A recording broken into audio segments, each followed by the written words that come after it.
A runaway bride, she transformed from the stunning daughter of the wealthiest family in Haiqing into an unattractive country girl.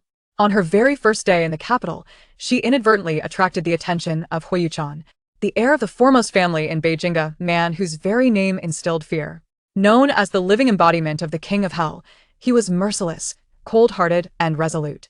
To provoke his father, he married her, and the entire city was aware that he had wed someone deemed ugly, unaware that beneath her disguise, she was as beautiful as a celestial being. Chapter 1. The Escape from Marriage. Haicheng Hotel. Quickly, the young lady is over there. Several bodyguards were in pursuit of a fleeing woman. Clad in a pristine white gown, she ran barefoot, clutching a pair of high heels, disregarding her appearance as she sprinted desperately. After weaving through the streets for what felt like an eternity, she paused against a wall, gasping for breath. Her meticulously styled hair tumbled chaotically about her face, yet it did nothing to diminish her beauty. Her visage was that of a flawless oval, her skin as immaculate as a freshly hatched egg, delicate and translucent. With large, expressive eyes and long lashes, a finely sculpted nose, and a petite mouth, her face was utterly exquisite.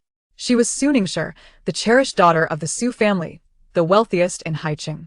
To safeguard her, her parents had kept her identity a closely guarded secret, leading everyone to believe that the Su family had only one son, Su Jian.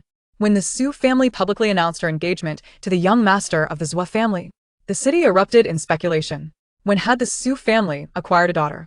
Opinions varied wildly. Was she beautiful or plain? Why had no one heard of her before? Some even speculated that she might be an illegitimate child of the Su family, lost to the world. 1 month prior, what? An engagement? Su Ningxue, mid-meal, leapt from her seat so abruptly that her bowl teetered dangerously, almost toppling over. The venerable patriarch of the Su family frowned at her behavior. Do you not possess any decorum befitting a young lady of our standing? Unfazed, Su Ningxue pouted and plopped back down. I refuse to be engaged. If you wish to have an engagement, you may do so without me. She had presumed this union was merely a jest from her elders, never anticipating the seriousness behind it. She had no intention of marrying a man whose face she had never seen. The old man turned his ire towards Su Hongda and Sheng Yunhui, who were pretending to be oblivious. Look at this. This is the result of your indulgence. With such a temperament, how will she fare in marriage? Sheng Yunhui muttered, as if you have not spoiled her yourself. If anyone had indulged Su Ningxue, it was undoubtedly her grandfather. What did you say? The old man retorted, caught off guard. Sheng Yunhui shook her head in denial. It's nothing. Su Hongda wisely remained silent, recognizing that discretion was the better part of valor in such a situation. The patriarch continued, the Zhou family has sent representatives today. The date is set for next month. Prepare yourself. If you dare to refuse, you will be working at the company, starting from the bottom. Your salary will be a mere 2,000 a month, and all your other cards will be suspended. Was he truly this ruthless? He was well aware of her ambitions, and yet he threatened her with such a fate to force her into an engagement. Truly, he was her grandfather, adept at manipulation. Glancing at her parents, she sought their support, but both were engrossed in their meals, feigning ignorance, while Su Ningxue burst into tears. You no longer love me. You want to marry me off to someone I don't even like. Woe is me. The old man was unmoved. Enough of this charade. This matter is non-negotiable. You must choose. Either work or get engaged. Oh. The usual tactics of pouting and pleading were ineffective today. It appeared they were resolute in their intentions to see her wed to the Zhou family. Realizing she could not contend with the inevitable, Su Ningxue ceased her lamenting and reluctantly replied, I will consider it. Indeed, she was clever. As the saying goes, experience is key. While Su Ningxue basked in her perceived victory, the old man had already seen through her intentions. To prevent her from fleeing, he dispatched several bodyguards to keep her under surveillance that very evening. Clearly, her plan had failed. Today's engagement was her last chance to escape Haiqing. Peering around cautiously, she noticed no one was in sight and stealthily slipped into the restroom. A sudden scream pierced the air. Ah! You pervert! Su Ningxue's instinct was to cover her eyes. What had she just witnessed? A man using the restroom? How utterly mortifying! After a moment's reflection, she convinced herself she had seen nothing. The man, noticing her attire, smirked with amusement. Miss, you seem to have wandered into the men's restroom. Upon hearing this, Su Ningxue peeked through her fingers and glanced around. The layout did seem different from that of the ladies' room. Had she truly made a mistake? Perhaps you should leave quickly before you are mistaken for a pervert and apprehended, he advised. Su Ningxue turned, indignantly retorting, what pervert? You are the one who is perverse. As the man finally took in her beauty, he was momentarily entranced and lost for words. Seeing him gaze at her intently, she quipped, "Ha, not only are you a pervert, but also a lecher. Those are your own words. Have you ever encountered a man with such charm who is also a pervert? Such a handsome lecher? I have indeed. You are the very definition." Before she could finish, the sound of approaching footsteps reached her ears. Instinctively, she yanked the man into a stall to hide. He couldn't help but tease her. "You are quite the pervert yourself. Are you trying to just so you know, I am not an easy target? If you think to." He adopted a timid demeanor, fearing she might take advantage of him. As the footsteps grew nearer, Suningsher quickly covered his mouth, whispering urgently, "Be quiet." Surprisingly, he complied without a sound. "Have you found the young lady?" "No, neither have I. She couldn't have gone far in such a short time. Keep searching." As the footsteps faded, Suningsher held her breath, afraid to make a sound. Once silence enveloped the restroom, she exhaled in relief. "Goodness. I nearly suffocated. Are those people looking for you? Are you fleeing from marriage?" She pushed him away. "No, if not, then why are you hiding and dragging me along?" Suningsher paused, realizing the absurdity of her actions. Why had she pulled him in? Not wishing to explain, she snapped, "Why do you have so many questions?" With that, she hurriedly exited the restroom. The man watched her furtively scurry away, amused by her antics. This woman was rather endearing. Regrettably, their leader had no interest otherwise. She would not have escaped so easily. Chapter 2. I have arrived in the capital at this moment. Suningsher had undergone a complete transformation. She was no longer the impeccably beautiful woman she once was. Her skin had darkened, and a pair of large black-framed glasses perched on her flat nose, rendering her indistinguishable from an ordinary passerby. After confirming multiple times that she would not be recognized, she allowed her lips to curve into a satisfied smile at her appearance and snapped her fingers, declaring it perfect. Although she knew no one would identify her in her current guise, a twinge of anxiety still gripped her as she hastily grabbed her bag and exited. The escape unfolded with remarkable ease. She encountered not a single bodyguard. As relief washed over her, she mused that eloping was not as daunting as she had imagined. Indeed, it was far easier than she had anticipated. 2 hours later, Suningsher emerged from the airport in the capital. Stretching her arms wide to inhale the air of the city, feeling a sense of euphoria akin to surviving a calamity. Gazing at the clear blue sky, she declared, "Beijing. Here I come." After a considerable wait, Shen Jilan finally arrived. Shen Jilan was her classmate and male confidant from Haicheng, discovered by talent scouts while still in school. With both his looks and acting skills in perfect harmony, he thrived in the entertainment industry, garnering a legion of devoted fans. "Hey, where are you?" "I can't see you." Shen Jilan's voice came through as soon as the call connected. Suningsher scanned her surroundings and quickly spotted the fully armed man not far away. "I see you. Stay right there. I'm coming over," she called out. She approached and tossed her luggage beside Shen Jilan, complaining, "Why did you take so long? I was about to wither away waiting for you." Due to Suningsher's drastic change in appearance, Shen Jilan failed to recognize her, assuming she had mistaken him for someone else. He merely shifted aside, ignoring her. Seeing this, Suningsher kicked him playfully and exclaimed, "What do you mean by that, Shen Jilan? Do I look so unrecognizable?" Upon hearing her familiar voice, Shen Jilan finally recognized her.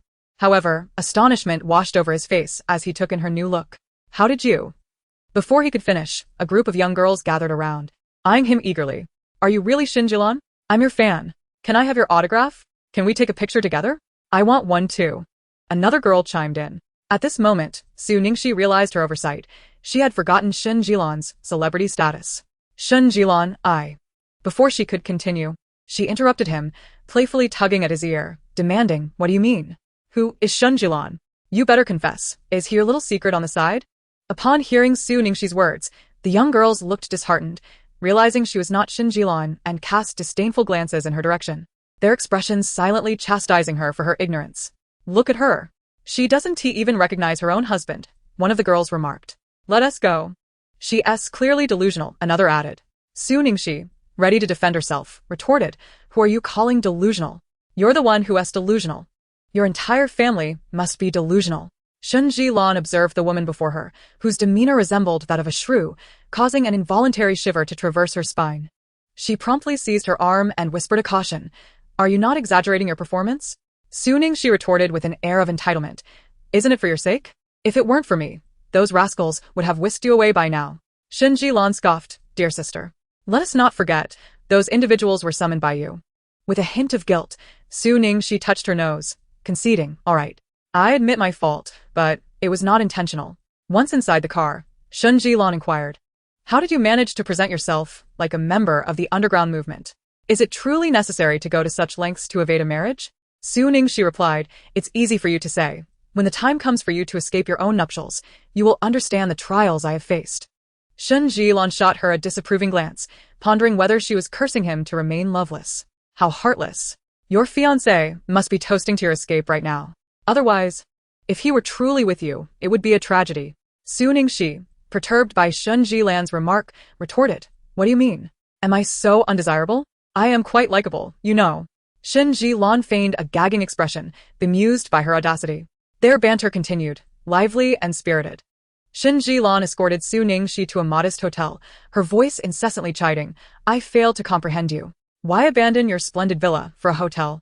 And if you must stay at a hotel, at least choose a 5-star establishment. Look at this place. Can it even be deemed a hotel? The surroundings are abysmal. There might even be rodents and cockroaches lurking about. If anyone discovers you are residing here, they might assume I am your kept lover. Your admirers would surely tear me to shreds. The rationale behind her choice of such a dismal establishment was evident, given her current status. She deemed herself deserving of no better. Shun Jilan acquiesced, very well.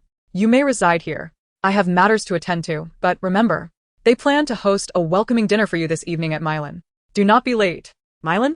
Shun Jilan recognized the unfamiliarity in her expression and elaborated. It's a newly opened venue in the capital.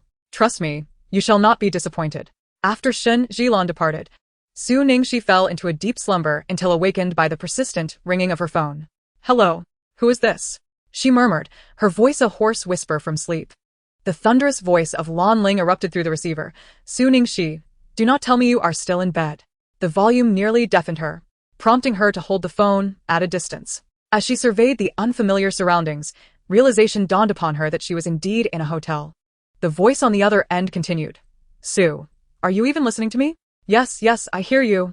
I will be there shortly, she hastily replied, cutting the call and scrambling out of bed.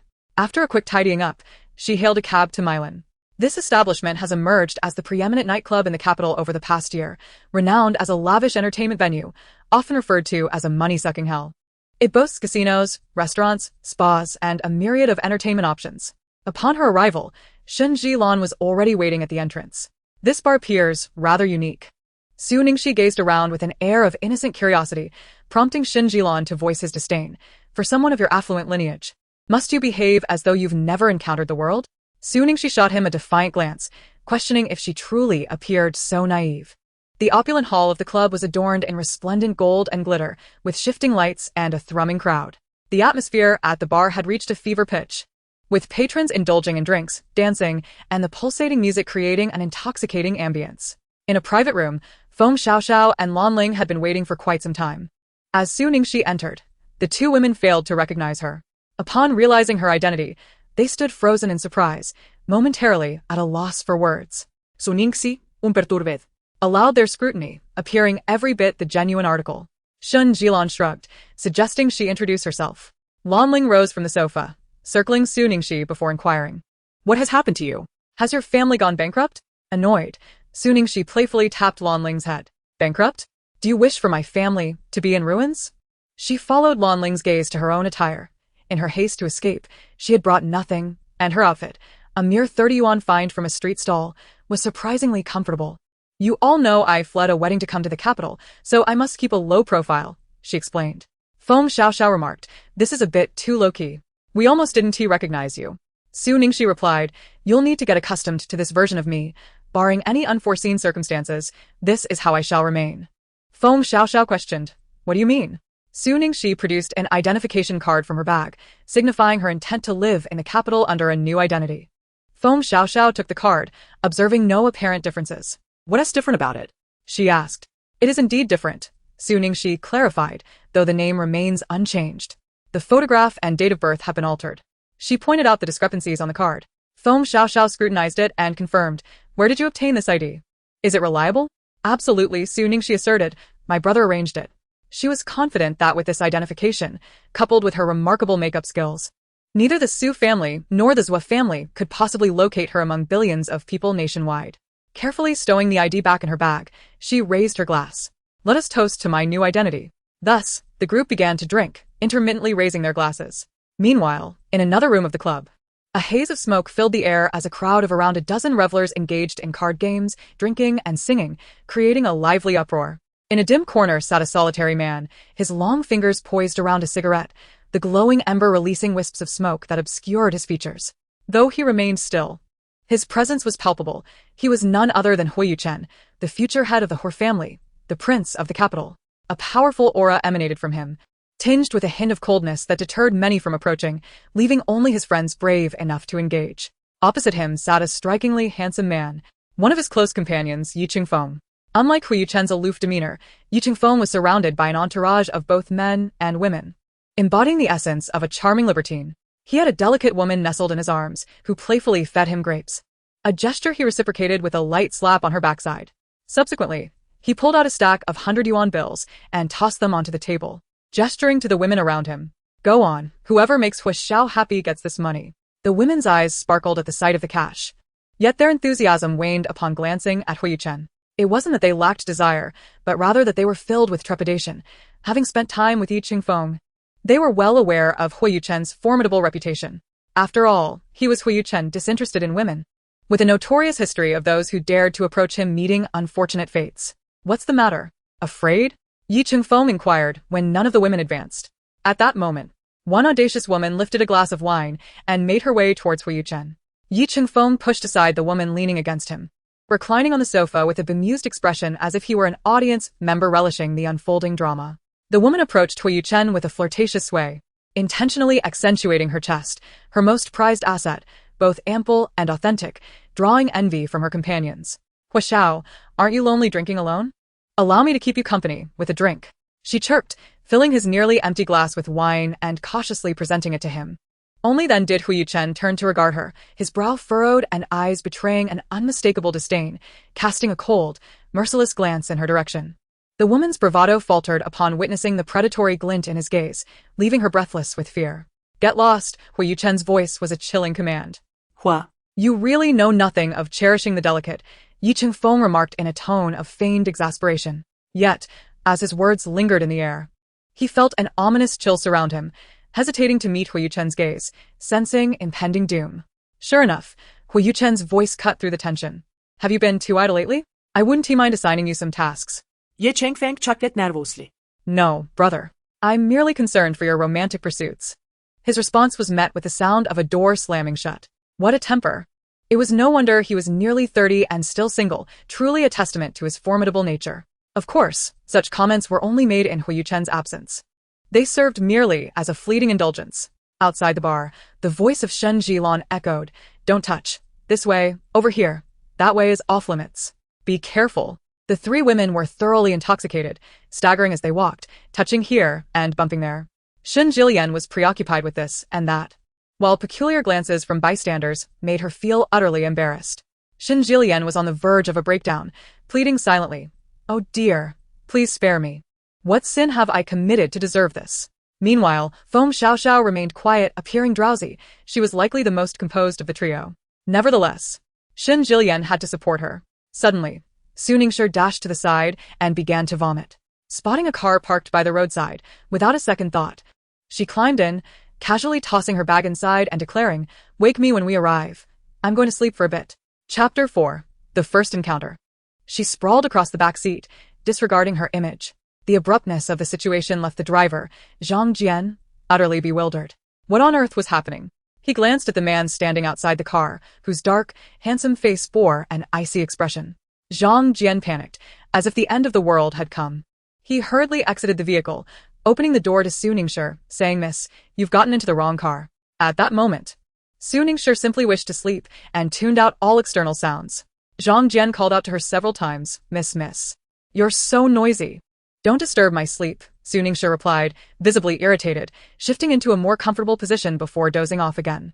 This left Zhang Jian at a loss. Just as he pondered what to do, he heard the cold, emotionless voice of Huo Yuchen pierce through the air. Throw her out. Zhang Jian felt a pang of conflict. This woman was clearly intoxicated and had mistakenly boarded the wrong vehicle. What if she encountered ill-intentioned individuals after being thrown out? Surely, this wasn't right. Yet, before he could voice his concerns, The man's tone became increasingly impatient. Are you instructing me on how to do my job? The driver felt a chill run down his spine, shivering involuntarily, and dared not hesitate further. Lingering could cost him his life. Grabbing Su Ningxue by the arm, he dragged her out, silently apologizing. Forgive me, I'm compelled by circumstance. If anyone is to blame, it's your misfortune for getting into the wrong car. What are you doing? In public, no less. Be careful, or I'll accuse you of harassment. Su Ningxue protested with annoyance. Miss, you've gotten into the wrong car. The driver gently reminded her. As Su Ningxue was pulled out, she struggled to maintain her balance, swaying as she declared, I'm calling the police. Just wait. She fumbled through her bag, searching for her phone, but her vision was so blurry that she couldn't find it. Where's my phone? Where did it go? She mumbled incessantly. Huo Yuchen, his expression dark, circumvented her and attempted to enter the car. Stop. Su Ningxue, without a moment's thought, ran over to block his path. Did you steal my phone? His refined upbringing restrained Huo Yuchen from giving in to the impulse to retaliate. He simply uttered a single word, get lost. Despite the palpable danger in his tone, Su Ningxue remained undeterred, completely captivated by his striking features. What a handsome face. I like it. Are you single? I'll support you. Huo Yuchen gazed at the woman before him, her face marred with blemishes and reeking of alcohol as she proclaimed her desire to support him. Instantly, a wave of fury surged within him. How could Huo Yuchen, a distinguished figure in the capital, ever require a woman's patronage? Such an affront was an immense humiliation. Then he heard Su Ningxue assert, I am wealthy, exceedingly wealthy. If you accompany me, I guarantee you will never want. Leave. The man was on the brink of exploding, his voice resonating like a demon from the depths of hell, instilling fear.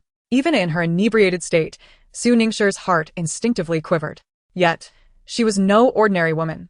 She was the audacious Su Ningxue, emboldened by her intoxication. With a brazen tone, she retorted, Oh, you have quite the temper. I find a man with a bit of spirit appealing. Huo Yuchen's profound gaze was tempestuous, and he uttered a bone-chilling warning. You should be grateful that I do not strike women. What? You would dare strike me? Are you even a man if you strike women? Su Ningxue's voice escalated, drawing the attention of those around them. Initially captivated by Huo Yuchen's striking appearance, the onlookers' admiration vanished as they realized he was a man who would resort to violence against women. Indeed, one must not judge solely by outward appearances. The exterior may gleam with gold while the interior is but decayed. Huo Yuchen, keenly aware of their whispers, found his expression beyond mere anger, approaching a state of darkness. Zhang Jian, sensing the escalating situation, hurriedly approached to separate Su Ningxue. However, she defiantly clung to Huo Yuchen's waist, insisting, You cannot escape. I will eventually conquer you. Alas. She promptly vomited all over him. Huo Yuchen stood frozen, his body bristling with discomfort. His mild obsession with cleanliness was now shattered by the sight of his soiled attire. At that moment, he could no longer contain his wrath, his hands clenched tightly, yearning to strangle the audacious woman before him. Zhang Jian, witnessing the spectacle, was drenched in sweat, fearing the repercussions of this unexpected calamity. What are you waiting for? Pull her away, Huo Yuchen commanded coldly. Zhang Jian stepped forward, seizing Su Ningxue and dragging her aside, denying her any chance to resist. Furrowing his brow, he removed his outer coat and tossed it to Zhang Jian, coldly remarking, This quarter-s bonus is gone. Zhang Jian's heart sank. What had he done to deserve such a fate? When Shenji Lan found Su Ningxue, she was already sprawled asleep. By the time she awoke, it was the following noon.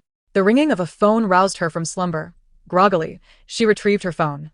Answering without a glance, Hello? A kindly male voice emanated from the other end.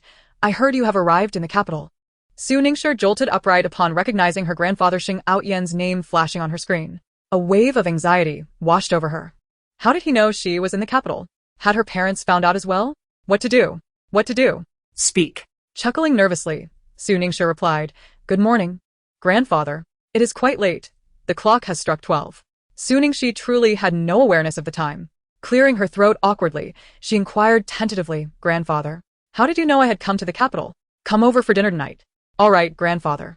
After concluding the call, Su Ningxue irritably massaged her still throbbing head. You're awake. Shin Jilan entered the room. Su Ningxue looked bewildered. What are you doing here? This is my home. Why do you question my presence? Shin Jilan shot her a disapproving glance. Your home? How could I possibly be in your home? Upon hearing this, Su Ningxue surveyed her surroundings and realized that this did indeed seem to be a place she did not recognize as her hotel. What do you think? The moment Shin Jilan spoke, a shadow fell over him. The events of the previous night were a haunting memory.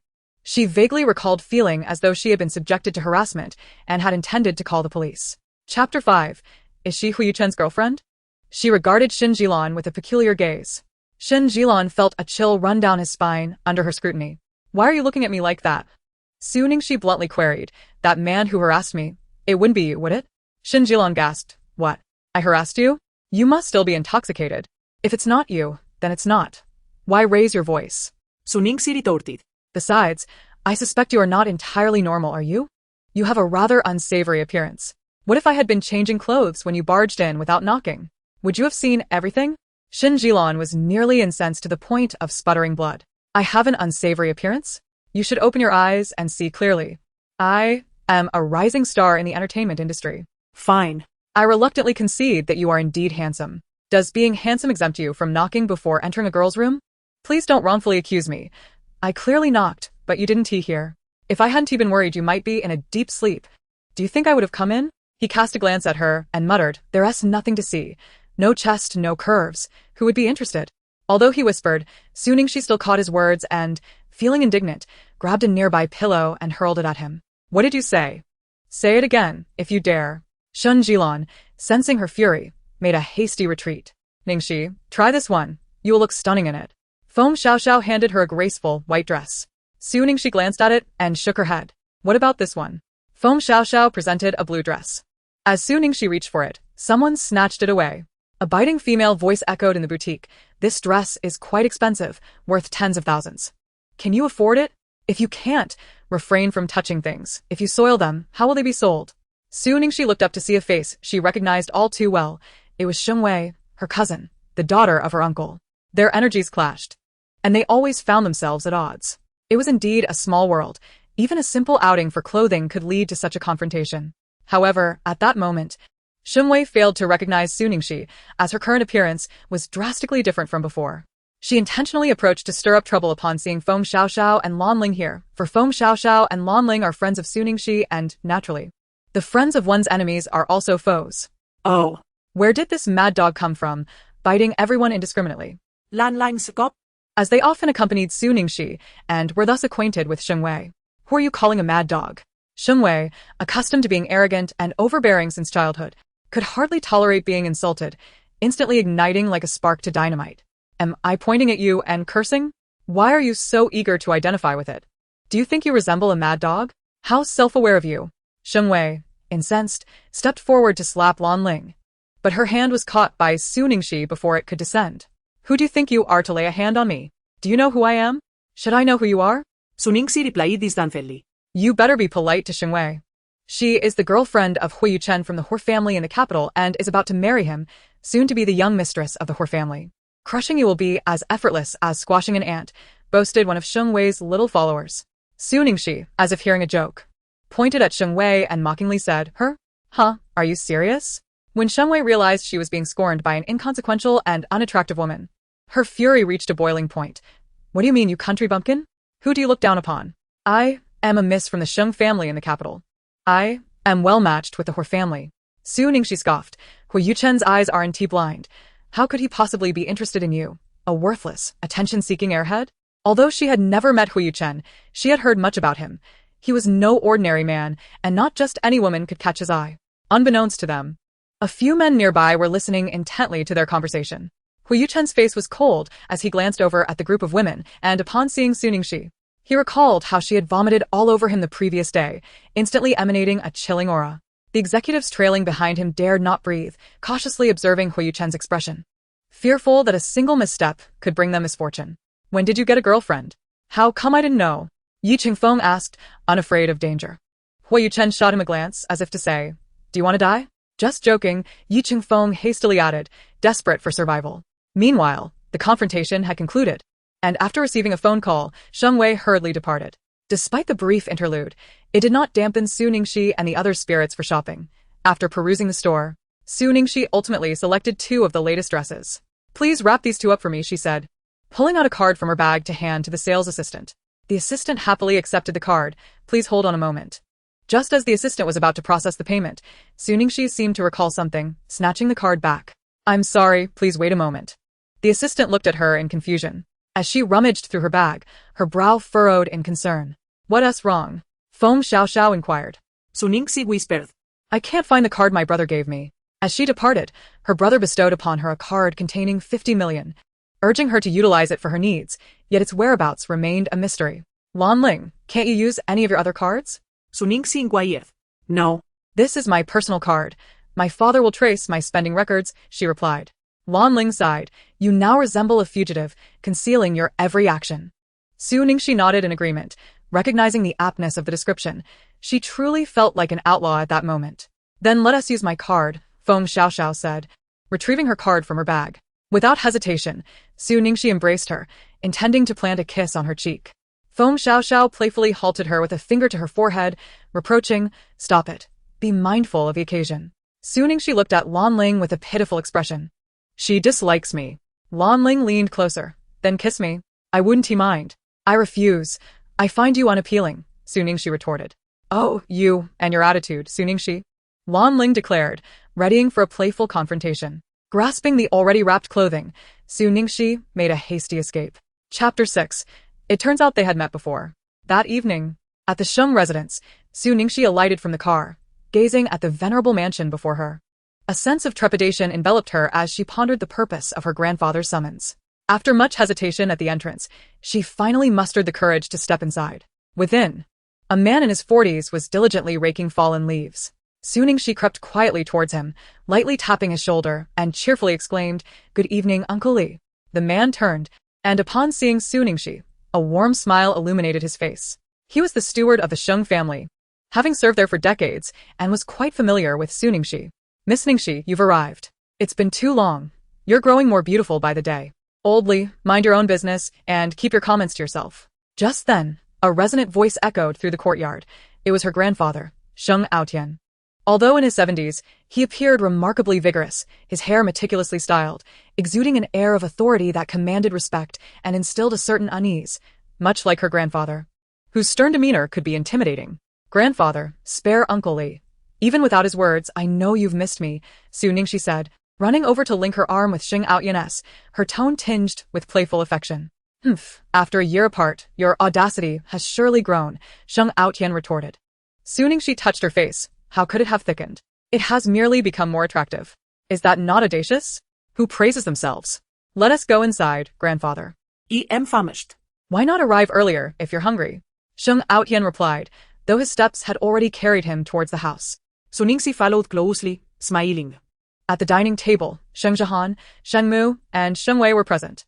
Sheng Zhihan was Sheng Aotian's son and Su Ningxi's uncle, while Sheng Mu and Sheng Wei were the children of Sheng Zhihan and Huang Zhen. Opposite them sat a middle-aged woman, Huang Zhen, Sheng Zhihan's wife, known for her tactfulness and poise, making her hard to fault.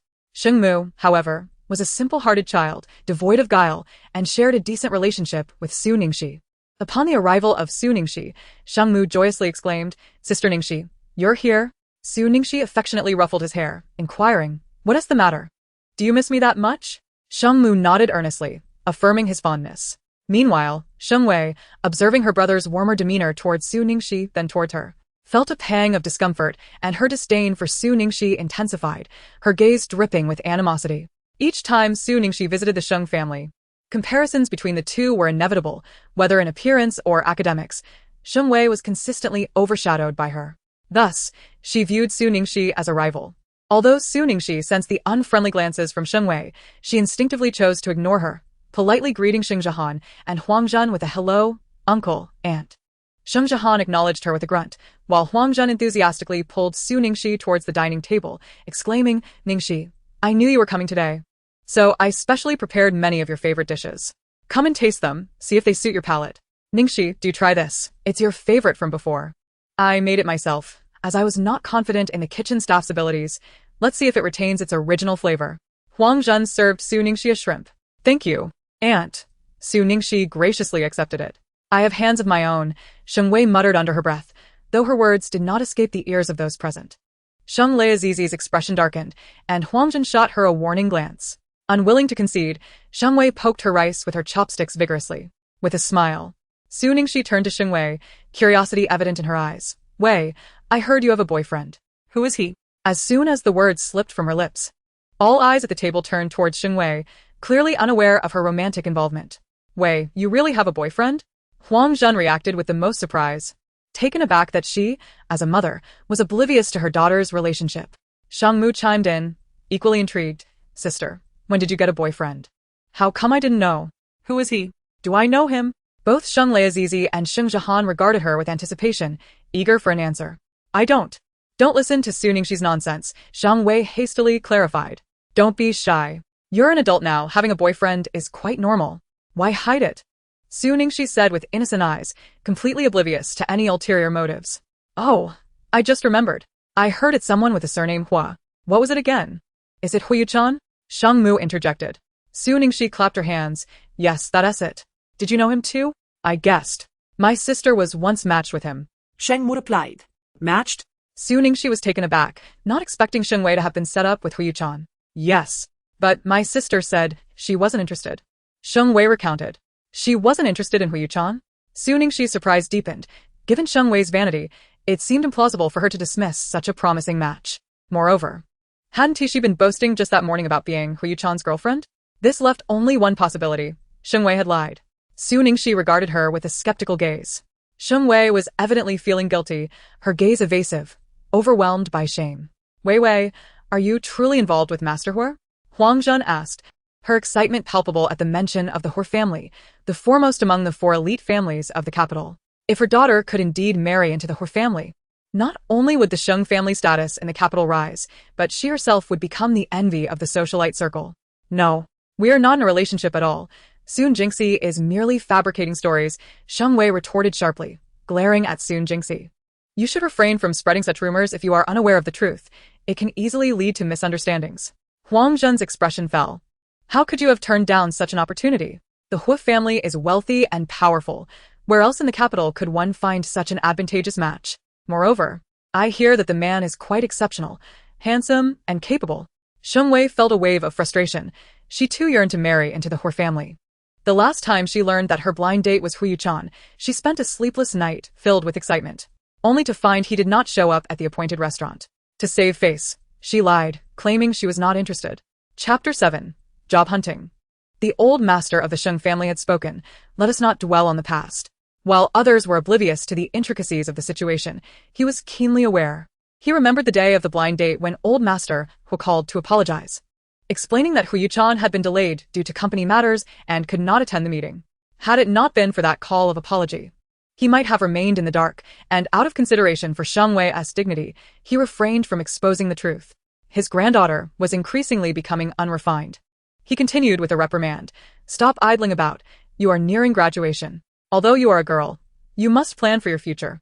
Sheng Wei, publicly chastised by her grandfather, felt her face flush with embarrassment, alternating between crimson and pallor, harboring intense resentment towards Sun Jingxi, who had instigated the situation. The old master then directed his admonishment towards Sheng Zhihan and Huang Zhen, and you too, do not solely focus on work. Take the time to care for the children and observe how they have grown, lacking any semblance of the Sheng family's grace, idling away and indulging in laziness. Sheng Mu, indignant, retorted, Grandfather, I am not idling, I am busy with school. The old master scoffed. If you were genuinely dedicated to your studies, you would not consistently rank at the bottom of your class. Sheng Mu, feeling guilty, refrained from further protest. He indeed lacked enthusiasm for his studies. Not for lack of desire, but rather due to a disinterest in academic pursuits. After the meal, the old master summoned Sun Jingxi to the study. She stood there, stiffened with apprehension, resembling a student who had erred, her previous vivacity completely diminished. She knew her grandfather was about to impose strictures upon her. I am aware of your elopement, the old master began. And so? Sun Jingxi remained silent, awaiting his next words, which were unexpectedly beyond her anticipation. As girls mature, marriage becomes an inevitable consideration. After much contemplation, I have decided that since the person your family has chosen for you does not appeal to you, I shall find someone suitable for you in the capital. There, you will reside, and with my presence, you shall not face any indignities. No, I am still young, and in no rush to marry. Su Ningxi quickly waved her hands in refusal, feeling as though they were eager to cast her away, as though she were unwanted. Was this not akin to escaping from a tiger's den only to leap into a wolf's lair? There's no urgency for immediate marriage. One can simply date for a time to nurture feelings. In this world, good men are scarce. By the time you wish to wed, All the worthy ones may have already been chosen by others, leaving you with little opportunity. Su Ningxue pursed her lips, bemused by such peculiar reasoning. Adopting a nonchalant demeanor, she remarked, I am indifferent. However, I wonder if my parents would approve of me finding a boyfriend in the capital, given that I am their only daughter. The elder spoke with conviction. They are unaware of your whereabouts. How could they possibly know you are seeking a partner here? A glimmer of joy sparked within Su Ningxue. Are you suggesting they still do not know I have come to the capital? Eventually they will find out. Then we shall cross that bridge, when we come to it. Silently, she empathized with her parents, who were blissfully ignorant of the fact that their daughter was on the verge of being whisked away, and by a relative no less. Alas. She was aware of the elder's hidden intentions. He wished for her to remain in the capital as his companion. Years ago, his only daughter, Su Ningxue's mother, Sheng Yinhui, had married far away in Haiqing, a decision he opposed due to its distance. Despite his disapproval, Sheng Yinhui resolutely chose Su Hongda, which had deeply wounded his heart, leading to years of estrangement. The elder now sought to channel his paternal affection through his granddaughter. With a nod, Su Ningxue acquiesced. Very well, I shall heed my grandfather's wishes. He had suggested dating without the immediate pressure of marriage. As long as he was pleased, she was willing to comply. Should the need arise, she could always escape from the altar again. After all, she was not inexperienced in such matters. Upon hearing Su Ningxue's agreement, a visible smile blossomed on the elder's face. I am uneasy about you living alone. Henceforth, you shall reside here, in your old room. At his words, every fiber of Su Ningxue's being protested. I have accommodations with friends. I do not wish to stay here. Living under the same roof with Sheng Wei would mean constant conflict, not to mention the restrictions on her freedom. The elder, undeterred by her assertion of living with friends, merely responded, as you wish. Should you need anything, do not hesitate to call me. Go on now. Let Uncle Li arrange for transportation. The elder waved her away. The following day, Su Ningxue busied herself with the pursuit of employment, for she lacked any financial resources. The previous cards were no longer usable, and her brother's card had been lost. Hence, she needed to become self-sufficient. Several days passed, and the resumes she sent forth vanished into silence, yielding no responses. While there were numerous mediocre job offerings, she ultimately settled on a position as a waitress at Milan. When she shared this news with her friends, the group erupted in astonishment. What? You're going to work as a waitress at Milan? As the evening unfolded, a sense of disbelief permeated the atmosphere. Here stood a young lady of exquisite refinement, utterly unaccustomed to labor. Tonight marked the commencement of her employment. The role of a waitress at Milan was structured around 2 shifts, from 5 in the evening until midnight, and from midnight until 9 in the morning. Feng Xiaoxiao, did you not aspire to be an actress? Why then have you settled for a position as a waitress? My current circumstances render me unsuitable for the limelight. And with my new identity, my educational qualifications are limited to a middle school diploma, leaving me bereft of opportunities to interview at prestigious companies. Feng Xiaoxiao, could your brother not have fabricated a higher degree during his initial identity alteration? Lan Ling, it is a travesty for you to stoop to being a waitress. Why not join my company? I could facilitate your entry through connections. Feng Xiaoxiao, come work for my firm. I shall speak to my father and secure you a directorship. Su Ningxue firmly declined, expressing her preference to savor the experience of being a waitress. What is admirable about serving others, fetching drinks, and tending to their needs?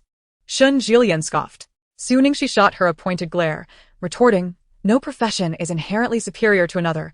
One must not belittle the work of waitstaff. With all the various roles available, why choose a bar? It seems you simply wish to immerse yourself in an atmosphere of drinking and handsome men. Su Ningxue, How could you think that of me? I am not that sort of person, she protested. Her interest in the role stemmed from the potential for generous earnings. If performed well, the compensation could soar, with commissions and tips potentially leading to daily earnings surpassing 10,000. Thus, sustaining herself would hardly pose a challenge. Chapter 8. An encounter at the bar. As night descended upon Milan, it was Su Ningxue's inaugural shift. Even in the standard uniform, her remarkable figure was undeniable. Though her face, marred by blemishes and obscured by unflattering black-rimmed glasses, left much to be desired. Due to her less-than-ideal appearance, she was relegated to the back, engaged in tasks that kept her out of sight. As the night deepened and the crowd swelled, the staff became increasingly occupied. Amid the flurry of activity, a sudden crash echoed through the room. A bottle of wine slipped from Su Ningxue's grasp, shattering upon impact with the floor, its contents mingling with shards of glass. What on earth have you done? You cannot even hold a bottle steady. Do you realize the value of that wine? You would not be able to compensate for it if you were sold. The supervisor scolded, furrowing her brow. Su Ningxue patiently attempted to explain. I did not intend for that to happen. The bottle was simply too slippery. Are you jesting? If you mishandled it, then you mishandled it. Do not place the blame on the bottle. If others can manage it, why can you not? Does the bottle bear a grudge against you? In the future, reflect on your own shortcomings when mistakes occur. Seeing Su Ningxi's respectful demeanor, the supervisor ceased her reprimand and turned to another waitress, instructing, Xiao Kuei, she is new. Please guide her. Certainly, supervisor, replied the girl, named Xiao Kuei, with enthusiasm. Once the supervisor departed, Xiao Kuei's demeanor shifted. She retrieved a bottle of red wine from the nearby cabinet and handed it to Su Ningxi, instructing, deliver this bottle to Box B. Understanding the exchange of glances between them, Su Ningxi realized this was no favorable task, yet she refrained from voicing her thoughts. Accepting the tray, she complied, having mentally prepared herself for such challenges upon her arrival. As Su Ningxi entered the private room, a strong scent of smoke assaulted her senses, prompting a few involuntary coughs. Then, someone playfully remarked, "Oh, when did Mylan acquire such an exquisitely proportioned waitress?" Upon hearing this, all eyes turned towards the doorway. Indeed, her figure was commendable. Though the unspoken continuation of the thought lingered in the air, such a splendid physique wasted. She must be new. I haven't seen her before, someone mused. Upon entering, Su Ningxi's gaze immediately fell upon Huo Yuchen. His distinctive aura was impossible to overlook, and her instincts hinted at his remarkable status. Draped in a handcrafted, long English trench coat that accentuated his tall frame, with a white shirt slightly unbuttoned at the collar, he sat casually, hands resting on his lap, eyes gently closed. This man was strikingly handsome, surpassing any she had ever encountered, yet his frigid demeanor could freeze the very air around him. As she prepared to leave, a sudden voice interrupted. Wait a moment. It was Yi Qingfeng calling out to her. Su Ningxi placed the tray against her chest and offered a professional smile, inquiring, Is there something you need, sir? Yi Qingfeng, haven't we met somewhere before? You look remarkably familiar, he remarked. Su Ningxi glanced at him. Shaking her head, she had no recollection of this man. Then, with a slap to his thigh, Yi exclaimed, Ah, I remember now. You are that drunken woman from the other night. He turned to Huo Yuchen, isn't that right? Su Ningxi was bewildered. What drunken woman? She replied politely. I believe you must have mistaken me for someone else. No, it's definitely you. Last Tuesday night, you not only vomited all over Ah-chan but also accused him of stealing your phone, holding on to him, and insisting on supporting him financially. Instinctively, she glanced at Huo Yuchen, who remained impassive, not sparing her a glance. Regardless of the truth, denying it was her only option. This gentleman is quite the joker. Today is my first day at work, and I have never encountered the Ah-chan you speak of. You don't recognize him? Yi Qingfeng's incredulous expression revealed his disbelief. Is there anyone in the capital who doesn't know Huo Yuchen? Should I know him? Su Ningxi questioned, puzzled. Is he some significant figure?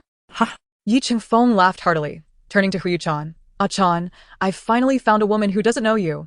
Huo Yuchen shot him a glance of disdain, expressing his boredom. Meanwhile, the surrounding onlookers regarded Su Ningxi with growing contempt. This woman truly lacked discernment, not even recognizing young Master Hua. What insight could a waitress possess? If she were knowledgeable, would she be serving tables? From their whispered judgments, Su Ningxi began to piece together the identity of this man. With the surname Hua and the character Chan in his name, not to mention his imposing presence. Could he be the illustrious Huo Yuchen of the capital? Just then, a familiar voice broke through. I recognize you. You're the woman who stole clothes from the KK counter last time. Su Ningxi turned her gaze toward the source of the voice, only to find a heavily made-up woman glaring at her with an air of superiority. It was Shengwei, whom Su Ningxi almost failed to recognize. Had it not been for the familiarity of her voice, she would have thought she was merely one of the hostesses here. Stealing clothes? How absurd. It was hard to believe she could concoct such a notion. At that moment, the others in the private room regarded Su Ningxi with disdainful looks, as they were affluent individuals who looked down upon petty thieves. Su Ningxi coldly returned Shengwei's gaze, feigning ignorance. Who are you? One must provide evidence when speaking. I kindly ask this young lady not to slander me. Do you not remember me? Shengwei's tone was far from amiable. After all, they had quarreled not long ago. And to think that this woman had forgotten her so soon was infuriating. Su Ningxi, have we met? Shengwei recounted the events from their last encounter at the counter. Attempting to yoke Su Ningxi's memory. Chapter 9. Accidentally falling into the embrace of a tycoon. Su Ningxi suddenly came to a realization. Oh, I remember now. You are the one who claimed to be Huo Yuchen's girlfriend, destined to marry into the Heir family, and expected me to cower in the capital. Yi Qingfeng. Upon hearing this, felt an inexplicable sense of familiarity. He suddenly recalled an incident from a few days prior when he accompanied Huo Yuchen on an inspection, during which he had teased his good friend about a group of women arguing, one of whom was facing his direction. He had almost failed to recognize her today due to her heavy makeup. Sheng Wei's mind was a whirlwind, blank until she finally reacted with denial. "You're talking nonsense. I never said such a thing." She had not anticipated that this country bumpkin would so bluntly disclose the matter in front of so many, especially in Huo Yuchen's presence. Naturally, she would not admit it, and as she spoke, she cast a furtive glance at Huo Yuchen, fearing he might believe Su Ningxi's words. At this moment, Su Ningxi's demeanor shifted dramatically from fearless to timid, resembling someone deeply afraid of Sheng Wei. With a quivering voice, she said, "Yes, I misspoke. You merely mentioned wanting to marry into the Huo family. You never said I should cower. The latter part was my own fabrication. I apologize. Please do not expel me from the capital. I cannot afford to lose this job." Witnessing Su Ningxi's demeanor, the others cast skeptical glances at Sheng Wei. Is she really Huo Xiao's girlfriend? Surely not. I haven't heard of Huo Xiao having a girlfriend. Moreover, since entering this private room, Huo Xiao had not spared her a single glance. I find it hard to believe. Huo Xiao would never be interested in her. I've heard she is selfish and domineering, often bullying others due to her status as a member of the Sheng family. If that were the case, it would not be strange for her to threaten a waitress. Hearing the surrounding murmurs, Sheng Wei was nearly beside herself with rage and quickly interjected, "Do not believe her. She is lying. I have never threatened her. Nor have I ever said anything about marrying into the Huo family." Yi Chengfeng observed the unfolding drama with a playful smirk, whistling softly as he turned to Huo Yuchen and teasingly remarked, "Ah Chen, your girlfriend has arrived. Are you not going to introduce her?" Huo Yuchen cast a sharp glance in his direction, opting wisely to remain silent. His brother's jests were never to be taken lightly, and having indulged in a few too many drinks, he found it difficult to restrain his tongue. Su Ningxi, witnessing their interaction, scoffed derisively at Sheng Wei. Reflecting on the consequences of meddling in affairs that did not concern her, it served her right. Truly, she had brought misfortune upon herself. Yi Chengfeng scrutinized Sheng Wei closely, his sharp tongue delivering a biting observation. "You seem to have applied your makeup a tad too thickly today. I nearly failed to recognize you." A mix of anxiety and excitement coursed through her. Was it possible that Yi Xiao was acquainted with her? Although she had mingled with them a few times to be closer to Huo Yuchen, those gatherings were always crowded, and despite the Sheng family's prestigious status, they paled in comparison to the esteemed families of the capital, namely the Huo, Ling, Sun, and Yi clans. The young masters from those families rarely regarded her, and she had scarcely exchanged words with them. Yi Chengfeng nodded affirmatively, confirming their acquaintance. Upon hearing this, Sheng Wei was momentarily taken aback, her heart swelling with joy at the thought that if he recognized her, perhaps Huo Yuchen did as well. However, her daydreaming was abruptly interrupted by Yi Chengfeng's next remark, which doused her elation with cold reality. "Last time you mentioned being Ah Chen's girlfriend, it just so happened that we were present, including your boyfriend," he noted, gesturing subtly towards Huo Yuchen. Sheng Wei's expression shifted dramatically. They had indeed been there that day. Did it mean Huo Yuchen had heard everything?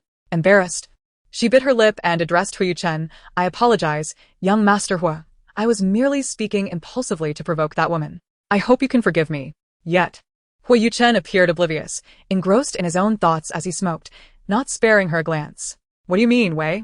Didn't you say you and young Master Huo were secretly dating? Were you deceiving us all?"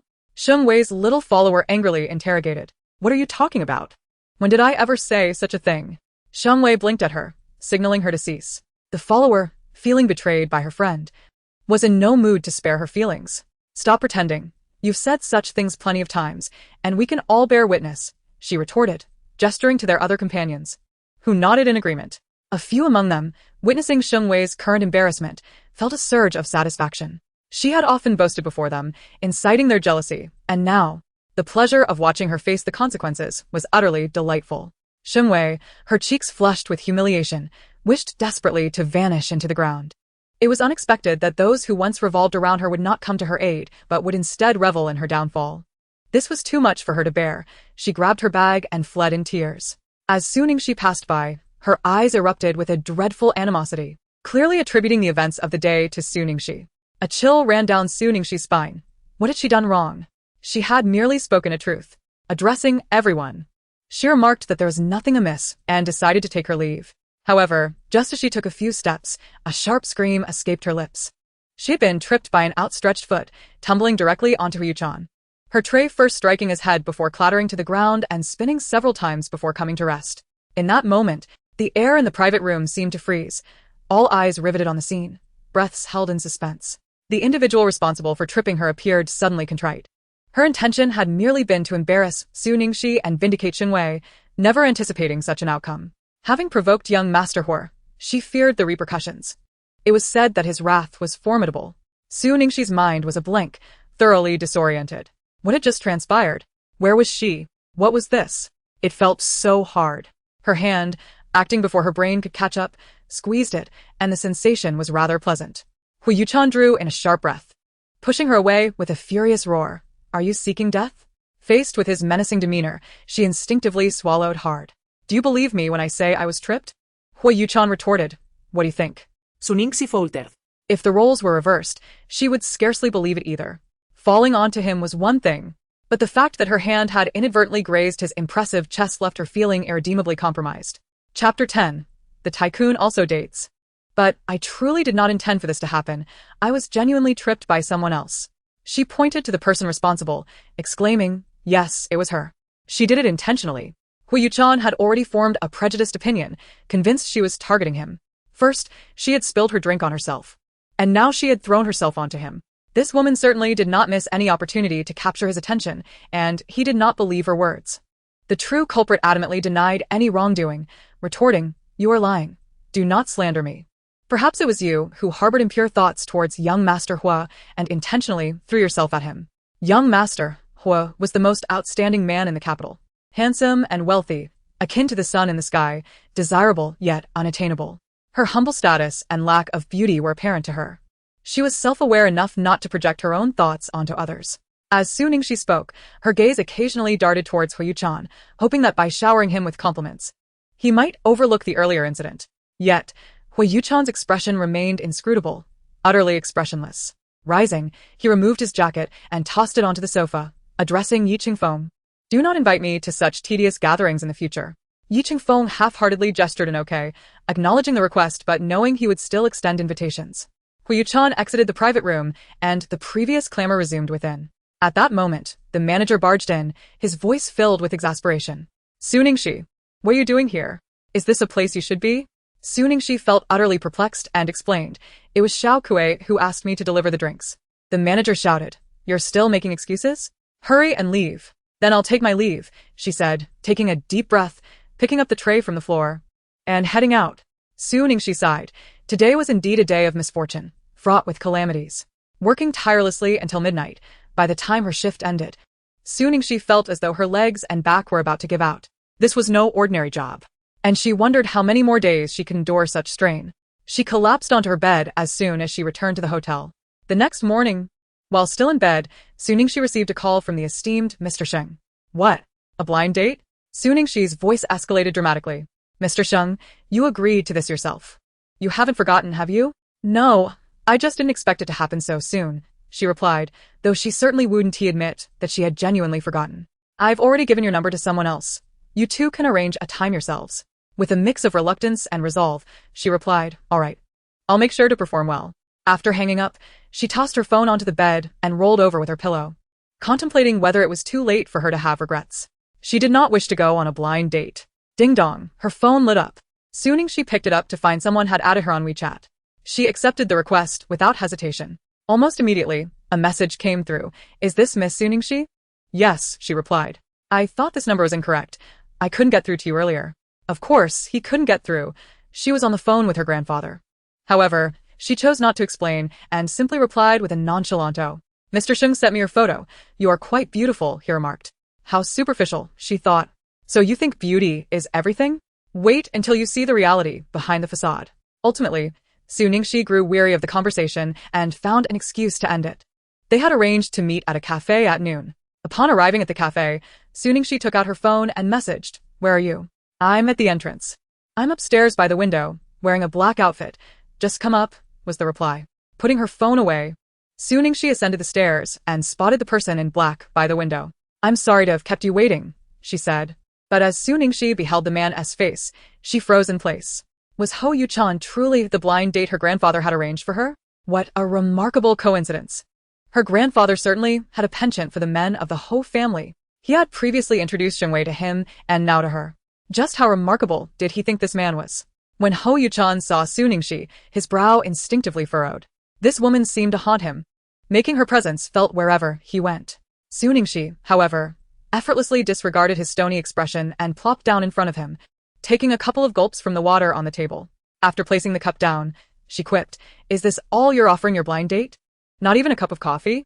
Without a hint of politeness, she picked up the menu from the table, glanced at it, and called over the waiter, who was not far away. "I'll have this, this, and this," she ordered, selecting 3 cakes of the same flavor but different shapes. Turning to Huo Yuchen, she inquired, "What will you have?" Huo Yuchen remained silent, and Su Ningxi did not feel awkward in the least. She naturally handed the menu to the waiter. "That will be all."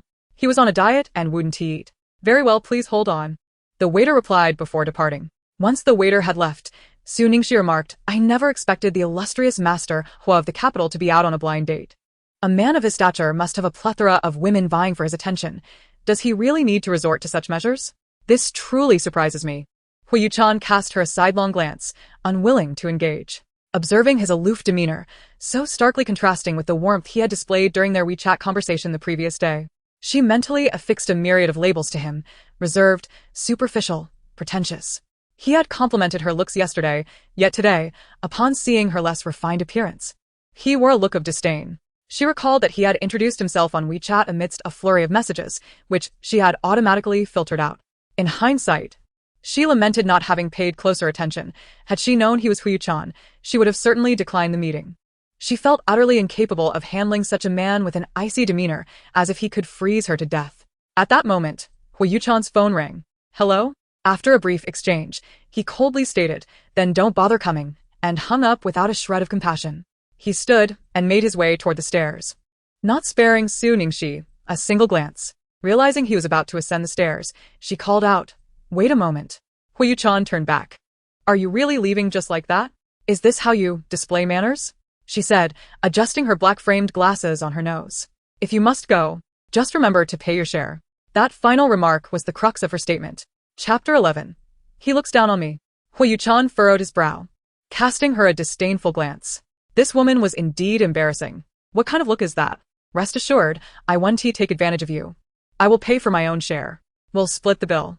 After all, she currently had to be frugal with her finances, even when it came to meals. Huo Yuchen ignored her, maintaining a stern expression as he walked away. "Su Ningxi," she scoffed. "This man has quite the temper." Taking out her phone, she opened WeChat and decisively blocked him, not bothering to read the several messages he had sent. There was no need to maintain contact with such a person. He was a scoundrel. Just as she was about to put her phone away and leave, it rang again. Her blind date was calling. "What's going on?"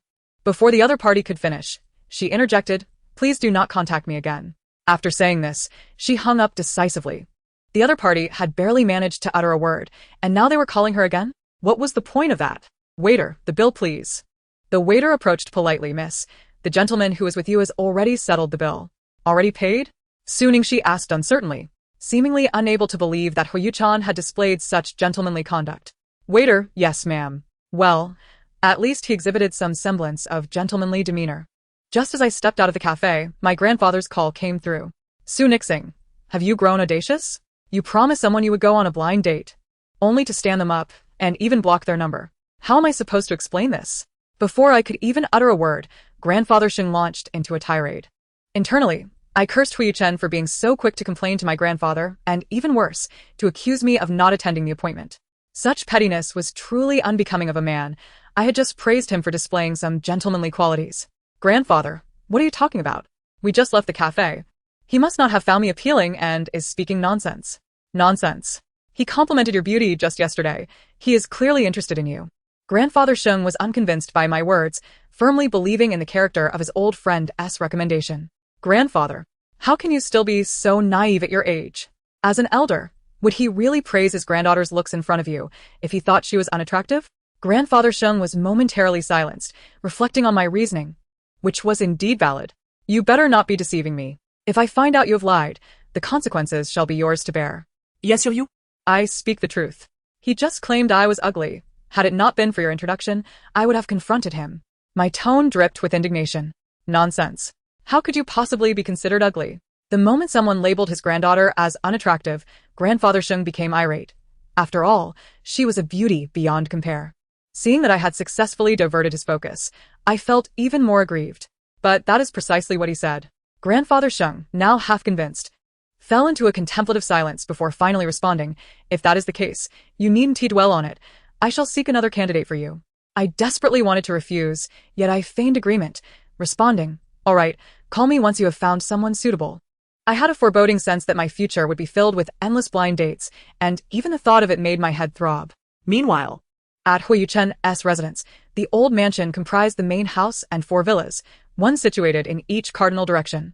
The 4 children of the Huo family, Huo Jidong, Huo Zinan, Huo Jiqi, and Huo Xiaobei, each occupied a villa, while the main house was home to grandfather Huo. Upon entering, I found Huo Jidong seated in the living room. Savoring Grandfather.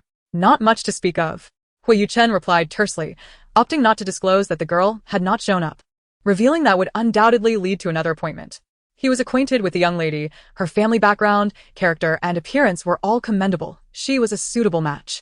It was perplexing that Huo Yuchen could not discern this, especially at nearly 30 years old.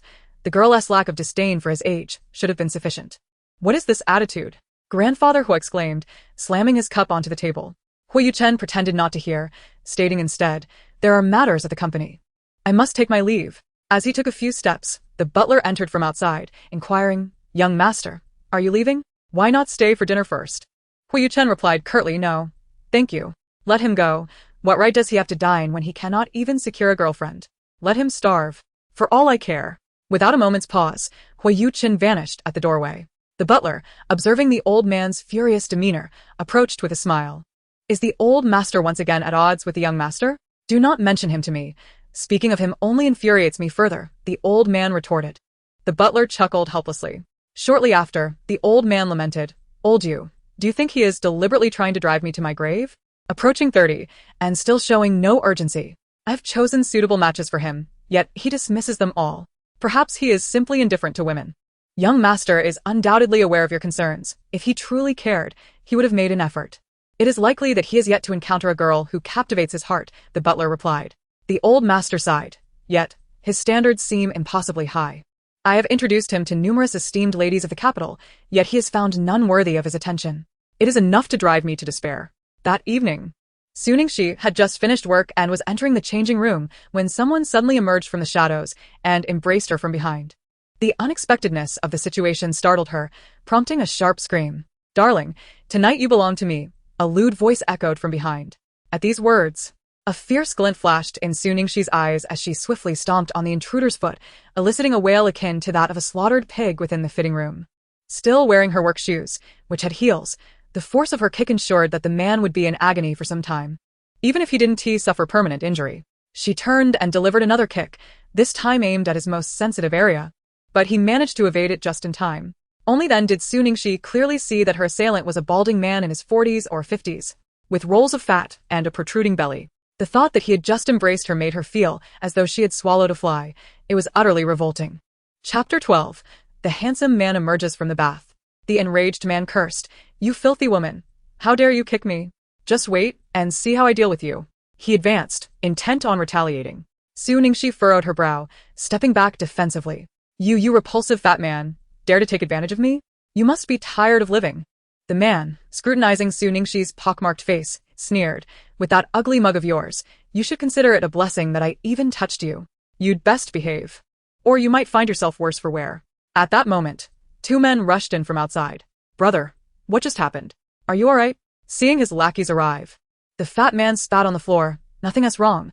Just grab this wretched woman for me." One of the lackeys, eyeing Suningshi, exclaimed, "Is this the woman Miss Sheng wanted us to trouble?" "Miss Sheng?" Suningshi seized upon this information. A woman surnamed Sheng had sent someone to cause her distress. Given that she had just arrived in the capital under a different identity, it seemed implausible that she had offended anyone. The surname Sheng, could it be Shengwei? She recalled the look the woman had given her on the night she left. It needed no further speculation. Certainly, it was she. In this scene, a hefty man angrily slapped the head of his subordinate, berating him for his foolishness. Suningshi, exuding authority, demanded to know how much money Shengwei had offered them.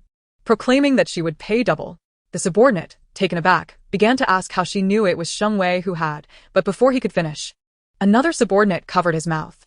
The hefty man, nearly fainting from anger, turned to another subordinate and questioned why he had brought her inside when they were supposed to be guarding the entrance. We heard screams from inside and thought something had happened to you, so we came to check, they explained.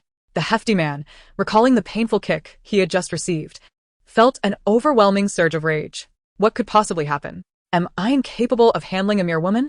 The freed subordinate, looking bewildered, asked, Big brother, did I cause trouble again? The hefty man, now resorting to kicking rather than hitting, delivered a swift kick to the subordinate's rear. Stop talking nonsense and quickly capture her. If you fail to handle this situation properly, I shall not hesitate to deal with you, you incompetent fool.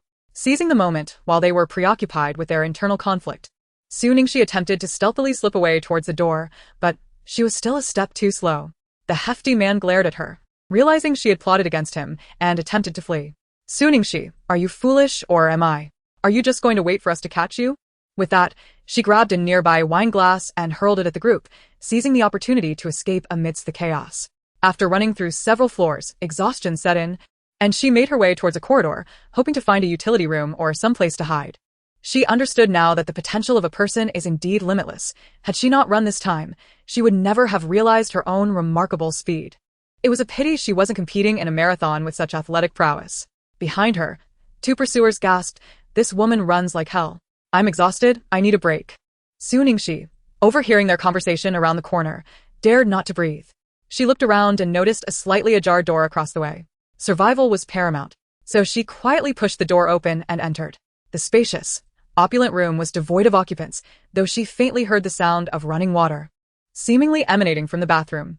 She clasped her hands in silent prayer, beseeching any handsome or beautiful figures within not to emerge. Saving a life is worth more than building a pagoda of 7 levels.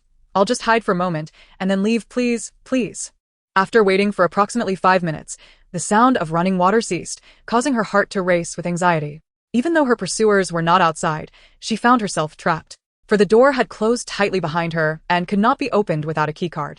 What to do? Just as panic began to envelop her, the bathroom door creaked open. Huo Yuchen emerged from the bathroom, clad in a white bathrobe, his hair still damp. The robe was loosely tied around his waist, leaving half of his chest exposed, with his well-defined muscles glistening under the light. Su Ningxi unconsciously swallowed. Was this the fabled scene of a handsome man emerging from a bath? Were those subtly revealed pectorals the very ones she had once touched? It was at this moment that Su Ningxi realized the man before her was Huo Yuchen. The allure of his chest dissipated instantly upon seeing the dark expression on his face. Heaven truly had a sense of humor. Even with her eyes closed, she had managed to encounter him. With a faint smile plastered on her face, she adjusted her oversized black-framed glasses and nervously gazed at him, saying, "I apologize. I accidentally wandered into the wrong room. Could you please help me open the door? This door is too sophisticated. I can't exit without a card." Huo Yuchen clearly did not believe her words. Having just undergone acupuncture, her sudden appearance in his room seemed far too coincidental. He approached her, gripping her neck with an iron fist, dangerously demanding, "Speak. Who sent you? Let go of me." Su Ningxi gasped for air, truly feeling the terror emanating from Huo Yuchen. Just as she thought she might lose consciousness, he finally released her. Coughing, she inhaled deeply, casting a fearful glance at the man before her. For a fleeting moment, she felt as if she had encountered the Grim Reapers.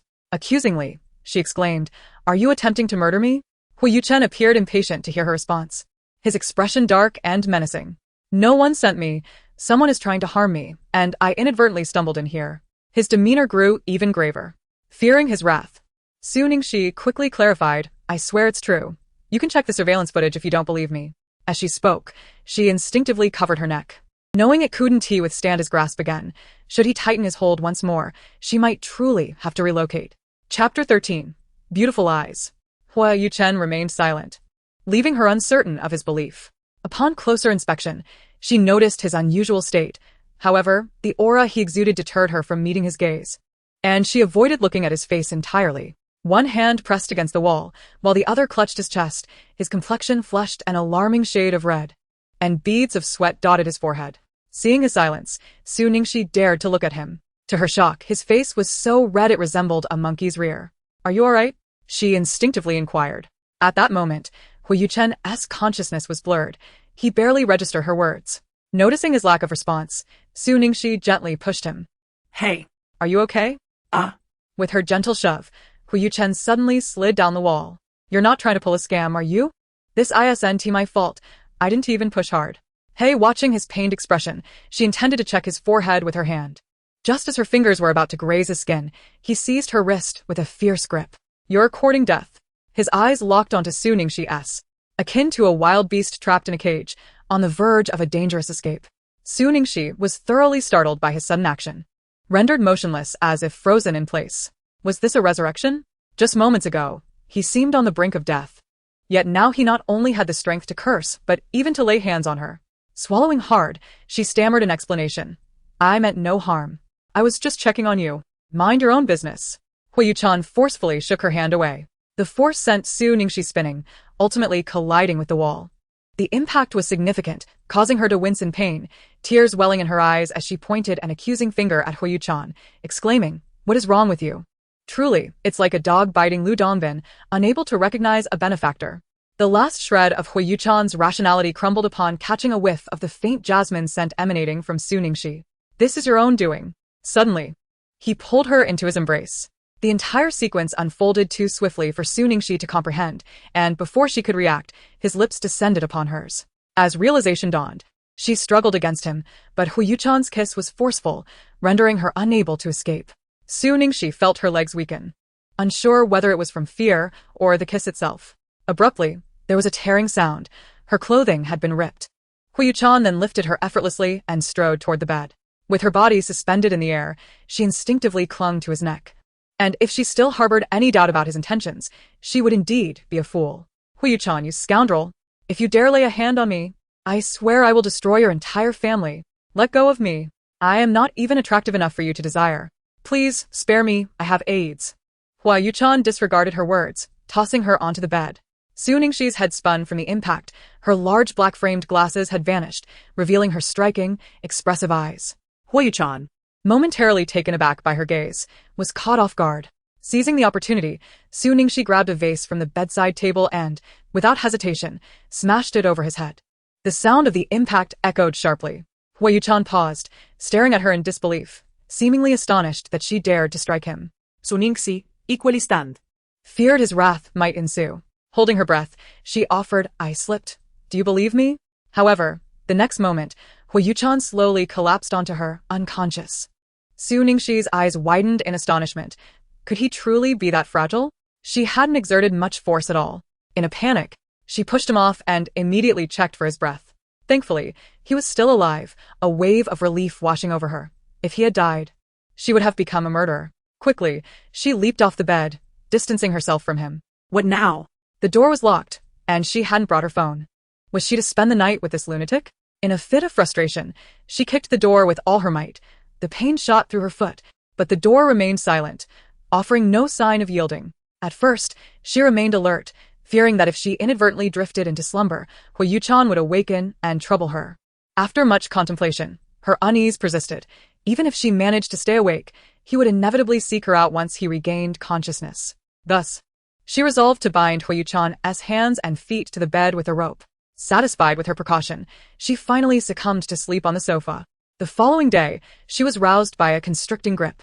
In her dream-laden state, she found herself struggling for breath, nearly suffocating. Upon opening her eyes, she was met with a handsome yet furious visage. There was no time to ponder how he had come to be there. The urgency of her situation overshadowed all else. Let go, she gasped, desperately clawing at the hand that tightened around her throat. Huo Yuchen's gaze was devoid of warmth, his eyes fixed on her as if she were a lifeless entity. The humiliation she had inflicted upon him was unprecedented. Not only had she struck herself with a vase, but she had also audaciously bound herself to the bed. Had it not been for her resilient constitution, she might have succumbed to blood loss the previous night. As his grip grew tighter, despair enveloped Suningshi. Just as hope seemed lost, Huo Yuchen released her. Who sent you? He demanded, his impatience palpable. A harsh glare swept across his features. I have no tolerance for nonsense. Startled, Suningshi recoiled, reluctantly offering an explanation. I already clarified last night. I was being pursued and had no choice but to seek refuge here. She added. It was Miss Sheng from the private room that day who sent someone to harm me. She hoped that by mentioning someone he knew, he might be inclined to believe her. Huo Yuchen's hostility diminished significantly. Could he have misjudged her? Yet, the events of the previous night were too coincidental. She had appeared in his room immediately after he had been drugged, arousing his suspicion. His expression remained inscrutable, betraying none of his thoughts. The room fell into an unsettling silence, and Su Ningxi could hear her own heartbeat thundering with anxiety. Suddenly, a loud crash reverberated through the air. Startled, Su Ningxi nearly leapt from her seat. Chapter 14. Dismissal. Huo Yuchen had crushed a wine glass in his bare hands, the wine mingling with his blood, spilling over his palm in a gruesome display. Yet, not a flicker of concern crossed his brow as he warned Su Ningxi. If I discover any connection between you and this incident, this will be your fate. Breathless and pale, Su Ningxi had never encountered such a terrifying man. Satisfied that he had made his point, Huo Yuchen turned and strode towards the exit. Glancing down at her tattered work attire, she cursed him internally, wondering how she would face anyone in such a state. Just as she was at a loss for what to do, the sound of a card swipe echoed through the air. When another figure entered, her composure returned slightly. At least it wasn't he, that perverse individual. In contrast to Su Ningxi's calm, the newcomer stood frozen in shock, as if struck by lightning. She is the woman who spent a passionate night with her boss. Before arriving, he imagined her to be a celestial beauty. To his surprise, she bore an unappealing visage, marred by blemishes. How peculiar it is that Mr. Huo, known for his discerning taste, could not resist this unattractive woman. Previously, numerous beautiful women had pursued him, yet he remained unperturbed. However, upon receiving a call from Mr. Huo last night, he hastily made his way over, only to arrive too late. Upon entering, he was met with a scene too scandalous to describe and quietly retreated. Now, Observing Su Ningxi in her tattered attire, he was astonished at Mr. Huo's unexpected ferocity, despite his usual demeanor of indifference towards women. Su Ningxi felt uncomfortable under the gaze and frowned, inquiring, "Who are you?" As she spoke, she placed a neatly ironed dress beside her, urging, "Please change. I shall wait for you." Su Ningxi, unbothered, took the dress and headed to the washroom.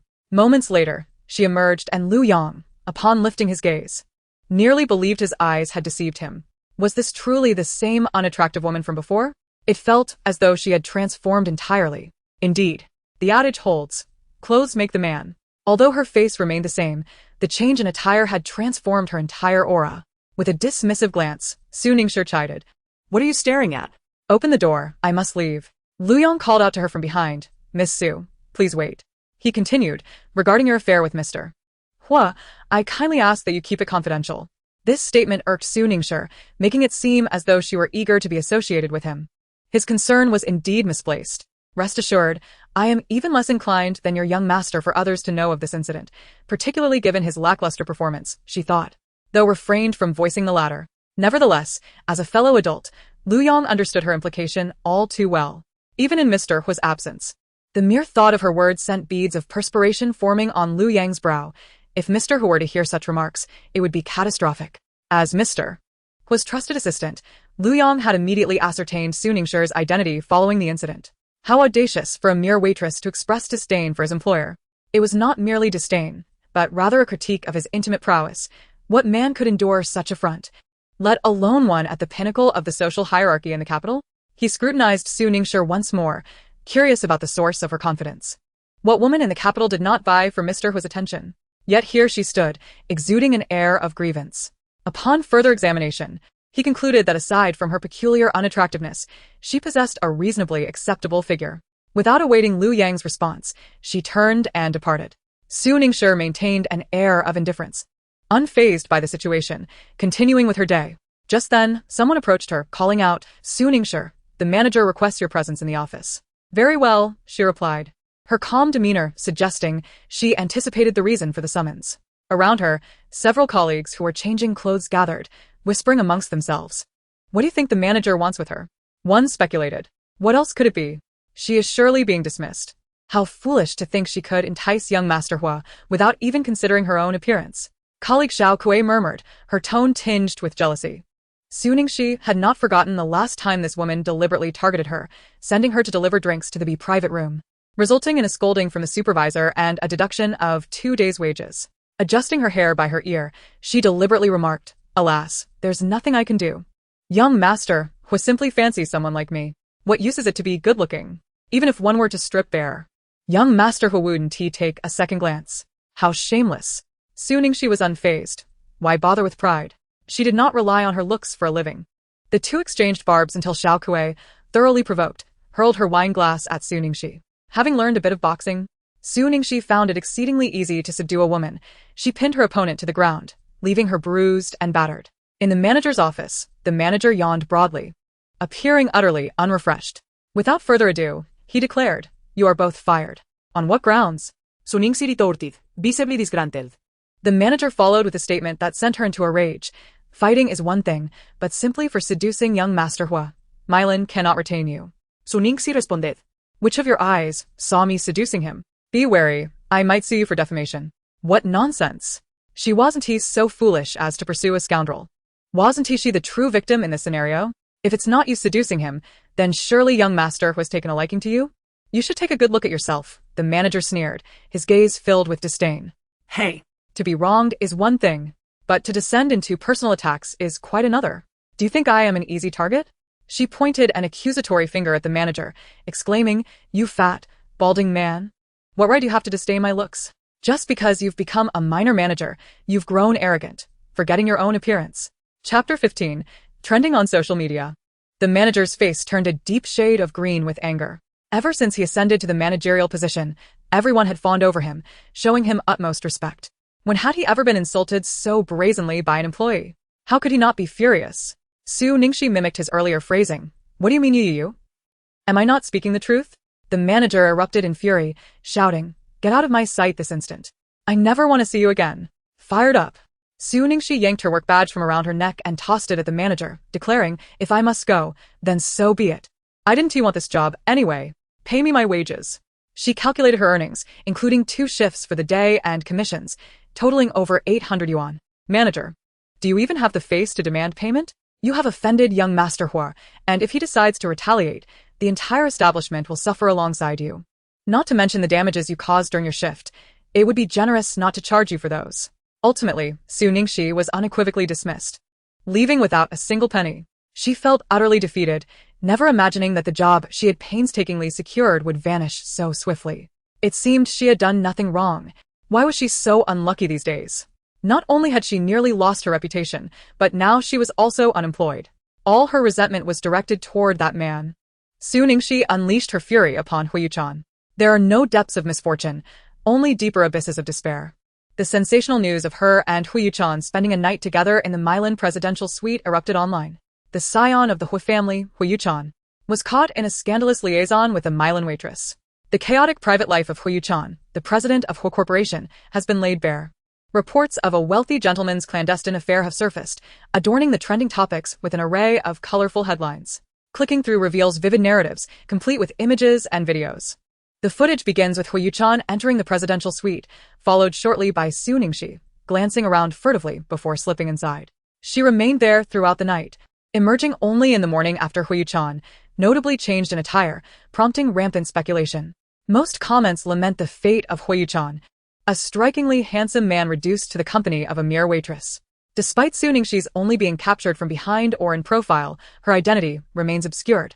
And her status as a waitress leads netizens to deem her unworthy of Huo Yuchen, branding her as a frog yearning for the swan's grace. Huo Yuchen, a figure of near-mythical status in the capital, now finds himself embroiled in scandal alongside a Milan waitress, swiftly ascending to the pinnacle of trending topics.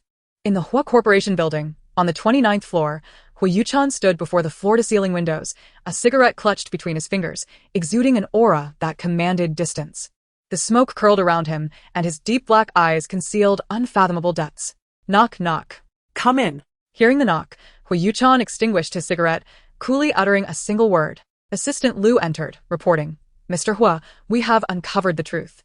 It was Huo Xian who bribed a university student working part-time at Milan. Initially, he sought a woman infected with HIV, but fate intervened, and Su Ningxi happened to enter the scene." Lu Yang's voice trailed off as Huo Yuchen's menacing aura stifled him.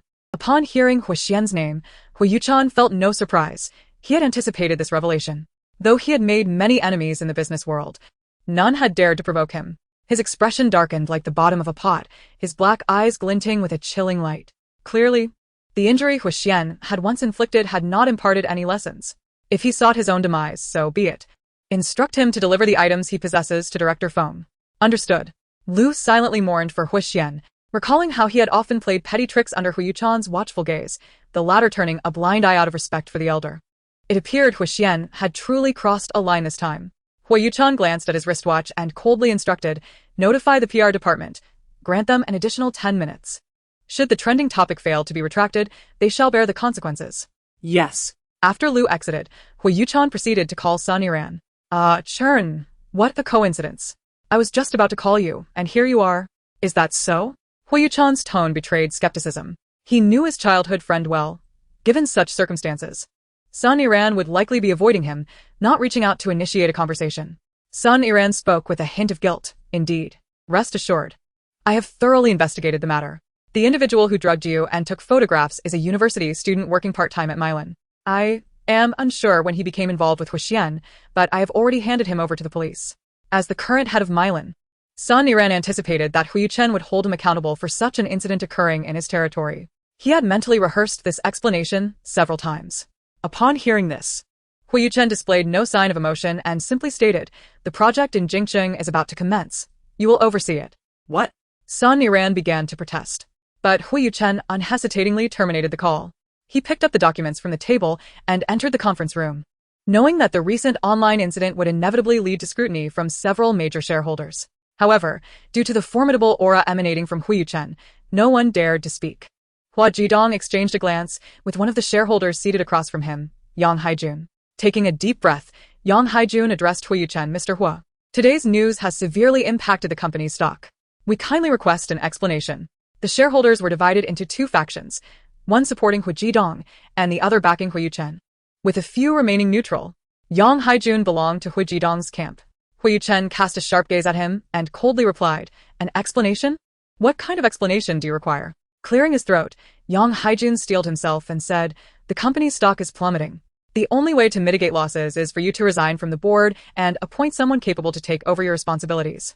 The conference room fell into a profound silence, and Yang Haijun's heart raced as he dared not even glance in Huo Yuchen's direction. Do you all share the sentiment? Huo Yuchen suddenly surveyed everyone present. The attendees exchanged glances, some even whispering among themselves. Since it seems you haven't reached a consensus, we shall reconvene once you have. Huo Yuchen made a motion to rise. The shareholders aligned with Huo Jidong panicked at this remark. Delaying a resolution would lead to significant financial losses, which they could ill afford. In contrast, those who supported Huo Yuchen remained remarkably composed, having always believed in his capabilities, or they would not have chosen to follow him. The supporters of Huo Jidong cast pleading looks in his direction. Chapter 16, Board Meeting. Huo Jidong felt compelled to speak. However, as he began, he adopted the tone of an elder. Yuchen, it is not my intention to criticize you. You have always been a source of reassurance, yet this time, how could you be so careless as to let this matter reach the public sphere? Huo Jidong's words carried an underlying implication, suggesting that Huo Yuchen's private life was not as pristine as the outside world presumed, and this incident had merely been an unfortunate revelation. His tone conveyed disappointment towards Huo Yuchen. Huo Jidong had been waiting for Huo Yuchen to respond. I believe we should proceed as Yang suggested. You should step down from the board. Though you are my dear nephew, the interests of the company must take precedence, and I can only treat this matter objectively. Huo Yuchen let out a derisive snort and coldly remarked, who does my uncle believe would be a fitting successor to my position? You? Huotfidong. Fully aware of the sarcasm imbued in Huo Yuchen's words, feigned ignorance, and replied solemnly, we mustn't act hastily. It should ultimately be determined by a vote among everyone. The situation, however, did not unfold as he had anticipated. Huo Yuchen continued, I fear that will disappoint many, for I have no intentions of stepping down from the board. As for the company's losses, rest assured, as long as I occupy this seat, the company shall not suffer a single penny's detriment. Huo Yuchen's voice evoked a chilling sensation, yet simultaneously instilled a sense of reassurance, for his capabilities were evident to all. Since taking the helm of the company, profits had surged by several dozen percentage points. Just after Huo Yuchen exited the conference room, Assistant Lu hurried over, exclaiming, President Hua, your phone. Huo Yuchen glanced at it and saw it was a call from Huo Jinan. Frowning, he abruptly disconnected and tossed the phone to Lu Yang, instructing, if he calls again, simply disconnect, no need to respond. Understood, President Hua. No sooner had he spoken than the phone rang again. President. Did I not instruct you to disconnect? Huo Yuchen snapped. Lu Yang explained, no, this time it's not him, it's from old Master Hua.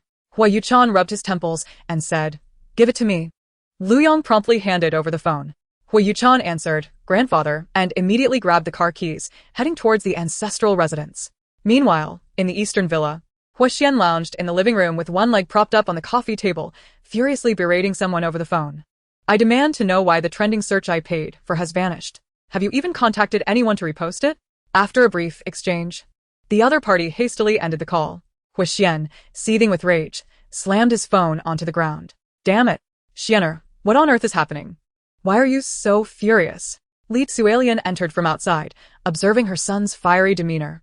Did you come from the main house, mother? Huo Yuchen queried. Yes, why? Liquilian raplia. Was there anything particularly noteworthy happening over there? Huo Yuchen probed, hoping that if public opinion could not subdue Huo Yuchen, a reprimand from the old master might suffice. Upon hearing this, a cold smile crept across Huo Yuchen's face. Li Tzuelian, noticing her son's smug expression, inquired, have you done something of which I am unaware? Huo Yuchen recounted the events with a hint of pride in his tone. How many times must I tell you not to provoke him? Have you not learned enough from your past encounters? Li Tzuelian admonished, her voice tinged with exasperation. Irritated by his mother's words, Huo Yuchen retorted, am I merely a worthless fool in your eyes, inferior to Huo Yuchen in every regard? Taken aback by his son's reaction, Li Tzuelian quickly clarified, no, that's not what I meant. You needn't say more, I do not wish to hear it. Huo Yuchen declared, picking up his cane and limping out of the room. Li Tzuelian gazed at the retreating figure of Huo Yuchen, her heart heavy with despair. He was far too impatient. She understood the hatred he harbored for Huo Yuchen, especially since Huo Yuchen had shattered his leg. Yet, she too felt a deep resentment. This was her only son. Nevertheless, Huo Yuchen was no ordinary individual. He had ascended to the position of president of the Huo Corporation through sheer capability. Her son was still too young, naively believing that matters were simpler than they truly were. After Huo Yuchen departed, he made his way directly toward the main house. Seizing the opportunity to mock Huo Yuchen, he had no intention of letting it slip away. Upon spotting Huo Yuchen's car approaching, he limped over with exaggerated effort. As Huo Yuchen stepped out of the vehicle, Huo Yuchen gleefully exclaimed, look who it is. Huo Yuchen shot him a sidelong glance, his demeanor radiating hostility. You'd best keep your distance. I do not wish for anyone to think that Huo Yuchen bullies a cripple. With a cold sneer, Huo Yuchen remarked, you think that a mere trick will unseat me from my position? You overestimate yourself. Even if I were to vacate that role, it would not be a cripple like you who would take my place. Huo Yuchen clenched his fists, loathing the label of cripple more than anything. Huo Yuchen's repeated reminders of his condition gnawed at him, igniting a fierce hatred within. He silently vowed that one day he would exact vengeance for his broken leg, ensuring that Huo Yuchen would experience the depths of despair. Huo Yuchen, indifferent to Huo Yuchen's presence, brushed past him and entered the main house. As soon as he crossed the threshold, Huo Yuchen hurled a teacup at him, fuming, you wretched child. Look at the mess you've made. You've brought shame upon my face. Of all the people to sleep with, you chose a servant. Just moments ago, a friend called to mock me, congratulating me on finding a daughter-in-law, claiming I might soon be a grandfather. I'm utterly humiliated. Huo Yuchen retorted with a sardonic smile. Your face was lost long ago.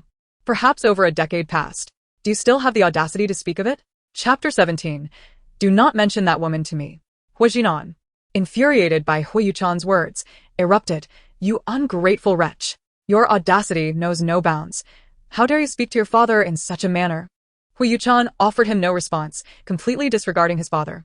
Huo Yuchen continued in his fury, regardless of your relationship with that servant, you had better sever ties immediately. The Huo family cannot tolerate such a lowly woman. A chilling aura emanated from Huo Yuchen as he regarded Huo Yuchen with frigid eyes, devoid of warmth. If you so despise women of lowly status, why did you marry one in the first place? Memories of his mother flooded back, and his gaze toward Huo Yuchen brimmed with hatred. He would never forget that fateful day, a stormy night when his mother witnessed the man she loved with her closest friend, entwined before her very eyes. In her anguish, she fled the Huo household, driving into the sea. He could scarcely fathom the depths of despair that drove her to such a tragic choice. At that time, he was merely 5 years old. Upon learning of his mother's misfortune, he was at a loss and instinctively sought out the man for help. To his utter shock, the man remained indifferent and even cursed, wishing that his mother would perish outside. He could hardly fathom that such callous words could escape his lips, delivered with a chilling detachment. From that moment onward, his temperament underwent a profound transformation. He became cold and unfeeling, harboring a deep-seated hatred for his father. Subsequently, when that woman moved in, he took the initiative to relocate to the main house to live with his grandfather, a decision that persisted for over a decade.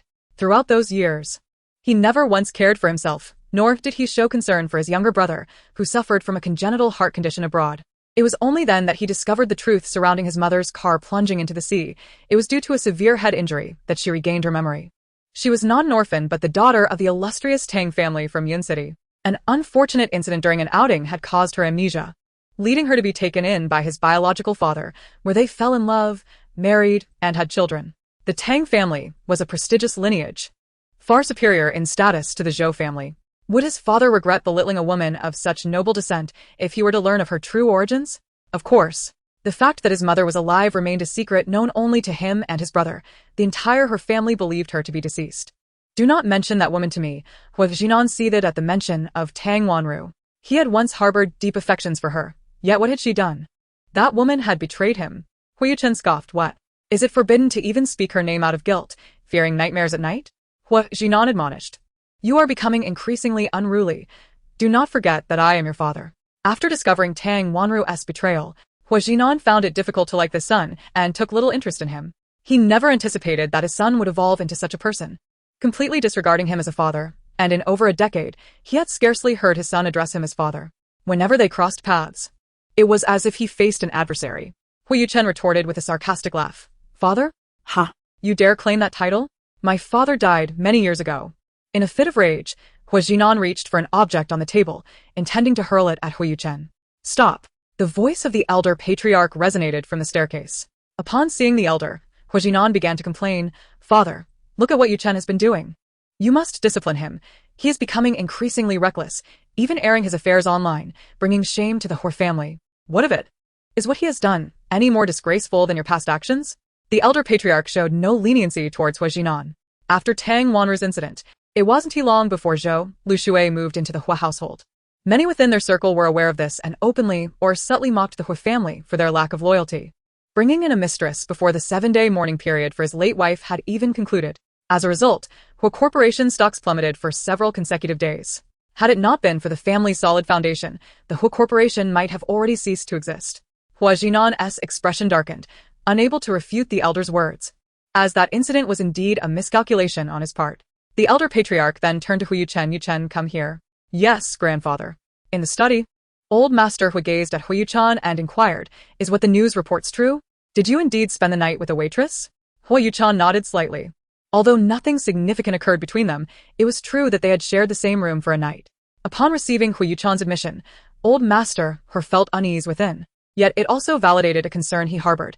His grandson was indeed attracted to women, and his sexual orientation was not in question. He had observed Huo Yuchen surrounded by a group of men for years, leading him to wonder if his grandson's preferences were otherwise. It was a pity, however, that the woman involved was merely a waitress, lacking any substantial background. I do not care how you conduct yourself outside, but if it affects the company's interests, I must intervene. Speak up. What do you intend to do? Although the news had only circulated online for a brief moment, it had already impacted the company's stock. I expect you to resolve this matter by the end of the day. You are not unaware of how many eyes are on your position. Several shareholders have already contacted me. Trusting in his grandson's capabilities, he refrained from further elaboration, merely offering a succinct reminder. Huo Yuchen nodded in acknowledgement. Furrowing his brow, he replied, I haven't had time lately. The old master's expression fell immediately. Even if you lack time, you must make time. What could be more important than matters of the heart? The old master spoke with disdain in his eyes, lamenting that several of his comrades had grandchildren old enough to be of marriageable age, while he had yet to even catch a glimpse of a potential granddaughter-in-law. At that moment, Li Tsuelian rushed in, her voice tinged with urgency. Father, you must save Xianer. The police have taken him away. With a quivering tone, she added, I don't know the specifics. The police only said Xianer was reported for drug use. How could he possibly be involved in such a thing? He must be framed. Please. You must help him. Huo Yuchen maintained a calm demeanor, choosing to exit the study, seemingly indifferent. Downstairs, Huo Jinan had not yet departed. Upon noticing Huo Yuchen's descent, he approached him with a noticeably improved attitude. Ah, Yuchen. Father spoke rather impulsively earlier. Please do not take it to heart. Huo Yuchen remained unappreciative, his expression still frosty. Do you have something to discuss? Sensing Huo Yuchen's impatience, Huo Jinan decided to be direct. It is about your Aunt Zhou's niece. She just graduated from university this year. She's quite beautiful and... Before Huo Jinan could finish, Huo Yuchen's cold laughter interrupted him, brimming with mockery. The derisive look in Huo Yuchen's eyes rendered Huo Jinan unable to continue. Frowning, Huo Jinan asked, What are you laughing at? Why are you telling me this? Whether you wish to take a mistress or remarry, you need not consult me. Huo Yuchen deliberately misconstrued his intentions. Huo Jinan's previously suppressed anger surged once more. His son had a knack for infuriating him with mere words. Ever since being betrayed by Tang Wanru, he had developed a distaste, even aversion, towards women of no significant background. You have no right. Huo Jinan's words filled Huo Yuchen with profound disdain. Without waiting for Huo Jinan to respond, Huo Yuchen turned and left, fully aware that his father desired him to marry a woman of equal standing. He reluctantly picked up the phone and dialed Liu Yang's number, requesting assistance. Chapter 18. Investigating her. Huo Yuchen took the call, perusing the information. Su Ningxi, 20 years old, a native of Haicheng, a high school dropout with only a middle school education, an only child from a rural background, with both parents being quintessential farmers. At the age of 16, she ventured out to work, having sold clothing, served dishes, and washed plates, known for her diligent and honest nature. A simple A4 sheet encapsulated the essence of Su Ningxi's life. Huo Yuchen placed the A4 sheet on the table, lit a cigarette, took a puff, and inquired, "Is that all?" "Yes, that is the entirety of the information." Curiously, he asked Mr. Huo, "What is your purpose in investigating her?" Huo Yuchen retorted, "Some questions are best left unasked." Liu Yang fell silent, obediently closing his mouth. Huo Yuchen was quite pleased with Su Ningxi's background, including her appearance. She was perfectly suited to provoke his father. Meanwhile, Su Ningxi, feeling dejected, decided to visit a bar to unwind. Shin Jilan picked her up. But just as they exited the hotel, they were intercepted. Su Ningxi glanced at the newcomer. Her already foul mood darkened further. "What do you want again?" she snapped. "Do you know him?" Shin Jilan inquired, noticing Su Ningxi's tone. Without a second thought, Su Ningxi replied, "I've seen him once. He sells insurance." Shin Jilan, observing Liu Yang in his formal attire, did not doubt Su Ningxi's words and waved him off. "Let's go. We are not interested in insurance." Liu Yang's lips twitched. When did he become an insurance salesman? Taking a step forward, he respectfully addressed Su Ningxi. "Miss Su, please accompany me. Mr. Huo requests your presence." "For what?" Su Ningxi's heart tightened, eyeing Liu Yang warily. Liu Yang reassured her, "Miss Su, please do not worry, we mean no harm. Mr. Huo merely wishes to speak with you." "What could we possibly discuss? What is there to talk about?" Su Ningxi could not fathom any reason for conversation, considering their previous encounters had been far from pleasant. "Indeed, Mr. Huo is waiting for you in the car." Su Ningxi glanced towards the limited edition Maybach parked nearby, realizing that the terrifying man was inside. The windows were tightly sealed, obscuring the view within. Perhaps it was psychological, but she felt as though a pair of commanding eyes were piercing through the glass, fixating on her. What could we possibly discuss? "I refuse to go." Without a second thought, Su Ningxi rejected the notion, recalling Huo Yuchen sent shivers down her spine. That man was too intimidating, and his intentions were surely sinister. "Then consider yourself offended." Liu Yang spoke in a businesslike tone, signaling to the two bodyguards who had appeared beside him. Sensing the precarious situation, Su Ningxi whispered to Shin Jilan, "How many can you take?" Although Shin Jilan was unaware of the context, she recognized that the man before them was not merely an insurance salesman. Upon seeing the two imposing bodyguards, her legs suddenly felt weak, but for the sake of pride, she held up 3 fingers. 3. "Good, then I leave this to you," Su Ningxi declared. Before taking off in a sprint, Shin Jilan gazed at the retreating figure of Su Ningxi, momentarily taken aback. Wasn't he promised that they would share both fortune and adversity? How could she abandon him in such a dire moment?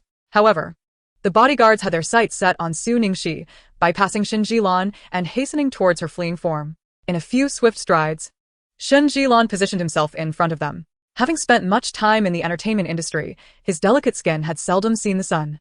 Rendering him no match for the professionally trained bodyguards, he was swiftly subdued, his hands restrained behind him. He called out towards Su Ningxi's silhouette, "Help! Save me!" Upon hearing Shen Jilan's cries, Su Ningxi turned her head, exasperatedly rubbing her forehead. "What's the point of running? Didn't he claim he could take on 3 at once? Clearly, I overestimated him." Liu Yang gestured for her to follow, saying, "Miss Su, please accompany me." Shen Jilan looked on with concern. "Ningxi, it's all right. I'll be back shortly." She reassured him with a comforting glance before following Liu Yang towards the luxurious Maybach. Liu Yang opened the rear door for her, and as Su Ningxi glanced at the imposing figure of Huo Yuchen seated inside, she took a seat, striving to disregard the powerful aura he exuded. With a mindset of not losing ground, she crossed her arms and propped one leg over the other, declaring, "So, what do you need?" Huo Yuchen lifted his gaze from a pile of documents on his lap and, noticing her fidgeting leg, furrowed his brows slightly. This woman truly lacked any semblance of femininity. She was rather uncouth. Su Ningxi, why are you staring at me? Speak if you have something to say. Huo Yuchen handed her a document and uttered 2 words, take a look. Su Ningxi regarded him with a puzzled glance before accepting the document. The words marriage agreement leapt out at her, and she rubbed her eyes, convinced she must be seeing things. Once reassured she was not mistaken, she sat upright, fixing her gaze on Huo Yuchen. Are you certain this is what you wish to show me? Huo Yuchen glanced at his limited edition watch. You have 10 minutes. What do you mean? You want to marry me? You can't possibly have feelings for me? Huo Yuchen looked at her as if she were a fool. Su Ningxi chose to ignore his expression. Why are you looking at me like that? I was merely joking. Huo Yuchen continued. This is a contractual marriage, lasting 1 year. The specifics are detailed in the contract. You may review it. What? A contractual marriage? What on earth? Just marriage, yet it's a contractual one? What is he trying to pull? Driven by curiosity, Su Ningxi read through the entire contract. Essentially, it stipulated that after marrying him, her only obligation was to play the role of a wife for 1 year, after which they would part ways, and she would receive a considerable sum from him. Once she finished reading, she hesitantly asked again, You truly wish to enter into a contractual marriage with me? She could not fathom why he would want to marry her, with his standing. He could easily choose anyone off the street who would be a better match than her. Did he have some ulterior motive? Huo Yuchen believed that she could not possibly trust such a fortuitous event would occur in her life. After all, many women sought to establish a connection with him. Here marked, do not rejoice too soon. Scrutinize the contract thoroughly. It is a marriage of convenience, to put it plainly, a sham marriage. In Chapter 19, Threats. Su Ningxi tossed the contract into his arms, her expression one of disdain. Which of your eyes perceives my joy? Regardless of your intentions, you should abandon such thoughts. I refuse to engage in a false marriage with you. He could not fathom her reasons for rejecting him. The compensation he offered was substantial enough to ensure a lifetime of comfort for someone of her ordinary means. Yet, her outright refusal was perplexing. If not driven by greed, then she must be foolish. Su Ningxi earnestly explained, the rationale is quite simple. Your temperament is volatile and irascible, your character taciturn and obsessive, and you possess a remarkable ability to disguise your true self. Although the contract spans merely a year, I fear that cohabiting under the same roof with you would lead me to despair long before that year concludes. With each word she uttered, the atmosphere within the car seemed to chill. Assistant Liu, seated in the front, felt a surge of anxiety, wishing he could curl up and disappear from sight. He mused that, given his boss's temperament, Miss Su would likely face dire consequences for her boldness. As far as he knew, no one had ever dared to speak so freely to this formidable figure. See, I merely spoke the truth, and you are already on the verge of a tantrum. Su Ningxi pointed out to Huo Yuchen. Huo Yuchen let out a cold laugh, deriding her. Are you attempting to stand out because you know you are unappealing? Is that your strategy to capture my attention? Su Ningxi, she began, but before she could finish, Huo Yuchen's acerbic words cut her off. To entice and then withdraw requires a measure of restraint. Exceed that limit, and you risk losing everything. Su Ningxi laughed in frustration. Am I the one playing games of desire? Do you have a misunderstanding of what that entails? Huo Yuchen dismissed her retort. Do not waste your efforts. I will never be attracted to you. I am exceedingly selective when it comes to women, and you do not even qualify to queue. The mere fact that I approached you today should be a source of your secret delight. Huo Yuchen's expression darkened as he spoke coldly. Is that so? I hope you do not come to regret your decision. Su Ningxi scoff. Achente. Whoever regrets is the lesser being. Turning to the driver, Liu Yang, Huo Yuchen commanded. To the police station. Ha! What business do we have at the police station? Is it a crime to refuse to marry you? She questioned, bewildered. They had reached an impasse. Was he not supposed to order her out of the car and never wish to see her again? The instinct that this was not a favorable turn of events nagged at her. Huo Yuchen ignored her, closing his eyes and adopting a posture suggestive of sleep. Since you are heading to the police station, I shall refrain from intruding. My friend is awaiting me. Perhaps you should pull over. Silence. Huo Yuchen interrupted her with evident impatience. Su Ningxi clenched her jaw, suppressing the urge to strike him. This man truly possessed an extraordinary level of bad temper. When she seized the opportunity, she would ensure he received a deserved reprimand. At that moment, her phone rang. It was Shun Jiluan calling. Ningxi, where are you going? Are you in any trouble? Should I call the police? As soon as the call connected, Shun Jilan's anxious voice came through. Su Ningxi glanced at the man beside her, who appeared to be feigning sleep, and remarked, no need to report anything. What was the point of calling the police? She was already at the police station. 20 minutes later, at the police station, a voice filled with disbelief echoed. What? You drugged him? Was she dreaming? Yes. It must be a dream, otherwise, how could she explain the bewildering series of events that had transpired? Pinching her cheek, she exclaimed, "Ouch. That hurts. Officer. You must be mistaken. I am innocent. How could I have drugged him when we have no enmity?" Su Ning, she said, pointing at Huo Yuchen, who was sitting there like a lord. You should reflect on your actions instead of trying to argue. Now tell us, where did you obtain the drugs? The officer's expression was stern. Su Ning, she rubbed her forehead, feeling a headache coming on. Why are you so difficult to communicate with? I have already stated that I did not drug him. Why can't you comprehend that? It seems you won't shed tears until you see the coffin, the officer replied, tossing a stack of papers in front of her. Take a look at this. Su Ning, she picked it up and saw it was a medical report for Huo Yuchen. The results indicated the presence of aphrodisiac substances in his blood, as well as a mild concussion. Upon reading the words mild concussion, a pang of guilt struck her as she recalled that she had indeed hit him with a vase. However, looking at him now, he hardly appeared to be suffering from a concussion. He must be trying to frame her. Raising the report, she asked, "What do you mean? You can't just conclude that the drugs in his system were administered by me. Don't you prioritize evidence in your investigations? Where is the evidence?" The officer replied, "According to the victim, you were the only one who entered his room that night. Of course, you can provide evidence to prove that you did not administer the drugs." Su Ning, she was bewildered. Who could enlighten her on how to prove her innocence? She approached Huo Yuchen and nudged him with her foot. Hey. Tell them whether I drugged you or not. The man, who had been squinting, opened his eyes, revealing a turbulent gaze filled with menace, his voice chillingly low. I don't want to hear it. Realizing that he was becoming angry, Su Ning, she quickly altered her demeanor, chuckling nervously. I just need you to testify that I did not drug you. You know whether I was drugged or not, don't you? If I truly had drugged you, why wouldn't I let you take advantage of me? The latter part of her statement was difficult to voice. Are you sure it's me who wouldn't let you, rather than me being unable to bring myself to touch that unattractive face of yours? So, Ning kifel tutterli dongquetiet. Even if she had 1,000 mouths, she wouldn't be able to clarify her stance. Surely, any rational person would prefer to believe the latter. But the truth was, she had been the one to prevent him from sleeping. She should have realized that this insufferable man had personally brought her to the police station. How could he possibly explain himself? He likely relished the opportunity to pin more charges on her, and she felt as though her brain had been kicked by a mule. At that moment, the officer approached her and said, Miss Su, please honestly disclose the source of your drugs. Are you aware that purchasing illicit drugs is a criminal offense, punishable by a minimum of 3 years and a maximum of 10 years in prison? If you voluntarily admit to it, you may receive leniency. At this moment, Soon Jinxie wished she had multiple mouths to express her frustration. I have stated that I did not administer any drugs. Why do you refuse to believe me? As law enforcement officers, shouldn't you conduct a thorough investigation? It cannot be that those with power and influence are inherently justified. Enough, Huo Yuchen said impatiently, rising to leave. Upon hearing this, the police immediately summoned 2 additional officers, instructing them to detain her. Realizing that Huo Yuchen was indeed serious, Soon Jinxie felt a surge of panic as she blocked his path. Wait. I believe we can still negotiate. Huo Yuchen, with an expression of indifference, replied. It's too late.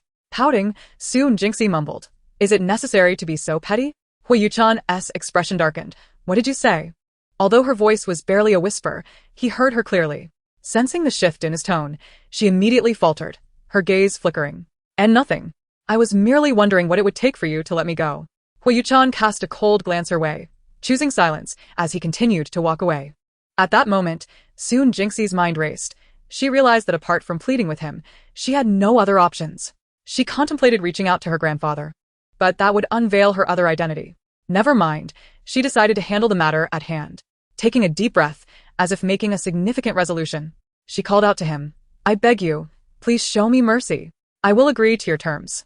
She reasoned that since her current identity was fabricated, entering into a false marriage would not impact her true self.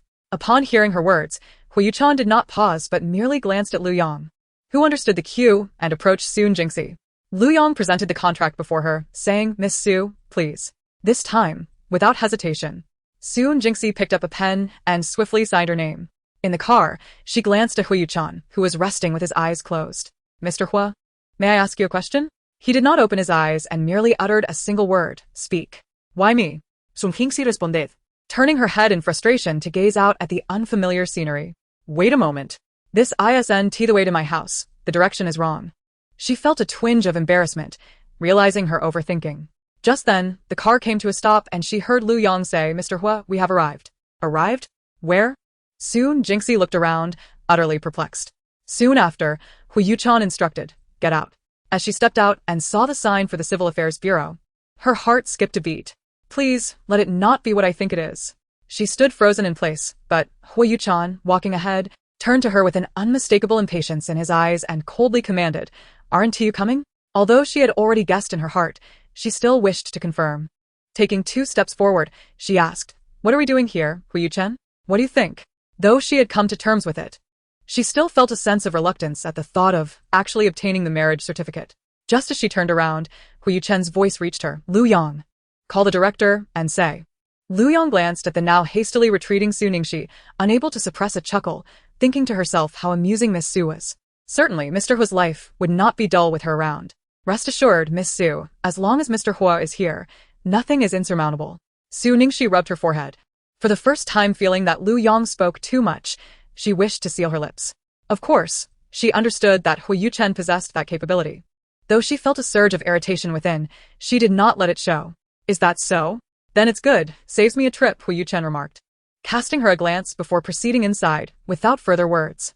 At this moment, Su Ningxi dared not entertain any playful notions, and hurriedly followed suit, shooting a glare at Lu Yang for his indiscretion.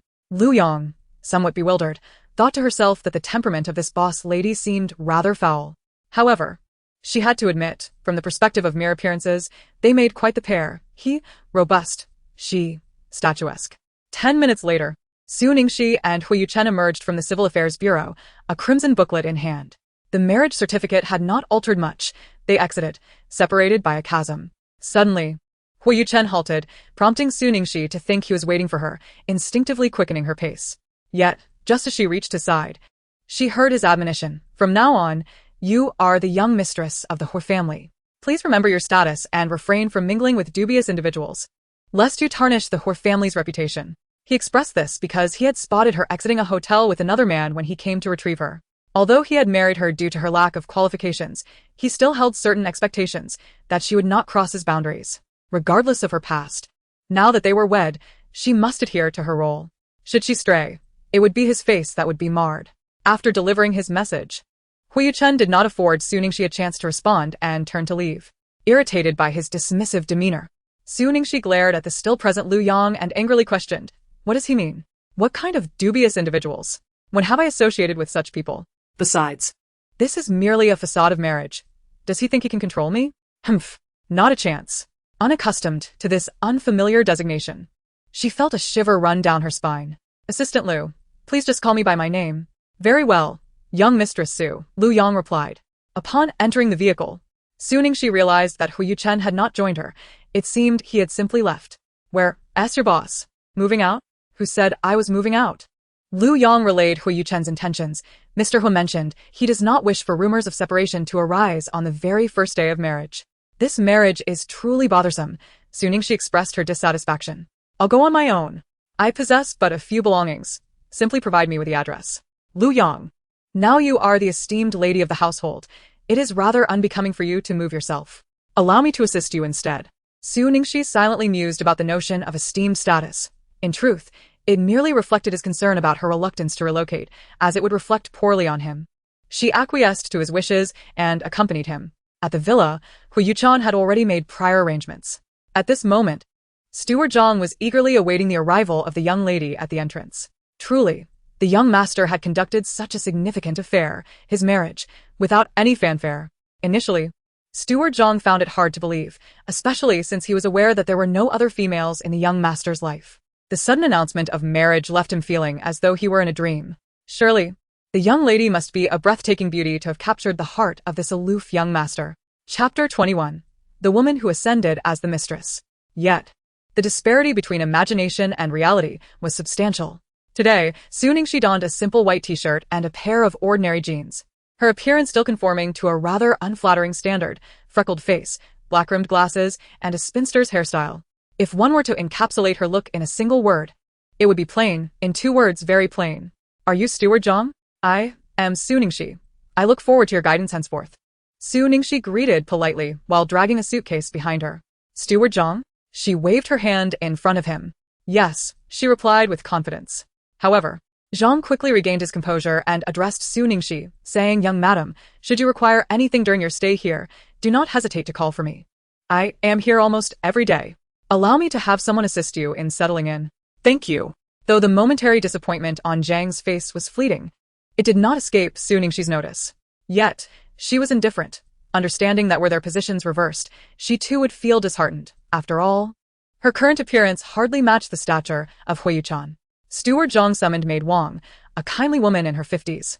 Upon her first glance at Su Ningxi, she appeared taken aback, though she quickly regained her composure and picked up Su Ningxi's suitcase from the floor, stating, "Young madam, please follow me. Your room is on the second floor. I will take you there now." Assuming that as a married couple they would reside together, Maid Wang led Su Ningxi directly to Huo Yuchen's master bedroom. "This is the young master's room." What? "Are you suggesting that I am to live here?" Su Ningxi was taken aback upon realizing it was Huo Yuchen's chamber. This was unexpected. She had never contemplated sharing a room with him. Living in the same space would certainly put her at a disadvantage. What is it? "Does the young madam have concerns?" Maid Wang was bewildered by Su Ningxi's exaggerated reaction. It dawned on Su Ningxi that she had perhaps overreacted. Adjusting her glasses, she feigned nonchalance, stating, "No, not at all. It is quite splendid. I really like it." Maid Wang did not dwell on her words, replying, "Then please rest for now. Call for me should you need anything." After Maid Wang exited, Su Ningxi carefully surveyed the room, characterized by a cold color palette of black and white, which appeared quite frigid and was indeed well suited to Huo Yuchen's temperament. Wandering around the room, she casually reclined on the bed, the faint scent of grass wafting from the covers, quite pleasant indeed. As she gazed at the unfamiliar surroundings, Su Ningxi felt as if she were ensnared in a dream. She had inexplicably gotten married, devoid of flowers, rings, blessings, or love. Bored and listless, she retrieved her phone and powered it on, having previously turned it off after sending a message to Xin Jilan to reassure her not to worry as she prepared to engage in a battle of wits with Huo Yuchen. Upon opening her phone, a flurry of notifications appeared, all from Xin Jilan, undoubtedly inquiring about her whereabouts and the identity of certain individuals. "Feng Xiaoxiao. What on earth is going on? Have you lost your mind? Where are you?" Clearly, no one believed her words. "I am speaking the truth. I have genuinely married." "Feng Xiaoxiao, please, stop joking, I'm busy." "Lan Ling, have you been threatened? Do you need assistance in reporting to the authorities?" Xin Jilan sent another message. "Who dares to marry you? The fierce tigress." Su Ningxi tugged at her disheveled hair, understanding their disbelief. She herself had yet to fully grasp the situation. "It's your skepticism, but don't say I didn't inform you when the time comes." The other ceased responding, dismissing her claims as mere jest. With no conversations to engage in, Su Ningxi lay there, inhaling the gentle fragrance of grass, and soon succumbed to slumber. The room was enveloped in tranquility, while outside, chaos erupted. The official account of the Huo Corporation revealed the marriage certificate of Huo Yuchen and Su Ningxi, accompanied by an explanation regarding the earlier hotel incident. The influence of both the Huo Corporation and Huo Yuchen was anything but ordinary. Within mere minutes, the news soared to the top of trending topics, and at that moment, from the elderly to children in the capital, everyone was aware of Huo Yuchen's marriage. The once aloof heir of the Huo family had taken a bride, shattering the hearts of countless women in the city. The most fervent discussions online revolved around the identity of the new Mrs. Huo, with speculations rife regarding her true nature. Why would the esteemed President Huo choose a waitress for a wife? Had I known, I too would have donned an apron in hopes of capturing his attention. Perhaps others chose to work as waitstaff merely to experience life. Even without the title of wife, she was still President Huo's girlfriend. Surely, she wouldn't lack for financial means. To marry into the Huo family, this new lady must possess extraordinary beauty. One wonders which prominent family she hails from. Regardless of her beauty, her figure was indeed remarkable. The discussions online were rife and impassioned, accumulating millions of comments in mere minutes, crashing the server. The family living room was filled with onlookers, all eager to witness the unfolding drama, aside from Huo Zixi, who was confined to a hospital bed. The rest of the Huo family, including Huo Jidong's family and Huo Xiaobei's family, had gathered, along with a few distant relatives. Upon entering, they were met with Huo Xian's sardonic comments. Huo Yuchen's deep, dark eyes glinted with a hint of coldness. "Have you not had enough time in the slammer? Do you wish to extend your stay? Do not overstep your bounds." Upon mentioning this matter, Huo Xian was immediately reminded of the few days spent in the police station, a time that was far from human existence. It was evident to him that he was behind it all, however, lacking evidence. He could only wish to report him to his grandfather. "Xiana, Li Tzuelian, sensing the shift in atmosphere, promptly called out to Huo Xian, giving him a warning glance. She then turned to Huo Yuchen, her face adorned with a feigned smile. "Ah Chen, do not take offense at your younger brother. He is still young and lacks understanding." Huo Yuchen was unimpressed, retorting, "Still young? A grown man in his 20s behaving like an infant?" Li Tzuelian's smile instantly faded, replaced by a mixture of anger and embarrassment. "You, be quiet." Huo Xian was incensed by Huo Yuchen's remark, ready to retaliate, but was restrained by Li Tzuelian. Huo Yuchen disregarded both of them and strode directly into the house. Huo Siyu, his half-sister, was strikingly beautiful, lively, and innocent, having clung to Huo Yuchen since childhood. Yet, Due to her mother's influence, Huo Yuchen had always maintained a cold demeanor toward her. Huo Yuchen's stepmother, Zhou Lushui, seated beside Huo Zinan, attempted to soothe the situation, saying, "Why argue with a child? They grow up, develop their own opinions, and whatever decisions they make, including whom they marry, we, as elders, should offer our support." Turning her gaze to Huo Yuchen, her expression softened. "Ah Chen, your father cares for you, which is why he became a bit agitated just now. Please do not take it to heart." Zhou Lushui's words ignited Huo Yuchen's pent-up emotions, and with a piercing glance, he spoke without restraint. "How dare a woman who rose to her position as a mistress speak to me?" Chapter 22. Expelled from the room. Zhou Lushui's face reflected a flicker of hurt. Eldest brother. Huo Siyu frowned. No matter how much she adored him, she could not abide his lack of respect for their mother. Huo Zinan cast a sympathetic glance at Zhou Lushui, reprimanding Huo Yuchen. "You are becoming increasingly intolerable. Is this how you speak to your elders? Apologize to Aunt Zhou at once." Huo Yuchen smirked disdainfully. "Did I prompt her to speak out of turn?" "Enough. Silence," commanded Old Master Huo. As he spoke, his presence commanded respect without a hint of anger. After sipping his tea, he turned his attention to Huo Yuchen. "You've grown up. And your opinions have certainly grown as well. Such a significant matter as marriage, and you do not consult the family?" Huo Yuchen replied with an impassive expression.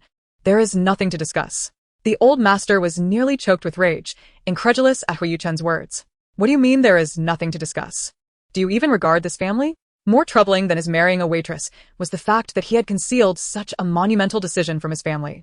While he could somewhat understand his father's reaction, given their turbulent relationship, he could not fathom why he would keep such news from his grandfather, who had always cherished him. Noticing the old master's face turning red with fury, Huo Yuchen cautioned, "As you age, it would be wise to temper your anger. Don't blame me if it leads to health issues." The old master could barely contain his fury, thinking, "This unfilial descendant will not rest until he drives me to my grave." Huo Siyu, standing beside the old master, tried to ease the tension. "Grandfather, please do not be upset. Eldest brother did not intend to provoke you." "Not intended?" "He did so with malice," the old master snorted coldly. At this moment, Huo Xiaobei remarked sarcastically, "Dad, it's not that I'm saying this, but among all the grandsons of the Huo family, your favorite is definitely Ah Chen. Yet, he got married without even informing you, which clearly indicates that he doesn't regard you as his grandfather." After Huo Yuchen assumed the position of CEO of the Huo Corporation, he dismissed her from her role as financial supervisor, leading to a significant reduction in her income over the past few years. This has left her quite dissatisfied with Huo Yuchen, and seizing such an opportunity, she was determined to utter a few harsh words. Sitting beside Huo Xiaobei was her husband, Lin Xinkuan, who tugged at the hem of her garment, signaling her to remain silent. Oblivious to the hint, Huo Xiaobei retorted, "Why are you pulling me? Am I wrong to speak? Everyone in the Huo family, including the servants, knows that Dad dotes on him the most." Her son Lin Haoming also chimed in, "Mom, perhaps you should say less."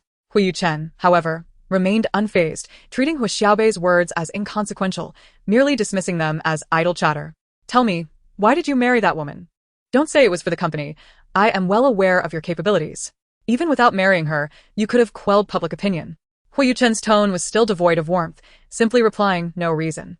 The old man, aware that he was unlikely to extract any meaningful explanation, decided to abandon the inquiry. The moment the news broke, he had commissioned a thorough investigation into Su Ningxi's background. Setting aside her family lineage, her appearance was rather unimpressive, leaving him puzzled as to what his grandson saw in her. Upon hearing the old man's remarks, Huo Jinan could no longer sit idly. "Dad, how can you accept such a woman into the Huo family?" The old man frowned. "What else can I do? This boy acted without consulting anyone and has already registered the marriage." Huo Jinan's thoughts were blunt and simplistic. Why not just have them divorce? They just got married. And now you want to kick her out? If this gets out, the Huo family's reputation will be in tatters. Do we want to be the laughingstock again? Just like in your day? Hua Jinan's expression soured. Why was he being dragged into this? The old man turned to Huo Yuchen. Did you hear what I said? Huo Yuchen met the old man's gaze and replied, we'll discuss it later. His words were not only directed at the old man, but also intended for everyone present. Although the old man no longer managed the company, he was still well informed about its affairs and recognized that Huo Yuchen had indeed been quite busy lately. So he refrained from saying more. Feeling reluctant, are we? Perhaps you're embarrassed to bring her along. Given that I've heard she isn't particularly attractive, Huo Xian jested, eager to stir the pot. Xianer, be quiet. Is it your place to speak about your elder brother like that? Apologize to him, Huo Jidong reprimanded from the sidelines. Huo Yuchen's marriage to a woman of no notable background delighted him most. This nephew was exceptionally talented. If he were to marry someone of equal social standing, it would be a considerable advantage for him. Now, however, as Huo Xian eventually weds a lady from a prestigious family, the position of head of the Heir family may not be guaranteed for anyone. Xian, what's wrong with me speaking the truth? Why should I apologize? Just because she's unattractive doesn't mean I can't comment on it. Cousin, your words are quite excessive. I see nothing but jealousy over my brother's marriage. Huo Siyu could not bear to hear Huo Xian speak ill of Huo Yuchen. Huo Xian chuckled as if he had heard a joke. Am I envious of him? What else could it be? Your elder brother is already married, while you can't even find a girlfriend. Huo Yuchen rose abruptly, disregarding the voices that continued to echo behind him. Are you out of your mind? Suddenly, the villa resonated with Su Ningxi's furious reprimand. She had been sleeping soundly when Huo Yuchen had unceremoniously picked her up and tossed her under the bed. Rubbing her sore backside and the back of her head, she lamented how cruel he was, lacking any sense of tenderness. Although she wasn't particularly beautiful, she was still a woman. Who gave you the right to sleep here? Huo Yuchen's expression was dark, almost menacing. Noticing his fury, Su Ningxi dared not provoke him further. She tucked a strand of hair behind her ear and explained, I apologize. Regarding where to sleep, I intended to discuss it with you, but I didn't expect to fall asleep while waiting for you. In this instance, she would certainly refrain from revealing that she had also slept on his bed during the day. Huo Yuchen, not wishing to press her further, coldly commanded, leave. Are you certain you want me to go? His gaze was sharp as a blade. Su Ningxi instinctively shrank back. This man was utterly unapproachable, often wearing a countenance that suggested he might devour anyone who crossed him. She truly could not fathom what his admirers found appealing about him. Fine. I shall take my leave, she thought, relishing the opportunity. You said it yourself. Should our relationship be discovered, do not blame me. With that, she averted her gaze and dragged her suitcase out the door. Standing in the empty corridor, she felt relieved that it was devoid of any onlookers. Otherwise, she would have been utterly humiliated. If word spread about the newlywed mistress of the Heir family being cast out of her husband's room, she could forget about making her way in the capital. Chapter 23. The Arrival of Matriarch Hua. Glaring at the tightly shut door behind her, Su Ningxi, in frustration, Kicked it. Ouch. Tears welled up in her eyes from the pain. The door remained unscathed, while her foot nearly suffered a calamity. Seizing the moment before Huo Yuchen could emerge to confront her, she hopped away from the scene.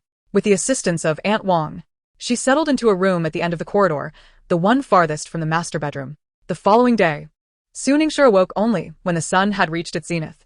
As she descended the stairs, she heard commotion below. At that moment, a servant in her 50s led a group of individuals upstairs, all of whom were carrying clothing. Slowly, over here. Sister Lu, why haven't I seen the mistress?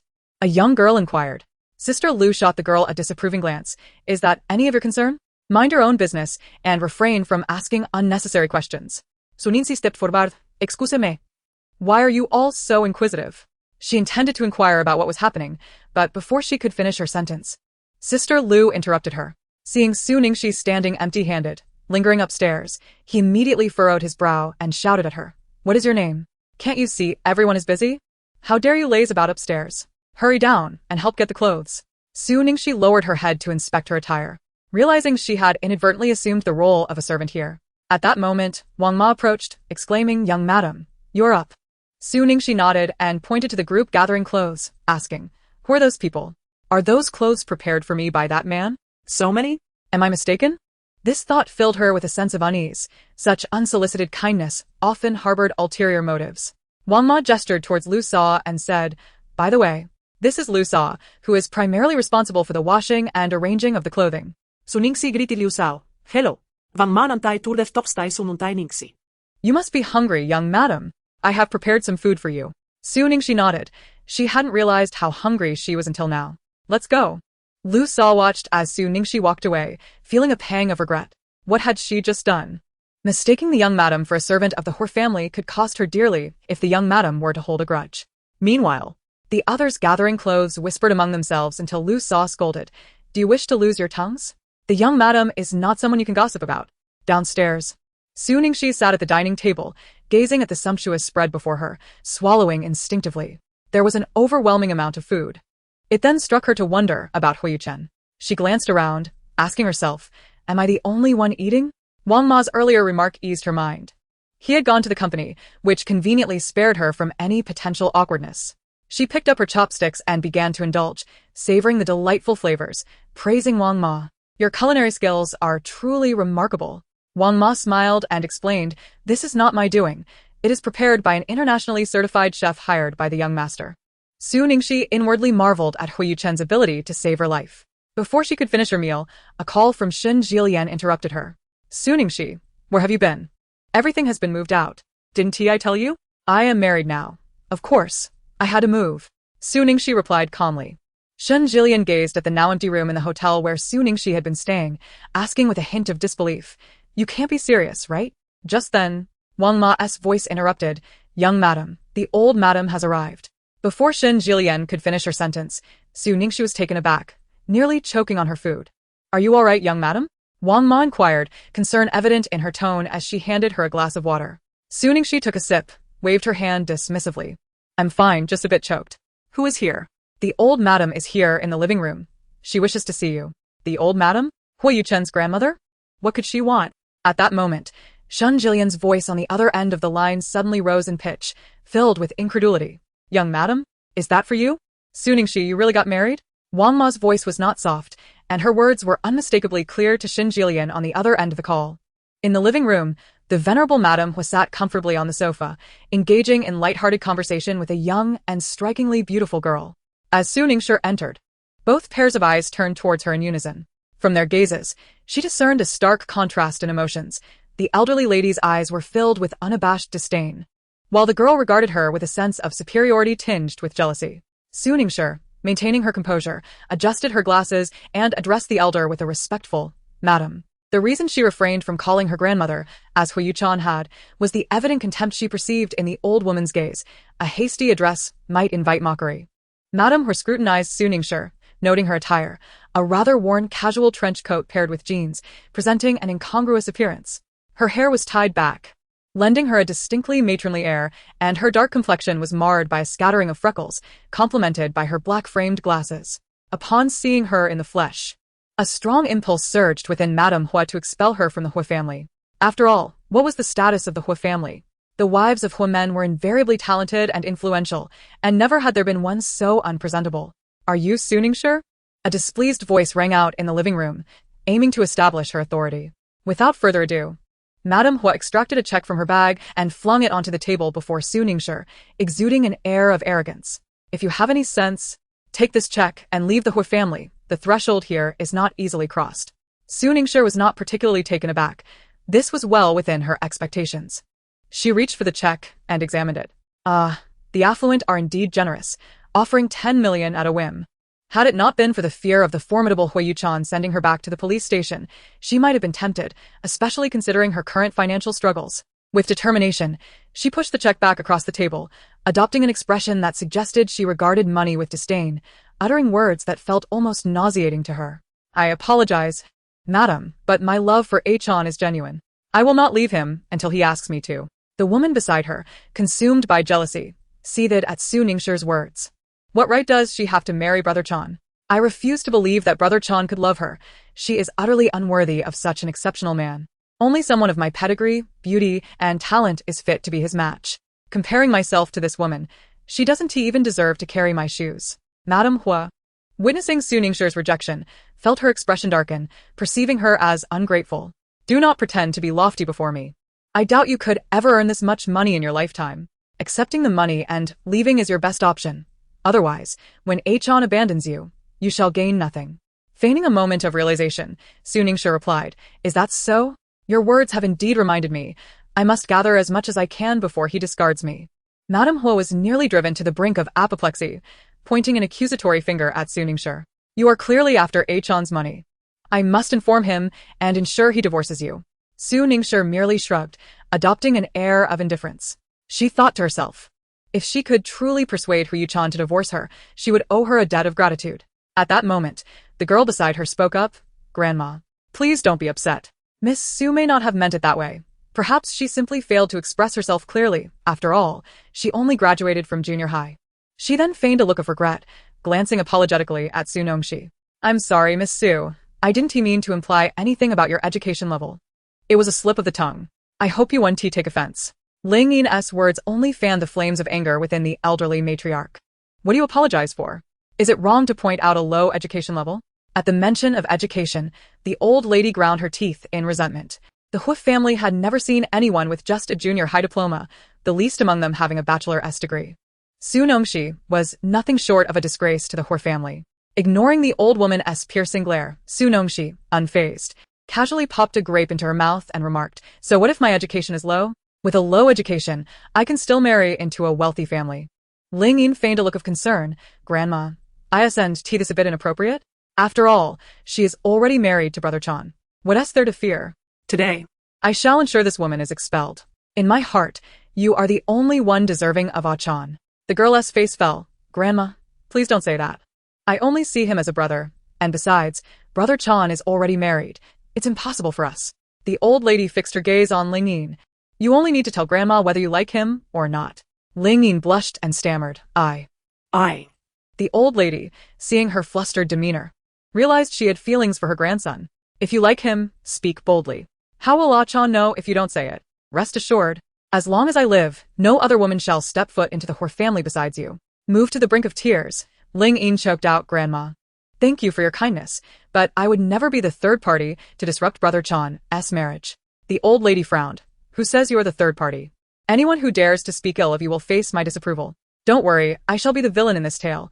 Once this woman is driven out, I will ensure Chan marries you. Suddenly, Su Nongxi appeared to be on the verge of vomiting, gagging twice. The old lady and Ling Yin turned to her simultaneously, only to see Su Nongxi spitting out the bitten grapes, her brow furrowed as she muttered, how disgusting. The old lady's face darkened. Someone from the countryside was indeed crude and impolite. Su Nongxi met their gazes and said earnestly, I apologize. It seems I have interrupted your conversation. Please, continue without regard for me. Ling Yin, observing Su Nongxi's actions, couldn't help but scoff inwardly. This woman was truly embarrassing Brother Chan, and she believed it was only a matter of time before she would be cast out. Noticing the old lady's displeased expression, Ling Yin sought to stir the pot once more, saying, Miss Su, you are being rather disrespectful. After all, Grandma is an elder. Even if you dislike her, you should at least show some respect. Who are you? Su Nongxi felt an overwhelming aura of pretentiousness emanating from this woman. She had only heard the old lady call her Yin, yet she remained unaware of her true identity. From their conversation, it became evident that she harbored feelings for Huo Yuchen, yet whether he reciprocated those sentiments remained an enigma. I am Ling Yin, the daughter of the Ling family. When mentioning her lineage, pride illuminated Ling Yin's countenance, for she was indeed the esteemed daughter of the Ling family, second only to the Huo family in the capital. Her heritage was something that this woman could only envy throughout her life.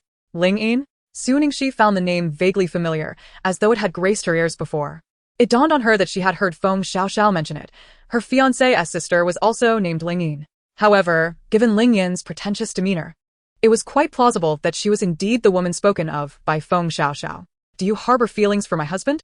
Ling Yin quickly clarified, seemingly anxious that Su Ningxi might misunderstand. Miss Su, please do not misconstrue my intentions. I regard Brother Chen as a brother. Su Ningxi thought to herself, of course. How could a lady of the prestigious Ling family possibly covet another's husband? It seems the old lady has misjudged Miss Ling. The elderly matriarch, with a piercing gaze directed at Su Ningxi, was taken aback by the latter's sharp tongue. Just as the matriarch was about to reprimand Su Ningxi, Huo Yuchen's voice resonated from the entrance. What brings you here, Grandma? Upon seeing Huo Yuchen, the elderly lady redirected her ire towards him. You are aware that I am your grandmother, yet did you consider that when you quietly married this woman? Huo Yuchen responded coolly, Grandma, please do not be upset. I did not inform anyone of my marriage. It was merely a simple registration. I promise to notify you when we hold the wedding. You still intend to have a wedding with her? I cannot allow it. I refuse to accept her as my granddaughter-in-law. You must divorce her at once. Before Huo Yuchen could retort, Su Ningxi, with tears glistening in her eyes and a tone laced with bitterness and grievance, rushed forward. Chapter 25, The Confession. Huo Yuchen furrowed his brow at her words, his gaze drifting to the check laid upon the table, then to Ling Yin. Realizing that she was the one who had instigated the old lady to create such a scene, Ling Yin, with her head bowed, lacked the courage to meet Huo Yuchen's eyes, fully aware that his words had granted the old matriarch a semblance of authority. However, the old lady persisted. What sort of wife is she to you? In my heart, your true wife has always been Ling Yin. You grew up alongside her, and she harbors affection for you. I have long regarded her as my granddaughter-in-law. You must immediately cast this woman aside and bring Ling Yin into your home. Upon hearing the old lady's proclamation, Ling Yin felt a surge of excitement and looked up at Huo Yuchen, eager to discern his stance. Huo Yuchen's brow furrowed further, clearly displeased with the matriarch's words. Grandma, what expression is that? What flaw does Ling Yin possess? She possesses beauty and talent, far surpassing this commoner. Huo Yuchen's expression darkened, and his tone grew markedly colder. Ningxi is my wife. I hope you'll extend her the respect she deserves. The old lady's astonishment swiftly morphed into fury. Respect her? Does she deserve that? Where did you find this wild girl? Today, you must cast her out. Huo Yuchen's brow furrowed once more. If Grandma disapproves of my wife, you need not visit here in the future. If we do not meet, you shall no longer be troubled by her presence. The elderly lady struck her cane against the ground with considerable force, exclaiming, How could you, having only been married for a few days, defy me for the sake of this woman? Su Ningxi, standing nearby, feigned indifference, wishing desperately to become an invisible entity to avoid being caught in the crossfire of their escalating argument. She then summoned the butler. Zhang, are you trying to dismiss me? Lady Hua exclaimed with indignation, her temper flaring. This ungrateful descendant sought to expel her just as she had arrived. She had planned to stay for several days. Her luggage already in tow. Huo Yuchen, maintaining his calm demeanor, replied, It is not my intention to send you away, grandmother. Rather, Ningxi is simply unaware of proper decorum. Your presence here may provoke her. At that moment, Zhang the butler entered, respectfully greeting, Young master. Yes, Zhang, came the reply. The butler then gestured toward the elderly lady, urging her to leave. With a huff, she rose from the sofa, leaning on her cane and expressing her disappointment. Very well, you disregard my counsel. You shall come to regret it. With a fierce glare directed at Su Ningxi, the latter felt the weight of the old woman's disapproving stare. Keeping her head down, she fidgeted with her fingers, internally lamenting the notion that marriage is a grave, as she faced expulsion on merely her first day. Once the two departed, silence enveloped the living room. Huo Yuchen observed Su Ningxi, who resembled an ostrich hiding its head in the sand, and presumed her pride had been wounded by his grandmother's remarks. Do not take grandmother's words to heart, he offered. Excuse me? Su Ningxi raised her head, surprised. As she thought she had misheard, was he actually comforting her? Huo Yuchen provided no further explanation and ascended the stairs, leaving her feeling neglected. What a dreadful habit, she muttered, throwing a fist toward his retreating figure. As luck would have it, Huo Yuchen paused, as if he sensed her movement, and turned back. Su Ningxi. That evening, at the MOU Club, which rivaled the renowned Meilon Club, the ambience was starkly different, like the extremes of heaven and hell. While Meilon embraced transparency, MOU thrived in darkness, with lights casting an eerie glow upon its patrons. In a private room, rows of liquor bottles adorned the table before Su Ningxi, who sat opposite Xin Jilian and Feng Xiaoxiao, with Lan Ling beside them. Both women gazed intently at Su Ningxi, now aware of her marriage to the illustrious Huo Yuchen, a figure of almost mythical stature in the capital. Su Ningxi remained unfazed, allowing their scrutiny to wash over her. Silence enveloped the quartet until Lan Ling could no longer contain herself. Su, aren't you going to provide us with an explanation? She demanded. You married without informing your closest friends. How can we not be upset? Shrugging, Su Ningxi replied, I did tell you. It is not my fault you chose not to believe me. The other two inquired, did she mention it? Xin Jilian nodded. She spoke of it in the group chat a few days ago. Suddenly, Lan Ling exclaimed, Ah, I understand now. Her revelation seemed to unveil a hidden truth, prompting all eyes in the room to fixate on her in unison. What have you discovered? Could it be that you have long been in love with Huo Yuchen, which is why you fled from the wedding? A scheme long in the making? No wonder she decided to work at Meilon. It appears her intentions were not purely about the job. Feng Xiaoxiao chimed in, suggesting it might be plausible, otherwise. How could she so effortlessly win over the king of the capital? Su Ningxi shot them a glance, exclaiming, Could your imaginations be any more vivid? Lan Ling. What do you think? Of course not. To be precise, it was he who captured me, she replied. Ha. Foam Xiao spluttered, spraying the water she had just sipped. What do you mean? Are you saying he pursued you? Su Ningxi nodded, affirming, indeed. Even the bodyguards were involved. Did he see your true self? Foam Xiao could only conceive of this possibility, for her true appearance was of extraordinary beauty. Chapter 26. He is not lacking in wealth. Su Ningxi shook her head, no. Is there something wrong with his eyes then? From my observations over the past few days, his eyesight seems perfectly fine. Then what could it be? I suppose he appreciates my inner qualities. Shun Jilian wore a look of disgust at Su Ningxi's words. Sister, just how thick-skinned are you to utter such things? Others may not know, but he is quite aware. The demeanor Huo Yuchen exhibited on the day of our marriage certificate was not typical behavior for someone in love. All right. Enough joking. Truthfully, I am unsure why he chose me. When I asked him, he claimed it was because I am ugly, Su Ningxi stated seriously. Lan Ling nearly dropped her jaw in disbelief. He likes the ugly? No way. That reason is utterly absurd. I refuse to believe it. That is exactly what he said. And I too find it hard to believe. You dare enter into a marriage agreement without knowing the other party's intentions? Aren't you afraid of being sold off? Su Ningxi replied nonchalantly, surely not. He is not in need of money. Besides, with my poor appearance, how much could I possibly be worth? If one were to sell, they should choose someone attractive. To think you worked as a waitress for a few days and managed to capture such a mesmerizing man, how many women would envy you? Lan Ling remarked, a look of envy crossing her face. Su Ningxi frowned in disapproval. Is he really that great? The image of Huo Yuchen's extraordinarily handsome face immediately flashed in her mind. He was indeed striking, but given his previous threats and coercion toward her, she was reluctant to admit his good looks. Thus, she casually remarked, "Yes, just all right." Shun Jilian suggested, "When will you introduce him to us? I am quite curious about this man at the pinnacle of the social pyramid. I have only seen him in the news, never in person." Upon hearing Shun Jilian's words, Lan Ling became enthusiastic. "Yes, why not do it now? You could call him to pick you up, claiming you're drunk. After all, you are his nominal wife. Wouldn't he ignore you?" Su Ningxi's lips twitched. That seems rather inappropriate. Moreover, I don't appear to have Huo Yuchen's contact information. Perhaps another time. We have signed an agreement to not interfere in each other's lives. I do not wish to intrude upon him. At that moment, Feng Xiao interjected. Have you considered what you will do if your parents find out? It is better not to mention this matter, for every time Su Ningxi does, a throbbing headache ensues. At this moment, she merely wishes to sever ties with Huo Yuchen before her parents find out. She tries to dismiss these thoughts, recognizing that overthinking only adds to her discomfort. Such matters are for another day. Turning to Feng Xiao, she inquires, by the way, isn't your fiancé's sister named Lingyin? Feng Xiao nods, yes, indeed. Why do you ask? Su Ningxi recounts the day's events in detail. Feng Xiao is not at all surprised. This is precisely the sort of thing she is capable of. Lan Ling, is your rival truly that repugnant?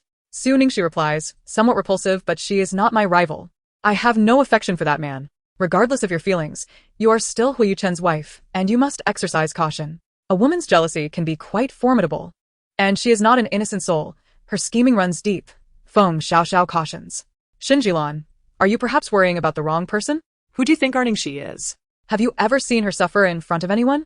Su Ningxi finds this remark unsettling. Are you implying that I am fierce? She does not wish to be perceived in such a manner. Her desire is to embody a demure and gentle lady. I did not say that, Xinjilan retorts. You may not have said it, but that is certainly the implication, Su Ningxi counters. Lan Ling, Xiao, how are things progressing between you and your fiancé? Ningxi is already married. When will you tie the knot? Feng Xiao's expression darkens. I doubt we will be getting married. He harbors feelings for another woman. I cannot warm his heart. What is going on? Have you two had a quarrel? Lan Lang inquire. Feng Xiao falls silent. If only a quarrel were possible. For at least that would constitute some form of communication. Aside from their physical intimacy, they share no other exchanges. Why engage with men at all? They are toxic. Su Ningxi, sensing Feng Xiao's reluctance to discuss the matter, shifts the topic. As a man, Shun Jilan cannot remain silent. How can men be toxic? Please, do not harbor such biases. Su Ningxi responds, I am speaking of men in general. Why are you so agitated? Shun Jilan erupts. What do you mean by that? Su Ningxi? Are you suggesting that I am not a man? Feng Xiao regains her composure, stating, men are inconsequential. Friendships are what truly matter. Observing the banter between the two, she interjects. All right, you two playful adversaries, cease your quarrel. If this continues, it may escalate into a scuffle. Shun Jilan scoffs. turning away as if unable to bear the sight of her. Su Ningxi rolls her eyes, dismissing him as childish. Everyone collectively gazes at her, incredulous that such words have escaped her lips. They are all well aware of her playful nature. How could a marriage possibly confine her? Why are you all looking at me like that? Su Ningxi is taken aback by the reaction to her casual remark. Foam Xiaoxiao replies, this is uncharacteristic of you. From this moment on, I shall strive to be a virtuous wife and mother, she declares. Lan Lang Tis. Do not tell me you have fallen for young Master Hua and wish to devote yourself to him entirely? Su Ningxi finds this suggestion utterly chilling. Pfft. How could I possibly fall for that icy visage? Foam Xiaoxiao, speaking from the perspective of someone who has experienced it all, advised, you must steadfastly guard your heart. Remember, whoever falls for another first is destined to lose. Rest assured, I shall take my leave. Su Ningxi, however, was unconvinced, asserting that she would never allow herself to become emotionally entangled. At the Namwon villa, the meal was ready. Shall we wait for the young mistress? Wang Ma inquired, causing Huo Yuchen's steps to falter slightly as he momentarily forgot about that woman. Where has she gone? He asked. It seems the young mistress mentioned she was going to meet a friend. Huo Yuchen glanced at his watch. It was already past 9. He reached for his phone, intending to call her, only to realize he did not possess her number. Noticing Wang Ma observing him, he discreetly pocketed his phone, choosing to disregard her. Very well. Wang Ma nodded, sensing the peculiar dynamic between the couple, yet being merely a servant, she felt it inappropriate to inquire further. Chapter 27, Huiyuha. I've already eaten. There's no need to trouble yourself, Su Ningxi remarked as she surveyed her surroundings. Wang Ma, noticing her searching gaze, deduced that she was looking for Huo Yuchen. Is the young mistress seeking the young master? He left after dinner. Left? It's already past 10, and he still went out. It seems his nightlife is rather vibrant, she thought. However, his absence was perhaps a blessing, for she would rather not confront his icy demeanor, which would render her quite uneasy. Meanwhile, Huo Yuchen was surrounded by several friends, with Yi Qingfeng being the most impatient among them. Ah Chan, how could you be so inconsiderate? You didn't even inform us about such a significant event as your marriage. Huo Yuchen appeared nonchalant, responding, you all found out anyway, didn't you? Yi Qingfeng retorted, that hardly equates. If we hadn't seen it online, would you have even bothered to tell us? He felt a wave of frustration wash over him as he gulped down a drink from the table, turning to Ling Yun and lamenting. Look at him. This conversation is utterly dead. He has drained all life from it. Ling Yun took one last drag from his cigarette, extinguishing it in the ashtray, and looked at Huo Yuchen. Is it truly worth sacrificing your marriage just to provoke your father? Yi Qingfeng, taken aback, exclaimed, what? You mean he married to spite Uncle Hua? Ling Yun cast him a knowing glance. Isn't it obvious? What other reason could compel him to wed a girl devoid of family background, education, and even ordinary in appearance?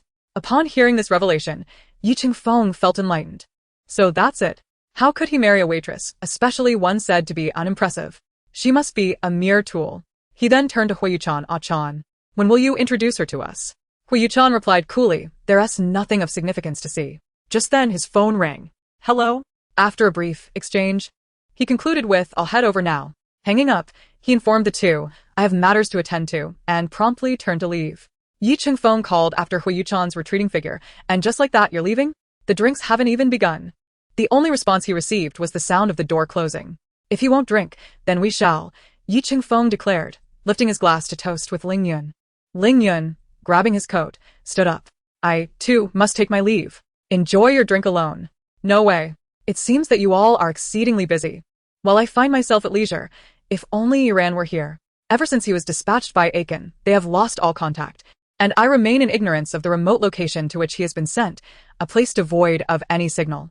At the airport, a man clad in a beige trench coat, strikingly similar to Huo Yuchen, emerged, followed by a medical team. He is none other than Huo Yuchen, Huo Yuchen's twin brother. Though they bear a striking resemblance, distinctions are apparent.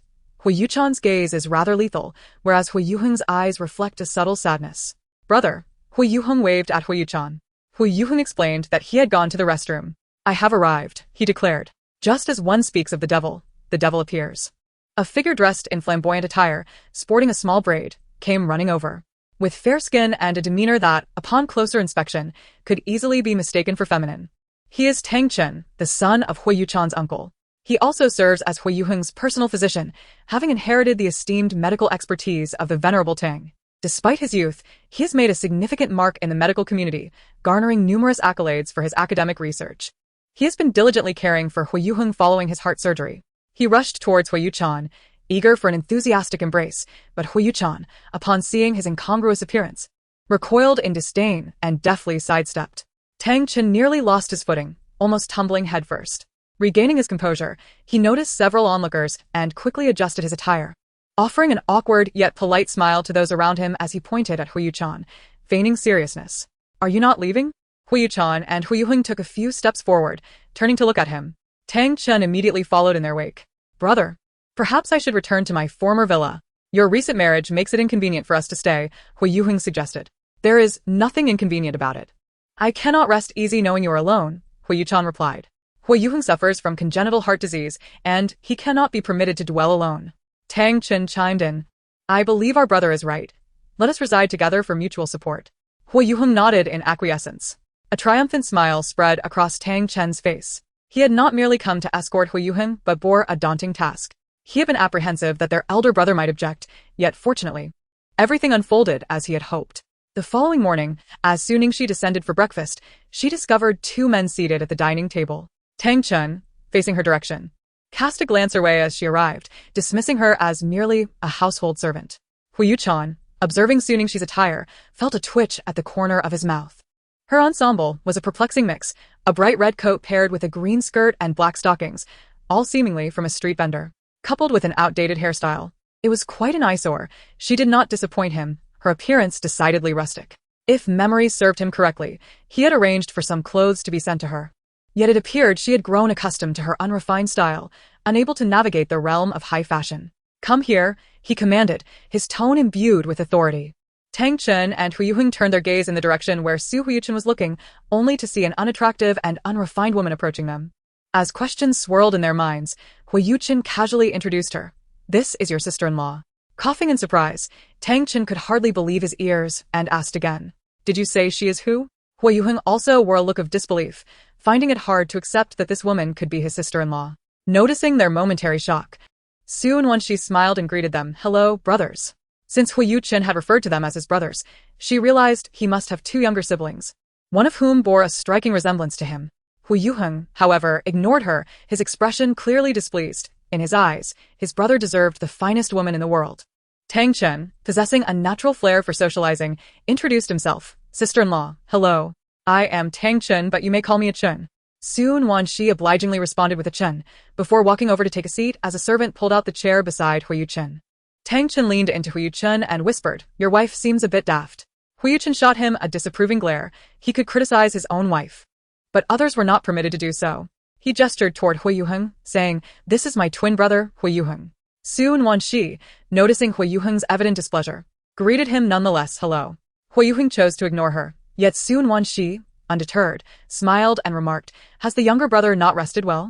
You seem rather unhappy." Upon hearing younger brother, Huo Yuchen reacted sharply, glaring at Sun Wanxi. "Who is your younger brother?" The term made his skin crawl. He and Huo Yuchen were twins, separated by merely a minute, and he knew that this woman was 7 or 8 years their junior. Being addressed as younger brother by someone so much younger was infuriating. Remaining composed, Sun Wanxi replied, "Then I shall call you a Hung. You surely cannot expect me to call you brother."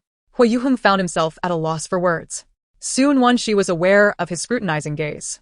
Yet it did not faze her. She was quite thick-skinned. Huo Yuchen, however, furrowed his brow, casting a sharp glance at Huo Yuchen. Tang Chen finally reined in his demeanor, promptly taking out his phone to snap a picture of the two. Soon Wanxi sensed something amiss, asking, "What are you doing?" Tang Chen, seemingly unbothered by the act of taking a photo, innocently responded, "Nothing. What's wrong?" Soon Wanxi shook her head, her instincts warning her that this man was up to no good, but she could not find any evidence to substantiate her feelings. Chapter 28. Is he unwell? Huo Yuchen cast furtive glances at Suningshi, growing increasingly displeased with her presence. He simply could not fathom how his brother could marry such a woman. With a loud clatter, he slammed his chopsticks onto the table, a clear display of his discontent. Scowling, he rose from his chair and declared, "I have finished my meal. I shall take my leave. You may continue without me." Suningshi watched him depart, her face a mask of confusion. What was amiss with him? His demeanor had been rather unpleasant, and she had not thought too much of it until she noticed he needed assistance to ascend the stairs. Did he have some sort of ailment? He certainly seemed to be in a foul mood. Meanwhile, Tang Chen sent the photographs he had taken to a contact labeled as Andy, who was none other than Huo Yuchen's mother, Tang Wanru. Accompanying the images was a message: "I have successfully infiltrated the inner circle. Behold, this is your daughter-in-law." A response soon arrived, adorned with a large eye roll emoji, followed by the words, "Are you trying to provoke me? Is this a mere servant you are trying to pass off as my daughter-in-law? Quickly send me a proper photo." Her impatience was palpable. Tang Chen replied, "The one wearing glasses, is that not her?" Tang Wanru inundated him with question marks, clearly skeptical. "No, this is indeed your daughter-in-law." Moments later, another message came through. "Is that so? She possesses quite the unique charm, though her attire leaves much to be desired. Your brother is truly something else. Unwilling to buy her a few decent outfits. I must call him and discuss this." Don't make that call. Tang Chen's warning had not yet been dispatched when Huo Yuchen's phone rang. He nearly fainted from the urgency. "Andy, must you be so hasty? Calling now would only betray your intentions." Huo Yuchen glanced at the caller ID and answered, "Hello? Yuchen, it's mother. As a man, you must treat your wife with more kindness. One cannot be so miserly." "What do you mean?" Huo Yuchen was utterly bewildered by her words. "Just take a look at what your wife is wearing. Now that you are married, you must." Before she could finish her sentence, Huo Yuchen hung up, casting a glance at Tang Chen, who seemed eager to escape the scene. He has truly invited trouble upon himself. He called after Tang Chen's retreating figure. Stop. Tang Chen, sensing impending doom, steadied his nerves and feigned ignorance. "What is the matter, brother? Wait here. I will have Uncle Lu escort you to the hotel." Tang Chen hastily waved his hands in refusal. "No need. I am quite comfortable here." Ignoring him, Huo Yuchen summoned Uncle Lu, making it clear that this matter was non-negotiable. "Brother, you cannot be serious. Are you truly sending me away? What of Ah Heng? I am his attending physician." Huo Yuchen replied curtly. "The villa has a dedicated medical team for him. His condition is stable and does not require your presence at this time." Tang Chen, feeling the sting of his brother's ruthlessness, lamented, "Must you be so heartless? My spirit has been gravely wounded." Realizing Huo Yuchen was resolute in his decision to expel him, Tang Chen seized the opportunity while Uncle Lu went upstairs to gather his belongings. He swiftly sent a message to Tang Wanru. "Andy, please help me. My brother intends to throw me out." Why? There's no time to explain. Huo Yuchen seemed to sense his little schemes and warned, "It is futile to seek anyone's intercession. Do not waste your efforts." Barely had the words left his lips when his phone rang. Upon checking, he saw it was not his mother. He cast a wary glance at Tang Chen, who, feeling guilty, averted his gaze. Huo Yuchen recognized the caller's identity without hesitation and hung up, only to be met with relentless calls from the other end. Annoyed, he answered, "Hello." Tang Wanru's voice resonated. "Son, did Aiken tell you that you intend to expel him?" Huo Yuchen replied, "Indeed. You cannot do this. He is your cousin. He is unfamiliar with the capital and you are his only relative. How could you let him reside outside?" "I have made my decision." Tang Wanru pleaded. "Do you recall who supported me during the most challenging years? It was your uncle. How can you treat his son in such a manner? It brings me great shame to face him. I am truly pitiful. My son does not understand me." Sob. Huo Yuchen rubbed his temples, unable to bear his mother's victim act, fully aware of her pretense yet still feeling a pang of sympathy for her past tribulations. Ultimately, he relented. "Fine. I will not force him to leave." From a distance, Tang Chen, overhearing Huo Yuchen's words, excitedly inquired, "So I can stay?" Huo Yuchen hung up and warned, "You are granted one last chance. Remember, do not utter what should remain unsaid." "I promise not to say a word," Tang Chen declared, raising his hands in assurance. Huo Yuchen said nothing more and departed from the dining room. Su Ningxi, oblivious to their exchange, looked at Tang Chen with curiosity. "What are you hiding?" "I promise not to say anything. Do tell me." Tang Chen smiled and waved his hand. "Nothing much, sister-in-law. Please enjoy your meal. I must take my leave." Su Ningxi pouted, but she sensed it was somehow related to her. With a day free of obligations, she wandered the yard, having not yet explored since moving in. It must be said, this place was quite splendid. Just the courtyard alone was several hundred square meters, complete with a flower house, swimming pool, barbecue area, and more. After wandering for a while, she had yet to finish her exploration. Suddenly, a cry echoed through the air. What was that sound? Following the noise, she approached, the cries growing clearer, only to discover they emanated from beyond the courtyard wall. Curiosity piqued. She wondered what creature could be calling. Could there be a beast hidden within this villa? Yet, with such a tall surrounding wall topped with electric fencing, how could she pass? There was no gate in sight. Ah! It seems someone is over there, she noted, catching a glimpse of a fleeting shadow and an open electronic gate. Without a second thought, she stepped inside. However, as she entered, the door began to close slowly behind her. Another cry drew her attention. It was only then that she took a moment to assess her surroundings. Indeed, it was a hidden paradise as the area beyond the door revealed an endless expanse of forest. The growling sounds grew nearer, and with a surge of courage, she ventured deeper to uncover the source. Yet, when she sensed danger and sought to escape, it was already too late. She beheld an astonishing sight: several plump tigers, some lounging lazily while others prowled restlessly, letting out incessant roars. A few, drawn by the commotion, fixed their predatory gazes upon her. As if poised to pounce at any moment, the cacophony of growls increased around her. Su Ningxi swallowed hard, her legs paralyzed by fear. What to do? What to do? With trembling hands, she stammered, "Oh, dear tigers, please do not take offense. I mean no intrusion upon your territory. I am merely passing through. I shall leave at once." Chapter 29. Two brothers of the same temperament. As Su Ningxi spoke, she scanned her surroundings, contemplating an escape. It was impossible to dash out the door. She was far removed from it, and it had been firmly closed, leaving her unable to open it. Yet, fortune smiled upon her. There was a tree nearby. Seizing the moment, she sprinted towards it, leaping up with surprising agility, discovering an unexpected talent for climbing. As she ascended, she glanced down at the tigers gazing up at her. Truly experiencing the essence of being under a predator's watchful eye, her heart racing uncontrollably. Suddenly, a voice broke the silence. Just as she shifted to find a more comfortable position, the unexpected sound startled her, and she lost her footing, sliding down. Grasping a branch with all her might, she found herself dangling precariously above the ground. A quick glance downward revealed the tigers advancing toward her like crocodiles scenting blood, terror coursing through her veins. Sweat beading on her forehead. Help! Help! Help! She cried, closing her eyes, her feet curling instinctively, fearing the tigers would snap at her toes. A sharp whistle pierced the air, and the ferocious tigers that had seemed so menacing moments ago scattered in all directions. With the immediate danger receding, Su Ningxi exhaled in relief, vowing to express her profound gratitude to her savior, who felt like a guardian angel. Had it not been for him, she might have met her end at the jaws of a tiger. Who dares intrude upon the tiger sanctuary? A man approached, eyeing her with a scrutinizing gaze. He was the overseer of the sanctuary, astonished that anyone could breach its confines under his vigilant watch. "Please, spare me the interrogation and help me down," Su Ningxi gasped, her grip beginning to falter. Her endurance had reached its limits. "If you refuse to reveal your identity, prepare to fall and feed the tigers," he retorted. Wait. "I am the young mistress of the Heir family," she declared, invoking her status, her earlier gratitude evaporating in the face of his indifference. "You are the young mistress?" he replied, incredulity lacing his voice. "What are you waiting for? Hurry and rescue me." Su Ningxi felt her hands weakening, teetering on the brink of collapse. Once saved, she collapsed onto the ground, gasping for breath. "Are you truly the young mistress?" he asked, still in disbelief. The man gazed at Su Ningxi's pockmarked face, filled with skepticism regarding her words. He could hardly fathom that she was the newlywed wife of the young master. What? "Am I unworthy of being your family, as young lady?" Su Ningxi furrowed her brows in response to the man's doubts and retorted. The man, could he even dare to respond? How did the young lady gain entry? Was she accompanied by the young master?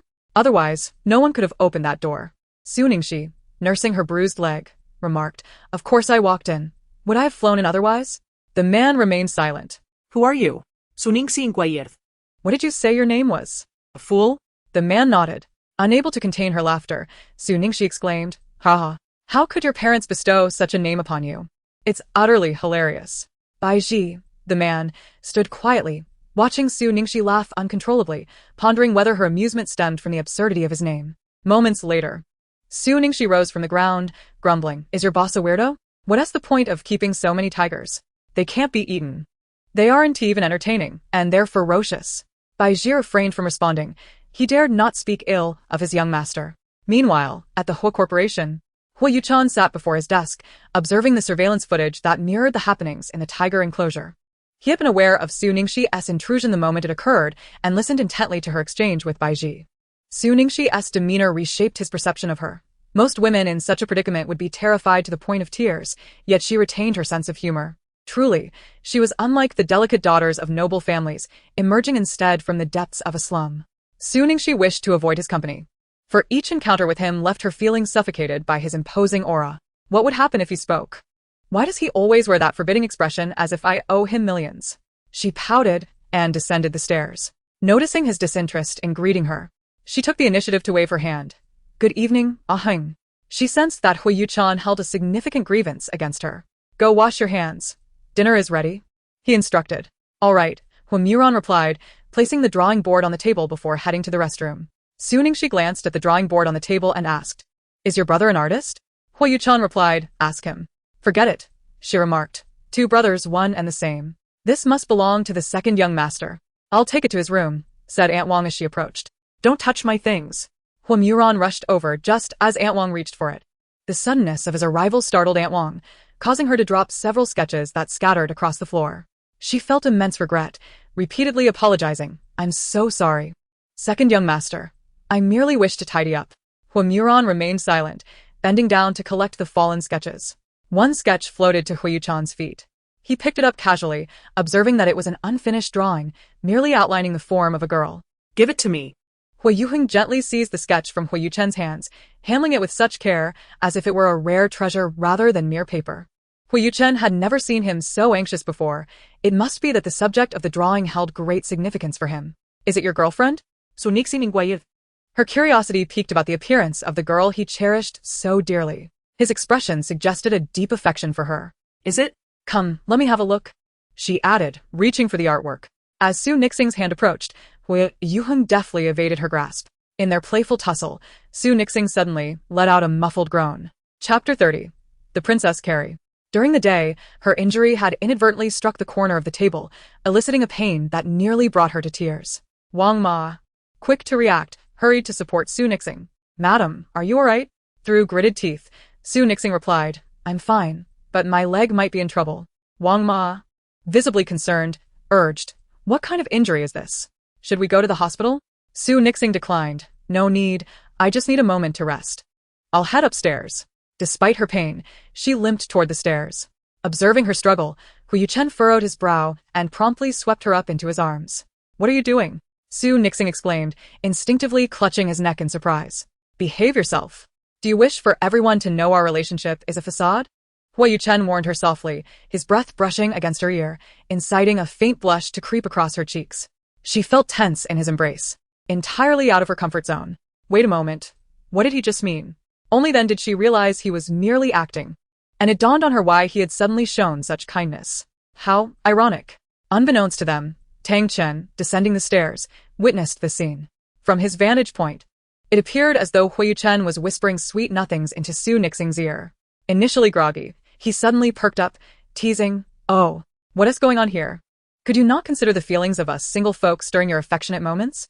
Huo Yuchen shot him a sharp glare, causing Tang Chen to fall silent immediately. He then instructed, bring the first aid kit. The first aid kit? Is your sister-in-law hurt? Tang Chen asked, eyeing Su Nixing closely. I accidentally bumped into the table, she explained, turning to Huo Yuchen. You can put me down. My injury isn't severe enough to warrant treatment. Huo Yuchen shot her a warning look, and Su Nixing, sensing the futility of her protest, ceased her struggles, finding some comfort in being carried upstairs by him, an unwilling yet convenient means of transport. Huo Yuchen carefully placed her on the bed in the master bedroom, and soon after, Tang Chen approached with a first aid kit. As Su Nixing rolled up her pant leg to reveal her injured knee, the sight made her gasp in pain. The bandage she had wrapped earlier was now thoroughly soaked in blood. Tang Chen gasped, Sister-in-law, how did you get injured like this? I thought you only bumped into the table? This clearly looks like a combination of old and new wounds. It was evident that she was not lightly hurt. Huo Yuchen's brow furrowed slightly, though he quickly regained his composure. However, she would not speak the truth, merely stating, I stumbled in the yard during the day. It was nothing serious, but unexpectedly, I bumped into the table at night. After saying this, she cast a glance at Huo Yuchen, uncertain whether he believed her. Surely, he must be aware of the peril she narrowly escaped during the day, as Bai Ji was his subordinate and had likely informed him. Given his knowledge, why had he not reproached her? This situation was rather poorly managed. Furthermore, it appeared that her injury was quite severe, given the amount of blood. As Tang Chen spoke, he cautiously unwrapped the bandage, revealing a horrifying wound. An extensive area of skin had been torn away, and the surrounding tissue was swollen. This has become infected. I need to disinfect it first. As he said this, he took a cotton swab dipped in disinfectant, and just as he was about to approach Su Ningxi's leg, she recoiled. Tang Chun, sister-in-law, there's no need to be afraid. It doesn't hurt that much. Su Ningxi nervously extended her leg, instructing, just be gentle. She was not being overly dramatic. She genuinely feared the pain. Rest assured, Tang Chun. Suddenly, Su Ningxi shut her eyes and let out a yelp. Tang Chun was rendered speechless. Sister-in-law, I haven't even touched you yet. Hearing this, Su Ningxi opened her eyes to find two large men staring at her. And her face flushed crimson as she awkwardly chuckled. Is that so? I suppose my wound is just too painful. Gritting her teeth, she extended her leg again, tightly closing her eyes, believing that if she could not see it, it would not hurt. A few minutes later, Tang Chun removed his disposable gloves and declared, this is a superficial injury. It hasn't affected the bone. You should disinfect the wound daily to prevent infection and get plenty of rest. It will heal in a few days. Su Ningxi nodded, expressing her gratitude with a simple thank you. After Tang Chun redressed her knee, it appeared much more presentable. His professionalism was indeed commendable. Once outside, Tang Chun cast a suggestive look at Huo Yuchen, cautioning, brother, since sister-in-law is injured, you should take it easy in that regard. He had only arrived 2 days prior and was unaware that the two slept in separate rooms, especially since Huo Yuchen had just carried Su Ningxi to the master bedroom. Upon hearing this, Huo Yuchen's expression darkened as he kicked Tang Chun, sending him off with a curt, get lost. With one hand clutching the medical kit and the other shielding his backside, Tang Chun slipped away. Meanwhile, Su Ningxi lay in bed for a while, suddenly realizing she had yet to eat dinner. However, her leg made it inconvenient for her to go downstairs. Just then, Wang Ma knocked and entered, carrying a tray of food, the aroma wafting throughout the room.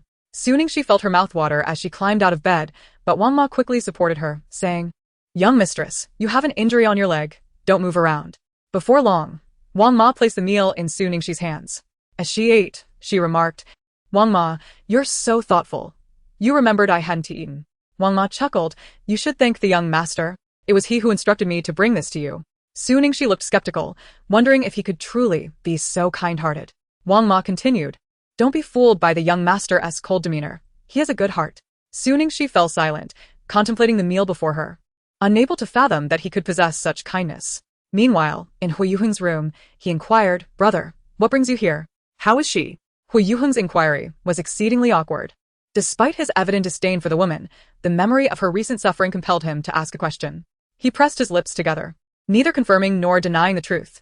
Indeed, she is unworthy of you. Yet, regardless of worthiness, she remains your sister-in-law. However, Huo Yuchen interrupted him, his gaze penetrating as if he could see through all pretenses. There are no hows or buts.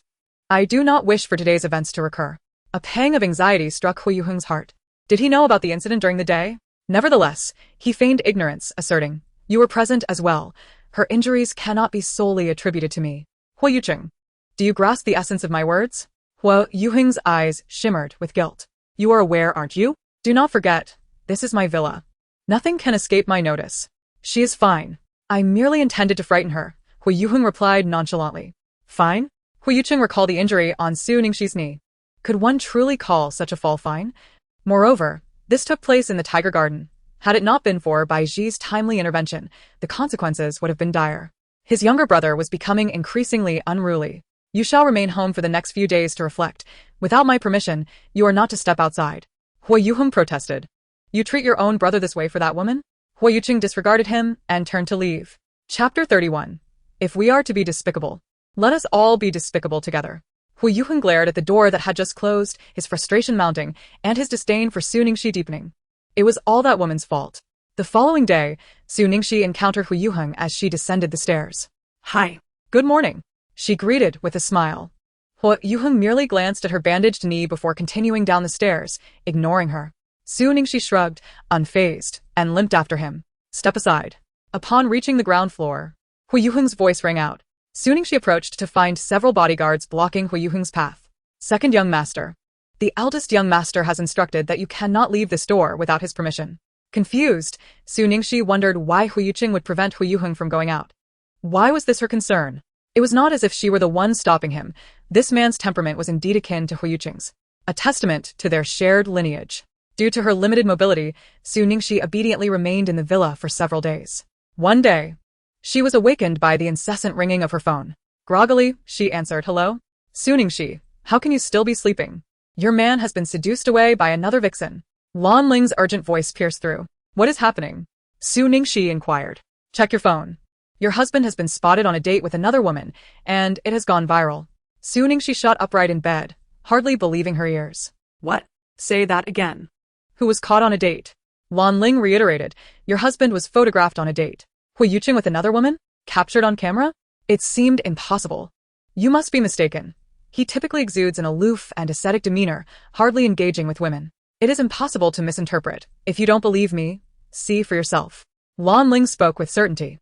She remained silent and directly opened her phone, finding no trace of Huo Yuchen online, let alone a photograph. Lightheartedly, she remarked to Ling, "There's nothing on the internet. I told you, you must have seen it wrong." Soon, Ling's voice came through. "Oh no. It's gone. The public relations of Huo Yuchen's company is exceptionally strong. Fortunately, I took a screenshot, and I will send it to you." She declined, saying, "No need.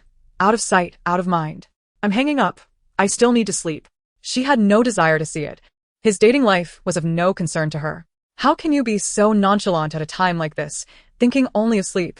Lang jai. Suning si replayed. It doesn't matter to me how many women he has outside. We are not truly married. A sham marriage is still a marriage. Even if there are no feelings, you're still officially listed as a spouse. Their blatant actions are a provocation, showing a complete lack of respect for you. He has never respected me since our marriage. This is no different. Ling, from your tone, it seems you are quite suffocated by this situation. What can I do? It's just my bad luck. Anyway, a divorce is on the horizon. I want to be living with him forever. A year passes quickly. I can endure. How can you live with such a handsome man every day without feeling even a hint of affection? Impossible. I'm not blind. Why would I develop feelings for him? There are plenty of men in the world. I could choose anyone better than him. With that, she ended the call, only to receive a photo from Ling. Although she claimed she didn't want to look, her actions betrayed her as she opened the image without hesitation. The photo was clear, depicting Huo Yuchen embracing a woman as they entered a hotel. The woman nestled against him, her profile familiar. It bore a resemblance to Ling Yin. For reasons unknown. Despite feeling fine moments ago, a wave of displeasure washed over her upon seeing the photo. She tossed her phone onto the bed, muttering, "Scoundrel." Lying on the bed, she intended to drift back to sleep, yet she found herself tossing and turning, unable to rest. Every time, she closed her eyes. The image of Huo Yuchen holding another woman invaded her thoughts. With a sigh, she ruffled her disheveled hair and decided to get out of bed. Tang Chen, spotting her coming down from upstairs, asked sister-in-law, "Did you know my brother is cheating? You must be referring to the incident where he was photographed with another woman, right?" "I'm aware." She responded with an air of indifference. Noticing her lack of distress, Tang Chen inquired, "Aren't you angry?" With a gracious demeanor, she replied, "What is there to be angry about? I believe it is quite normal for a man, especially a successful one, to have several women outside. It's nothing to make a fuss over. What kind of logic is that?" Tang Chen gazed at Shi in astonishment.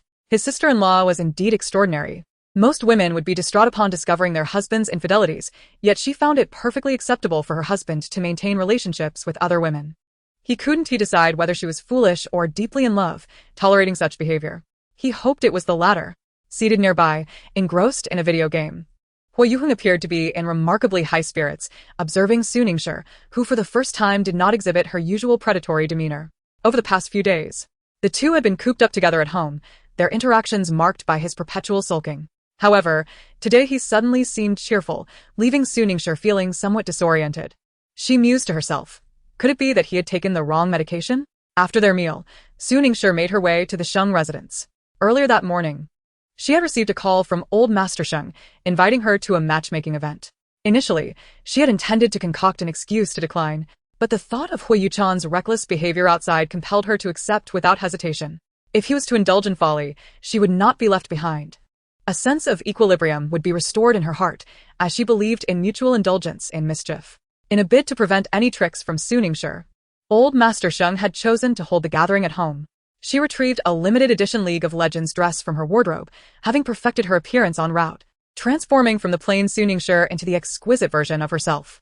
Upon her arrival, the male counterpart had already arrived. As soon as she stepped through the door, old Master Sheng's jovial voice resonated, exclaiming, "Look, speak of the devil, and he shall appear." He then beckoned her over. "Come here, my dear." Suningshi approached him with poise, "Greeting, grandfather." Present in the living room were Ling Zhihan and Huang Zhen, to whom she extended her greetings in turn. "You're quite the fortunate old man. Your granddaughter is extraordinarily beautiful." I am exceedingly envious, remarked an elderly gentleman, of similar age to old Master Sheng. His gaze towards Su Ningshi filled with growing admiration. Old Master Sheng chuckled heartily and introduced, "Allow me to present this esteemed individual. He is an old friend of mine. You shall address him as Grandfather Qin." Su Ningshi politely responded with, "Hello, Grandfather Qin." Good, good, Grandfather Qin replied with a warm smile. Old Master Sheng then gestured towards the man beside Grandfather Qin, stating, "This is your Grandfather Qin's grandson, the one I mentioned over the phone, Qin Shu." Su Ningshi appraised him. He was clad in a tailored gray suit, his demeanor refined and genteel, complemented by a pair of spectacles that lent him an air of approachability. She greeted him with a smile. "Hello." Qin Shu, momentarily taken aback, seemed unable to respond, leading those present to assume he was entranced by Su Ningxi's beauty. Confusion washed over Su Ningxi as she, along with everyone else in attendance, found his reaction puzzling. Furrowing her brow, she thought, what manner of remarks were these? Making her feel as if she had returned from the dead? Qin Shu, noticing her bewilderment, asked, "Do you not recognize me?" Su Ningxi shook her head. After searching her memory, she could not find any trace of Qin Shu. She was certain she had never met him before. "This should be our first encounter, Mr. Qin," she stated. Qin Shu, observing Su Ningxi's earnestness, fell into deep contemplation. Could it be that he had mistaken her for someone else? It seemed implausible, for both her physique and appearance bore a striking resemblance. Even their names, Su Shi and Su Ningxi, were but a word apart. With a mind full of questions and the setting not conducive to inquiries, he merely remarked, "Perhaps I mistook you for someone else. My apologies." Subsequently, an enveloping silence fell over the gathering, as no one else uttered a word. "Very well," Su Ningxi replied. She turned to Qin Shu. "Mr. Qin, shall we proceed?" Qin Shu rose, acknowledging her with courtesy. "Thank you, Miss Su. Your grandfather must have mentioned me. I am Su Ningxi, so please, do not refer to me as Miss Su. It feels rather awkward." Qin Shu regarded her with a hint of curiosity and asked tentatively, "If you don't mind, may I call you Ningxi?" He was still somewhat unaccustomed to addressing her differently, having always known her as Ningxi. "That's perfectly fine. It's merely a title. Nothing to be overly concerned about." Once outside, Su Ningxi noted that it was still early. Having learned from a prior encounter with a matchmaking suitor, she resolved to perform admirably this time, ensuring there was no opportunity for complaints. Turning to Qin Shu, she inquired, "Where would you like to go for entertainment?" Before he could respond, she continued, "On second thought, given your unfamiliarity with the capital, it might be futile to ask. How about I take you to watch some car racing? Are you also interested in racing?" Su Ningxi's words stirred excitement in Qin Shu's heart once again, which had only just settled. She tilted her head, observing him. "So, you like racing too?" Qin Shu humbly replied, "I'm not very skilled at it." "That's all right. I'll guide you later," Su Ningxi assured him. Soon, she led him to the hillside. The area was bustling with activity, as a racing team was reportedly conducting a training session. Upon disembarking, they were greeted by the resounding cheers and chants of the crowd. "It's quite lively today." "It seems we arrived just in time," Su Ningxi remarked as she hurried towards the throng, with Qin Shu closely trailing behind. Su Ningxi's striking beauty drew numerous gazes, and Qin Shu, following in her wake, appeared akin to a bodyguard. Nevertheless, the attention did not faze Su Ningxi. She had grown accustomed to admiration from a young age. While Qin Shu was not particularly remarkable in appearance, his prestigious lineage rendered such situations familiar to him. Su Ningxi guided him in selecting a vehicle, finally stopping in front of a striking red car. Her eyes sparkled with delight. "This one." Qin Shu's gaze flickered with discreet admiration. He had to concede that this car was indeed the finest he had ever encountered. A thought crossed his mind. She felt like a long-lost acquaintance. Yet he pondered why she did not recognize him. His earlier attempts at casual inquiry yielded no revelations, leading him to a singular conclusion. She must have lost her memory. "Su Ningxi." A rather irksome voice interrupted their moment. Qin Shu nodded, recognizing that someone was calling her. He was aware she had heard.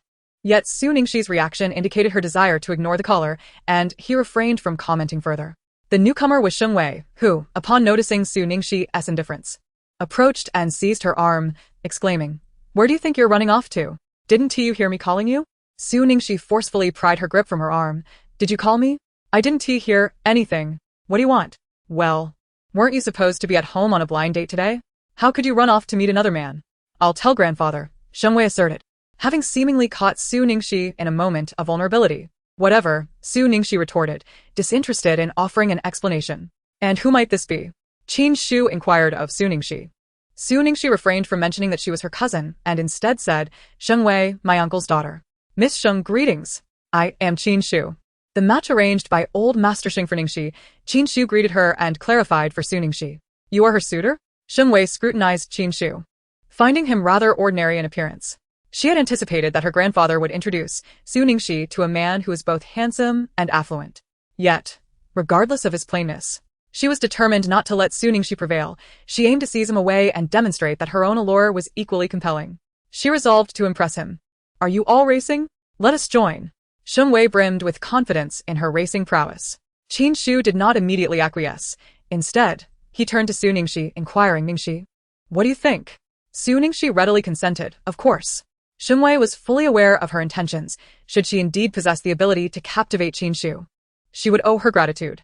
Wishing to sit beside Qin Shu, Sheng Wei asked, Mr. Qin, which car did you choose? I will ride with Ningxi, Qin Shu responded. Sheng Wei felt a surge of dissatisfaction but maintained a gentle facade. Is that so? Perhaps you should sit with me.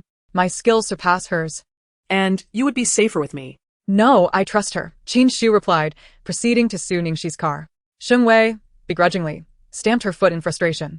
Sheng Wei and her friend shared one car, while Su Ningxi and Qin Shu occupied another. As they drove to the racetrack and awaited the signal, Sheng Wei feigned concern, saying to Su Ningxi, Ningxi, safety is paramount. Do not push yourself too hard. It is acceptable to lose. Su Ningxi ignored her completely. Chapter 33, The Accident. Seeing her friend speak thus, Sheng Wei retorted, Stop it, it's nothing. I was being overly concerned. Stealing a glance at the man in the passenger seat, she noted he remained motionless, staring straight ahead, oblivious to their earlier conversation. Sheng Wei's expression soured, revealing her displeasure. With the sound of a gunshot, Sheng Wei's car shot off like a rocket, while Su Ningxi advanced at a leisurely pace. As Sheng Wei watched her rival recede into the distance, a wave of triumph surged within her. Challenging her skills was nothing short of self-deprecation. Gu Xiang mirrored her delight, lavishing praise. Wei Wei, your driving has become increasingly impressive, leaving Su Ningxi far behind from the start. How dare she compete with you? Sheng Wei relished the flattery, a smirk gracing her lips. Her pride evident as she observed that Su Ningxi's car was barely a shadow in sight. She began to ease off the accelerator. Meanwhile, Qin Shu observed Su Ningxi at the wheel, his expression unruffled. He was acutely aware of her driving capabilities. Indeed, the next moment, Su Ningxi declared, Hold on tight. No sooner had she uttered those words than she pressed the accelerator to the floor, and the car surged forward like a tempest, spectators merely catching a glimpse of a fleeting shadow racing along the track. As they sped past Sheng Wei and her entourage, Sheng Wei felt as though a formidable wind had swept over her. What was that just passed by? Sheng Wei had not yet had the chance to discern it clearly. She merely felt something glide past her. Huo Xiang, no. I didn't see anything pass by. Could it be that Su Ningxi has overtaken us? Nonsense. How could that be? She's trailing far behind and can't possibly catch up, Sheng Wei scoffed. At that moment, Gu Xiang exclaimed with delight, Wei Wei, look. The audience outside is in an uproar. They must be captivated by your driving skills. You are about to gain fame. Upon hearing this, Sheng Wei felt a surge of excitement. She glanced at the electronic screen on the vehicle, only to discover, much to her dismay, that the car had veered off course and collided with a roadside obstacle, the front now crumpled, and the occupant's conditions unknown. Meanwhile, Su Ningxi was on her final lap. Although Sheng Wei had already been eliminated, it did not detract from her focus, as her intention had never been to compete with Su Ningxi. Rather, she sought the long-lost thrill of racing after a prolonged absence. Qin Shu, filled with exhilaration, had already deduced her identity. The familiar driving style confirmed his suspicions. Heaven had spared her. Their leader lived on, and they could finally hope again. With that thought, he retrieved his phone from his pocket, capturing a side profile of Su Ningxi as she drove, and sent it via WeChat. Despite her helmet, anyone familiar with her would recognize her instantly. Indeed, the next moment, his phone rang. Qin Shu glanced at the caller ID and instinctively looked at Su Ningxi, as if fearful she would notice, and abruptly hung up. The phone rang again. He dismissed it once more. Su Ningxi, thinking he had urgent business, remarked, Don't rush. This is the final lap. Qin Shu smiled subtly, replying with a soft When Su Ningxi crossed the finish line and exited the vehicle, she found herself surrounded by an eager crowd pressing in. Unbeknownst to her, her recent display of speed on the racetrack had been live-streamed, and she had inadvertently become an idol within the racing community. Her velocity comparable to that of the renowned driver known as the Fire King from years past. As Su Ningxue observed the frenzied fans, a sense of foreboding washed over her. For her, this was merely a straightforward race, and she had never anticipated being the center of such attention due to her remarkable speed. Qin Shu, you have gained fame. These are all your fans. Qin Shu, perceiving her thoughts, offered, if you wish to avoid being mobbed, we can find another way out. Huh. Su Ningxue was puzzled, recalling that this was supposedly the only exit. Without further explanation, Qin Shu took the driver's seat and instructed, get in. Trusting him inexplicably, Su Ningxue followed him into the car. With a firm press on the accelerator, the vehicle executed a swift maneuver, turning sharply and speeding off in the opposite direction. As Su Ningxue watched the man at the wheel expertly navigate the race car, her expression darkened. You can drive? Indeed. Su Ningxue, frustrated by his nonchalant demeanor, raised her voice. Are you deceiving me? Qin Shu, amused by her indignation, replied, what makes you say that? I never claimed I couldn't. You clearly said. Su Ningxi's words abruptly halted as she recalled that he had indeed mentioned his lack of proficiency. Is this merely a lack of ability? You are clearly attempting to mislead me. Qin Shu chuckled silently. Soon, he guided Su Ningxi to a blind spot of surveillance, taking a narrow path to exit smoothly from the rear mountain. Su Ningxi fixed her gaze on Qin Shu. Are you quite familiar with this area? I had no idea there was a small path here. Qin Shu felt a chill from Su Ningxi's penetrating stare and confessed. I stumbled upon it during a previous visit for racing. Weren't you abroad all that time? Hello? Alright, I will be there shortly. Qin Shu, what is the matter? I have a bit of business to attend to. You can park ahead, and I will take a taxi from there, Su Ningxi said, putting her phone away and addressing the driving Qin Shu. Are you certain? Qin Shu did not press further, pulling over to the roadside. And Su Ningxi stepped out without hesitation. Just as she closed the door, a thought struck her, and she tapped on the car window. Huh? Qin Shu looked bewildered. Su Ningxi reassured him, there's no need to be surprised. It's exactly as you heard. No, no, no. Qin Shu immediately waved his hands, as if warding off a plague. He would never dare to covet the boss's woman, unless he wished for his own demise. Su Ningxi continued to clarify, don't misunderstand. What I mean is that we pretend to be in a relationship, not genuinely. Pretend to be in a relationship? What purpose does that serve? You know, my grandfather often arranges blind dates for me, which I utterly detest. If he believes I am dating you, he won't set me up again. Please, please. After finishing her explanation, Su Ningxi made a pleading gesture. So that's how it is. Very well. Qin Shu acquiesced. This arrangement would also help eliminate her suitors, thus aiding the boss, and he wouldn't bear any resentment for it. Upon hearing his agreement, Su Ningxi felt a wave of relief wash over her. She would no longer have to endure blind dates, at least for the foreseeable future. Thank you. I shall take my leave now, she said, turning to depart. Chapter 34. Illusion. In the hospital, most of the Sheng family was present, while Sheng Wei remained in the operating room. Just moments ago, her grandfather had summoned her to the hospital, mentioning that Sheng Wei had sustained injuries, and his tone suggested the situation was quite serious. Su Ningxi was aware of her car accident, but had not anticipated it to be so severe. Accidents during racing were not uncommon. The design of the racing car, with a cockpit made of carbon fiber, possesses remarkable impact resistance, intended to protect drivers during collisions. Moreover, the drivers themselves are equipped with helmets and protective suits. Yet, she never expected that this crash would land her in the hospital. Grandfather, uncle, aunt.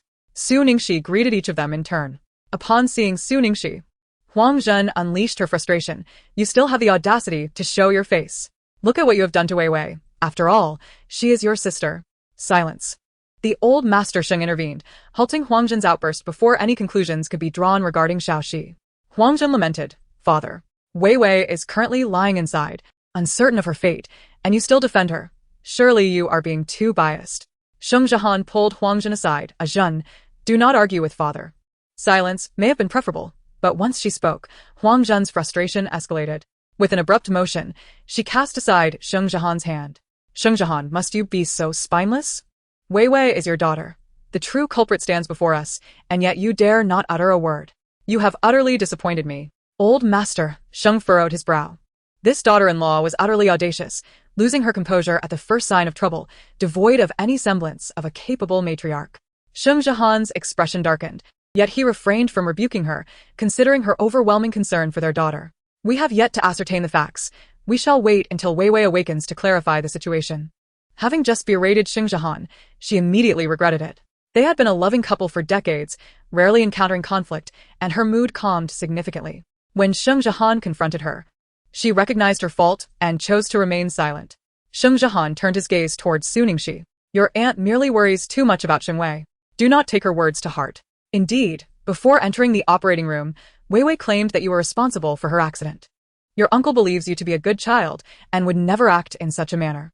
There must be some misunderstanding. Please explain to your uncle what truly occurred. Wei Wei had been in a daze and could not articulate the events clearly. Su Ningxi felt utterly speechless. Her mother had truly outdone herself. To be blamed for this was typical of her style. Yes, I did invite her to race, but her injury is unrelated to me. At that moment, the operating room door swung open, and Huang Zhen rushed forward. Doctor, how's my daughter? The physician's words brought relief to all. As Sheng Wei was soon transferred to a standard ward. Old Master Sheng, your grandfather believes in you. He then inquired. What are your thoughts on the young man you met today? Quite good, Su Ningxi replied ambiguously. That is reassuring. Take your time getting to know him. The Qin family is well established in the capital. Although the young man may appear somewhat ordinary, his character is commendable. In seeking a partner, one should prioritize virtue. Good looks are of little value without it. Very well, I shall take my leave. Old Master Sheng nodded. Be safe on your way. Understood. Su Ningxi intended to take the elevator directly to the first floor.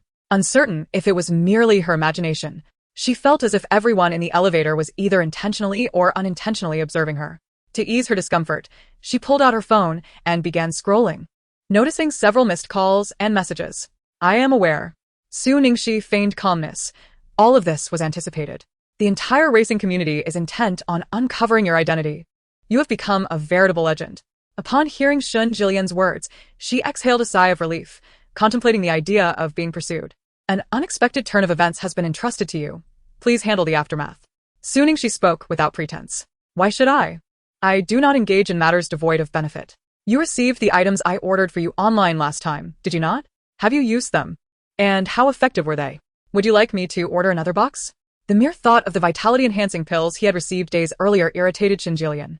Was this a veiled jab at his inadequacies? He called out her name in full, Su Ningxi. As Su Ningxi listened to his gritted voice through the screen, she thought to herself how fortunate it was that he was not by her side, otherwise her life would be in peril. What did you say? I can't hear you. Hello? After a few attempts to call out, she hung up the phone. Regarding the online matters, she felt no anxiety. For she was confident that Shin Jilan would resolve them. After all, he wouldn't have called her otherwise. Their friendship of over a decade was not built on falsehoods. Upon exiting the elevator, Su Ningxi hailed a cab at the roadside. While waiting, she inadvertently caught sight of a familiar silhouette. Was that Huo Yuchen? Yet, he was accompanied by a woman, and by the time she wished to discern more clearly, they had vanished. Was it merely her imagination? Wasn't he Huo Yuchen on a business trip out of town? How could he possibly be in the capital? Surely, she must have been mistaken. Lost in thought, the driver inquired, Are we still going? The vehicle proceeded toward the villa. Meanwhile, Huo Yuchen's car headed in the opposite direction. Su Ningxi had not erred. Indeed, the person she had seen was Huo Yuchen, and the woman accompanying him was Ling Yin, the one rumored to have visited a hotel with him. Driving was Huo Yuchen's assistant, Chen Nanbei, while Huo Yuchen and Ling Yin occupied the back seat. After stealing several glances at Huo Yuchen, Ling Yin mustered her courage and spoke, Brother Chan, I'm going to change my dressing tomorrow. Could you come to pick me up? Huo Yuchen did not lift his gaze, his voice devoid of inflection. I'll have Nanbei come. A flicker of disappointment crossed Ling Yin's face as she continued. Will you attend my birthday party next month? Huo Yuchen merely replied with a non-committal grunt. Having received the answer she desired, a smile blossomed on Ling Yin's face. You must come. At that moment, Nanbei parked the car at the entrance of the Ling residence and turned to announce, We've arrived. Miss Ling Yin stood there, watching until Huo Yuchen's car disappeared from view, a foolish grin still adorning her face. After this encounter, she distinctly felt that Brother Chan's attitude towards her had improved significantly, which delighted her. Chapter 35. He was injured in the car. Huo Yuchen's demeanor grew markedly colder as he inquired, Have you found out the details? He was eager to ascertain who possessed the audacity to attempt an assassination on his territory. Indeed, young Master Huo, your suspicion is correct. It was indeed members of the Alliance of Death. The assailant has been apprehended, but he remains tight-lipped, revealing nothing thus far. The Alliance of Death was the foremost assassin organization in Country A. It seemed that certain individuals had grown too comfortable, unaware of their own limitations, daring to hire someone to take his life. A palpable aura of menace emanated from him as he coldly commanded, Take him to Tiger Garden, and inform Jingang that I wish to invite him for tea. Understood, replied Nanbei. An hour later, at Tiger Garden, Huo Yuchen sat in the boss's chair, a cigarette pinched between his fingers, exuding an icy presence as he gazed at the man sprawled on the ground, his eyes resembling a merciless black hole capable of consuming all. The man lay bloodied and battered, and Huo Yuchen remarked with indifference, "You still possess a sturdy spirit." The man scoffed defiantly, "The mighty king of the capital is but this. At a crucial moment, he still requires a woman to come to his aid." Had it not been for the abrupt interference of an overly inquisitive woman, he would likely have already extinguished the life of Huo Yuchen. Fear enveloped him, for he was deemed a living embodiment of the king of hell, yet he remained defiant. When someone approached him, offering a substantial sum to eliminate a man who had long incited his jealousy, he clandestinely acquiesced, undeterred by the organization. He yearned to demonstrate to all that this man, whom they extolled as nearly divine, was nothing exceptional, and that by vanquishing him, he could ascend to the pinnacle of the assassin world, a goal he had relentlessly pursued. Nearby, a bodyguard, incensed by his insolence, approached and delivered 2 sharp slaps across his face, warning him to temper his tongue if he wished to remain alive. The bodyguard's strikes were not gentle. The man on the ground spat blood. Huo Yuchen commanded the bodyguard to withdraw. With a leisurely demeanor, he tapped his fingers rhythmically on the armrest of his chair, seemingly unfazed by the exchange. "I possess little patience," he remarked coolly. "I shall grant you one final opportunity. Reveal to me who sent you to eliminate me." The man, resolute, replied defiantly, "Abandon all hope of that. I shall not divulge anything. If it is my misfortune to fall into your hands, then so be it. Do with me as you wish." Firstly, it was a fundamental rule of their profession that not even a whisper of the benefactor's identity could be revealed, even in death. Secondly, he was unwilling to fulfill Huo Yuchen's wishes. He gazed at Huo Yuchen, his eyes betraying a deep-seated resentment. He merely had the misfortune of poor timing. Given another chance, he was certain he could succeed in eliminating him and become the foremost assassin in the nation. Huo Yuchen let out a cold chuckle, remarking that seeking death would not come so easily. Extinguishing his cigarette, he instructed his associate, Bai Ji, to bring forth the Jueying. "Yes, young Master Huo." soon. Bai Ji arrived, accompanied by several others, pushing a tiger cage into the room, the creature inside roaring with hunger. Upon the sight of the tiger, the man's expression shifted dramatically, yet he endeavored to maintain his composure, uttering not a single plea for mercy. Then, Huo Yuchen's merciless voice rang out, "Throw him in." The onlookers promptly seized the man from the ground and, without hesitation, hurled him into the tiger's enclosure. The chilling sounds of his agonized screams mingled with the tiger's roars, sending shivers down the spine of all present. The bodyguards surrounding Huo Yuchen remained unfazed. Having witnessed far more gruesome scenes in their time with him, this was merely routine in their eyes. Before long, someone reported, "Young Master Huo, King Kong has arrived." Huo Yuchen replied, "Let him in." Shortly thereafter, a bald man in his 40s entered, his attention immediately drawn to the gruesome spectacle within the cage. Having emerged from a world of death, he observed the bloody scene before him devoid of any emotion, only feeling that Huo Yuchen was even more deranged than himself. Could one not find a more tranquil and refined setting for tea? Choosing such a venue altered the very taste of the tea. "Young Master Huo, not only have you invited me for tea, but you also showcase a performance of man versus beast?" Huo Yuchen gestured to the seat opposite him. "Seat." He then signaled to Bai Ji. With a quick whistle, Bai Ji directed his attention toward the tiger cage. The tiger ceased its attack and obediently lay down. When the man was dragged out, he was left with barely half a life, his face smeared with blood rendering his original features unrecognizable. The tiger, trained with precision, had not bitten him in any fatal areas. Despite the grotesque appearance of his mutilated body, he was not in immediate peril. He could not perish. Yet he was condemned to endure both mental torment and physical devastation, a true embodiment of a living hell. The moniker of Living King of Hell bestowed upon Huo Yuchen was not unwarranted. The man squinted, spotting the hulking figure of Jin Gang in the distance. As if that sight offered him a glimmer of hope for survival. He yearned to call out for help, but no sound escaped his lips. Huo Yuchen. Does President Jin know this person? Jin Gang felt an ominous premonition wash over him as he rose and approached the man sprawled on the ground. As he crouched down, before he could discern the details, he heard the faint voice of the man pleading, "Godfather, save me." Jin Gang was taken aback, uncertainly inquiring, "Is that you, Xiao Chong?" The man, known as Jin Xiao Chong, was an orphan whom Jin Gang had taken in and raised as a son. "Yes, it's me," the man replied. Jin Gang's gaze fell upon his blood-soaked godson, anger flooding his features as he turned to Huo Yuchen, furiously demanding, "What do you mean, Huo Yuchen? My son has been mistreated by you to this extent. You must give me an explanation today." He had wondered why the king of hell had summoned him for tea. Now, the reason was clear. Huo Yuchen let out a cold laugh and approached, stating, "I nearly lost my life at the hands of your son. Yet, I have not demanded an explanation from you. Why do you presume to ask me for one?" Jin Gang frowned, perplexed by his words. "Beside them," Nanbei interjected, "your son fired 2 shots at our young master. If he hadn't been fortunate, he might already be dead at your son's hands." Jin Gang trembled at the revelation, seemingly unable to believe his ears, as he gazed at Jin Xiaochong. "Is what he said true?" Jin Xiaochong's eyes flickered, stammering. I. After a long pause, he could not articulate a single coherent word. Jin Gang was nearly driven to fury, kicking him in frustration. The man, already on the brink of death, was knocked unconscious by the blow. How dare he lay hands on Huo Yuchen? Such audacity was nothing short of reckless, inviting trouble upon himself. Huo Yuchen was a figure of immense power in the capital, someone whose presence commanded respect. Jin Gang glanced at his foolish son. Had he not fainted, he would have delivered several more kicks. Huo Yuchen retrieved a cigarette, and his bodyguard promptly stepped forward to light it. Jin Gang, eager to ingratiate himself, interjected, Allow me. The bodyguard looked at Huo Yuchen and, seeing no objection, stepped aside. As the cigarette ignited, Huo Yuchen took a drag, his hawk-like eyes fixating on Jin Gang as he nonchalantly remarked, "Are you suggesting I should swallow this grievance without recompense?" Jin Gang quickly retorted, No. This time, my people were at fault. If you could spare him this once, I shall willingly offer the land at Heartbreak Bay. Upon hearing this, Huo Yuchen begrudgingly conceded. Since President Jin has spoken, I shall reluctantly accept. Jin Gang felt as though he was being forced to concede something of his own, a truly regrettable circumstance. Chapter 36. Taking care of him. May I take him away now? Huo Yuchen, come here and see off Mr. Jin and the young master. Luoyang was filled with admiration for Huo Yuchen, truly deserving of the title king of the capital. The value of that piece of land must be no less than 500 million, and he acquired it with such ease. It is a pity, however, that he owes Miss Ling a favor.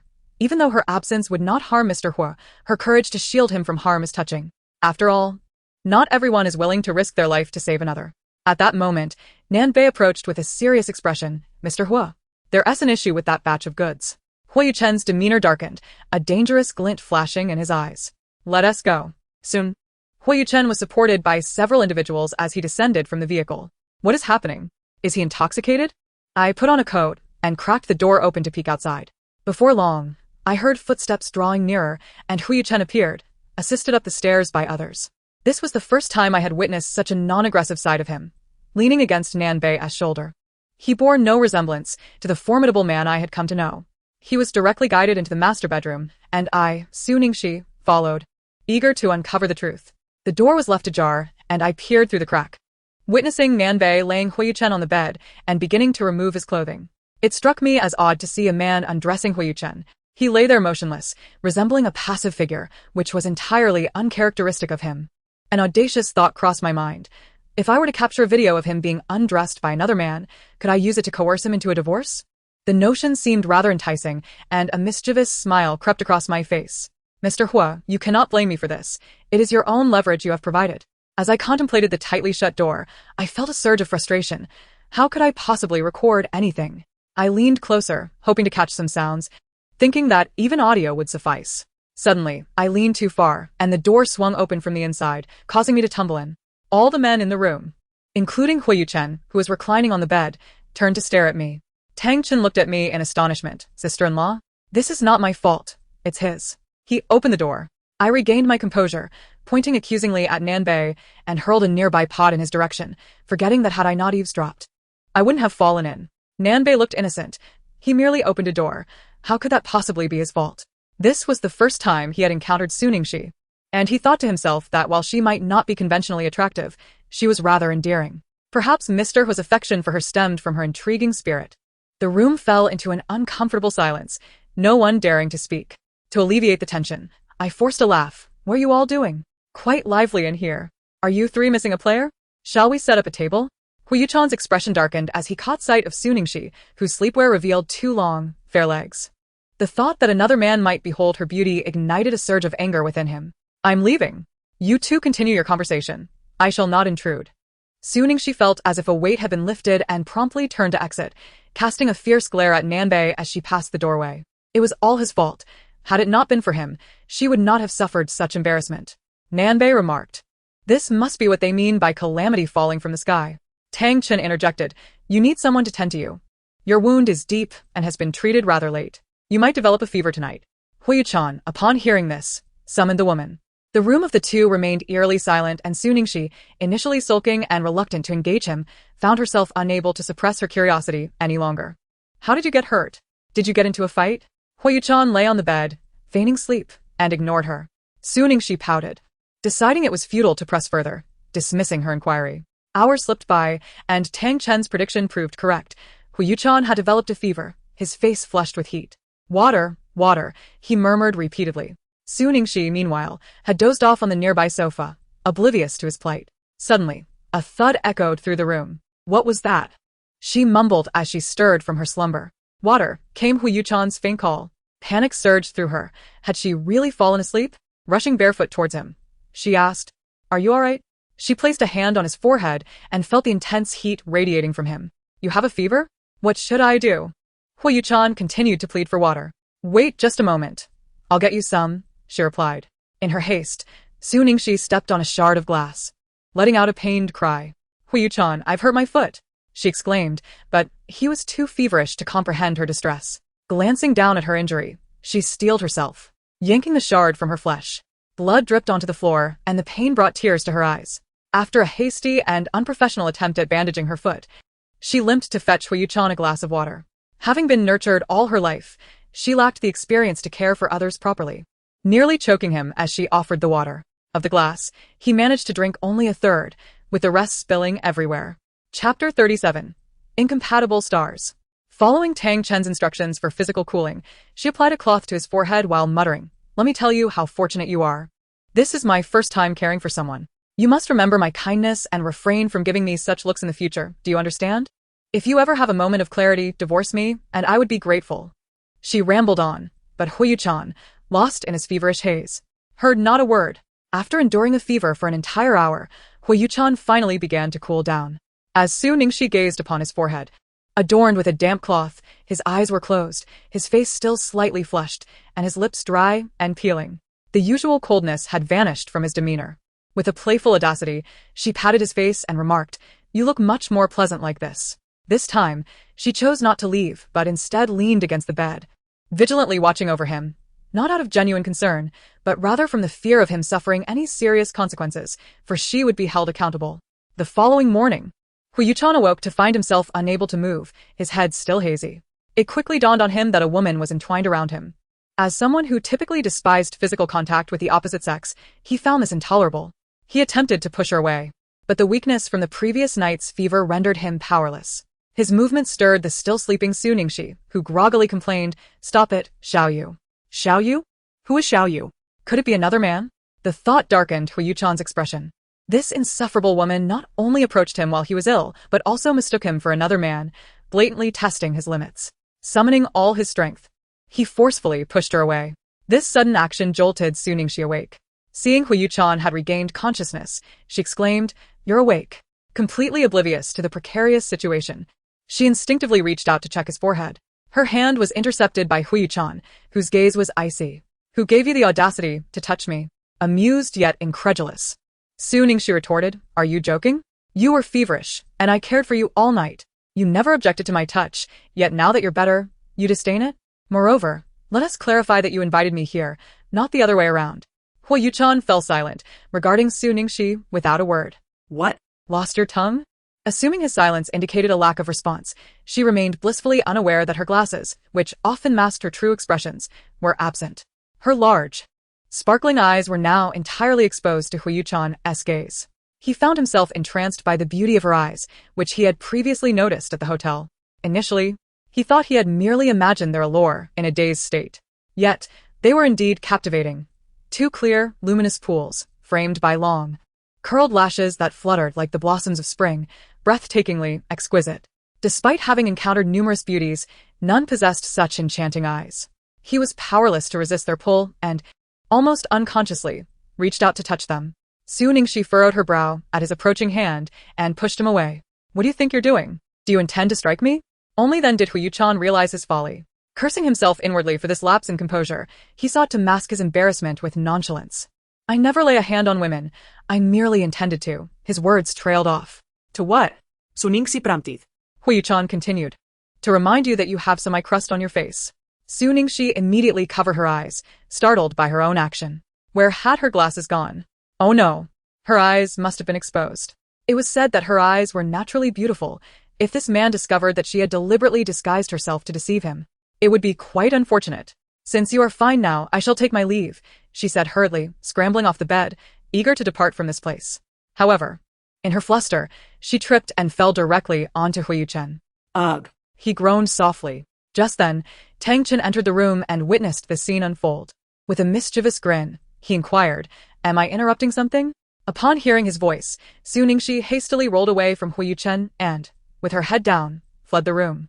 Huo Yuchen cast an annoyed glance at Tang Chen. Did you not think to knock before entering? I did knock, but no one responded, Tang Chen said, disregarding Huo Yuchen's dark expression as he approached. Huo Yuchen's wound had reopened, the bandaging outside soaked in blood. As Tang Chen inspected it, he chided, You really are insatiable. Even in such a state, you still indulge yourself. One thing puzzled him. If he were so desperate, why sleep in separate rooms? Huo Yuchen shot him a glare that could slay, and Tang Chen promptly fell silent. After changing the dressing, Huo Yuchen lifted the covers, intending to rise. But a few drops of blood on the bed's edge caught his attention. This was clearly not his blood, although his wound had reopened. It shouldn't have bled so profusely on the bed. The image of Su Ningxi limping out lingered in his mind, and he initially assumed she had merely had a leg cramp. Was it possible she was injured? Suddenly, there was a knock at the door. Who is it? Young madam. Please open the door. It was Wang Ma's voice. Su Ningxi, sporting dark circles under her eyes, hopped over to pull the door open. What is it? Young madam. I heard you were injured. Young Master Tang has come to examine you, Wang Ma said, glancing over Su Ningxi. It was then that Su Ningxi noticed Tang Chen standing behind Wang Ma. How did you know I was injured? Su Ningxi asked, bewildered. Your brother mentioned it. Just how intense was it last night? You both ended up like this. Didn't I advise you to take it easy when you left? Tang Chen teased. Su Ningxi thought. What else could possibly be on that guy's mind? Yet, she found it somewhat considerate that he had sent someone to check on her. She glanced down at her foot. She had wrapped it haphazardly and had no idea how it had fared since. It would be prudent to have it examined rather than visit the hospital herself. Opening the door wider, she said, It's nothing serious, just a minor injury. Please come in. However, her foot had been treated too late, resulting in an infection. After Tang Chen attended to it, he wrapped it in thick gauze, rendering her unable to wear any shoes. Looking at her foot, Su Ningxi lamented internally. How unfortunate she was. She had only been married to Huo Yuchen for a short while, and she had already been injured twice. Could it be that their fates were incompatible, that he was destined to bring her misfortune? Chapter 38. Meeting the family. Another half-month had passed. What's the matter? Do you have objections? The underlying implication was clear. Did he dare to object? Su Ningxi remained silent. She dared not voice her opinions, as she was firmly under his control. Are you certain you wish to take me with you? Are you not concerned that I might bring you shame? Huo Yuchen uttered a remark that nearly provoked Su Ningxi to a fit of rage. Ever since the day we registered our marriage, you have thoroughly embarrassed me. What do you mean by that? Do not forget, it was you who coerced me into this marriage, not I who sought you out, Su Ningxi retorted. So what? Huo Yuchen's dismissive tone only fueled her frustration. Nearly infuriated to the point of bloodshed, she took 2 deep breaths before gritting her teeth and conceding, Fine. I cannot argue with you. You have won, and I willingly admit my defeat. With a forceful slam of the remote onto the table, she turned and stormed off. Huo Yuchen observed the remote spinning on the table, frowning slightly. This woman's temper was indeed growing more formidable. In the afternoon, as they prepared to visit the ancestral home, Su Ningxi adorned herself in a limited-edition camel-colored trench coat, and her face bore the marks of careful embellishment. Although not entirely pleasing to the eye, she certainly appeared much improved compared to her previous rustic appearance. Who told you to wear makeup? Huo Yuchen remarked, displeased by her deliberate attempt at beautification. Are we going to meet your family? Su Ningxi queried, puzzled by his apparent irritation at her efforts. Huo Yuchen, with a tone bordering on authoritative, replied, No need for makeup, just wash it off. Su Ningxi thought to herself, did his family not appreciate women who adorned themselves? If that were the case, they must be rather easygoing. She had imagined them to be like his grandmother. Why are you still standing there? Hurry up, he urged, his tone growing firmer as he noticed her hesitation. With an eye roll, she acquiesced, conceding to wash it off. Approximately 10 minutes later, she emerged with a bare face. And Huo Yuchen, upon seeing her noticeably plain visage, finally expressed satisfaction. As they drove, Su Ningxi felt an inexplicable sense of anxiety. She feared his family might not take a liking to her. How absurd, considering that she and Huo Yuchen were not truly a married couple. Why should she feel nervous about meeting his family? Remain calm, stay composed. Glancing at Huo Yuchen, who was engrossed in business affairs, it was evident he was indeed a busy man, perpetually occupied with work. Please inform me of anything I should be cautious about to avoid making a fool of myself, she requested. Without lifting his gaze, Huo Yuchen replied, there is nothing to be concerned about. Just act as you normally would. There is no need to go out of your way to please anyone. Is that so? His family seems quite relaxed then. The car soon arrived at the Hu family ancestral home. Huo Yuchen alighted first, walked around the front of the car, and opened the door for Su Ningxi. She stepped out and followed him into the main house, which was bustling with people. Upon their entrance, the previously lively living room fell into an abrupt silence, all eyes turning to the doorway. Except for Huo Jiatai, who had previously met Su Ningxi, this was the first encounter for the rest. Seeing her bare face and unadorned appearance, there was little surprise, as they were already aware that Huo Yuchen had married a woman deemed both unattractive and rustic. The most pleased were undoubtedly the eldest, Huo Jidong, and his family. Huo Yuchen had wed a woman of no power or influence, which they perceived as entirely beneficial. Huo Xiaobei harbored a profound disdain for Su Ningxi, perceiving her as an embodiment of vanity. The presence of such a niece-in-law was, to her, a source of embarrassment.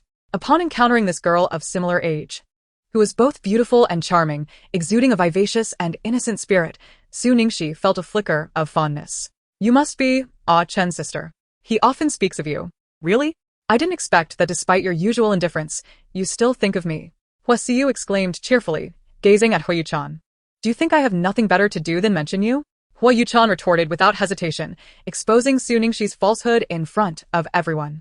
Huo Siyu, unperturbed, was accustomed to such dynamics, having often placed her warm demeanor against his coldness since childhood. Seeing that Huo Siyu bore no signs of anger, Su Ningxi felt a sense of relief, reflecting on the deep-seated grievances she held against Huo Yuchen. His emotional intelligence seemed rather lacking. His directness piqued her curiosity about how he had ascended to the position of heir to the Huo family.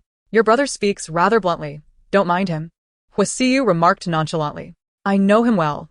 He enjoys being contradictory. Come on in. Huo Yuchen then embraced Su Ningxi, drawing her closer. What are you doing? Su Ningxi was taken aback by his sudden gesture. Well, what do you think? Huo Yuchen replied, his actions contradicting his words as he led her towards the patriarch of the family, presenting her to the elder. This is Grandpa. Despite her dissatisfaction with Huo Yuchen's behavior, Su Ningxi did not resist and complied, calling out Grandpa. You are Su Ningxi? The elder scrutinized her with a stern yet piercing gaze. As Huo Yuchen was his most cherished grandson, his marriage to someone like her was undoubtedly displeasing. Although he did not intend to create difficulties for her, his demeanor was likely to reflect his discontent. To their surprise, the elder not only refrained from challenging her, but also presented her with a substantial red envelope, declaring, this is a welcome gift from Grandpa. Su Ningxi had anticipated the elder would share the disdain usually reserved for newcomers, perhaps dismissing her outright. Yet, contrary to her expectations, he not only refrained from showing animosity, but also bestowed upon her a red envelope, leaving her somewhat astonished. The generous contents of the envelope, befitting the Huo family status, undoubtedly contained a significant sum. Despite her desire to accept it, she restrained herself, politely declining, no need for this, Grandpa. Take it is Grandpa's intention, Huo Yuchen interjected, urging her to accept. Gratefully, Su Ningxi accepted the envelope, expressing, thank you, Grandpa. Huo Yuchen, choosing to ignore the elderly matriarch's displeasure, continued his introductions. This is your grandmother, whom you met last time. Although their previous encounter had not been particularly pleasant, Su Ningxi maintained her courtesy, greeting, hello, Grandma. The elderly lady displayed indifference towards Su Ningxi, and it was only after old Master Huo cast her a warning glance that she reluctantly acknowledged her presence, retrieving a red envelope of her own. This time, Su Ningxi did not refuse. She accepted it graciously, expressing her gratitude to her grandmother. As others awaited Huo Yuchen's introductions, he unexpectedly interjected, stating that there was little need for introductions, as familiarity would naturally develop over time. Huo Jinan was incensed, bellowing, what do you mean? Do you not acknowledge me as your father? It was one thing for others to be disregarded, but as his biological father, such public humiliation was intolerable. He had hoped to address this woman properly during his introduction, yet Huo Yuchen offered him no opportunity for reprisal. With a mocking tone, Huo Yuchen retorted. Have you not always looked down upon women of modest means? I presume you would not desire such a daughter-in-law. Typically, Huo Yuchen would not even entertain his father's presence, but today, he chose to provoke him. The primary reason for marrying this woman was indeed to incite his father's ire. Huo Jinan aspired for a daughter-in-law of suitable status. Instead, Huo Yuchen was determined to wed a woman deemed entirely unworthy. Huo Yuchen's objective was achieved, and Huo Jinan was undeniably furious. Were it not for the old master's presence, he might have resorted to physical confrontation. You are fully aware of the type of person I despise. Yet you chose to marry one who antagonizes me. Is your hatred for me so profound? Huo Yuchen coldly laughed, replying, You are correct. I do harbor disdain for you. Consider how pitiable you are, that your own son detests you to the extent of sacrificing his marriage as an act of revenge. Huo Jinan's countenance darkened considerably, rendering him speechless in his fury. Nearby, Zhou Lushui, witnessing Huo Yuchen's harshness, attempted to interject, Chen, do not harbor hatred towards your father. You have misunderstood him. In truth, back then. Huo Yuchen interrupted her sharply, scoffing, What is there to misunderstand? Did you not climb into the bed of a married man? Zhou Lushui, of mature age, found it difficult to endure such humiliation from Huo Yuchen and, feeling the sting of embarrassment, declared, I shall take my leave, as she rose and exited. Mother, Huo Siyu, concerned, hastened after her. Huo Jinan scolded Huo Yuchen vehemently. This is your upbringing? How dare you speak to your elder in such a manner? Huo Yuchen merely chuckled coldly, responding, You speak of upbringing. Aside from providing a sperm cell, have you ever raised or educated me? Realizing the weakness of his position, Huo Jinan fell silent. The discord within the second household brought joy to Li Zuilian of the first household. Their animosity with the second household had persisted for years, particularly after Huo Yuchen took the helm of the Huo group, which had plunged their relationship to a freezing point. They were now merely maintaining a facade of harmony. Haha. Although Huo Xiaobei's words were delivered in jest, they were laced with veiled sarcasm. Huo Yuchen, being astute, could easily discern the underlying mockery. With a sardonic smile, he regarded Huo Xiaobei and retorted without hesitation, Your aunt is aware of her unworthiness. There is no need to vocalize it explicitly, lest you find yourself embarrassed. Huo Xiaobei, accustomed to arrogance since childhood, had not shed her haughty demeanor even after marrying and becoming a mother. How could she endure such indignation? She abruptly rose from the sofa, exclaiming, What do you mean by that? The audacity of suggesting she was unworthy to know a rustic individual from the countryside was nothing short of absurd. Observing the escalating tension, Old Master her felt compelled to intervene, addressing Huo Yuchen. Chen, please escort your wife upstairs to rest. Huo Yuchen nodded, and led Su Ningxi upstairs. Su Ningxi, still bewildered upon reaching the upper floor, failed to comprehend the situation fully. However, from their exchange, she gleaned two significant insights. Huo Yuchen's relationship with his family was strained, and his marriage to her was, in part, a means to provoke his father. No wonder. When she had previously inquired about his reasons for marrying her, his flippant remark about her appearance was not without intent. If she were to enhance her beauty and reclaim her former status, would he hastily seek a divorce? This notion was quickly dismissed, should Huo Yuchen discover her deception. The consequences would be dire, far surpassing the triviality of divorce. Her very safety would be at stake. Lost in her thoughts, Su Ningxi failed to notice that Huo Yuchen had come to a halt, resulting in her colliding into him. Why did you stop so suddenly? She complained, her dissatisfaction evident. Huo Yuchen retorted, Are your eyes merely for venting your frustration? Rendered speechless by his sharp response, she gazed at him with a look of discontent. He then turned and headed directly to the bathroom, prompting her to entertain the reckless thought of knocking him down, relishing the idea of seeing him humbled. Surveying the bedroom, which mirrored the style of the villa, she mused to herself about his apparent affinity for cold aesthetics. It was as if she were a walking refrigerator, and even the bedroom exuded an uninviting chill. Suddenly, a knock at the door interrupted her reverie. Upon opening it, she found Huo Siyu standing outside, beaming, Sister-in-law. Sister-in-law, Huo Siyu said, waving her hand in front of her. No, I'm here to find you. Looking for me? Su Ningxi replied, surprised, as they were hardly acquainted. You're new here and unfamiliar with the old residence. Let me show you around. Su Ningxi, feeling bored and desiring some diversion, agreed, Sure, let us go. She had initially thought the villa in Nanwan was expansive, yet the Huo family's ancestral home surpassed it in size. In this prime real estate of the capital, occupying such a vast area, it was no wonder they were regarded as the foremost family in Beijing. Huo Siyu, comfortably familiar, linked her arm with Su Ningxi's and remarked, My brother hasn't he introduced you to the various villas here, has he? Su Ningxi shook her head. He had not only neglected to introduce her to the houses, but had only mentioned 2 people from this home.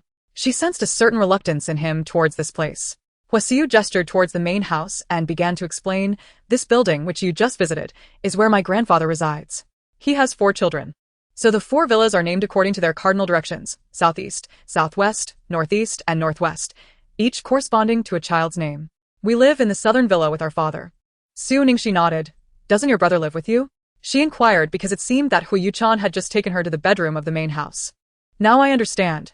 No wonder his relationship with his father is strained." Huo continued. "You should have noticed that my brother and I share the same father but have different mothers. His mother passed away when he was very young." What? "You mean his biological mother has passed away?" Su Ningxi was taken aback by the revelation. She had thought it was merely a divorce, not a death. And she felt a surge of sympathy for Huo Yuchen. Huo nodded. The woman who had been sitting in the living room was undoubtedly Huo Yuchen's stepmother. Observing his attitude towards her, Su Ningxi couldn't help but imagine a dramatic narrative where the stepmother's presence was somehow connected to his mother's demise. "Come on, let me show you around." Huo interrupted Su Ningxi's thoughts. Su Ningxi mechanically nodded. "All right." Huo led her on a tour. And although they had only explored a third of the courtyard, they had already bonded over their conversation, sharing a sense of having met too late. Huo, being around 20, could hardly contain her curiosity and suddenly inquired about Su Ningxi's relationship with Huo Yuchen, sister-in-law. "How did you and my brother meet?" "Our acquaintance was rather unconventional. The details are somewhat intricate," Su Ningxi replied. "So how did you pursue him?" Huo pressed. Su Ningxi stopped to look at her. "Why do you assume it was I who pursued him? Don't you think he was the one pursuing me?" Huo raised an eyebrow. "What do you mean? Are you saying he courted you?" With a composed demeanor, Su Ningxi declared, "Let me tell you, had it not been for his persistent pursuit, I would never have agreed to marry him." "He truly pursued you?" Huo's expression was one of astonishment. She clearly hadn't anticipated that Huo Yuchen would take the initiative, as it was generally the girls who pursued her brother. After all, he was handsome and affluent. Women flocked to him effortlessly. "Absolutely. If you don't believe me, you can ask your brother." "It's not that I don't believe you. It's just hard to fathom. It's difficult to imagine my usually aloof brother pursuing a girl." Su Ningxi added, "Let me tell you, your brother is not as unapproachable as he seems. He has a bit of—" She left her sentence unfinished, piquing Huo's curiosity. "What is it? Hurry and tell me." Su Ningxi beckoned her to lean closer, and Huo obliged. In a soft whisper, Su Ningxi uttered, "Yes, a bit reserved." "Reserved?" Huo exclaimed incredulously, her expression reflecting disbelief. How could her typically stoic brother possibly be associated with such a term?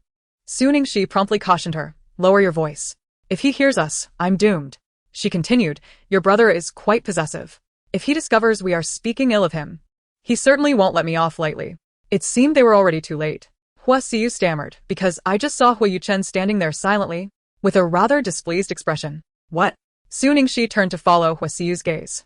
Upon seeing him, she nearly collapsed from shock. Why was he here? When did he arrive? Is it too late to pretend to faint? She slapped her mouth, reflecting on her indiscreet words. Why was her tongue so reckless, criticizing someone without considering a safer context? Now, she had been caught red-handed. "You two continue your conversation. I'll take my leave." Huo, being astute, immediately attempted to slip away. However, just as she thought she could escape, Huo Yuchen's hand firmly grasped her shoulder. Trying to run away? Su Ningxi steadied her nerves and brushed aside his imposing hand, feigning innocence and confusion. "Run? Why would I run? Do you harbor some misunderstanding about me?"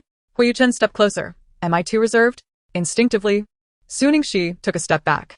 "No, Before she could finish, Huo Yuchen advanced again. "Am I petty?" She retreated another step. "No, you might have misheard. I was talking about myself. I'm the one who's reserved and petty." Huo Yuchen moved closer again, and now she found herself pressed against the wall. Seeing he had no intention of relenting, she nervously inquired, "What do you intend to do?" Huo Yuchen replied, "Of course, to exact revenge. You said you wouldn't strike a woman. Who said anything about striking? Then you." Without further ado, Huo Yuchen leaned down and captured her incessantly chattering lips with his own. 1 second, 2 seconds, 3 seconds. "You rogue." Su Ningxi pushed him away, raising her hand as if to slap him. Chapter 41. An unpleasant parting. Huo Yuchen, quick-witted, caught her hand midair and cautioned, "Every corner of the Huo residence is under surveillance. If you strike me, the entire household will learn you are a fierce tigress." "Is that the image you wish to project?" Furiously, Su Ningxi retorted, "I don't care. I refuse to be this absurd Huo Xiao's wife any longer. I want a divorce." That contemptible man had already taken advantage of her twice, and the anger only grew. Huo Yuchen replied, "Do you wish to end up in prison? What else can you do besides threaten me? I can do many things. Would you like to know? I do not wish to know." Su Ningxi shot him a glare and stormed away, inwardly cursing that shameless man for bullying her. Huo Yuchen watched her retreating figure, reflecting on that kiss, a smirk involuntarily rising at the corners of his mouth. Indeed, his impulsive act had felt quite exhilarating. As mealtime approached, Elder Mr. Huo and Elder Mrs. Huo occupied the main seats, while Huo Yuchen, the heir of the Huo family, sat in a position just next to the elder. Su Ningxi, as his wife, naturally took her place beside him, followed by others according to their generational hierarchy. However, due to recent events outside, Su Ningxi harbored a plethora of grievances against Huo Yuchen, casting him a sidelong glance without so much as acknowledging him. Nevertheless, despite her ire, hunger prevailed. The sumptuous feast before her, Chinese and Western delicacies, a variety of styles and flavors, enticed her senses, and she unconsciously swallowed her saliva, having eaten nothing all afternoon. Seated beside Su Ningxi, Li Tzuelian kindly served her a crab, cheerfully saying, "Miss Su, do try this. It's fresh king crab, just flown in from abroad today." Su Ningxi paused for a moment, accepted the offering with gratitude, and replied politely, "Thank you, aunt." At that moment, Huo Xiaobei, seated diagonally across from them, began to stir the pot. With a sardonic tone, he exclaimed, "Sister-in-law, why are you serving her crab? Given her background, I doubt she has ever tasted such a delicacy. If she doesn't know how to eat it, it would be a sheer waste." Before Li Tzuelian could respond, Su Ningxi interjected, "What you say is true. My family is not affluent, and I have indeed never had the chance to taste crab. I am grateful for this rare opportunity, and must try it." At that, Huo Siyu, sitting not far away, could not suppress a laugh. Her aunt was notoriously vain, and being referred to as grandmother was likely to infuriate her. Soon after, Huo Xiaobei's furious voice rang out, "Who are you calling grandmother?" A woman of her age was particularly sensitive to comments about her being old. She could not tolerate such an affront. Su Ningxi, feeling wronged by the outburst, looked at Huo Xiaobei with tearful eyes. "I apologize. Aiken didn't he introduce you to me? And I truly didn't he know what to call you. I merely noticed you seemed a bit older, so I called you that. If it displeases you, I shall refrain from doing so in the future." "Say that again?" Huo Xiaowei, enraged, leaped from her seat, ready for a confrontation. "What do you mean by suggesting I am older?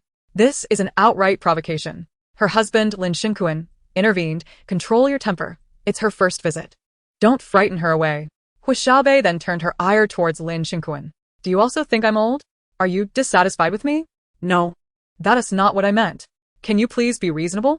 Lin Xinkuan furrowed his brow, finding her behavior utterly unreasonable. "Reasonable? Go find someone else who is.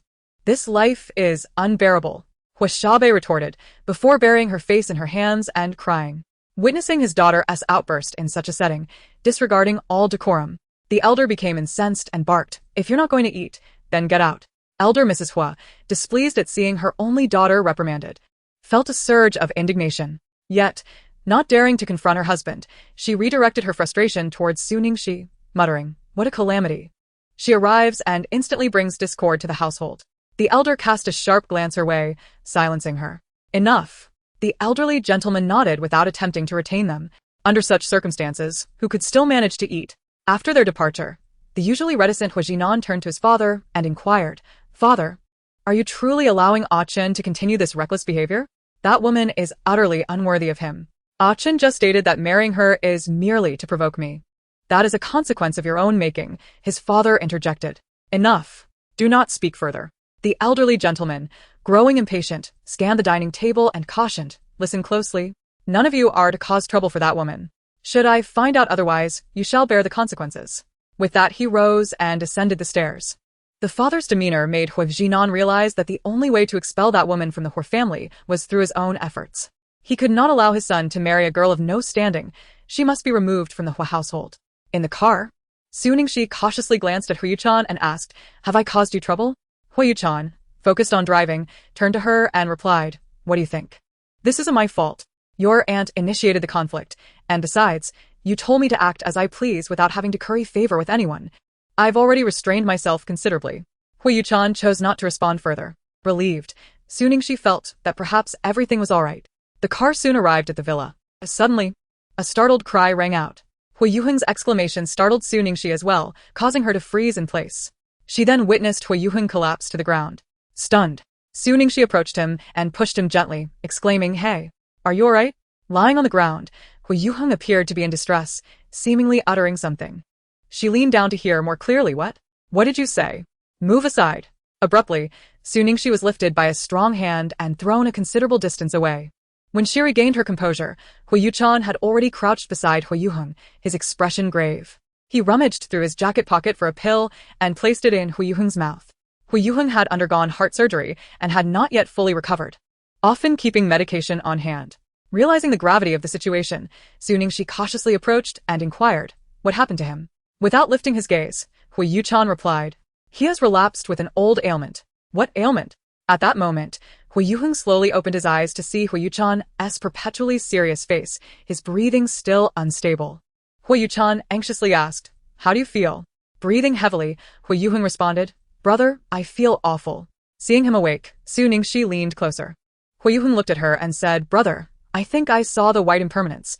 Am I dead?" "You are the one resembling the white impermanence," Su Ningxi retorted. "You've watched too many ghost movies. There is no such thing as white impermanence. Let me help you get some rest."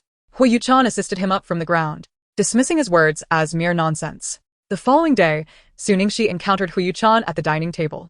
He was attired in a casual loungewear ensemble. Although his expression remained as stoic as ever, he exuded a certain softness that rendered him even more striking, truly a dream for the girls of the capital. "Good morning," she greeted, approaching him regardless of his response, and unceremoniously took a seat, grabbing a piece of bread and devouring it without regard for decorum. The atmosphere at the table was notably quiet, as both Tang Chen and Huo Yuchen were absent, leaving only the sounds of Su Ningxi's enthusiastic eating. Huo Yuchen observed her voraciousness with a look of disdain, questioning whether she had gone days without food. Su Ningxi felt as though a pair of eyes were scrutinizing her. Looking up, she met Huo Yuchen's disapproving gaze. "What are you looking at?" she inquired. "I can't go with you today, I have plans." Without a moment's hesitation, she declined, unwilling to accompany him to any event, especially since she had a prior engagement. Yesterday, Xin Jilian had mentioned in the group chat that his play had won an award, and she had made arrangements with Feng Xiaoxiao and the others to attend the award ceremony together. Huo Yuchen regarded her with a skeptical expression, as if he sensed her excuse was feeble. Internally, she silently implored her grandmother, hoping she wouldn't blame her from beyond. Noticing her earnest demeanor, Huo Yuchen chose not to press further. Just then, Huo Yuchen approached. The memory of the previous night made Su Ningxi feel guilty, and she averted her gaze. "Good morning, brother," she greeted, but he habitually ignored her. Su Ningxi had grown accustomed to this. If he were to suddenly greet her one day, she would surely find it suspicious. As soon as Huo Yuchen settled into a seat, he turned to Huo Yuchen and said, "Brother, I truly saw something unclean yesterday. When will you invite someone to perform a cleansing ritual at our home?" At that moment, Su Ningxi, having just taken a sip of soy milk, sputtered it out in surprise. Both men turned their attention to her. Huo Yuchen frowned. "What's wrong with you?" "It's nothing, just a bit hot," she replied, quickly standing up. "I've finished eating, you two take your time." Huo Yuchen watched her retreating figure and turned to Huo Yuchen, asking, "What's up with her? She seems a bit off." Huo Yuchen merely shook his head. Meanwhile, Su Ningxi made her way to Century Plaza, where Feng Xiaoxiao and Lan Ling were already waiting. They first visited the styling room to prepare their looks. Upon emerging, each of them appeared revitalized. Su Ningxi donned a pink gown that seemed tailored just for her, her hair elegantly styled in an updo that would surely capture attention from behind. However, viewed from the front, there was a slight disappointment, as her familiar face, marked by blemishes, remained unchanged. Nevertheless, the attire and hairstyle significantly enhanced her appearance. By the time they arrived, the banquet hall was nearly filled to capacity. Xin Jilian had already arranged their seats in the front VIP section, and coincidentally, Huo occupied the seat directly in front of Su Ningxi. "Sister-in-law, what a surprise to see you here. Are you also a fan of Xin Jilian?" Huo expressed her astonishment upon seeing Su Ningxi.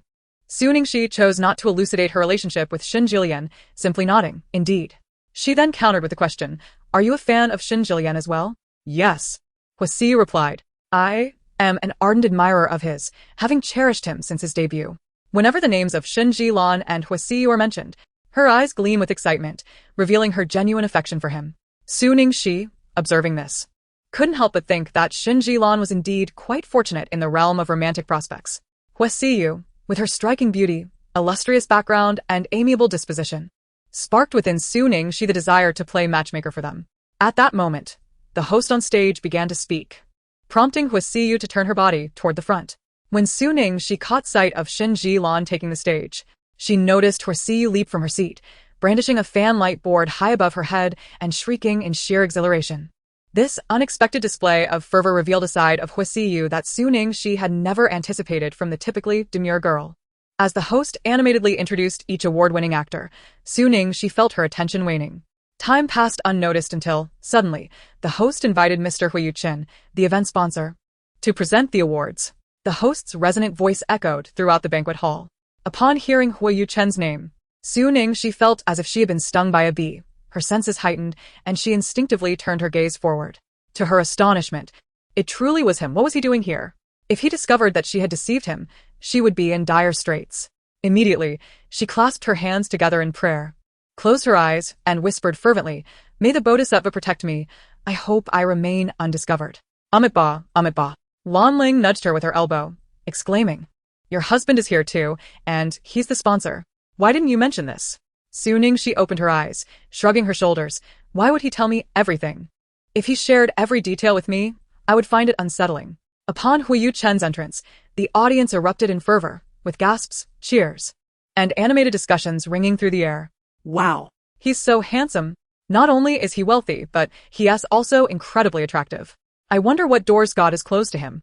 This is my first time seeing him in person. He is even more stunning than on television. What should I do? I want to be with him. Su Ningxi, hearing these words, curled her lips in disdain. Was it really necessary to be so dramatic? She instinctively glanced toward Huo Yuchen, not denying that this man possessed the allure to drive women wild. Chapter 43. A Chance Encounter.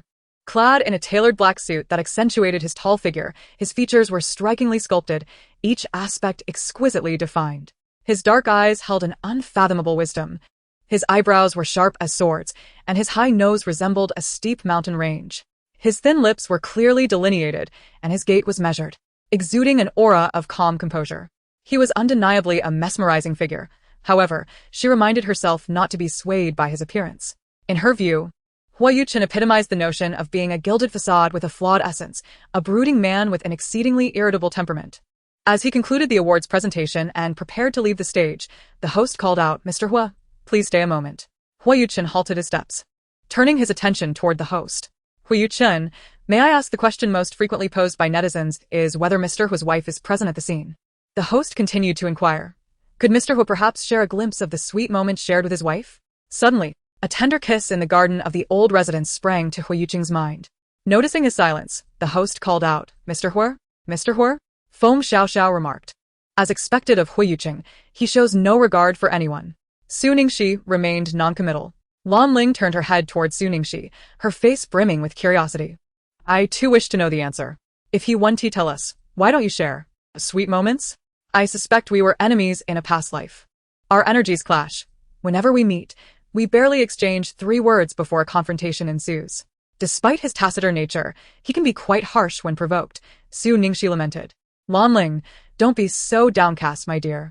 Many women in the capital would relish the chance to be at odds with him, yet they lack the opportunity." "You are indeed fortunate," Su Ningxi replied. "Are you implying that you too wish to be at odds with him? Why not give it a try?" Lan Ling waved her hands in protest. No, my fragile heart couldn't withstand it." Huo Xiyu interjected, "Let us step out together. It has been ages since I last saw my brother. I wish to greet him." Su Ningxi quickly dismissed the idea, saying, "No, you go ahead. I need to visit the restroom first." "All right then, I shall take my leave," Huo Xiyu said. Coincidentally, upon exiting, she spotted a Rolls-Royce parked by the roadside and gleefully approached it, tapping on the window. The glass descended slowly, revealing Huo Yuchen's strikingly handsome face, one that could incite both admiration and envy. "Huo Yuchen, it's truly you. Are you waiting for sister-in-law? She has gone to the restroom and will be out shortly." As soon as Huo Xiyu finished speaking, she noticed Huo Yuchen's expression darkening at an alarming rate, his aura shifting palpably.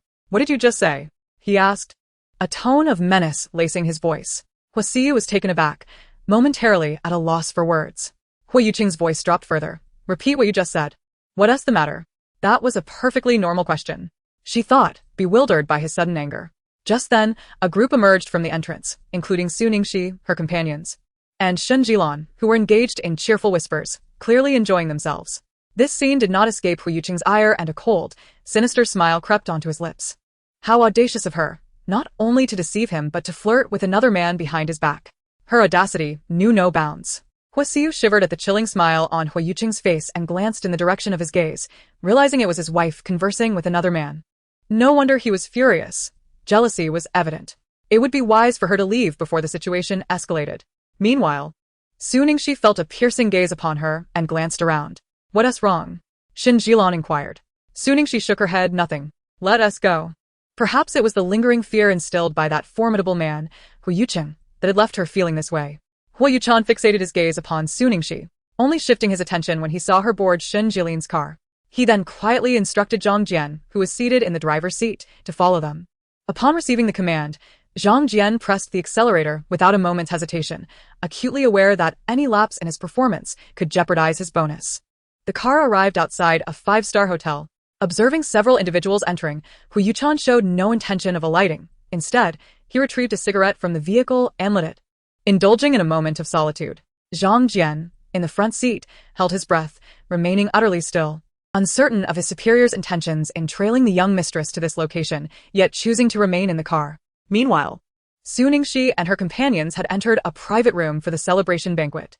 The spacious venue could accommodate over 100 guests and was furnished with several tables. By the time they arrived, most of the company's personnel were already present. As soon as they sat down, Shen Jilin cautioned, "Let us clarify from the outset. You may drink, but do not overindulge." This was a precaution born from the aftermath of a previous occasion when the three women had succumbed to inebriation. With any gathering where alcohol was present, he felt compelled to issue this warning, determined not to endure a repeat of that embarrassing incident. Su Ningxi, aware of the implication, retorted, "Your words are rather redundant." Shen Jilin harbored serious doubts regarding her reliability, as her trustworthiness in his eyes had plummeted. Unamused, Su Ningxi responded, "What do you mean? Are you implying I'm somewhat unreliable?" Shen Jilin shot her a look, as if to question her awareness of her own inconsistency. "Fine," she conceded, acknowledging her occasional lack of dependability. However, she felt that such a blunt admission was rather disrespectful. Just as she raised her glass to take a sip, an exclamation rang out. "Wow! Young Master Huo has arrived." Chapter 44. She is in trouble. Su Ningxi immediately turned her head, stunned. She had never anticipated his presence at the celebration banquet. After all, didn't he the higher-ups typically shun such gatherings?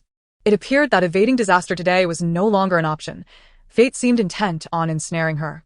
Her only hope was that the man wouldn't notice her. Perhaps she could quietly slip away when he was distracted, thus preserving a sliver of possibility for escape.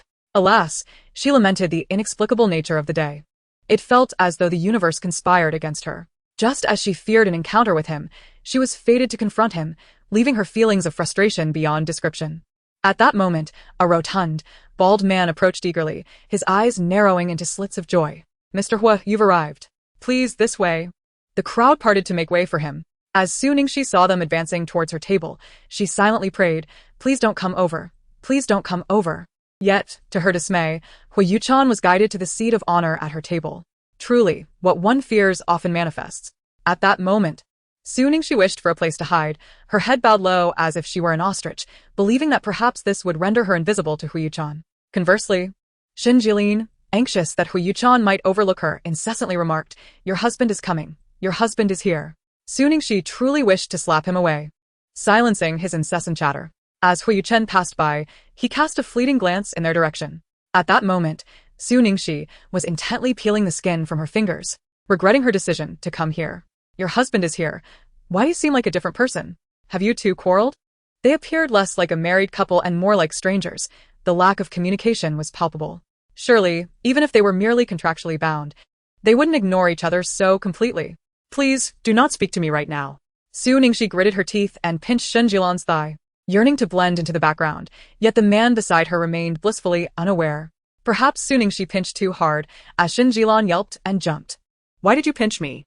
Her outburst drew the attention of everyone in the once boisterous private room, plunging it into an uneasy silence. Huo Yuchen's expression darkened ominously. Even his aura shifted as he contemplated the audacity of this woman, flirting with another man right under his nose. Did he mean nothing to her? If Su Ningxi had wished to disappear into the floor upon seeing Huo Yuchen moments ago, she now longed to faint altogether. "What's wrong?" She lifted her head, feigning ignorance as she gazed at Shen Jilan, simultaneously warning him with her eyes. If he dared to say anything out of turn, he would be in serious trouble. It's nothing. I'm just a bit too happy and perhaps had a little too much to drink. My apologies. Shun Jilan, displaying loyalty, refrained from exposing Su Ningxi. Relieved by Shun Jilan's words, Su Ningxi inadvertently locked eyes with Huo Yuchen, her expression betraying her guilt. Grabbing a bottle from the table, she intended to down it in one go, only to have Shun Jilan snatch it away with swift hands. Drink less. What do you mean by less? I haven't had a single drop tonight, Su Ningxi retorted, picking up her chopsticks and digging into the meal with vigor. After all, she felt doomed. Why not indulge in a feast? This could very well be her last supper, and she intended to savor it.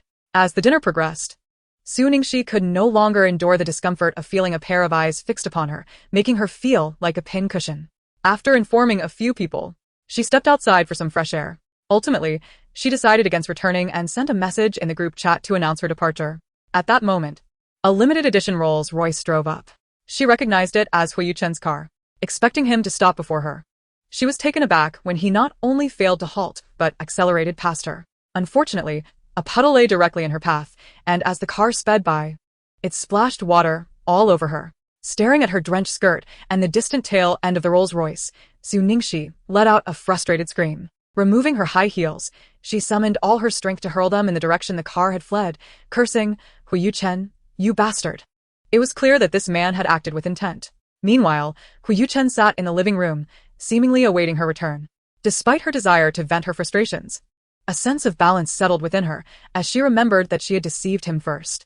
Intending to ascend directly, Su Ningxi found herself hindered by Huo Yuchen, who would not easily let her go. "Come here," he commanded. With a sense of trepidation, Su Ningxi approached, curious to see what he intended to do. "Has your grandmother's surgery concluded?" Huo Yuchen's gaze was chilling, imbued with a menacing undertone despite his calm demeanor, and Su Ningxi sensed the palpable danger. His anger was evidently beyond the ordinary. "Is that so?" Su Ningxi feigned nonchalance. "Indeed. Do you think I would deceive you? Huo Yuchen, I grant you one more chance. Think carefully before you speak." Despite recognizing the peril within his words, she insisted, "I speak the truth. Why would I lie to you?" "Call someone," he commanded. A sense of foreboding washed over Su Ningxi as she anticipated impending doom. Soon, Bai Ji entered. "Young master," he greeted. This was the second time Su Ningxi had encountered Bai Ji, and she held a favorable impression of him as he had previously saved her life. However, she lacked the inclination to engage in pleasantries at that moment. Huo Yuchen coldly instructed, "Take her away. She is not to be released without my command." "Understood." Bai Ji replied, then turned to Su Ningxi, saying, "Please, young madam." Bewildered, she was left in the dark about their intentions. "Leave? Where to?" Huo Yuchen's tone was icy. "Since you dared to lie to me, today you shall learn a lesson to understand the consequences of deceiving me. What do you intend to do with me? He wouldn't sell me off, would he?" Huo Yuchen ceased further dialogue. "Take her away." "Please, young madam," Bai Ji reiterated. "You're serious, Huo Yuchen?" Chapter 45. Thrown into the tiger den. Huo Yuchen, stop. Let me explain. Su Ningxi called out, but Bai Ji's obstruction prevented her from pleading for mercy. It was clear that he had no intention of granting her a chance to clarify. Only when Huo Yuchen's figure vanished did she relent. Looking at Bai Ji, she initially contemplated scolding him, but suddenly recalled something and swiftly adopted a smile. "Bai Ji, where is he taking me?" "The tiger den," Bai Ji replied without hesitation. Upon hearing tiger den, Su Ningxi's heart raced. "The tiger den? Why on earth would you take me there, in this darkness?" Bai Ji responded with a serious expression. "You will understand once you arrive, young madam." Su Ningxi thought to herself, how is this man so akin to his master? Utterly dull. But why would someone from the Heir family take her to the tiger den? Surely they wouldn't throw her in to feed the tigers? The more she pondered, the more anxious she became. No, that would be fatal. She needed to devise a plan. She attempted to escape while Bai Ji turned his head, but he seemed to see through her intentions, not glancing back. This man was not easily deceived, much like his master. Bai Ji reiterated, "Young madam, let's proceed." The young master's decisions are not easily swayed. "Bai Ji, for the sake of our old acquaintance, spare me this time. If you don't speak, I won't speak." Huo Yuchen will never know. Su Ningxi tried to persuade Bai Ji. "I cannot take that risk," he replied. White Spider ceased his idle chatter, hoisting the individual onto his shoulder and making his way towards the tiger garden. Su Ningxi felt as though the world was spinning, her head downward, her mind buzzing. Once she regained her senses, she exclaimed vehemently, "You, White! Put me down. I am the young mistress of the Heir family. How dare you treat me this way? I will have Huo Yuchen dismiss you." Regardless of Su Ningxi's struggles and threats, White Spider remained unmoved, only depositing her down once they reached the tiger garden. The eerie ambience of the garden at night was palpable, with the howls of tigers mingling with the rustling leaves stirred by the wind, echoing ominously in Su Ningxi's ears. Perhaps it was merely a psychological effect, but she trembled uncontrollably, her teeth chattering as she stammered. Why you wouldn't just leave me here, would you? I am merely following orders, White Spider replied before turning to depart. Su Ningxi grasped his arm urgently, pleading, don't go. If you leave, I might not survive. With a swift motion, White Spider pried her hands away, stating, my apologies, young mistress. He wasted no time allowing her further entanglement and strode away decisively. Alone. Su Ningxi stood there, quaking in terror and cold. In tears, she cursed, Huo Yuchen, you scoundrel. How could you abandon me in this terrifying place? You are inhuman. I detest you. You are a complete rogue. I will divorce you, and I curse you to never find a wife in this lifetime. Meanwhile, in the villa, Huo Yuchen observed the entire scene through the surveillance feed, his expression darkening. He himself was perplexed by the intensity of his anger today. Was it solely because Su Ningxi deceived him? Perhaps, but it was not entirely that. His mind was plagued by images of her flirting with other men during the celebration banquet, leaving him with an unbearable sense of betrayal. How could he not be infuriated? They were not even divorced yet. She dared to flirt with other men in front of him, as if he were invisible. A knock echoed through the room. Huo Yuchen switched off the surveillance, coldly uttering, enter. White Spider stepped inside, reporting, young Master Huo, as per your instructions. The young mistress has been left in the tiger garden. Huo Yuchen nodded, casting a glance at White Spider before his gaze fell upon his hands, which he found increasingly displeasing as they had just carried that woman. Young master? White Spider did not exit immediately, but lingered. Huo Yuchen inquired, is there something else? After a moment of hesitation, White Spider decided to voice his concern. Young master, the temperature outside is quite low, and the young mistress is dressed lightly. Should we send her a coat? Huo Yuchen's scrutinizing gaze fell upon him, his tone laced with danger. You seem rather concerned for her? Thoughts raced through his mind. Did he develop feelings merely from carrying her? Upon hearing this, White Spider's body stiffened and he knelt, saying, I was overly intrusive. Please. Young master, punish me. Huo Yuchen regarded him with an unyielding calmness. Punish you? What have you done that warrants punishment? Remember, keep your distance from that woman. I do not wish for my subordinates to be tainted by her undesirable habits. What? Seeing White Spider's bewildered expression, Huo Yuchen's voice deepened. Did you hear me? Huo Yuchen felt a sense of satisfaction as he prepared to accept his punishment, receiving 10 strokes of the ruler on each hand. Bai Zhi was momentarily taken aback. Huo Yuchen, are you not going? I am going now. Bai Zhi, perplexed, departed, recalling that their previous punishments had always involved their backsides. This time, however, it seemed the punishment was directed at their hands. After the door closed, Huo Yuchen activated the surveillance once more. Eventually, he wandered into an increasingly dense forest, where the sounds of birds and the wind reverberated ominously amid the thick, dark foliage. Occasionally, the distant roar of a tiger echoed, adding an unsettling atmosphere. After a prolonged silence, a sense of unease crept over her, as if something were stealthily approaching. Terrified, she held her breath and slowly turned her head. What she saw sent chills down her spine. A tiger was lurking merely a few meters away, gazing hungrily at her. A scream erupted in the forest. Paralyzed with fear, she felt her legs weaken, her complexion drained of color. Struggling to maintain her composure, she gulped nervously and managed to utter, Hello, Mr. Tiger. Good evening. I bear you no ill will. You wouldn't consider devouring me, would you? The tiger remained motionless, fixated on her, and in the moonlight, Su Ningxi could faintly discern drool pooling at the corners of its mouth. As she spoke, her eyes darted around, surveying her surroundings. This time, luck was not on her side. The trees were either too thick or too slender, leaving her with no feasible escape route to climb. Relying on her legs, she knew she could never outrun a creature with 4. Was this truly how her life would end? If so, she would haunt Huo Yuchen in the afterlife, demanding vengeance for her untimely demise. Just then Su Ningxi involuntarily sneezed, startling the tiger, which appeared ready to pounce. Oh my, help! Su Ningxi shrieked, bolting away. As she ran, she glanced back, witnessing the tiger lunging towards her. Instinctively, she crouched down, covering her head, and with one final scream, she fainted. Su Ningxi drifted into a long dream where she envisioned the tiger fatally attacking her. In her dream, Huo Yuchen held her lifeless body, weeping inconsolably, whispering apologies and lamenting his mistakes. Chapter 46. Fever filled with rage towards him, Su Ningxi lost all rationale, somehow procuring a knife, intent on ending his life. However, His bodyguards swiftly restrained her, rendering her utterly immobile. Young madam, young madam. Who was calling her? Was it directed at her? Young madam, please wake up. Su Ningxi struggled to open her eyes, but despite her efforts, they remained shut, and she succumbed to unconsciousness once more. She vaguely recalled a tiger lunging towards her before losing consciousness, but just before she did, she believed she heard a whistle, a sound strikingly reminiscent of Bai Ji's rescue attempt. Could it be that Bai Ji had come to her aid once again? Young madam, you have awakened. Wang Ma's excited voice broke through. Su Ningxi turned to Wang Ma and weakly inquired, "What happened to me? You have a fever and it has lasted for 2 days. Thankfully, you're now alright." It was no wonder her head throbbed painfully and her body felt drained. She had been feverish all along. What? Wang Ma looked bewildered at the question, wondering if the fever had affected her mind. Upon observing Wang Ma's reaction, Su Ningxi realized that she was unaware of the harm inflicted upon her by Huo Yuchen, and thus chose not to inquire further. "Is there anything to eat? I am quite famished." "Yes, I anticipated your hunger upon waking, and have prepared something for you." "Please wait a moment," Wang Ma replied before stepping out. Feeling sticky, Su Ningxi rose and made her way to the bathroom. Upon exiting, she spotted Huo Yuchen seated on the sofa, a bowl of congee set before him. He furrowed his brow, feeling a flicker of guilt for his previous actions.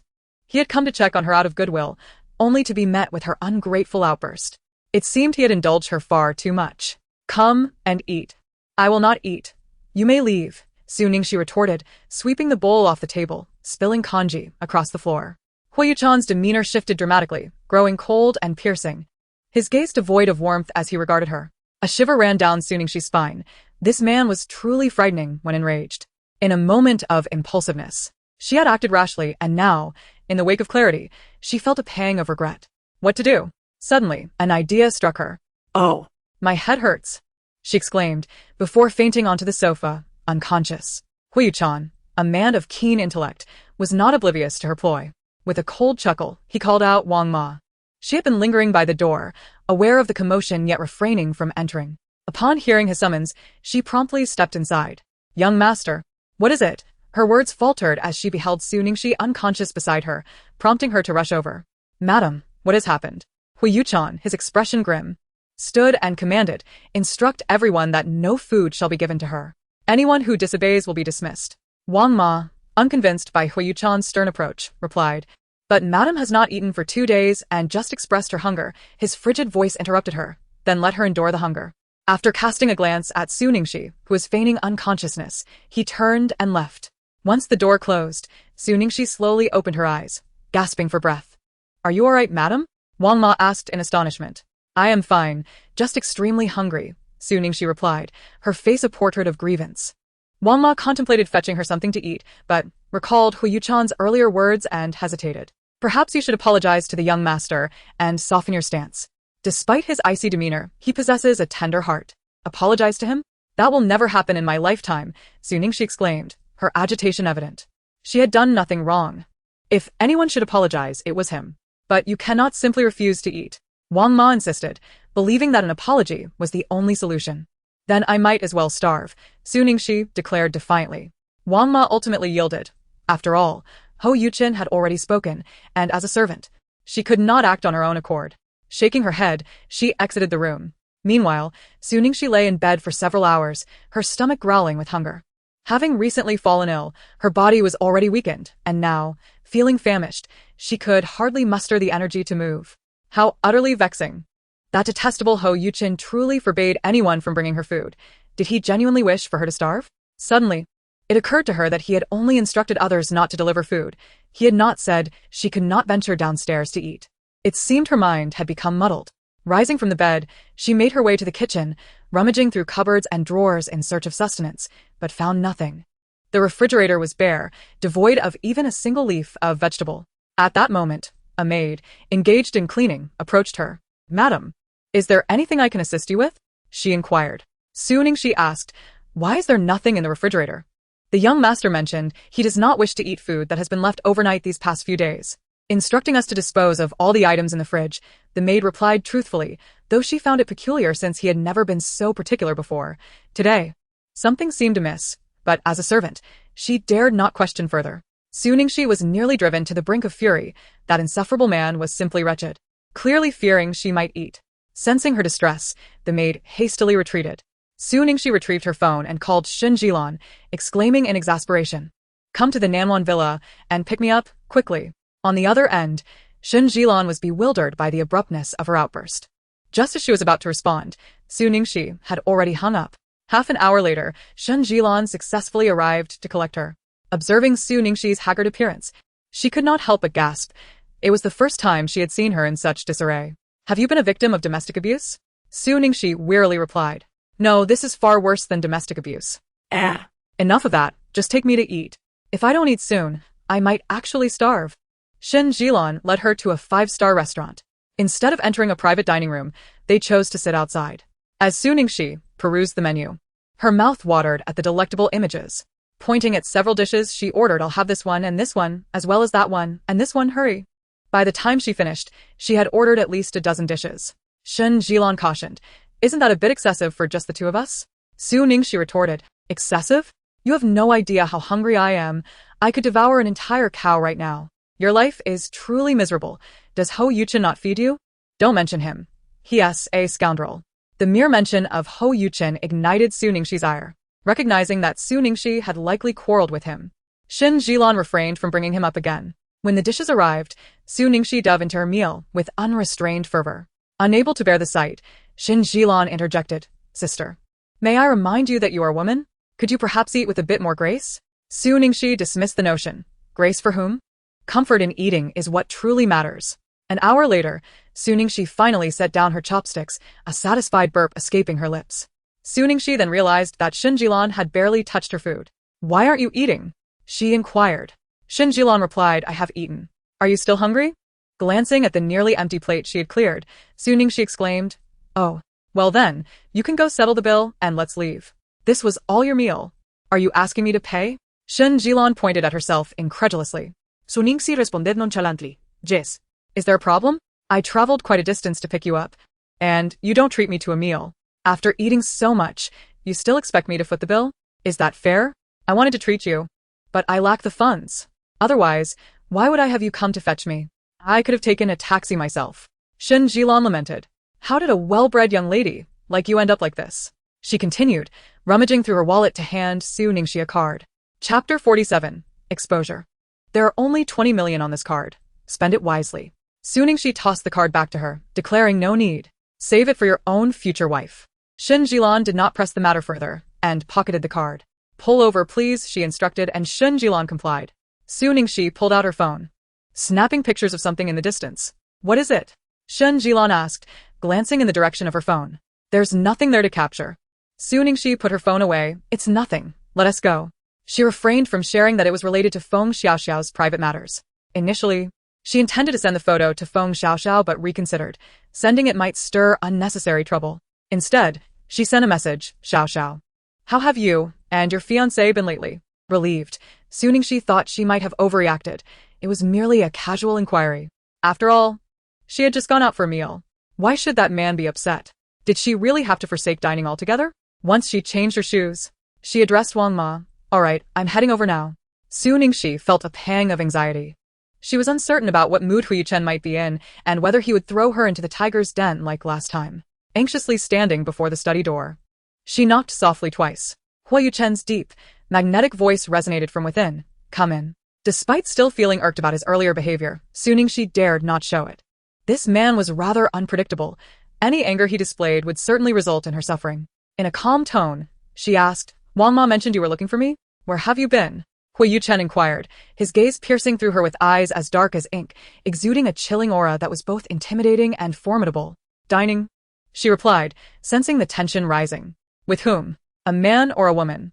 Huo Yuchen pressed on. "A man," Su Ningxi admitted. Rising from his office chair, he approached her with long strides, and a wave of coldness enveloped her, causing her to shiver involuntarily. A dreadful premonition gripped her. She feared she was about to face another ordeal. Huo Yuchen halted before her and coldly remarked, "Do you dare to dine with another man behind my back? As if I were dead?" Su Ningxi frowned in displeasure. If he hadn't forbidden her from eating, would she have felt compelled to venture out in her ailing state? How could he even blame her? Yet, she dared not confront him directly and simply shook her head, deciding that silence was the wisest course in this situation. "From now on, without my permission, You are not to dine with other men.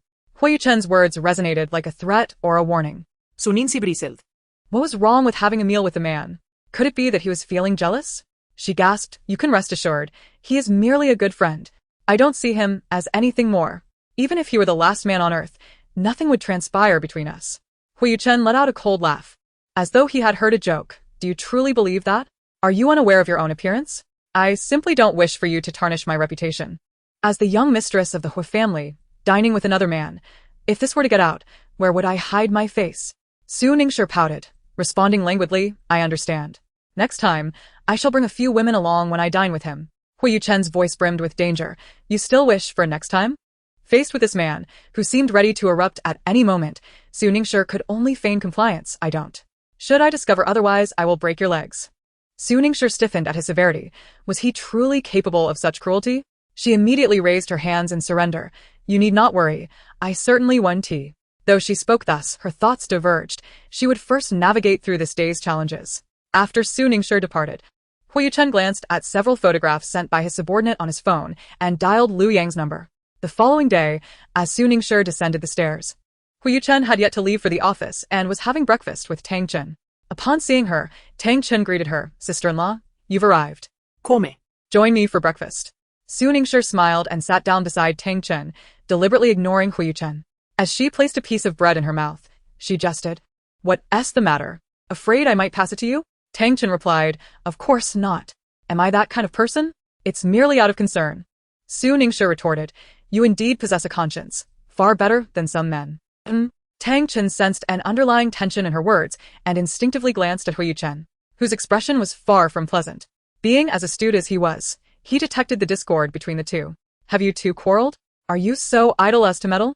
Huo Yuchen's deep gaze swept sharply over Tang Chen, his voice cold and menacing. Tang Chen thought to himself, why is he so irritable first thing in the morning? It would be wise to vacate this contentious space. I am full, you both take your time. He quickly grabbed a plate of dim sum and made his exit. At that moment, Huo Yuchen's phone rang unexpectedly. He swiped to answer, hello? Uncertain of what had been said, a sharp, sardonic smile appeared at the corner of his lips as he rose from his seat, casually proclaiming, I shall head over immediately. Sunixing. Witnessing the unsettling smile on Huo Yuchen's face, could not help but feel a surge of curiosity about the unfolding events. Nevertheless, she deemed it essential to satisfy her hunger first. Gazing at the spread before her, her appetite awakened. After days of illness, she was determined to indulge herself now that she had recovered.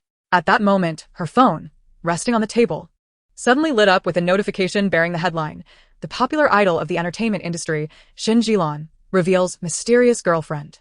Intrigued, Su Nixing's first thought was disbelief. Xin Jilan had a girlfriend? Why was she unaware of this?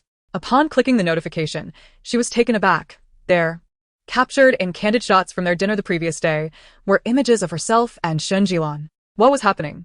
When had she become his girlfriend without her own knowledge? Startled, she dropped her half-eaten bun and frantically scrolled through the images, relieved that none showed her face clearly. Yet, her relief was short-lived as concern for Xin Jilan crept in. Celebrities abhorred such scandalous rumors. Online, the backlash was fierce, as he had always maintained a single status. How could fans not be incensed by the sudden revelation of a girlfriend? Some images appeared overly intimate, suggesting deliberate intent behind the lens. A mechanical voice interrupted her thoughts. We're sorry, the number you have dialed. What? It was turned off? She tried again, but the result was the same. Clearly, something serious was amiss. Rising hastily, she dashed out without even changing her clothes. Su Nixing took a cab to Shun Jilan's apartment, only to find it empty. She then made her way to his villa in the capital, ringing the doorbell repeatedly until it finally creaked open. I knew you would be here, she remarked, relieved to have located him, as these were the only two places she knew. Why are you here? Shun Jilan, disheveled in his sleep attire and slippers, appeared far removed from his usual dashing self. Su Nixing stepped into the room first, quipping, just checking to see if you were still alive. He followed closely behind, reassuring her, don't worry, I'm not dead yet. Then why didn't you answer your phone? Su Nixing complained, having attempted to reach him dozens of times. My phone was bombarded with calls and ran out of battery. All right then, given your pitiful state, I shall forgive you. She glanced at an unfinished bowl of instant noodles on the table. Is this what you've been reduced to? Having instant noodles is better than nothing, he replied, moving towards the bowl and digging in hungrily. Your assistant isn't even bringing you meals anymore? Su Nixing remarked, raising an eyebrow. Shen Jilan shot her a look. Who said I couldn't manage? I'm quite capable. Oh. My apologies, I forgot. Men can't admit to being unable. Even if I canned, the assistant should still be bringing me food. They rely on me to earn a living, don't they? Shen Jilan slurped up a noodle, speaking through his mouth full. They're currently preoccupied with public relations and contract negotiations. They have no time to concern themselves with me. Is this matter truly grave? Has it become so consuming that there is scarcely time to even deliver meals? Su Ningxi, not being part of the circle, possesses only a limited understanding of these affairs. She merely suspects the severity, though the exact extent remains elusive. Losing hundreds of thousands of followers, severing ties with several brands, Shen Jilan maintains an air of indifference, exuding calmness as if it were merely someone else's plight. It seems you are overly preoccupied with financial matters. Who could blame me for being financially strained lately? I am particularly sensitive to money. Shen Jilan offered no response. Su Ningxi continued, have you perhaps offended someone? This situation feels rather unusual. Online, there are both supporters and detractors, yet the latter seem to dominate, suggesting the presence of hired critics. Su Ningxi observed that the photographs circulating online featured only Shen Jilan, with none capturing her face directly, only her back, side, or obscured in some manner. It seems this adversary has not sunk to the depths of malice, still mindful enough during the photography to shield the innocent. This sparked a flicker of admiration in Su Ningxi for this enigmatic individual, though she knew better than to let Shen Jilan discern her feelings, lest he accuse her of ingratitude. Surely not. Shen Jilan has always been confident in his character. Getting along with everyone, he must not have offended anyone. Rising from the sofa, Su Ningxi declared, I shall procure some food for you. Your assistant appears to be otherwise occupied. Upon hearing Su Ningxi's intention to fetch sustenance, Shen Jilan did not hesitate, promptly ordering, I would like spicy crayfish. And add a sauerkraut fish, the rest is up to you. Su Ningxi remarked, that is quite a lot. Can you manage all that? He certainly seemed to have a greater appetite than her. Previously, he had always been the one to eat the least, insisting on maintaining his physique, which surprised her. I haven't consumed anything since last night. My stomach is empty, Shen Jilan replied, lifting his shirt to pat his abdomen. Su Ningxi glanced at the empty instant noodle box on the table. Was that truly what he considered not eating anything? Following her gaze, Shen Jilan explained. That little was hardly sufficient to fill my gaps. Well, your gaps must be quite spacious. He was left speechless. As Su Ningxi exited, she suddenly sensed something amiss. A few individuals were crouching by the entrance. If she wasn't mistaken, they were reporters. What are you? Shen Jilan began as he opened the door. But before he could finish, Su Ningxi pushed him inside. We can't get out, the reporters are here. Without hesitation, Shen Jilan approached the door, peering outside at the surveillance, ruffling his already disheveled hair. They must have keen noses, he exclaimed. I do not wish to ponder their faculties. I simply want to know how we might escape. Su Ningxi retorted. Shen Jilan considered her words, then suggested, follow me. Su Ningxi trailed behind him as he led her to the kitchen, revealing a back door. Shen Jilan opened it, cautiously surveying the surroundings before stepping outside, ensuring no one was in sight. This led to the yard's back entrance, gazing at the towering walls. Su Ningxi mused whether he intended for them to scale it. To her surprise, Shen Jilan directed her towards a hole, indicating for her to follow. Su Ningxi raised her voice. Do you want me to crawl out of here? It seemed to be the only exit available. Shen Jilin, feeling a twinge of guilt, could not bring himself to meet her gaze. He understood that asking a young lady of her stature to crawl through a dog hole was rather demeaning. Yet with all the exits of the villa surrounded, he could think of no alternative. He immediately grasped her arm and coaxed, please don't be angry. This is truly the only option we have. She was adamant about not leaving, and that simply wouldn't he do. If she remained, his plans for the delectable crayfish and sauerkraut fish would be thwarted. Just at that moment, his stomach audibly grumbled in agreement. Shen Jilin pointed to his belly and, with a pitiful expression, said, you hear that? It's hungry. Su Ningxi, being soft-hearted, felt a pang of responsibility. If it weren't for her call inviting him to dinner, they wouldn't he have been caught on camera. Casting a disdainful glance at Shen Jilin, she gritted her teeth and remarked, I must have owed you a favor in my last life. Upon hearing this, Shen Jilin recognized her concession and beamed at her. Realizing there was still time to salvage the situation, Su Ningxi shot him a sharp glare, prompting Shen Jilin to feign a slap to his own face. Chapter 49. Abducted. Step aside. Su Ningxi shoved him aside, shamefully bending down to crawl through the dog hole. She brushed off the dirt from her clothes, hailed a taxi, and hurried to the restaurant. When she exited the vehicle, the driver appeared hesitant, as if he wished to say something. Assuming he was expecting a tip, she promptly interjected. No tip, I'm quite poor. Before the driver could explain, she had already dashed away. He shook his head and pressed the accelerator, departing. Upon arriving at the restaurant, Su Ningxi was intercepted by a security guard. With a look of disdain, he said, "Step back. This is not a place for you to mooch and drink. Don't disturb our business." With her temper already flaring, she could no longer contain her indignation. "What do you mean? Are you saying that just because you're open for business, you don't allow people to dine here?" One guard, seemingly amused by her words, replied with disdain. "Huh? Dine? Do you have money? Do you dare to eat at a place like this?" At that moment, the floor manager approached. The guard explained, "Manager, we have a beggar here who wants to leave." Hearing herself referred to as a beggar nearly made Su Ningxi choke with fury. "How do I resemble a beggar? You are the one who should be called a beggar. I'll file a complaint against your restaurant for discriminating against customers." The manager assessed Su Ningxi, doubting her capacity to afford the establishment, and spoke delicately. "I'm sorry, miss, but our restaurant has a minimum spending of 5,000. Are you certain you wish to dine here?" "Of course. Or else, why would I be here?" With a growing audience around them, Su Ningxi felt utterly humiliated. As if she were a fraud, her tone sharp with anger. "This way, please." The manager politely ushered her inside. Once inside, Su Ningxi retrieved her card and slapped it on the counter, declaring, "One order of crayfish, sauerkraut fish, and the most expensive wine you have, all to go." She emphasized to the manager that the card could be charged without concern, as it belonged to Shen Jilin. The manager was taken aback by her extravagant demeanor. Her attire had initially led him to believe she was destitute. It is indeed true that one should not judge by appearances. Embarrassed, he walked away with a forced smile. Su Ningxi, casting a disdainful glance at the manager's retreating figure, scoffed silently. Who does he think he is? Such a snobbish outlook. At that moment, the staff began to regard Su Ningxi with newfound respect. After all, she was a significant client. They courteously offered, "Miss, allow me to escort you inside to rest. It may take a while to prepare everything." Su Ningxi declined, stating, "No, I shall wait here."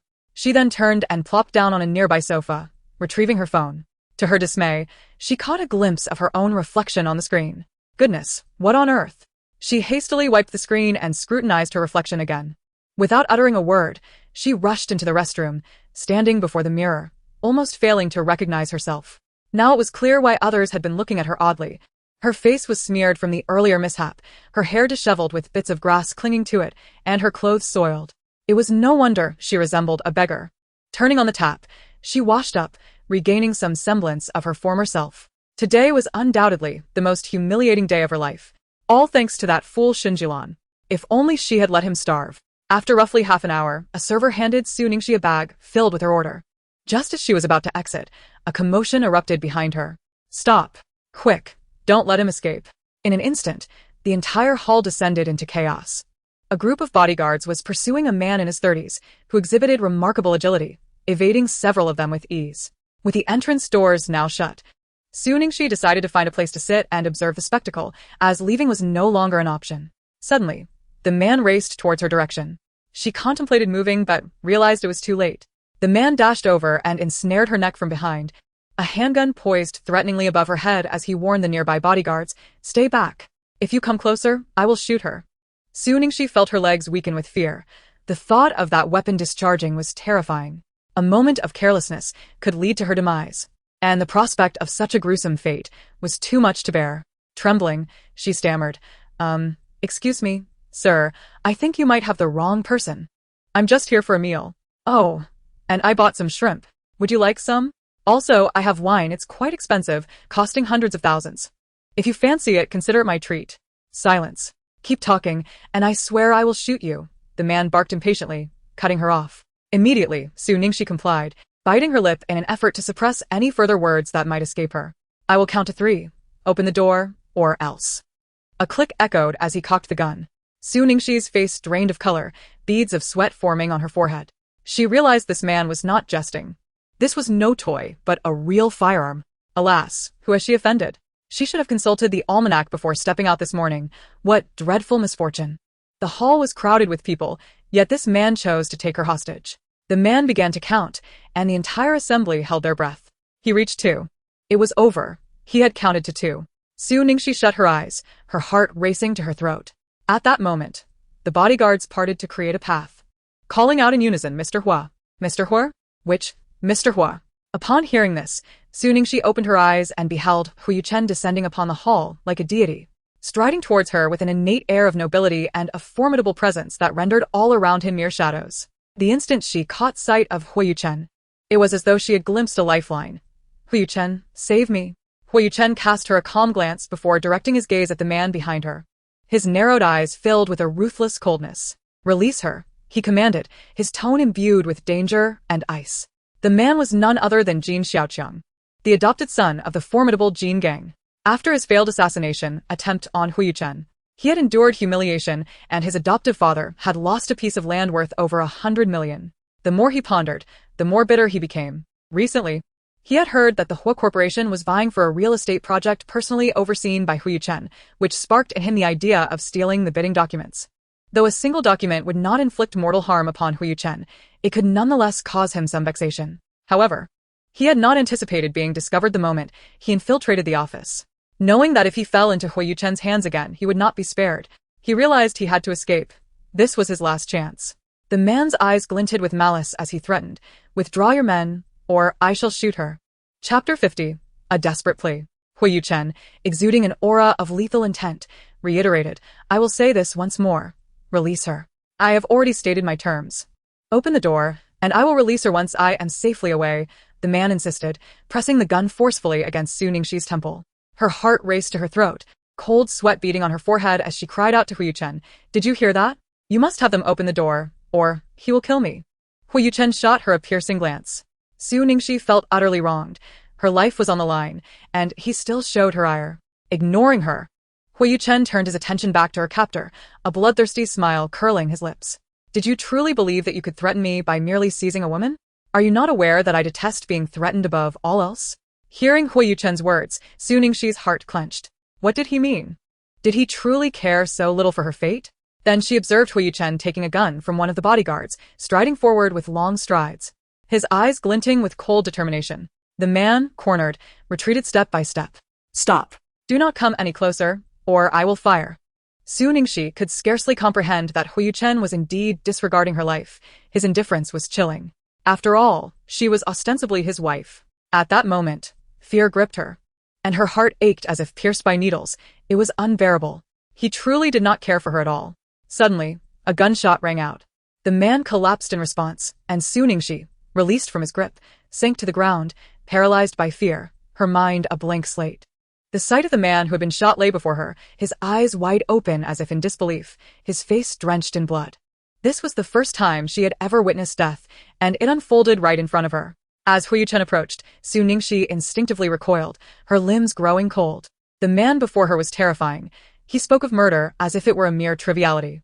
If he were to discover that she had deceived him, would he turn his wrath upon her as well?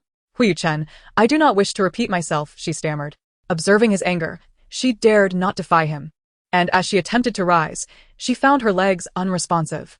With a pitiful gaze, she looked up at Huo Yuchen. "I think my legs have gone numb." In exasperation, Huo Yuchen bent down and lifted her from the ground, her arms instinctively wrapping around his neck. You've killed someone. Will you go to prison?" she asked tentatively. Huo Yuchen had initially intended to retort but softened upon seeing her cautious expression. "No," he replied. "If one day you discover that I have deceived you, would you kill me?" he asked, his voice steady. "Yes," he replied succinctly. Su Ningxi stiffened, a cold sweat trickling down her back. At that moment, she felt as though she were plucking feathers from a tiger's back. Regret washed over her. She should not have fled from the wedding for now. She had drawn his ire. Throughout their return journey, she deliberately maintained her distance from him. The entire night, she struggled to find rest, haunted by nightmares filled with images of death and blood. The following morning, a beam of radiant sunlight seeped through the curtains, illuminating Su Ningxi's face as she groggily opened her eyes. "Ah!" A startled scream echoed through the villa. Fear not, it's me. I am your mother," spoke Huo Yuchen's mother, Tang Wanru, her voice gentle and her expression warm. "What mother? Who's your mother? What are you doing in my room? Do you realize that frightening someone can lead to dire consequences?" Su Ningxi retorted, mistaking the woman for a lunatic, who casually allows others to call them mother, especially appearing at the foot of someone's bed in the early morning. Still reeling from her nightmare, she was petrified to find someone staring at her upon waking. Not again, she thought, her heart racing. Tang Wanru noticed Su Ningxi's confusion and rephrased, "I am Ah Chen's mother, and from now on, I shall be your mother as well. What? Please repeat that. Whose mother are you? Su Ningxi asked, digging her fingers into her ears, convinced she had misheard. Hadn't she heard from Huo that Huo Yuchen's mother had passed away? Where had this woman emerged from? Tang Wanru patiently reiterated. I said I am Ah Chen's mother, which makes me your mother-in-law. Gazing intently at the elegantly adorned and meticulously maintained middle-aged Tang Wanru, Su Ningxi noted a striking resemblance between her and Huo Yuchen. Compelled by an inexplicable impulse, she reached out to touch Tang Wanru's face, who did not resist the gesture. Warm to the touch, she was undeniably flesh and blood. Are you truly Huo Yuchen's mother? Su Ningxi inquired, to which Tang Wanru nodded affirmatively. Su Ningxi felt her mind falter. The individual she had believed to be deceased now stood before her, alive and breathing, inducing a sense of bewilderment. Tang Wanru remained silent, her gaze fixed on Su Ningxi, who felt an unsettling prickling at the back of her neck. Summoning her courage, she greeted, Auntie. I apologize. I wasn't fully awake and thought I was still dreaming. It's quite all right. I must have startled you, Tang Wanru replied unfazed. She found her daughter-in-law increasingly endearing, despite her modest appearance. No, it's my fault for rising so late. I usually awaken at 7, but I stayed up too late last night. That's perfectly fine. Late nights and late mornings can be quite enjoyable. I also cherish sleeping in, Tang Wanru said gently. Su Ningxi felt a sense of relief. This mother-in-law seemed unlike the others in her family, appearing quite pleased with her. Chuckling awkwardly, she added, I'll just go freshen up. Of course. Go ahead. Tang Wanru encouraged, yet her gaze lingered on Su Ningxi, satisfaction radiating from her smile. Chapter 51. The meeting of mother-in-law and daughter-in-law. Su Ningxi, not accustomed to wearing undergarments while sleeping, donned a thin nightgown and pondered how to rise with her mother-in-law still present. Sitting on the bed, she felt uncertain about how to request her to leave. Noticing her prolonged stillness, Tang Wanru asked, Aren't you going to get up? Feeling somewhat embarrassed, Su Ningxi stammered, Auntie, would you mind stepping out for a moment? I'll be down shortly after I wash up. Realizing her oversight, Tang Wanru quickly stood. Oh, how thoughtless of me. I'll step out and wait for you to join me for breakfast. As Tang Wanru turned to leave, the moment the door closed, Su Ningxi exhaled a sigh of relief. The pressure had been stifling. Just as she prepared to rise from the bed, the door swung open once more. Startled, she hurriedly pulled the covers over herself. Peering through the doorway, Tang Wanru called, Daughter-in-law, remember, you mustn't call me auntie anymore. You should call me mom. Flushing with embarrassment, Su Ningxi responded, okay. Now, say it out loud for me. Reluctantly, she uttered mom. It was her first time addressing a stranger as mom, and it felt oddly difficult. Tang Wanru beamed with satisfaction. Very well, go wash up. Mom will wait for you downstairs. After a brief moment of hesitation, ensuring that no further interruptions would occur, Su Ningxi finally made her way to the washroom. As they descended the stairs, Huo Yuchen, Tang Wanru, and Tang Chun were all present, while Huo Yuhe seemed to have vanished. It felt as if she hadn't seen him for days. Huo Yuchen exuded an air of affluence wherever he went, his collar casually unbuttoned, revealing a tantalizing glimpse of his Adam's apple. Su Ningxi couldn't help but steal a few glances at him, and when their eyes met, his elongated, profound gaze, her heart skipped a beat. This man was simply otherworldly. A veritable enigma. Daughter-in-law, come and have breakfast, Tang Wanru called out. Su Ningxi averted her gaze, managing an awkward smile. She was still unaccustomed to the title of daughter-in-law, uneasy about her relationship with Huo Yuchen, which made her feel a twinge of guilt in the face of Tang Wanru's warmth. What would you like to eat? Just tell me, and I'll get it for you, Tang Wanru inquired as Su Ningxi settled down. Thank you, Mom. I can manage on my own. The term mom nearly slipped out of her mouth, a struggle for her. She couldn't help but glance at Huo Yuchen, wondering if he might mind her choice of address. Thankfully, he merely paused for a moment before resuming his normal demeanor, suggesting he was likely unbothered by it. She was genuinely concerned he might retort with something like, This is my mother. How dare you call her that? Tang Chun, observing Tang Wanru's enthusiasm toward Su Ningxi, felt an uncomfortable pang of jealousy. Aunt, you're being unfair. It seems you treat my sister-in-law better than you do me. Tang Wanru playfully tapped his head. You rascal. Don't speak without gratitude. When have I ever treated you poorly? At that moment, Wang Ma entered, carrying 2 bowls of soup. Madam, the broth you requested has been prepared. Come. Tang Wanru eagerly stood up to delicately take the bowls from Wang Ma, as if cradling a rare treasure. She first placed one in front of Su Ningxi. Daughter-in-law, drink it while it's hot. I specifically had the chef prepare this for you. Is this really for me? Su Ningxi asked, astonished. Then another bowl was set before Huo Yuchen. Son, this is yours. Huo Yuchen gazed at the soup with a slight frown. Noticing the absence of his own bowl, Tang Chen queried, "What about mine? Why isn't there one for me?" He felt a profound sense of emotional injury, recalling how someone had just claimed to care for him. He muttered, "I need to nourish my body as well. I've lost 2 pounds since coming to the capital." Tang Wanru replied, "This is broth meant for them to prepare for conception. Do you plan on preparing for a baby? Preparing for a baby? Are you and sister-in-law considering having children?" The two in question remained silent, seated together, not uttering a word.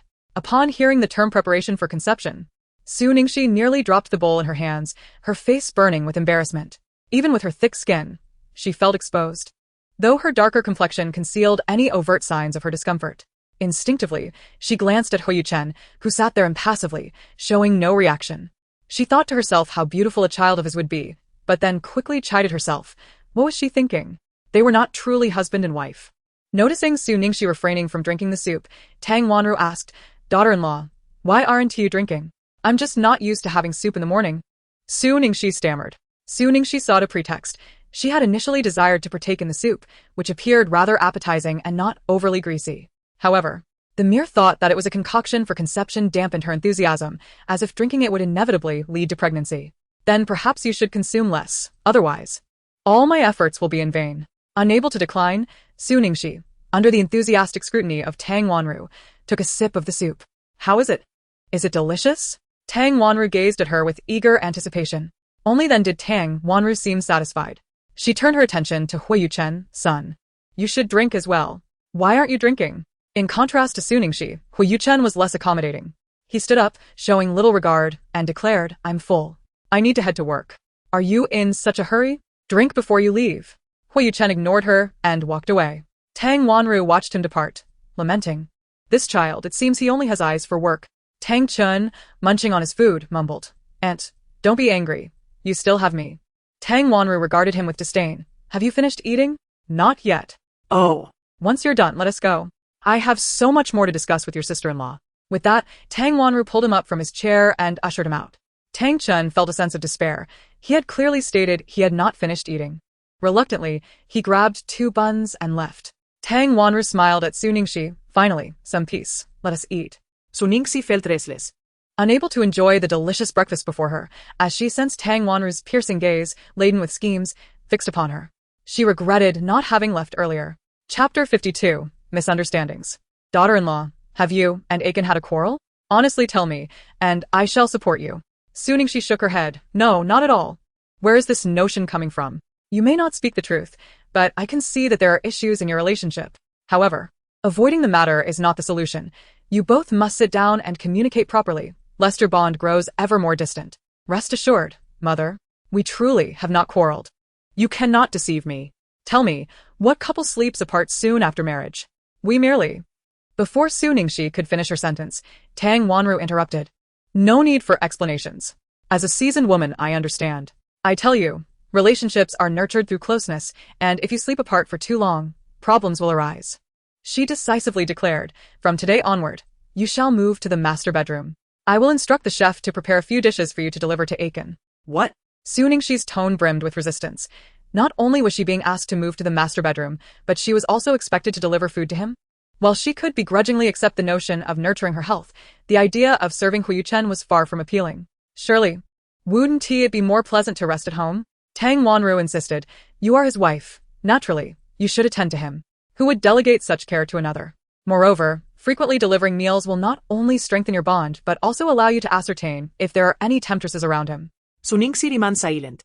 Overcome with unspoken sorrow, she yearned for a few days of freedom, not wishing to deepen her connection with that man, nor to concern herself with the presence of any temptress by his side. After enduring pressure from her grandfather to attend blind dates, she had finally found a moment of peace, only to be confronted once again by an overbearing mother-in-law.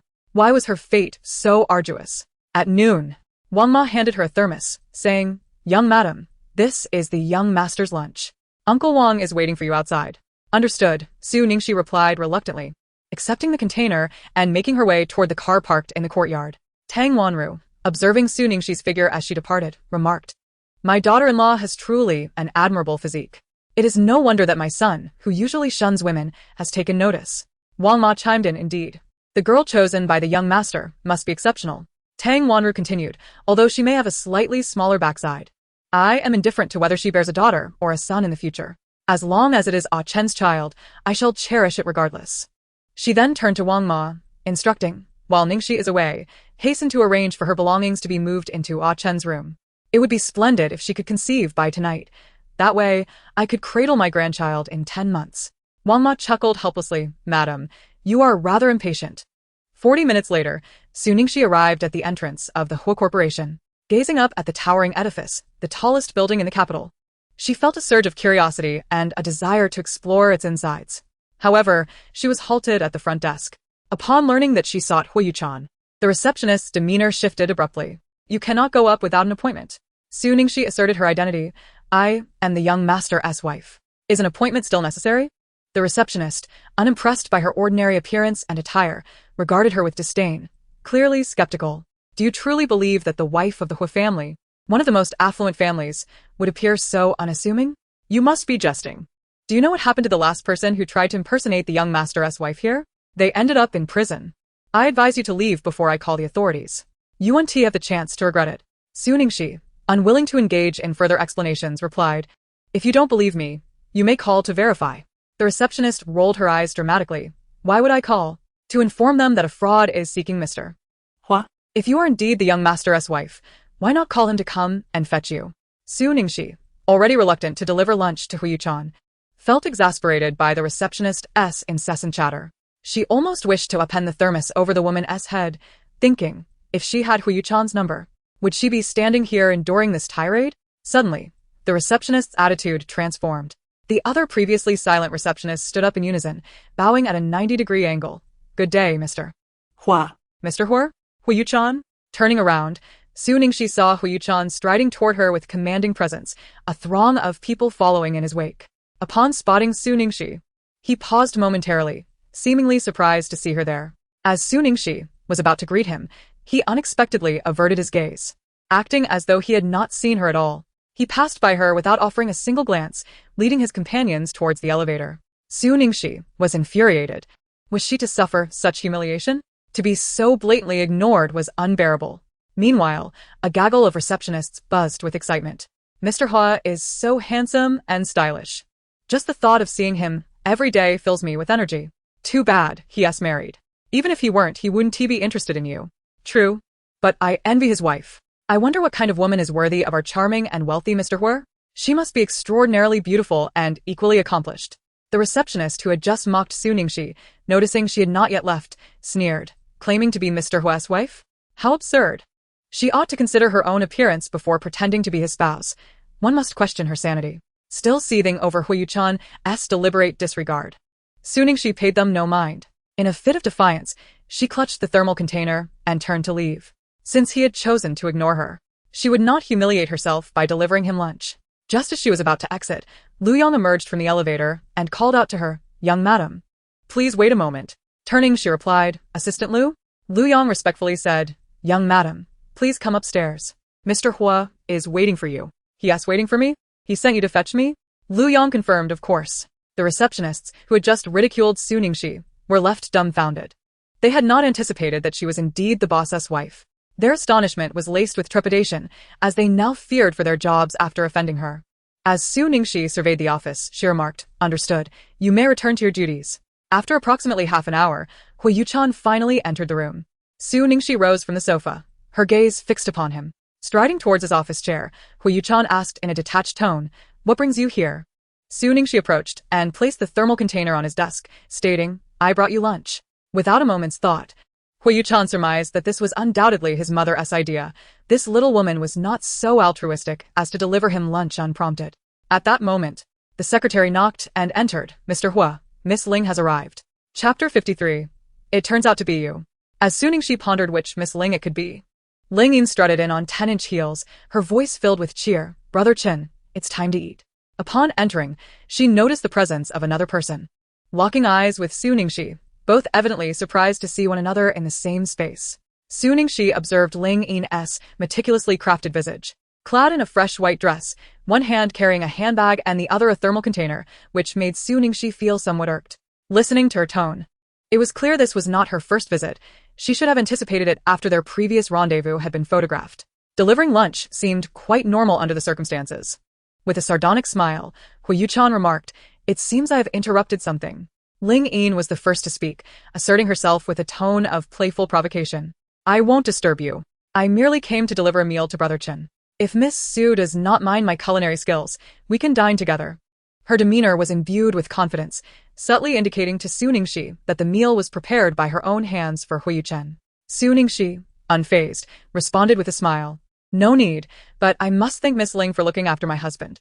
I was just contemplating hiring a nanny. But it seems unnecessary now with you personally attending to him, certainly more reliable than a nanny. After all, one knows how some of them can be, particularly those with a bit of charm, who might engage in unscrupulous acts." Ling Yin, fully aware of the implications behind Su Ningxi's words, maintained her composure as a refined lady, showing no signs of displeasure. "It's nothing of the sort. I merely deliver meals to Brother Chen occasionally, as we have been close friends since childhood." Su Ningxi's retort was laced with irony as she addressed Huo Yuchen. "Your fortune lies in having such a considerate friend." Huo Yuchen set aside the documents and approached them. Ling Yin greeted him with a bright smile. "Brother Chen, I made your favorite ribs today." Without hesitation, he declined. "No need. Please refrain from coming to Hua's in the future." Su Ningxi, overhearing Huo Yuchen's words, silently criticized him from head to toe. How adept he was at deception. Was he truly so oblivious? Did he think her naive? She had seen through his little schemes long ago. He wished to maintain an improper relationship with Ling Yin while preserving his facade of disinterest in women, truly despicable. Ling Yin feigned hurt, gazing at Huo Yuchen and asking, "Brother Chen, do you truly dislike me so much?" Su Ningxi couldn't help but think how these two were putting on quite the performance, a natural pair of actors. She felt increasingly uncomfortable and decided to leave, grabbing the thermal box from the table. Noticing Su Ningxi's intent to depart, Huo Yuchen's expression darkened. This woman was remarkably oblivious. Couldn't she see there was another vying for his attention? Did she not fear being usurped? He commanded sharply, "Where do you think you're going? You came to deliver a meal, did you not?" Come back. "What do you mean?" Su Ningxi replied, taken aback. Was he refusing to eat the ribs prepared by his little paramour? As Huo Yuchen reached the lounge area, he observed Su Ningxi standing still, frowning slightly. Su Ningxi then approached him, clutching the thermal box. As she passed by Ling Yin, she suggested, "Miss Ling, why not join us? Dining together is always more lively." No. "I must take my leave." Ling Yin restrained her tears, fists clenched, and swiftly exited the office. Turning to Huo Yuchen, who sat across from her, Su Ningxi remarked sarcastically, "Your little childhood friend appears on the verge of tears. Aren't you going to comfort her?" Huo Yuchen glanced at her and replied, "I have no relation with her." Su Ningxi scoffed, her tone and expression dripping with skepticism. "No relation? Who would believe that? If there were truly no connection, would she be delivering meals to you?" Huo Yuchen chose not to elaborate further. As they conversed, Su Ningxi had already opened the food box, presenting several dishes and a bowl of soup onto the table. With a gracious gesture, she invited Mr. Hua to partake. Huo Yuchen picked up his chopsticks and began to eat leisurely, while Su Ningxi languidly sank into the nearby sofa, observing him quietly. As she watched, a thought crossed her mind. This man was undeniably handsome. Even his dining manner was aesthetically pleasing. If he were to enter the entertainment industry, other male celebrities would scarcely stand a chance. Previously, she thought Xin Jilan was quite attractive, but now, in comparison to Huo Yuchen, it was as if one were Xi Menqing and the other Wu Dalong. This was strictly in terms of appearance, of course. Just as she became entranced by his allure, Xin Jilan's call came through. Moments before, she had contemplated seeking him out, and now the phone rang. How uncanny. Calmly, she answered. "Hello? Su Ningxi, do you not owe me an explanation?" Xin Jilan's voice boomed from the other end, filled with frustration. He had waited in vain for her to bring him food yesterday, enduring a long, fruitless wait. Su Ningxi held the phone away from her ear until his tirade subsided, then brought it closer, taking a sip of water before replying, "You should be grateful you can still reach me. Do you have any idea how perilous my situation was yesterday because of you?" The memory of the previous day sent shivers down her spine. "Su Ningxi, enough of this. How are you faring?" "Xin Jilan, quite well. The individual who took the photographs has come forth to apologize, claiming they were staged, resulting in many of the angry netizens retracting their harsh words. Your company's public relations team handled this adeptly, resolving the matter swiftly. It was that person who stepped forward voluntarily." "Voluntarily?" "Yes, I find it perplexing. I cannot fathom why they would post the photos only to face the backlash and then apologize. Regrettably, the IP used was virtual. If I could apprehend them, they would certainly regret their actions." Perhaps it was one of your misguided fans, harboring unrequited feelings, who sought to teach you a lesson, only to feel remorse upon witnessing the backlash, prompting them to apologize? Engrossed in their animated discussion, Su Ningxi and Xin Jilan completely overlooked the man still eating nearby. Huo Yuchen could not hear Xin Jilan's words, but he distinctly caught every syllable from Su Ningxi, his expression darkening. Suddenly, he commanded her sharply, "Clear this away." Chapter 54. Moving back to the master bedroom, realizing Huo Yuchen's sudden shift in demeanor, Su Ningxi hastily concluded her conversation with Xin Jilan and approached him. "Have you finished?" Observing the untouched dishes, she inquired further. "Why have you eaten so little? Is the chef's cooking not to your liking today?" Huo Yuchen replied. "It is not the food that displeases me. Rather, it is the presence of someone who has spoiled my appetite." "What do you mean? Are you suggesting I am the one who has ruined your appetite?" Su Ningxi's anger flared. This man certainly had a way with words. Suddenly, Huo Yuchen shifted the topic. "Warning, if you wish for that person surnamed Shen to avoid being blacklisted, you ought to reduce your interactions with him." "Surnamed Shen? Blacklisted?" Su Ningxi's tone brimmed with incredulity. "Was this incident orchestrated by you? And if it were, this is merely a small lesson for him." Huo Yuchen did not conceal his intentions, openly admitting to his actions. "Why did you do this?" Su Nixing could only perceive him as flawed. It bewildered her that Xin Jilian, a figure from the entertainment industry, was inexplicably targeted by him. Huo Yuchen, it seemed, simply found her displeasing. In an exasperated tone, Su Nixing retorted, "I believe you are the one who finds me intolerable, to the extent of not sparing my friends." Huo Yuchen, with an air of indifference, responded, "You possess quite an acute self-awareness." Su Nixing felt on the verge of losing her composure. This man, possessing an attractive visage, spoke with such disdain, rendering his good looks utterly wasted. "If you have grievances, direct them at me, but do not harm my friends again, or I." Huo Yuchen took a step forward, interrupting her, "Or what? Or I will divorce you." Su Nixing, intimidated by his formidable presence, stammered out this declaration. The moment the words escaped her lips, Huo Yuchen advanced once more, leaving her with no option but to retreat until she found herself seated on the sofa. Huo Yuchen leaned closer, and Su Nixing held her breath. Her gaze fixated on his face, which evoked memories of their previous kisses. Instinctively, she covered her lips with her hand, nervously watching him. Huo Yuchen, amused by her reaction, quipped sarcastically, "Do you think I would kiss you?" In a mechanical response, Su Nixing shook her head. Huo Yuchen, peering through his glasses into her beautiful eyes, continued, "Do you know why I kissed you previously?" Once again, she shook her head, recalling that he had once claimed it was a form of self-punishment. Was there another reason? It was because...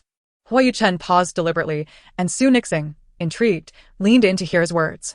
"Because you resemble my ex-girlfriend." "What?" Su Nixing pushed Huo Yuchen away, incredulous.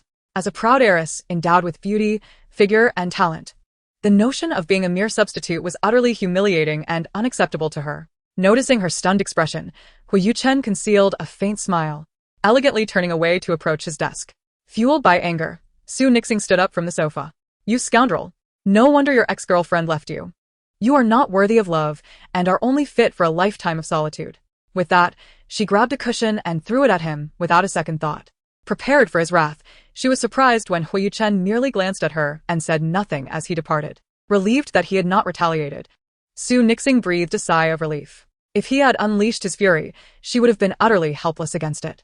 It was best for her to leave. Remaining here was perilous. "Stop." Just as she neared the door, Huo Yuchen called out to her. Su Nixing's heart raced in fear. "It's over." Then she heard him say, "Take your things." Upon hearing this, Su Nixing exhaled softly, grateful that her life was still intact. Huo Yuchen furrowed his brows. A clear expression of displeasure etched upon his face. How dare this woman show him such disdain? His temper was undoubtedly growing. "Daughter-in-law, do not blame your mother for being meddlesome. I am merely acting in your best interest.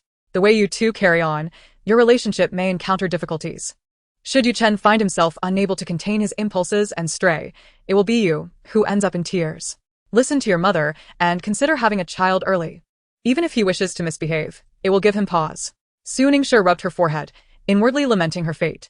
Was it fortunate or unfortunate to have such a mother-in-law? Tang Wanru, hearing Su Ningxi's words, felt reassured. She had feared that her unilateral decisions might cause a rift with her daughter-in-law. After all, Su Ningxi had quite a pleasant temperament. Her fondness for Su Ningxi grew incrementally. Noticing her daughter-in-law's downcast demeanor, Tang Wanru said, "Do not be upset. Your mother only worries for you. Trust me, I would never harm you." Su Ningxi nodded, responding perfunctorily, "Thank you, mother." That evening, having learned from her previous experience, Su Ningxue opted not to sleep in the bed, but instead took a blanket to the sofa. The next morning she awoke on the floor, her body aching from a night spent in discomfort. As she groggily rose, still disoriented, she was greeted by the sight of Huo Yuchen, bare-chested, a towel wrapped around his waist, water still dripping from his hair. Was she dreaming? How could such a handsome man appear in her room? Suddenly, a towel was thrown in her direction, nearly causing her to lose her senses. Chapter 55, The Grandchild Show-Off. After rising, she headed to the bathroom. By the time she emerged, Huo Yuchen had already left for work. At noon, she received a call from old Master Sheng, requesting her presence. When she arrived at the Sheng residence, it was already past 2 in the afternoon. Old Master Sheng was sipping tea in the living room. Su Ningxue approached and greeted him, grandfather. Old Master Sheng set down his teacup. Ah, you've arrived. He then summoned a servant, instructing, take the young lady to try on the gown. Confused, Su Ningxue inquired, what gown? The nearby servant smiled and explained, the master specially commissioned a gown for you from country A. It just arrived by air this morning. Why on earth would he have a gown made for me? She thought warily, casting a suspicious glance at her grandfather. Old Master Sheng replied, I am attending the birthday banquet of an old friend, and I would like you to accompany me. Su Ningxue felt puzzled. Why would she need to accompany him to an old friend's birthday? Was this yet another roundabout attempt at matchmaking? Surely not. He should still believe she was with Qin Shu, and it was unlikely he would introduce her to a suitor again. That evening, Su Ningxue discovered that the gathering was hosted by the Yi family, one of the 4 prominent families in the capital. The gown she wore was a fitted white creation that accentuated her figure beautifully, highlighting her curves and showcasing her splendid physique. With her exquisite features, hair elegantly styled, and the gown complementing her innate poise, she appeared both graceful and dignified. As she stepped out of the car, she instantly became the center of attention, linking arms with old Master Sheng, a smile gracing her face as they walked into the grand hall. The surrounding crowd immediately began to murmur, speculating about the identity of the stunning young lady before them. Her beauty and figure could easily overshadow the renowned beauty of Zhao Guanquan in the capital. Among the onlookers, I recognized an elder from the Sheng family. The young lady beside him must be his granddaughter. However, I am familiar with a true granddaughter of the Sheng family named Shengwei, who, despite her privileged lineage, is notoriously arrogant and boastful. She pales in comparison to this enchanting figure. In the distance, Shengwei overheard the comments about her and felt a surge of fury, nearly rushing forward to silence the gossipers. Ever since childhood, she has despised being compared to Su Ningxue. As she observed the radiant Su Ningxue amidst the crowd, bitterness welled up within her. She is the genuine granddaughter of the Sheng family. The one standing next to her grandfather should rightfully be her, not Su Ningxue, who has usurped what was rightfully hers. This morning, when the exquisite gown was delivered to Su Ningxue, she had naively thought it was a gift from her grandfather, only to face severe reprimand upon merely touching it. A malicious smile crept across her lips. If Su Ningxue is so well-liked, then she shall orchestrate her downfall, relishing in the day when she is reviled and scorned by all. Meanwhile, Mr. Sheng and Su Ningxue approached Mr. Yi. Upon seeing Mr. Sheng, Mr. Yi rose promptly, exclaiming, Ah, Mr. Sheng, I was beginning to think you would not make it due to some pressing matter. Mr. Sheng patted his shoulder, replying, When have I ever missed your birthday? No matter the circumstance, your 70th birthday is paramount. Mr. Yi chuckled heartily. At that moment, he turned his gaze towards Su Ningxue, inquiring, and who might this be? Mr. Sheng, like a proud peacock, drew Su Ningxue closer and declared, This is my granddaughter, Su Ningxue, whom I have mentioned to you. He then urged, Little Ningxue, greet Mr. Yi. Su Ningxue responded gracefully, Hello, Mr. Yi. I wish you blessings as vast as the eastern sea and longevity akin to the southern mountains. With a playful addition, she added, And may you always be happy. Ha! Splendid! No wonder your grandfather speaks so fondly of you. If I had such a beautiful granddaughter, I would sing her praises as well, Mr. Yi remarked, his words laced with envy. Mr. Sheng, ever humble, replied, Do not envy me. I admire you for having such wonderful grandsons. Mr. Yi waved his hand dismissively. You need not envy. My grandsons have caused me no end of worry, and at their age, they have yet to find partners, which has left me quite distressed. He then posed a question, By the way, does your granddaughter have a boyfriend? Indeed, Mr. Sheng replied. Mr. Yi's face fell with regret. What a pity. Such a remarkable girl already has a boyfriend. Just then, as if on cue, Yi Qingfeng approached. Upon seeing him, Su Ningxue instantly recognized him from their previous encounter at Milan, realizing he was acquainted with Huo Yuchen and thus a member of the Yi family. Mr. Yi, leaning on his cane, waved his hand at him with a face full of wrinkles softened by joy. Come here, come here. Yi Qingfeng approached and enveloped the elder Yi in a grand embrace, wishing his grandfather longevity and health, expressing delight in the phrase. May you have this day year after year. With a playful grin, Yi Qingfeng remarked, Isn't that easy? If you want a few, I can bring you some. You rascal. Elder Yi playfully tapped Yi Qingfeng's calf with his cane, prompting an exaggerated yelp from him as he jumped away. At that moment, Elder Huo and his wife walked over, witnessing the amusing exchange. They chuckled, Brother Yi, you are truly fortunate. You have such a lively grandson, unlike our Yuchen, who rarely smiles throughout the year. Elder Yi replied, While you envy me, I find myself envious of you. Your Yuchen is already married. It won't be long before you can cradle a great-grandchild. Elder Huo smiled silently and greeted Elder Sheng. Old Sheng, you arrived even earlier than I did. So Ningxi, overhearing their conversation, thought it curious how familiar they seemed, but upon reflection, it made sense. If they weren't acquainted, Elder Huo would not have introduced Yuchen to her. The closeness of the two families was not entirely to her advantage. She resolved to inquire with her grandfather later. Understanding her surroundings would prevent any missteps. Elder Sheng then interjected, I have not been here long myself, not much earlier than you. Elder Huo, noticing Su Ningxi standing beside Elder Sheng, inquired, and who might this be? Elder Sheng proudly introduced, This is my granddaughter, Su Ningxi. Chapter 56, Zhao Guangguan. With a similar air of pride, Su Ningxi finally understood her grandfather's motive for bringing her along. While this gathering was indeed a birthday celebration, it resembled more of a showcase for grandchildren. She had always known that women enjoyed flaunting their clothing and handbags, but now she realized that elders too could boast, particularly about their grandchildren. Feeling a twinge of apprehension, Su Ningxi avoided looking at Elder Huo. Although he could not possibly recognize her now, a sense of unease lingered. Su Ningxi? What a coincidence. My granddaughter-in-law is also named Su Ningxi, Elder Huo stated, unabashedly mentioning his own granddaughter-in-law upon hearing her name. Elder Huo's wife immediately darkened at the mention of Su Ningxi, feeling embarrassed and retorted sharply, Why bring up that country bumpkin? Elder Huo scolded her. Is that how you speak of your granddaughter-in-law? No matter her origins, she is still Ah Chen's wife. Mind your words in the future.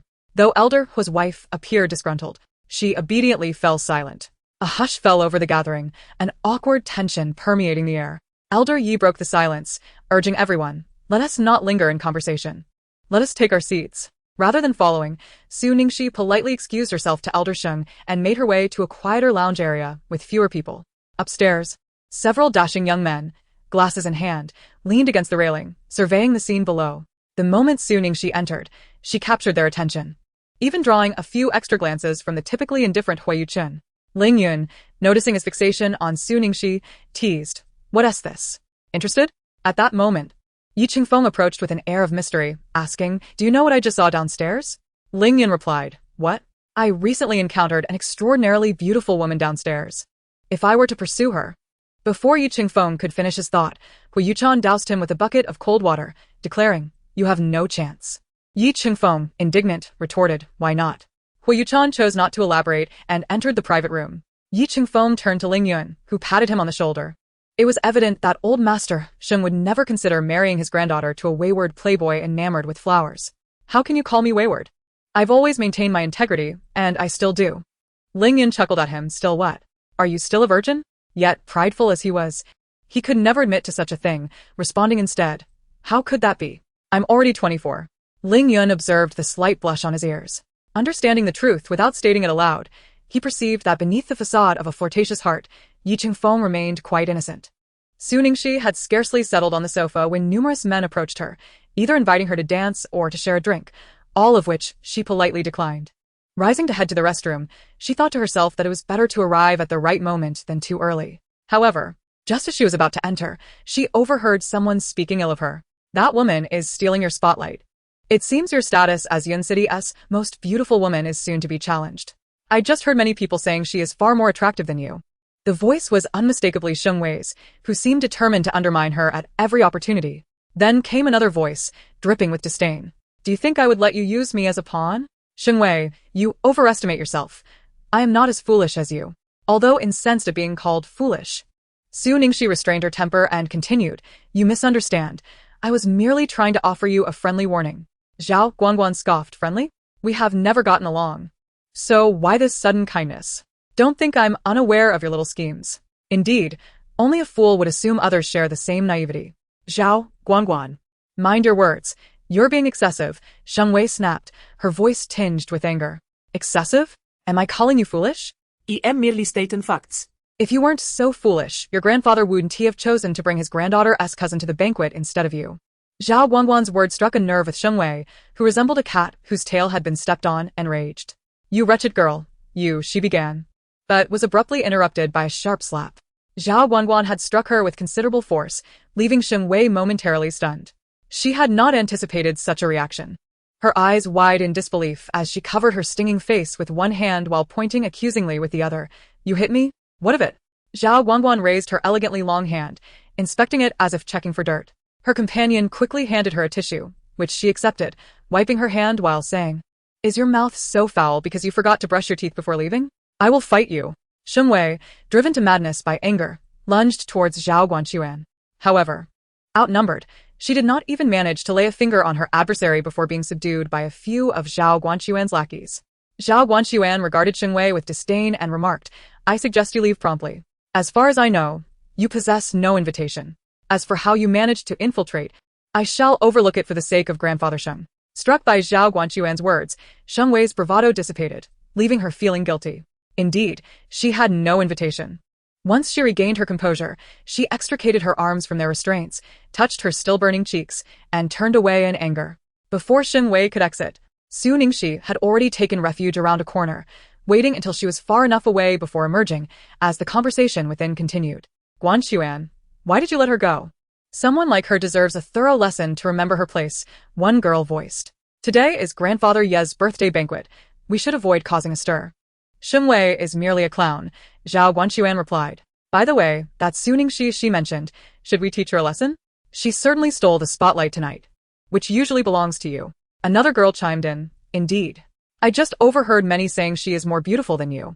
Zhao Guanquan's expression soured at the mention of Su Ningxi. Do not compare me to just anyone.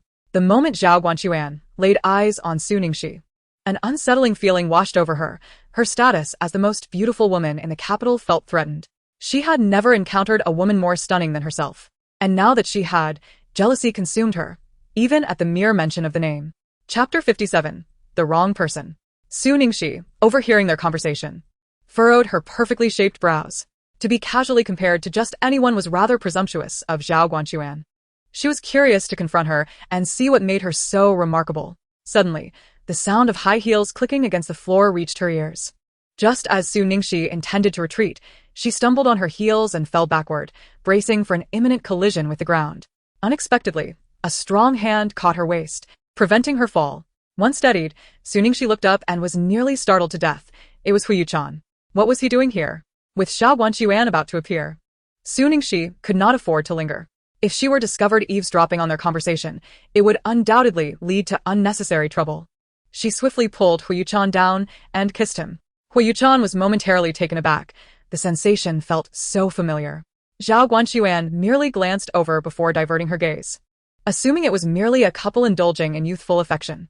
Having grown up amidst the elite, such displays were hardly foreign to her. It was not until the group departed that Su Ningxi released Huo Yuchen, awkwardly wiping her lips and apologizing. I'm so sorry. I kissed the wrong person. I thought you were my boyfriend. You bear quite a resemblance to him. Huo Yuchen's expression darkened, a chilling aura emanating from him. It was utterly humiliating to be taken advantage of and treated as a mere substitute. Grasping Su Ningxi's chin firmly, he uttered coldly, To provoke me is to pay the price. Su Ningxi felt as though her bones might shatter under his grip, desperately patting his hand and mumbling, Let go. Or, I shall be crushed. As Huo Yuchen gazed into Su Ningxi's eyes, which bore an uncanny resemblance to another's, he loosened his grip slightly. It was not only her eyes that reminded him of that woman, even the kiss moments ago had been reminiscent, which was why he had momentarily forgotten to push her away. Feeling a wave of relief, Su Ningxi softened her tone and pleaded, I truly did not intend to kiss you. Please, be magnanimous and release me. Huo Yuchen remained silent, scrutinizing her for an extended period, as if attempting to see through her very essence. He realized that not only did she share the same physical traits as that other woman, but now he also perceived a similarity in her voice. Su Ningxi, unnerved by his penetrating gaze, thought to herself, He wouldn't recognize me, would he? This is troubling. I have matters to attend to, so I shall take my leave. She forcefully pried his hand away and fled. Huo Yuchen did not pursue her, but instead contemplated her retreating figure. Su Ningxi ran breathlessly to a crowded area and, upon confirming that Huo Yuchen had not followed, finally exhaled in relief. Suddenly, a furious roar echoed, startling her. "Grandfather!" Su Ningxi observed the stern expression on the old man's face, a sight most terrifying. Hadn't he been in good spirits just moments ago? What had transpired to provoke such ire? She had been nothing but respectful since entering. She had done nothing to offend him. Anxiously, she followed the elderly gentleman into the car, where he remained silent throughout the journey, unable to contain her curiosity any longer. She broke the silence with a playful tone. "Grandfather, what troubles you? Who has offended you? Tell me, and I shall seek retribution." The old man ignored her. Soon she leaned closer. "Grandfather?" "Humph," he scoffed, turning his head away. Deciding to be more affectionate, Su Ningxi linked her arm through his and whined, "Grandfather, are you ignoring me?" Now, the old man reacted, pushing her hand away with a serious expression. "Sit properly." Su Ningxi complied, sitting like a dutiful student, her gaze timidly fixed on him. Though the old man initially intended to let her stew in silence, her innocent eyes melted his resolve, prompting him to speak. "You have quite the audacity, lying to me." Confused, Su Ningxi asked, "What lie?" "I encountered your grandfather Qin this evening. He stated that you and Qin Shu are not engaged." Su Ningxi's heart sank. This was it. She could no longer conceal the truth. Internally berating Qin Shu for not keeping his promise to act as her boyfriend, she lamented. How could he go back on his word? Even if he wished to withdraw, he should at least inform me. Now, he has left me utterly unprepared. Oh, men. Not a single one is reliable. He chuckled lightly and said, You see, I was merely concerned that you would worry incessantly about my lifelong affairs, so I resorted to a little fib, a benevolent lie, if you will." Old Master Sheng raised his hand and tapped her lightly on the head. "You still think you have a point? Grandfather, you are unaware. But Qin Shu is not as agreeable as he appears. He is quite lecherous, you know? Even during our first encounter, he attempted to take advantage of me. His character is questionable." In a bid for vengeance against Qin Shu, Su Ningxi maligned his character in front of Old Master Sheng.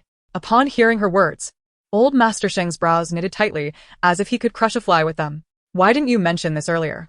His granddaughter must never associate with such a person. For him, the character of a potential grandson-in-law was paramount. If only I could have spoken sooner. Su Ningxi thought. Had she done so, she would have been blissfully unaware of the countless suitors she had met since then. Old Master Sheng, of course, saw through her thoughts. To mask her true feelings, she disingenuously suggested, "How about you introduce me to someone else, grandfather?" Old Master Sheng shot her a glance. "Your heart is not in this. Even if I were to introduce you to a celestial being, you would likely dismiss him." "A celestial being might still be worth considering," Su Ningxi replied with utmost seriousness. Old Master Sheng chuckled at her, shaking his head in exasperation. Seeing the old man finally smile, Su Ningxi felt a wave of relief wash over her. She then listened as he continued, "Do not become too complacent. You must still meet suitors. I will find you another until you are satisfied." The smile on Su Ningxi's face froze. Before he could finish, she quickly interjected, "I am not unwilling. I will meet whoever you choose, grandfather." She was nearly frightened to death by his words. Her grandfather was quite the trickster, now resorting to threats. It appeared that the days ahead would not be easy. Chapter 58. Eyes of Equal Beauty. "My apologies." Su Ningxi did not lift her head but offered her apology and attempted to leave. Upon seeing her face, Huo Yuchen was momentarily rendered speechless. It was she. History has a remarkable tendency to repeat itself. Their first encounter had also involved her colliding into him, back when they were abroad. After hastily apologizing, she had rushed away, oblivious to the fact that her fleeting glimpse had captured his heart.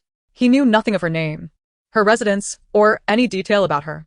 He had thought they would never intersect again, yet fate has its peculiar ways. Just days later, he had resisted undergoing surgery and had stealthily slipped out of the hospital. He then encountered robbers who stripped him of all his valuables. Left penniless and looking like a beggar, misfortune struck again when he suffered a heart attack. As he lay convulsing on the ground, it was she who saved him, transporting him to the hospital. From that moment on, he fell deeply in love with her, unable to extricate himself from his feelings. Later, he discovered they attended the same university, and he remembered being elated that he could hardly sleep the entire night.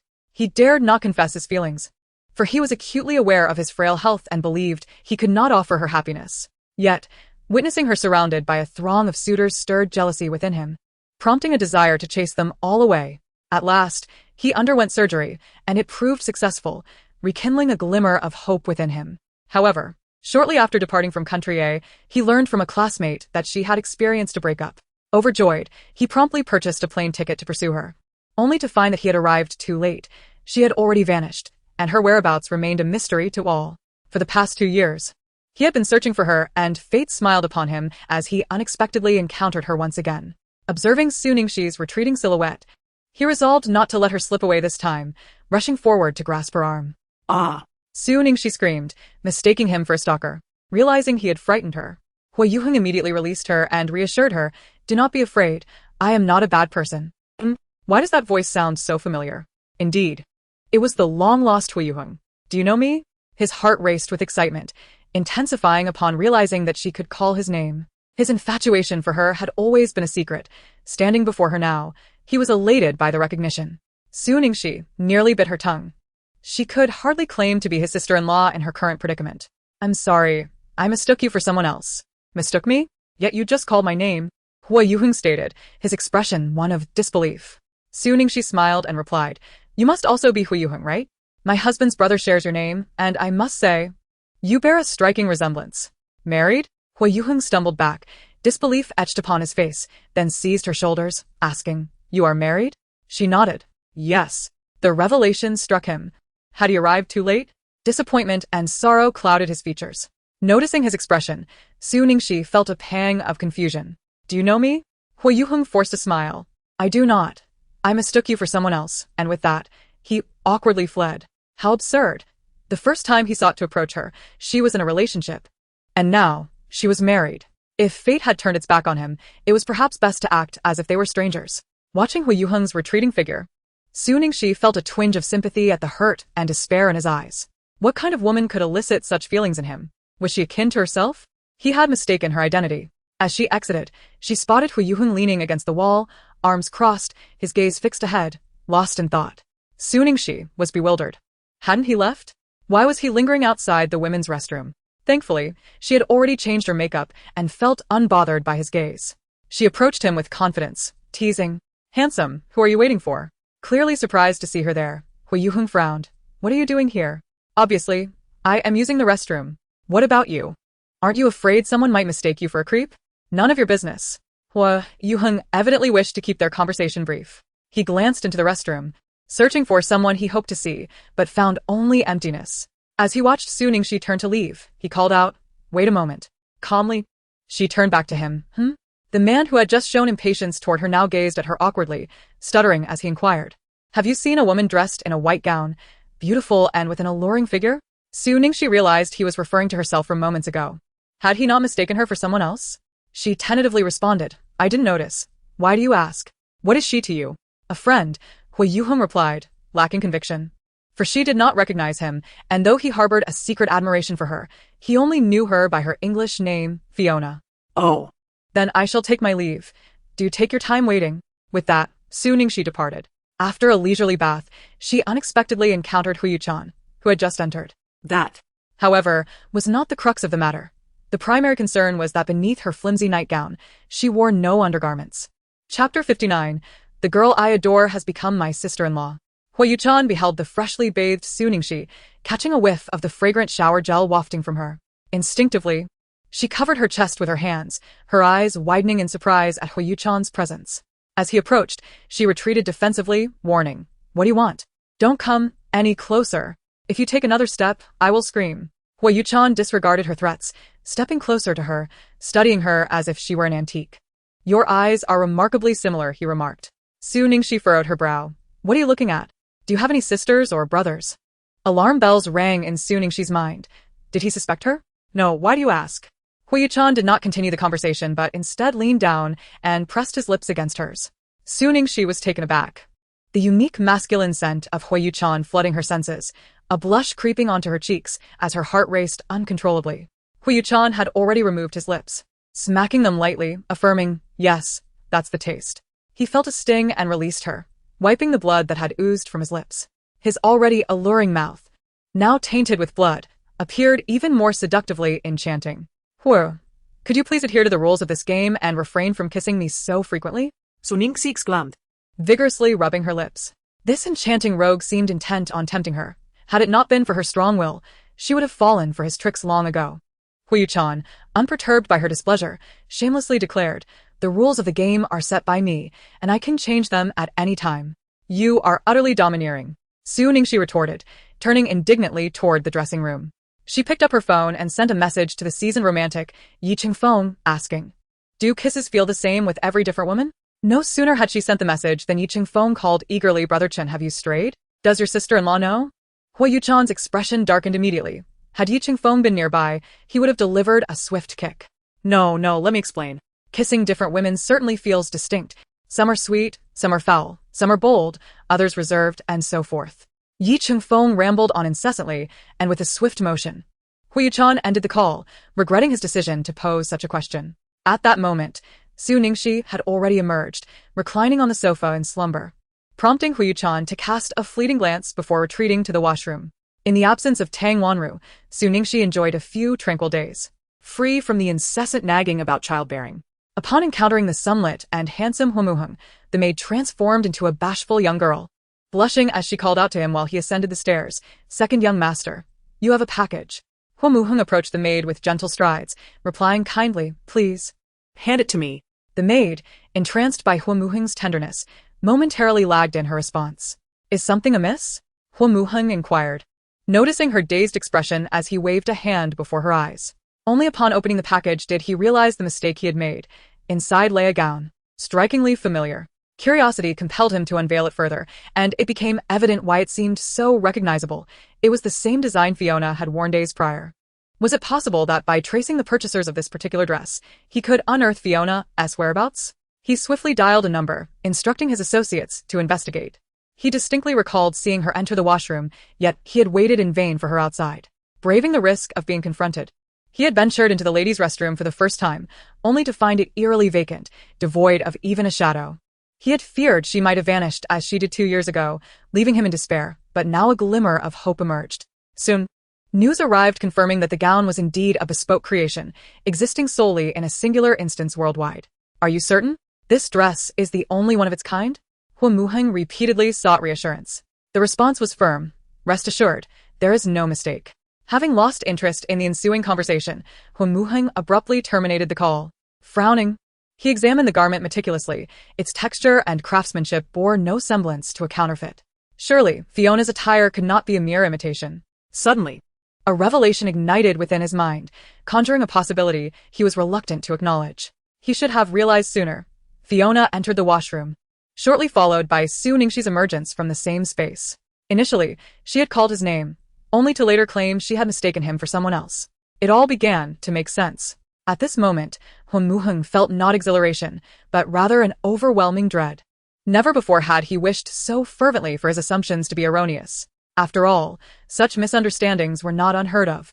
What if the person he sought was his sister-in-law?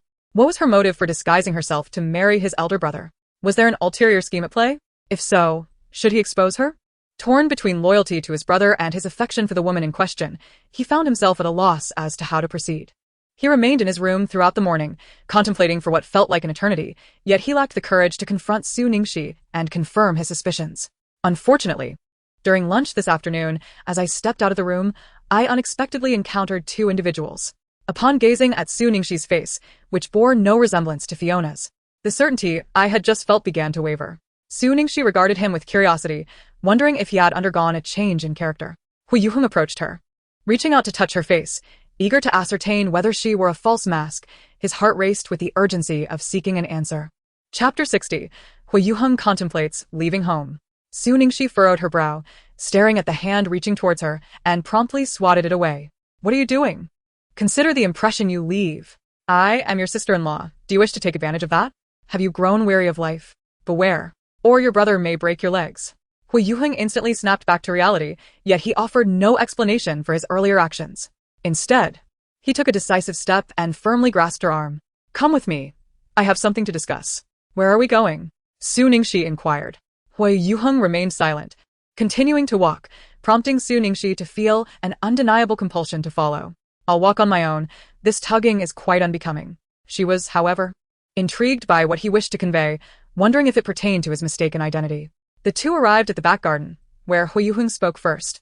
"You are Fiona." Su Ningxi was taken aback. Fiona was her English name. How did Huo Yuchen know? Did he uncover her true identity? Alarm bells rang in her mind. Suddenly recalling his behavior at the mall yesterday, she questioned whether he could possibly recognize her, although she had never seen him before. No, she could not concede. As long as she remained silent, even if he knew her identity, it would hold no weight. Composing herself, she retorted, "Who is Fiona?" Huo Yuchen did not miss the flicker of surprise in her eyes. Though brief, he seized the moment. If his earlier doubts were merely speculative, they now crystallized into certainty. She was Fiona, and Fiona was she. They were one and the same. Realizing this truth plunged him into despair. The girl he had secretly admired for 2 years had become his sister-in-law. Noticing the pallor of his face, Su Ningxi recalled his heart condition and asked with concern, "Hey, are you alright? I haven't done anything to you." She raised her hands defensively and took a step back, wary of his intentions. Huo Yuchen steadied himself. His gaze complex as he replied, "I'm fine. You may leave. I wish to be alone for a while." Su Ningxi was puzzled. Who exactly was this Fiona he spoke of? She was certain it was not her, for she did not know him. Was it another girl who merely shared her name? She continued to mutter, "Why is it you? What should I do? I beg you, return her to me, please." Huo Yuchen dismissed Huo Yuchen's words, attributing them to drunkenness. After a brief commotion, Huo Yuchen leaned his head against Huo Yuchen's shoulder and fell asleep. Huo Yuchen's countenance was far from pleasant, displaying both anger and disdain. Having undergone heart surgery and indulging in excessive drinking, he was seemingly courting danger. Concerned for his well-being, he summoned a servant to attend to him that night, ensuring there would be help in case of an emergency, and had Tang Chen moved to his room. Indeed, Huo Yuchen's worries proved justified. As Hua Heng developed a fever in the dead of night, Huo Yuchen hastily rose, and he was gone for several hours. By the time he returned, the sky was beginning to lighten. Exhaustion was evident in his eyes as he passed by Su Ningxi, who had inexplicably rolled off the sofa. One leg resting on the couch while the other lay on the ground, her arms raised in surrender beside her head. Although her pajamas were a conservative set, their loose fit allowed one pant leg to slip down to her thighs, revealing a strikingly long, pale leg, which was particularly conspicuous. At that moment, Su Ningxi stirred, making smacking sounds as she muttered, "Chicken leg, my chicken leg." Intrigued by her words, Huo Yuchen bent down to discern her meaning. To his surprise, Su Ningxi turned her head and grasped his hand, which was propped beside her head, and bit down on it with her eyes still closed. Huo Yuchen winced in pain, breaking out in a cold sweat but managing to remain silent. Fortunately, Su Ningxi soon released her grip, complaining, "This chicken leg tastes terrible, it's undercooked." Huo Yuchen, having heard her loud and clear, felt his expression darken. It seemed this woman had mistaken his hand for a chicken leg. How insatiable she must be to dream of eating even in her sleep. Observing the clear bite marks on his hand, with droplets of blood beginning to surface, he furrowed his brow, wondering if this woman had the teeth of a dog. Under normal circumstances, he would have yanked her up and given her a lesson, but seeing her sleep so soundly, he found himself reluctant to wake her. Cursed be the day, he would let her off the hook this time, but he would remember this offense. The next morning, Su Ningxi awoke in high spirits, likely due to a restful night. Stretching widely, she climbed off the floor and glanced at the large bed, noticing, as on every previous day, that Huo Yuchen was absent. Descending the stairs, she spotted him in the dining room and gleefully sat down opposite him, exclaiming, "Today, I am finally not the last one." Nearby, Tang Chun chimed in with a smile, "That us, because a Hung didn't he come down for breakfast?" Su Ningxi, taken aback, inquired, "He didn't he come down for breakfast? Why not? He had a high fever last night and is still quite weak." Breakfast was taken up to him. Upon hearing that Hua Heng was ill, concern flickered across Su Ningxi's face. "He seemed perfectly fine yesterday. How did he suddenly come down with a fever?" Tang Chen replied, "It's an old ailment resurfacing." "Old ailment? You mean his heart condition flared up? Was it when he came to find me yesterday?" Su Ningxi turned to Huo Yuchen, asking, "Do you know about this?" Huo Yuchen ignored her. Unfazed, Su Ningxi had grown accustomed to his indifferent demeanor. Taking a bite of her bun, she spoke between chews. "Then I'll go check on him later. After all, he did call me sister-in-law." As soon as the words were uttered, a voice from upstairs broke in. "Second young master, what are you doing? Your health is still fragile. You cannot expose yourself to the wind." "Step aside," came the feeble reply from Huo Yuchen. The three individuals dining promptly rose from the table and exited the dining room, only to find Huo Yuchen, barely able to stand, dragging a suitcase as if he were ready to flee from home. Chapter 61. The situation is grim. With a stern expression, Huo Yuchen coldly inquired, "What nonsense are you up to?" Huo Yuchen halted, first glancing at Su Ningxi, who stood beside Huo Yuchen, before turning his gaze toward Huo Yuchen. His eyes and tone bore an unprecedented determination. "I wish to move out." Huo Yuchen furrowed his brow. "What is the reason?" Huo Yuchen replied, "There is no reason." When a servant attempted to retrieve the luggage, Huo Yuchen clutched it tightly, and the servant hesitated, fearful of causing him to fall. "Second young master, please stay. Your health is not suitable for going out. You should wait until you are better." Huo Yuchen remained unmoved. Su Ningxi chimed in, "Indeed.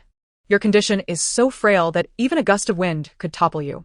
Leaving the villa is quite a challenge."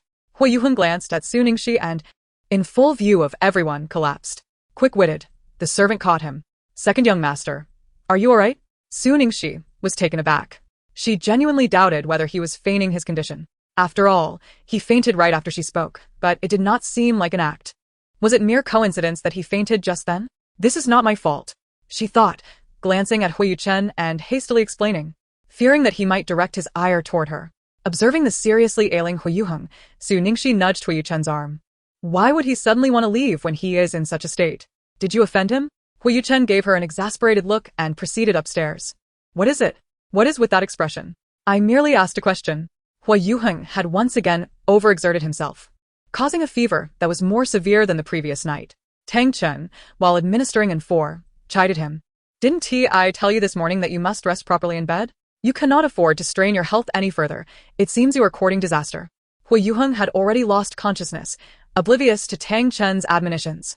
Once everything was prepared, Tang Chen turned to Huo Yuchen, saying, "I need to speak with you." Huo Yuchen immediately turned and headed to the study. In the study, Huo Yuchen gestured toward the sofa, "Speak plainly." Tang Chen sat down. Hung is utterly reckless. He has only undergone heart surgery a few years ago, and now he has begun drinking excessively. You, as his brother, should monitor him closely. Huo Yuchen interrupted. "Enough with the frivolities, get to the point." Tang Chen's tone turned serious. "The crux of the matter is that his health condition is not optimistic." Huo Yuchen's expression darkened as he made his way to Huo Yuchen's room. At that moment, Huo Yuchen had regained consciousness. Upon seeing Huo Yuchen enter, his demeanor was slightly more amiable, for he had just overheard the servant mention that his brother had stayed up all night to care for him until his fever had fully subsided, which softened his earlier jealousy. "I apologize for my capriciousness, dear brother. Upon reflection, it appears that you have committed no wrongdoing. It is merely the whims of fate that have played a cruel trick, presenting you with the very woman I hold dear, and yet, you remain oblivious. If blame is to be assigned, let it be directed towards the lack of destiny between you and Su Ningxi. I could not accept this reality in the moment, leading to my irrational outburst. Huo Yuchen, can you now disclose the reason?"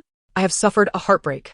Huo Yuchen spoke with a facade of nonchalance, yet his heart bore a burden of bitterness that none could fathom. Huo Yuchen was not surprised by his words. He had gleaned the truth when he went to the bar to fetch him the previous night, listening to his tearful lamentations. "Look at your pitiful state," Huo Yuchen remarked with disdain. "Brother, do you know what the most painful thing in the world is? It is the day you discover that the woman you have cherished for years has married another, and you are powerless to intervene." Huo Yuchen mused, answering his own question. Then he inquired of Huo Yuchen, "Brother, what would you do if one day you found that the woman you adored had wed another?" Though he posed the question, he already harbored an answer within. He would never allow the woman he loved to have the opportunity to marry someone else. "Do you love sister-in-law?" As he posed this question, Huo Yuchen's heart was torn. He was uncertain of the answer he sought. If he affirmed his love, it would not bring him joy. If he denied it, he would still find no solace. "I refuse to go," Huo Yuchen protested vehemently at the mention of the hospital, for he harbored a deep aversion to such places. "You have no choice. Obey me," Huo Yuchen commanded with an authoritative tone that brooked no dissent. The following morning, Huo Yuchen took Huo Yuchen to the hospital, where the director and several specialists wore grave expressions. If the young master had taken better care of himself, his health would not have deteriorated so. However, the situation was now dire, with severe heart complications necessitating a second surgery, albeit with significant risks. Hiding outside the door, Huo Yuchen was not astonished by the outcome. He was acutely aware of his own body, which had been failing him even without the excesses of alcohol. Staggering to the rooftop of the hospital, he peered down at the vehicles below, scurrying like ants. As he gazed, tears began to flow. Ha, ha, ha, ha. He stifled his tears and forced a laugh, lamenting that fate had never shown him kindness. Born with a heart condition, he had never been able to live a life akin to that of his peers. He had once believed that his life was already rife with misfortune. Yet he remained hopeful, convinced that if one door closed, another would open. But he was mistaken. Now, Even the one girl he cherished had married into his own family, leaving him unable to indulge in his jealousy. A bitter smile crept upon his lips as he mused that perhaps in a past life, he had been a thoroughly wicked person, thus earning such a tumultuous fate in this life. In the depths of despair, a voice within urged him to persevere. He was not devoid of all that mattered, for he still had a loving mother and brother, and he wished to protect her, to witness her happiness with his own eyes. Chapter 62. A group of men. Brother, what did the doctor say? Upon seeing Huo Yuchen enter, he promptly inquired. Huo Yuchen furrowed his brow, stepping forward to restrain him. What's the rush? The doctor merely stated that your health is fine. He did not declare you fit for discharge. Just lie down and rest. Once Huo Yuchen exited the hospital room, he made his way directly to the company. Upon his arrival, he was met by an unfamiliar figure, and his expression darkened as he coldly demanded, Who are you? Who permitted your entry? The woman, startled by Huo Yuchen's intimidating demeanor, paled and stammered, I am a new recruit from the secretarial team. Huo Yuchen's chilly aura intensified. He was unaware of any new hires in the secretarial department. He swiftly dialed the secretarial team's number, and as soon as the line connected, he bellowed, Get over here. The team leader entered, trembling. Mr. Huo. Huo Yuchen glared at the newcomer, his gaze piercing. Why wasn't he informed of the new recruits in the secretarial team? The leader stammered, It was your father's directive. He mentioned there was no need to specifically inform you. Huo Yuchen scoffed coldly, realizing that his father was still intent on forcing him into divorce, going to great lengths to arrange women around him. Addressing the team leader without a hint of mercy, he stated, I do not tolerate those who play both sides. You may go to the HR department to collect your salary. He then turned his attention to the woman. You may leave as well. The leader, well aware of Huo Yuchen's uncompromising nature, refrained from arguing, acknowledging that her own lack of decisiveness had led to this predicament. As the woman stepped outside the building, she pulled out her phone and made a call. I've been fired. Remember to transfer my promised compensation to my account. In the Huo family mansion, after hanging up, Huo Jinan fell into contemplation. It seemed that his attempts to use women to disrupt his son's marriage were futile. Every effort to send women to approach him had failed, and a cruel glint flickered in his eyes. During lunchtime, Su Ningxi arrived to deliver a meal to Huo Yuchen. Although Tang Wanru was not present, she had clearly instructed Su Ningxi over the phone, reminding her daily to ensure Huo Yuchen received his meals. Reluctantly, Su Ningxi complied, feeling that marrying into such a family was a considerable loss for her. Once a pampered young lady, she found herself reduced to delivering meals and living under the scrutiny of others. Had she known, she would not have fled from marriage. Perhaps she should have heeded her parents and wed Zhuo Hanxing instead, as that would have guaranteed a life of ease. Once the meal was arranged, she turned to call out, Mr. Huo, it's time to eat. From the moment Su Ningxi entered, Huo Yuchen's gaze remained fixed upon her. Unbeknownst to him, he had grown accustomed to her presence, and he pondered how he would cope if they were to divorce one day.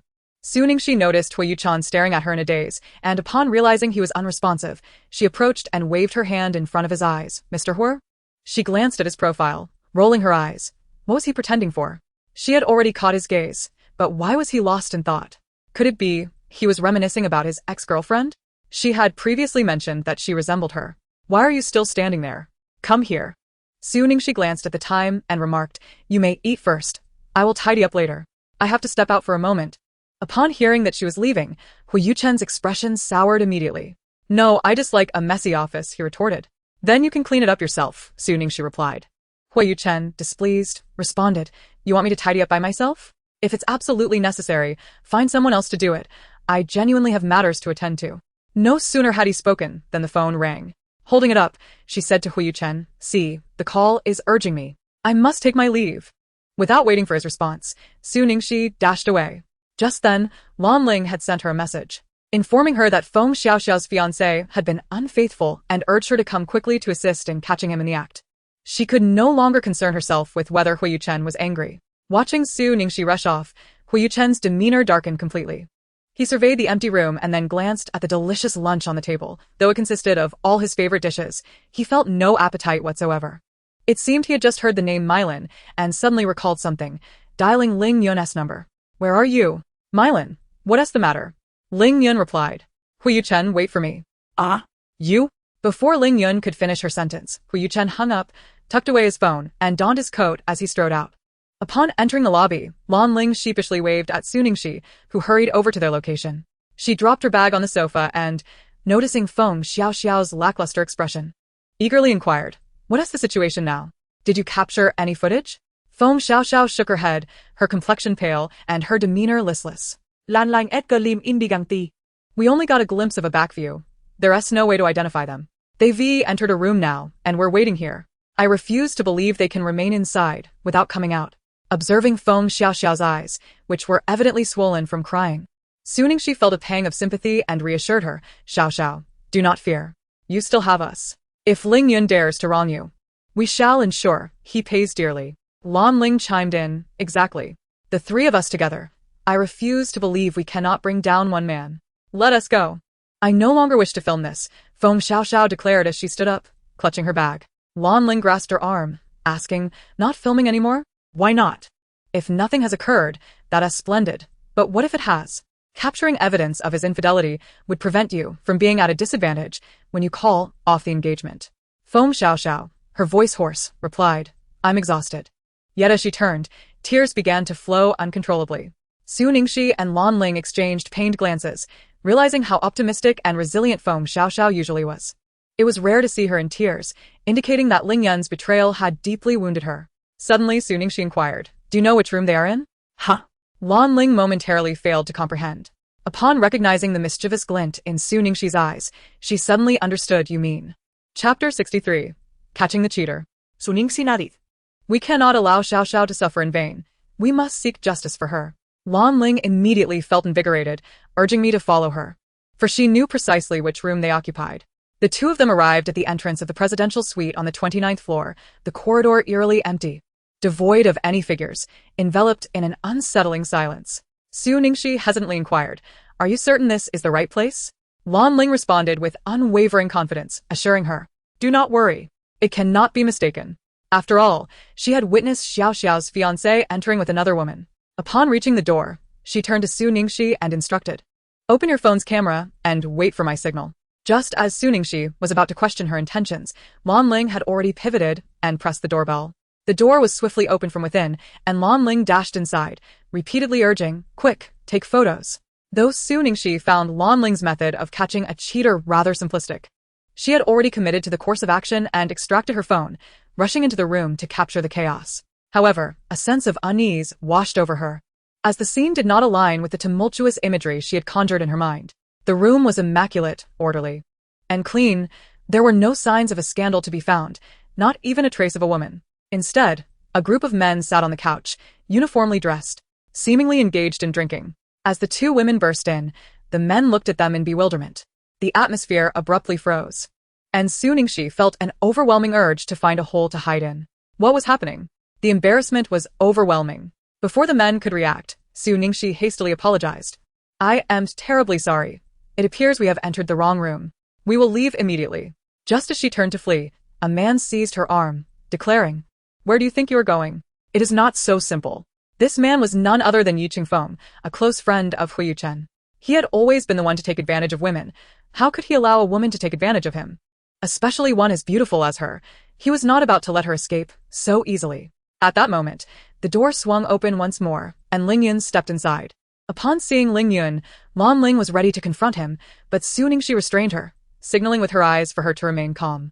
It was imperative to catch the thief red-handed, but confronting him now would serve no purpose and might even cause trouble for Xiao. Yi Qingfeng, just in time.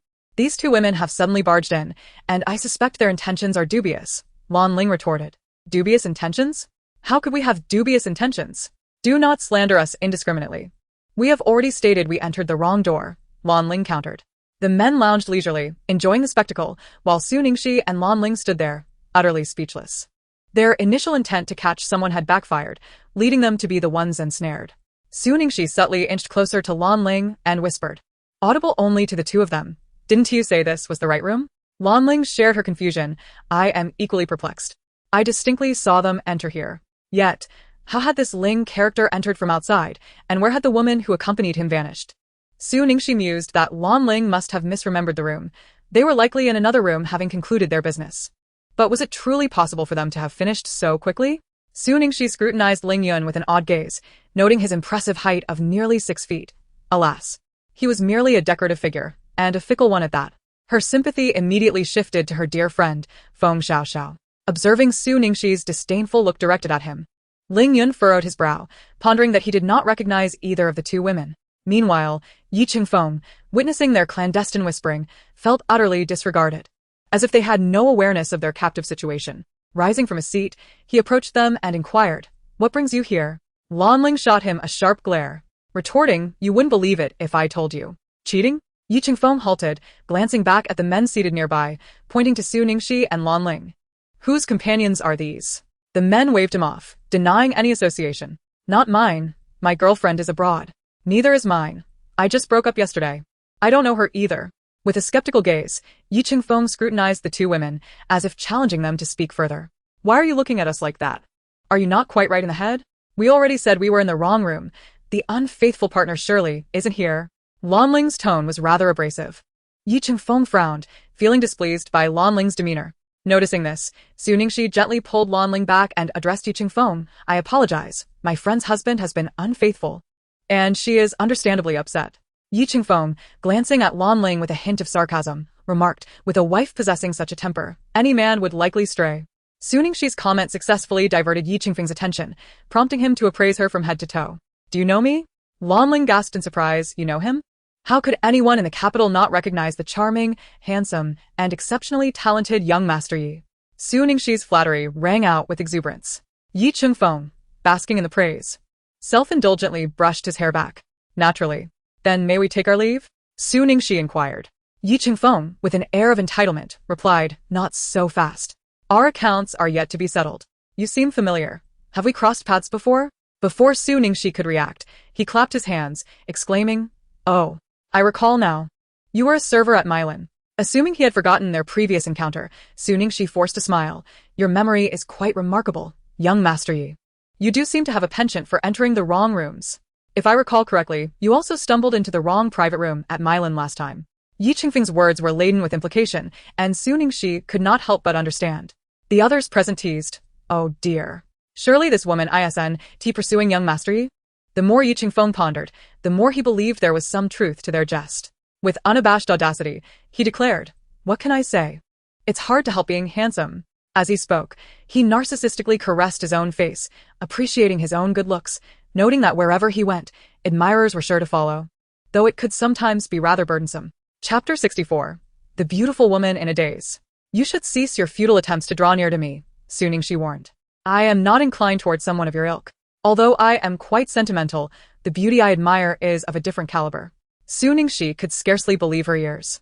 "Have I truly been making such efforts to approach you? Yi Chingfeng, is that not the case? Last time, you mistakenly delivered wine to the wrong room. And now you feign assistance to a friend in infidelity, yet again finding yourself in the wrong chamber. Is that not an elaborate scheme? Or is it merely coincidence?" She rolled her eyes in disbelief, thinking it absurd that she would ever be attracted to such a dandy. Was this not merely a series of coincidences? Upon witnessing Su Ningxi's disdainful expression, Yi Chingfeng's demeanor shifted. He felt insulted by the rejection of what he deemed an unappealing creature. What sort of eyes are those? Am I not correct in my assertions? Lanling muttered nearby, "Is he truly considered handsome? He resembles a pretty boy, and yet he pales in comparison to my little gray." Curious about this little gray, Su Ningxi inquired, "Who is this little gray?" "What did you just say? You dare to compare me to a dog? Woman, you shall regret this." Despite the low volume of their conversation, Yi Chingfeng's ears caught every word, infuriating him to the brink of explosion. Lanling, surprised by Yi Chingfeng's acute hearing, chuckled apologetically. No, you misunderstand. I meant to say that you are more charming than my little gray, thus more appealing to others." Laughter erupted from those around them, while Yi Chingfeng's expression darkened, his impulse to strangle the speaker growing stronger. Was this woman truly devoid of common sense? It would have been better had she remained silent. Yi Chingfeng retrieved his phone, initially contemplating leniency, but now deeming it unnecessary. "Save your words for the police," he said. Lanling, noticing Yi Chingfeng's phone in hand, turned to Su Ningxi. "What should we do? Is he calling the authorities?" Without a moment's hesitation, Su Ningxi dashed forward and snatched the phone from him. "Why are you being so serious? I merely complimented your looks." Yi Chingfeng extended his hand, palms up. Su Ningxi shook her head defiantly. "You refuse to comply? Very well. Consider this an additional charge, home invasion and robbery." Su Ningxi was taken aback, regretting her earlier decision to seize his phone. The device felt scalding in her grip, and she hurled it back at Yi Chingfeng. "Take it back." With a resounding crash, the phone slipped from his grasp and fell to the ground. "Oh no, my phone." Yi Qingfeng's immediate reaction was to crouch down and retrieve it, his heart sinking as he beheld the shattered screen, resembling a spider's web. Trembling with rage, he cast a murderous glare at Su Ningxi. "Do not place the blame on me," she protested weakly. "You failed to catch it." Yi Qingfeng seethed. "You will pay dearly for this." At that moment, the door swung open, and in walked Huo Yuchen, their eyes locking. What is he doing here? Shouldn't he be dining at the company right now? Su Ningxi thought, calmly averting her gaze as if they were strangers. Yi Qingfeng, seizing the opportunity, pointed at Su Ningxi and exclaimed, "Ah Chan, you arrived just in time. Do you recognize this woman? Last time she mistakenly entered the wrong private room, and now she has done so again. Only today did I realize she has come for me. She harbors feelings for me." Huo Yuchen strode directly towards Su Ningxi, who felt a surge of anxiety, uncertain of his intentions. Lan Ling, well aware of their relationship, also felt a twinge of concern for Su Ningxi. Huo Yuchen inquired, "Are you here for him?" Su Ningxi reluctantly lifted her gaze and replied, "No. Do you like him?" Yi Qingfeng and everyone present sensed that Huo Yuchen was behaving unusually today. A man who typically scorned speaking to women was now engaging with a stranger. Yi Qingfeng. "Are you too close?" Su Ningxi instinctively denied. "Not close, not at all. We merely met once in the private room before." Her denial only served to irritate Huo Yuchen, who seemed to feel like a virus. With a stern face, he turned and strode toward the sofa. Ling Yun regarded Huo Yuchen with a bemused smile. "Didn't you say you wouldn't come this morning? Do you have a problem with that?" Huo Yuchen, in a foul mood, was inclined to confront anyone he encountered. Ling Yun reclined lazily against the sofa. "What is wrong? Are you in a bad mood today?" Huo Yuchen took a sip from the wine on the table, ignoring him. Meanwhile, Yi Qingfeng noticed Su Ningxi gazing at Huo Yuchen and cautioned, "What are you looking at? Let me tell you, he is already married. He is not as easy to deal with as I am. If you develop any feelings for him, you will face dire consequences." He then made a gesture across his throat. Su Ningxi quickly waved her hands. No, I've already realized you are a wonderful person. I've never met anyone quite like you." Before she could finish her sentence, Yi Qingfeng interrupted. "All right, enough with the flattery. Since you like me, I want to make things difficult for you." Su Ningxi and Lan Ling assumed he was about to release them, but then he asked, "Can you drink?" A sense of foreboding washed over Su Ningxi. "What do you mean?" Yi Qingfeng grinned mischievously and pointed to 2 bottles of wine on the table. "Do you see those 2 bottles?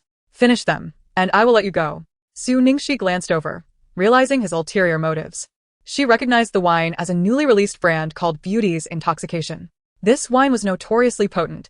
1 sip could send an average person reeling. This man was indeed ruthless, insisting they consume 2 bottles. Clearly, he and Huo Yuchen shared a similar cunning streak. Huo Yuchen lowered his head, drinking without concern for the unfolding drama. Whether he heard Yi Qingfeng's words or not, Su Ningxi had no expectations of his assistance. Lan Ling, evidently unaware of the nature of the 2 bottles, dismissed it as a trivial matter. 2 bottles? Please, that is nothing. I could handle 2 cases without issue. Let us drink. Su Ningxi face-bombed. This woman was utterly oblivious to their precarious situation, surrounded by wolves ready to devour them whole. Lan Ling approached and picked up one of the bottles, addressing Yi Qingfeng. "I hope you keep your word." Yi Qingfeng appeared to relish the spectacle, of course. Lu Ling tilted her head, ready to drink, but Su Ningxi stopped her. "Hold on. Don't be impulsive. This wine, the newly released Drunken Beauty, is not something you can handle. It will intoxicate you." Yi Qingfeng couldn't help but look at Su Ningxi with newfound respect. "Oh. I didn't expect you to be rather discerning despite your unremarkable demeanor." Chapter 65. The little vest almost slipped away. Su Ningxi pondered whether this was an insult or a compliment. She casually replied, "I had the fortune to taste it at a friend's place." Yi Qingfeng regarded Su Ningxi with a scrutinizing gaze. "Your friend must be quite extraordinary. This wine is not affordable for just anyone. Not to mention that a bottle costs over $1 million, and it's not just about having money. They acquired these through connections." At that moment, Su Ningxi noticed that Huo Yuchen was also looking at her, causing her heart to flutter with unease. She felt a pang of regret for her careless words. This man was as cunning as a fox. What if he began to suspect her? "Just doing a bit of small business," she replied dismissively. In reality, she had once stolen a sip of wine gifted to her grandfather and, despite considering herself a good drinker, had ended up inebriated. Upon waking, she had nearly been punished by kneeling in the ancestral hall. Upon hearing this, Lu Ling thought it must indeed be exquisite wine. "Is that so? I must try it." Soon she realized it was too late to stop her. Lu Ling had already taken a sip. After smacking her lips, she praised, "Indeed, it is good wine." Just as she was about to drink more, Su Ningxi firmly pressed down on her hand. Stop drinking. Lu Ling, feeling unfazed by the wine's strength, boldly declared. It's fine. I have a good tolerance. Just wait here, and I'll finish these 2 bottles myself. Don't move. No one is allowed to move. Su Ningxi was about to persuade her further when a group of police officers suddenly burst in. Everyone present was taken aback, bewildered by the police's unexpected arrival. The officer presented his credentials. We are the police. We received a report that there are people engaging in illicit transactions here. The crowd exchanged confused glances. Huo Yuchen remained composed, as if nothing concerned him. Ling Yun observed the scene with a bemused expression, finding it amusing that anyone would dare intrude on their private room in the capital. Suddenly, Lu Ling laughed, looking disdainfully at Yi Qingfeng. I didn't expect you all to look so respectable yet engage in such activities. Haha. She followed with a drunken belch, her face flushed and her eyes glassy. Yi Qingfeng, let me tell you, one can eat haphazardly, but one must not speak carelessly. Be cautious, I might sue you for defamation. With her hands on her hips and her neck arched defiantly, she challenged, go ahead and report me. Who's afraid? Silence. Your commotion is hindering our investigation and will only add to your charges, warned the lead officer. Lu Ling snorted disdainfully, casting a scornful glance at Yi Qingfeng. Yi Qingfeng had never encountered such a brazen woman before. Had she not been intoxicated, he might have been tempted to silence her. Outside, Shen Jilian rushed towards Su Ningxi, with concern. Ningxi, are you alright? Su Ningxi shook her head. Iemme fine. She was still puzzled as to how the police arrived so fortuitously, undoubtedly due to a report made by that individual. Observing that she appeared unfazed, Shen Jilian felt reassured. Despite the traffic congestion, he had feared he might be late. If there's nothing amiss, let us take our leave, he declared. Where is Lan Ling? At that moment, a hand emerged from a nearby table, waving languidly in the air. I'm here, feeling quite dizzy. As she spoke, her voice trailed off into silence. Shen Jilian was taken aback. How could she have gotten herself into such a state? Together, they helped Lan Ling to her feet and headed outside. As Shen Jilian passed by the officers, he politely remarked, thank you for your assistance. We shall take our leave now. The officers waved them off, signaling for them to go. Su Ningxi did not dare to glance at Huo Yuchen until they stepped outside, fully aware of the displeasure that must have marred his countenance. She recalled his previous warning to steer clear of Shen Jilian. Her suspicions were confirmed. Huo Yuchen's expression was indeed grim. The atmosphere around him so charged it felt as if it could freeze anyone nearby. The sight of his wife departing with another man right under his nose was a provocation he had managed to contain without unleashing his fury. Please accompany us to the station to provide a statement, the officer intoned in a mechanical manner. Get lost, Huo Yuchen retorted, his gaze sharp as a knife. After ensuring Lan Ling was settled in her apartment, Shen Jilian could not help but scold her. You two have quite the audacity, daring to confront infidelity. If you had encountered a dangerous character, I fear I would have needed to collect your bodies instead of rescuing you.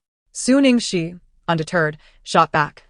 And you're not lacking in bravery either, considering you had the gall to report someone for alleged illicit activities. Whose establishment was it? He had not paid heed to this detail earlier. With a lazy drawl, Su Ningxi replied, Huo Yuchen. The name rang a bell for Shen Jilian. Which Huo Yuchen? Please don't tell me it's your husband. Su Ningxi noted. Shen Jilian felt increasingly bewildered. So it wasn't Feng Xiao's husband who was unfaithful, but rather it was yours? Su Ningxi playfully swatted at him. No. It's your husband who's unfaithful. Curse me. Not wishing to delve further, she brushed it off as a mere misunderstanding. Upon returning to the villa, she knew she needed to clarify matters with Huo Yuchen to prevent him from going into a rage and seeking trouble with Shen Jilian. As she approached, the enticing aroma wafting from the kitchen caught her attention. What delectable dish is Wang Ma preparing today? Is it for Huo Yuchen? If so, I shall deliver it myself. Huo Yuchen was unwell, and as his sister-in-law, it was both her duty and her inclination to check on him. She also wished to gauge whether he was aware of her true identity.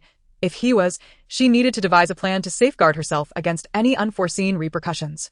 Carrying the insulated container, she noticed Lu Shu's car had already emerged from the garage. She headed directly to the driver's seat. Lu Shu. Today I will be taking food to Huo Yuchen. You need not accompany me. Lu Shu was taken aback. Young madam can drive? It is not that he looks down upon Su Ningxi. Rather, in his mind, it is quite rare for people from the countryside to possess the ability to drive. Su Ningxi settled into the car, fastened her seatbelt, lowered the window, and with a smile addressed Uncle Lu, stating, I can't drive, but I would like to give it a try. Uncle Wang's heart raced at the thought. How perilous this could be. Young madam, please get down. I will drive you. Operating a vehicle is not merely a game, it is fraught with danger. Before Uncle Wang could finish his admonition, the car had already ventured quite a distance. Chapter 66. Being followed. Young madam, please stop. It's dangerous. Uncle Wang shouted as he chased after her. Ultimately, feeling uneasy, he pulled out his phone and dialed Huo Yuchen. Half an hour later, Su Ningxue arrived at Huo Mu's hospital room, carrying a thermos. Upon seeing her, Huo Mu's initial reaction was one of joy. His eyes sparkled with light, only to dim shortly thereafter. Su Ningxue placed the thermos on the table and casually inquired, "What's the matter? You seem unhappy. Have they mistreated you?" Huo Mu endeavored to maintain a demeanor akin to that at home, but his tone lacked warmth. "Why are you here?" Su Ningxue crossed her arms, gazing at him. "Of course, I came to see you." "What? Am I not welcome? What did you bring to eat?" "I'm starving." Huo Mu deftly shifted the topic. "Chicken soup, specially brewed by Aunt Wang to nourish your health." As she spoke, Su Ningxue poured a bowl and walked over to assist him in sitting up. Huo Mu inhaled the faint, delicate fragrance emanating from her, and his heart raced. His face flushed. This was the first time he had been so close to her since learning of her true identity, leaving him both nostalgic and uneasy. It was he who had first known her, yet now he felt compelled to conceal his feelings. With each thought of her, even a mere glance made him feel like a scoundrel. He felt guilty towards his brother, and this sentiment displeased him greatly. "Why is your face so red? Do you have a fever?" Su Ningxue noticed Huo Mu's flushed cheeks and reached out to touch his forehead. Unexpectedly, Huo Mu reacted strongly, brushing her hand away. "No. I'm just a bit warm." "Warm? I feel you're rather cool," she remarked, attributing it to her having just entered from outside, and she dismissed the notion. Throughout the day, Su Ningxue was particularly attentive, serving tea and water to Huo Mu, which he found somewhat disconcerting at first. However, considering that she had come to visit him as a patient, he deemed her concern appropriate and did not dwell on it. Before long, he realized something was amiss. For Su Ningxue seemed to inquire every few minutes if he wanted water, fruit, or even if he needed to use the restroom. He felt her attentiveness was bordering on excessive. Setting down his chopsticks on the table, he asked, "Did you come today for something specific?" Su Ningxue misleading denied. "Not at all. I simply came to check on you. Now that you've seen me, you may leave." "I need to rest," Huo Mu said, unhurriedly moving to clear the dining table to lie down. Su Ningxue halted his attempt to recline, exclaiming, "How can you rest right after eating?" "I'm here to keep you company for a while. What shall we chat about?" Huo Mu leaned against the bed, aware that her true intentions were about to surface. "Let us discuss some gossip," Su Ningxue replied. Huo Yuchen displayed an attentive demeanor. "Who is that Fiona you inquired about last time? Does she resemble me?" Su Ningxue continued to probe. "Is she your girlfriend?" Huo Yuchen replied, "No. We are not acquainted. She is a thief." "A thief?" Su Ningxue was taken aback by the revelation that he was involved with a criminal. Huo Yuchen nodded. Su Ningxue silently sighed in relief, assured that she could not possibly be the one, as she had never stolen anything. Huo Yuchen regarded her with a half-smile. "Aren't you curious about what she stole from me?" Su Ningxue feigned interest. "What did she take? Curious to know?" Su Ningxue shook her head, "Not really." Huo Yuchen mused to himself that she certainly did not follow the expected script. Once Su Ningxue received the answer she sought, she comfortably settled on the sofa, engrossed in her phone.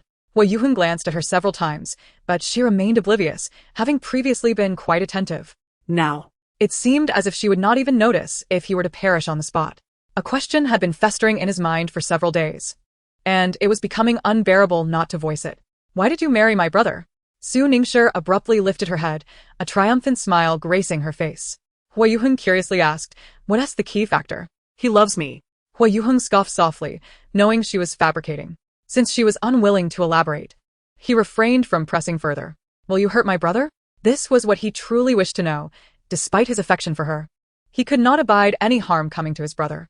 Su Ningxue found his question peculiar. Why would I hurt him? Besides, with his formidable demeanor, who could possibly harm him? That's good. If that were the case, he hoped they could share a lifetime of happiness together, as both were significant to him. Huo Yuchen gazed at the woman who had returned to her phone, his expression one of infatuation, murmuring softly, "Regardless, I hope you find happiness."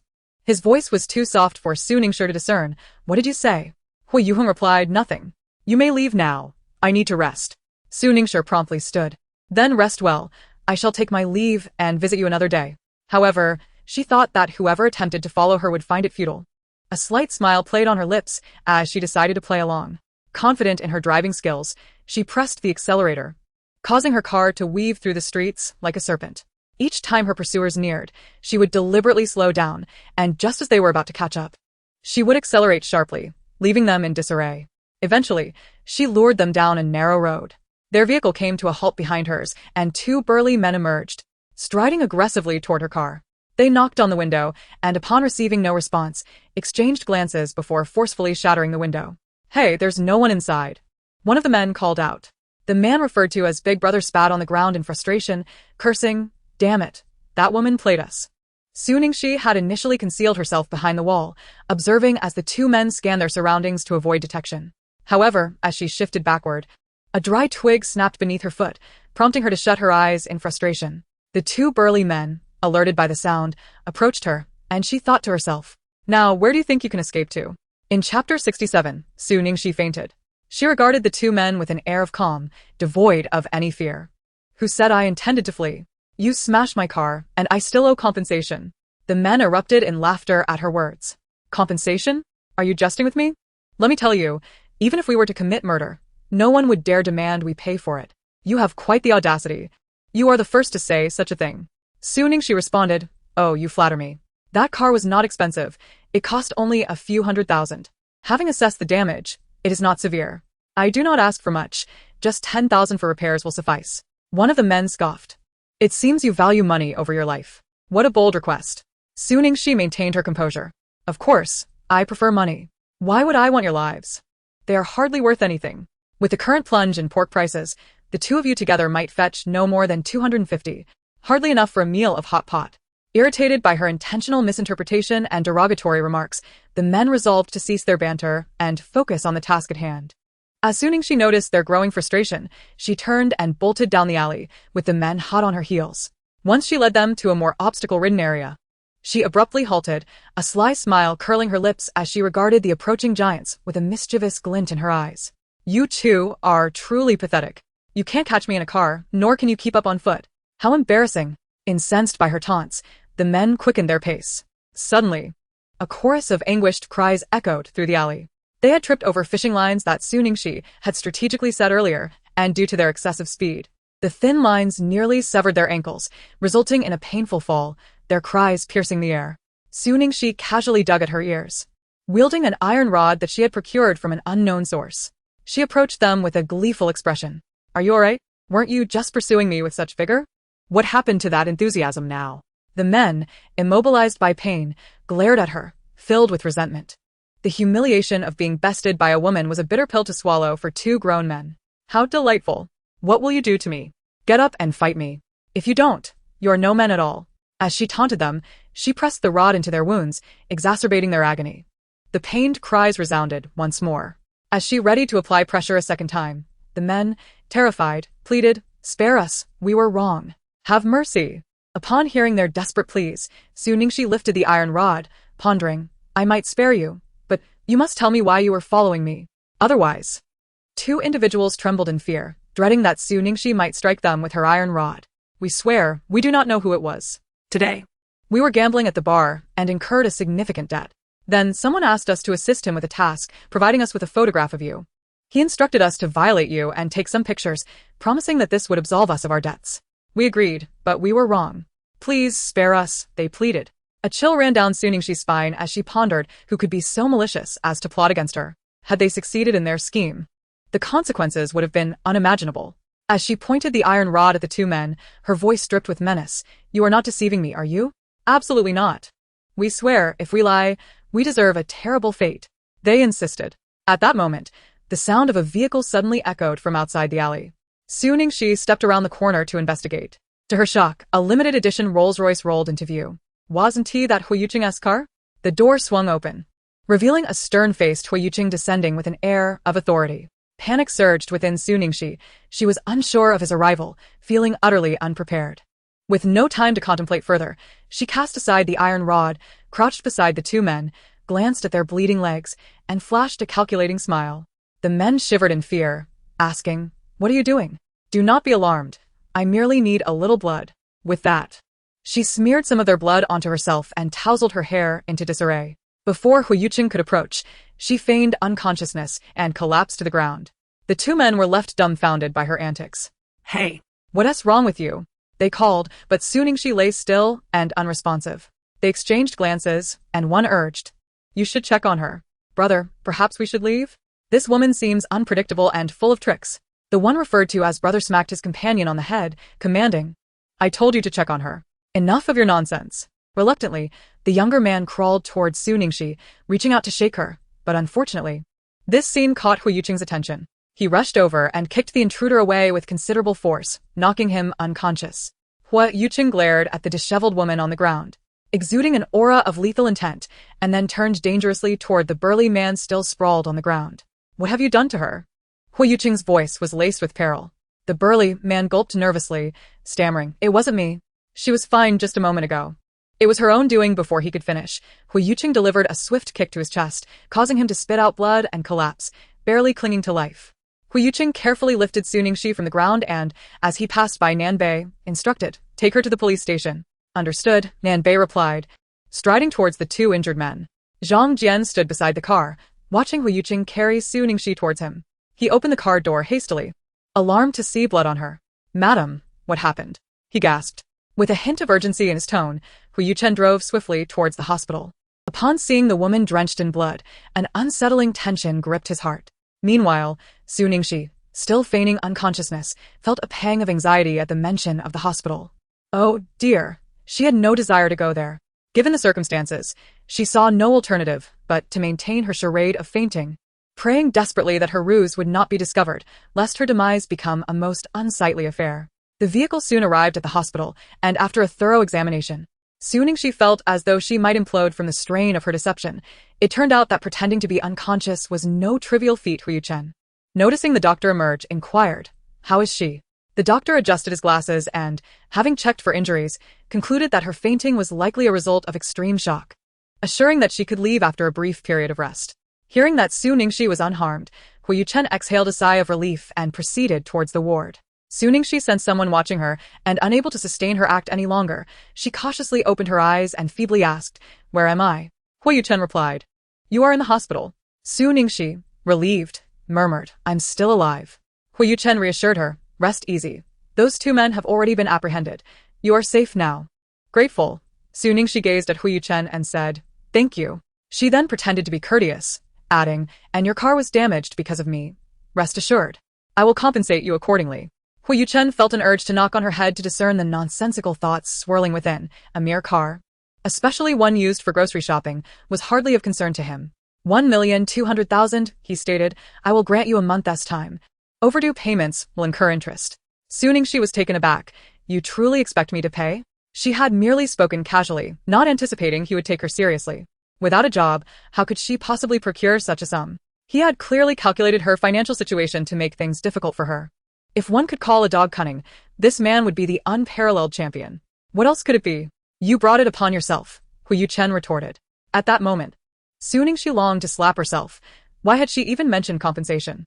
Now, she had inadvertently shot herself in the foot, transforming into a burden. Mr. Huo, she began. But just then, Nanbei entered, hesitating to speak. On their return, Uncle Wang waited at the entrance, his face etched with concern. Upon seeing Su Ningxi exit the car, he rushed forward. Young madam, are you all right? Are you injured anywhere? Su Ningxi replied, I am perfectly fine. The car is damaged and is being repaired at the shop, she explained nonchalantly. Uncle Wang nodded. Indeed, trouble has arisen, but as long as you are unharmed, that is what matters. Meanwhile, Huo Yuchen drove directly to the ancestral home. Heading to the southern villa he had not visited in years. Who has arrived? Came the voice of Zhou Lushui from within. Madam, it is the young master, Huo Yuchen. His expression dark, disregarded Aunt Lu and strode assertively into the house. Ignoring Zhou Lushui's words, he scanned the surroundings, noticing the absence of Huo Jinan, and inquired, Where is that man?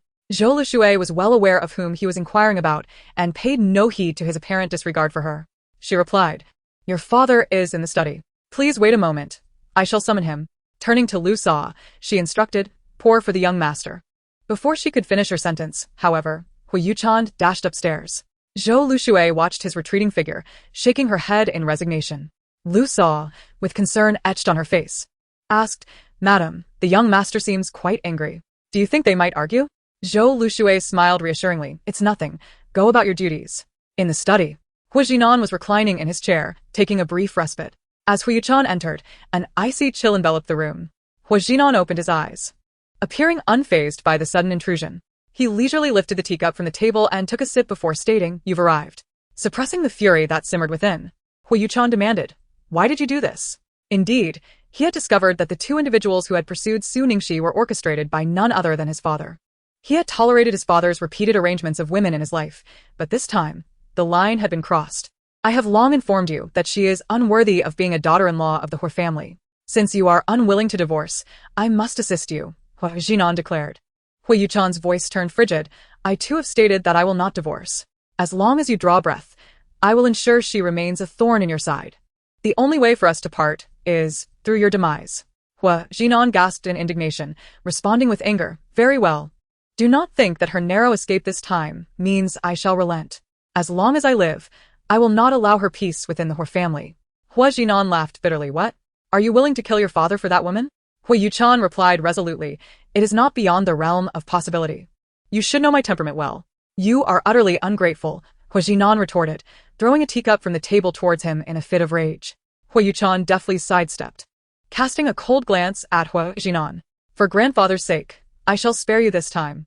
Should there be a next, I will not hold back." With that, he turned to leave, the sound of objects crashing to the floor and curses echoing behind him. Later that night in the villa, Su Ningxi found herself in a dream where a car accident unfolded. In that fleeting moment, a man enveloped her in his embrace, whispering tenderly in her ear, "Little she, do not fear.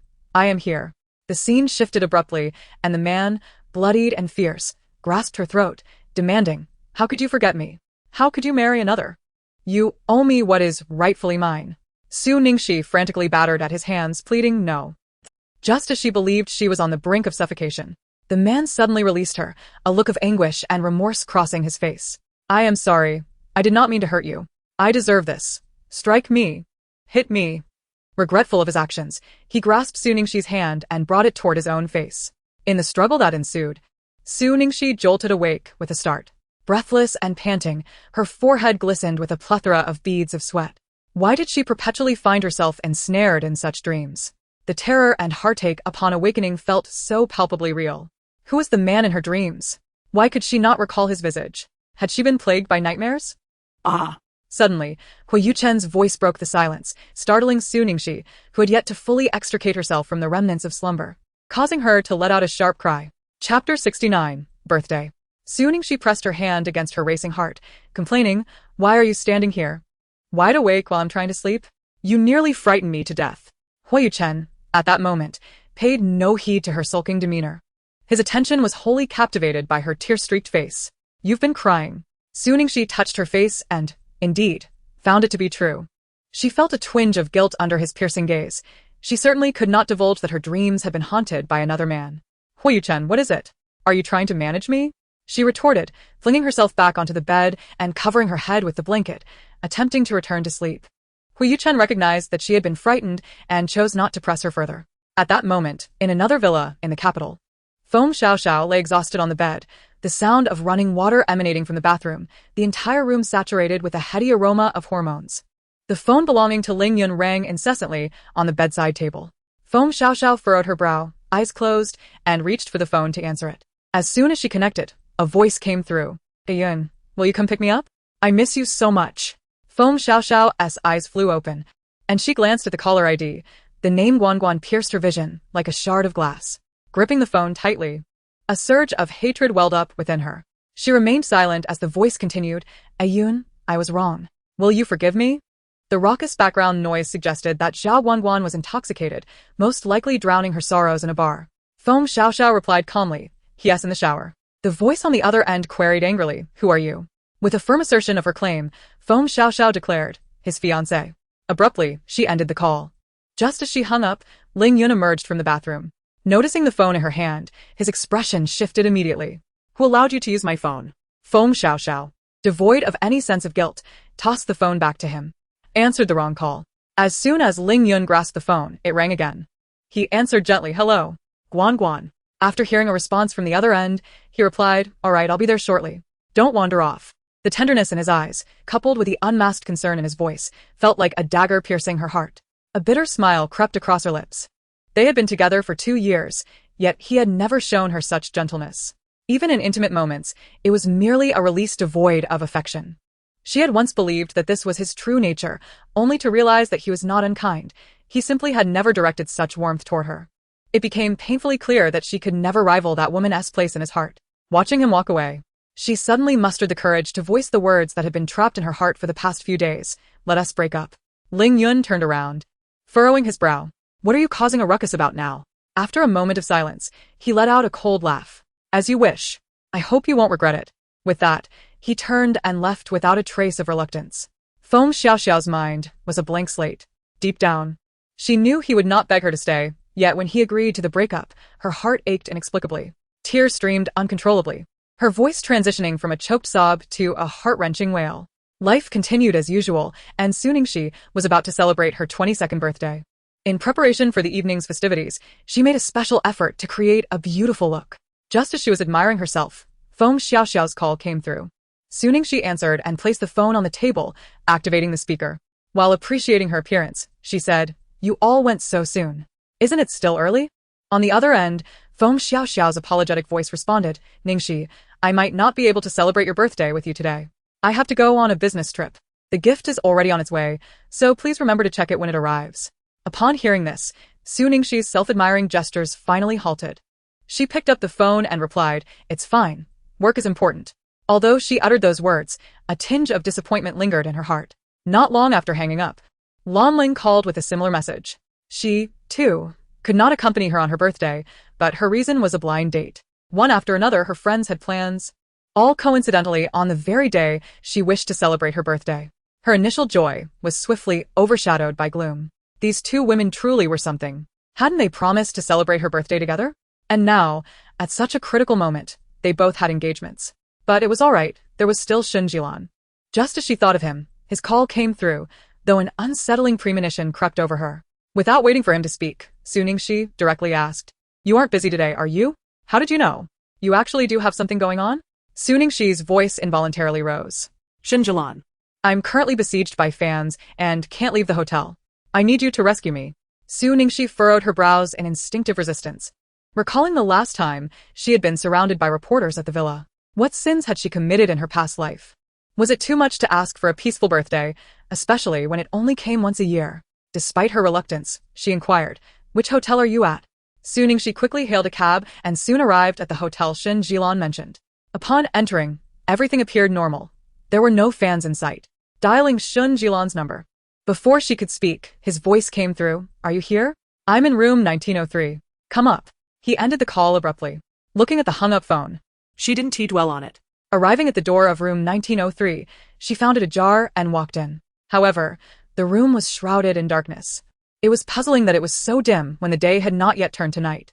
Just as she was about to leave, the previously dark room suddenly lit up, the glaring lights forcing her to shield her eyes instinctively. Then, a cheerful melody began to play. "Happy birthday to you. Happy birthday to you." Upon hearing the familiar voice, Suningshi lowered her hand that had obstructed her view, her mind racing in disbelief. Could this truly be reality and not a dream? Chapter 70. Her idol. What she beheld left her in awe. Her parents, bearing a grand cake, approached her with a meticulously adorned room behind them, festooned with balloons proclaiming a jubilant happy 22nd birthday. For a brief moment, Suningshi stood frozen, unable to comprehend the scene before her.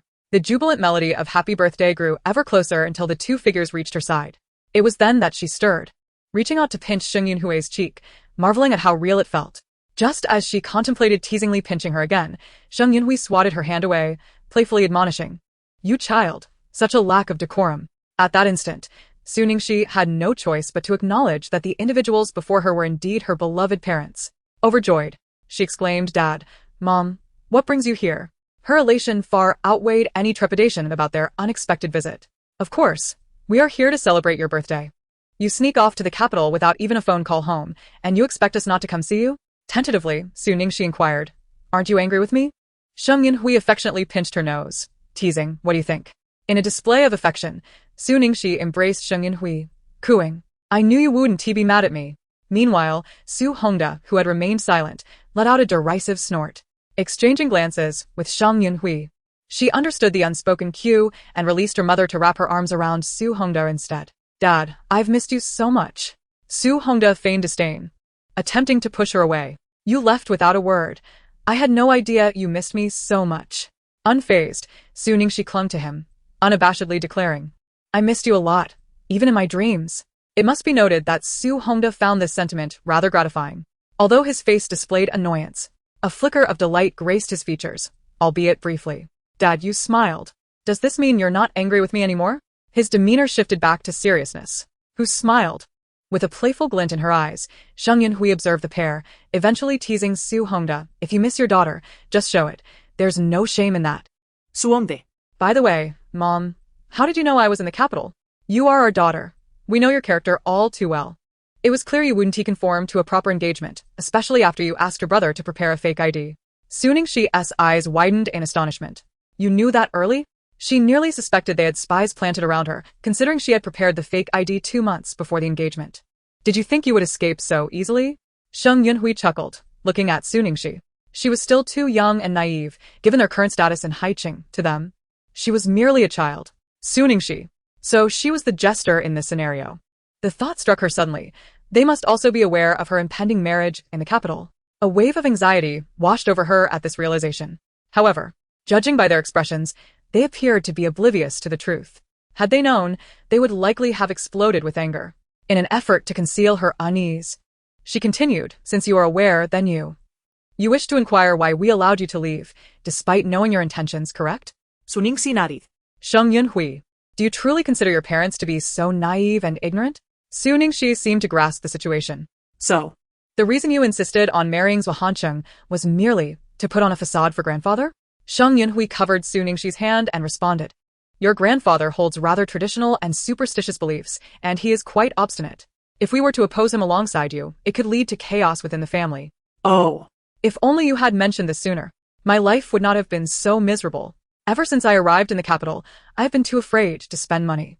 They were unaware of the anguish she felt, looking at a pile of cards in her bag that she could only admire but not use. Thankfully, she had married the wealthy Huo Yuchen, otherwise her life would have been in dire straits. Yet, thoughts of her loving yet stern grandfather filled her with guilt. Was he very upset with her now? Turning her head, she noticed a tall and handsome man entering the room. Overjoyed, she ran up to him and embraced him. Brother, I didn't know you were coming too. Su Jiayan ruffled Su Ningxi's hair, saying, what kind of brother would I be if I weren't present for my sister's birthday? As he spoke, he pulled a box from his pocket and handed it to Su Ningxi. I prepared a gift for you. Let us see if you like it. She eagerly accepted it, exclaiming, thank you, brother. She could hardly wait to open it. Upon seeing the contents, she was in disbelief, her voice laced with uncontainable joy. This is Tianxue. How did you know I adored this? How did you get it? Inside the box lay a limited edition necklace designed by her favorite artist, remarkable for its dual functionality as both a necklace and a bracelet. Coincidentally, the initials on it matched the first letters of her name.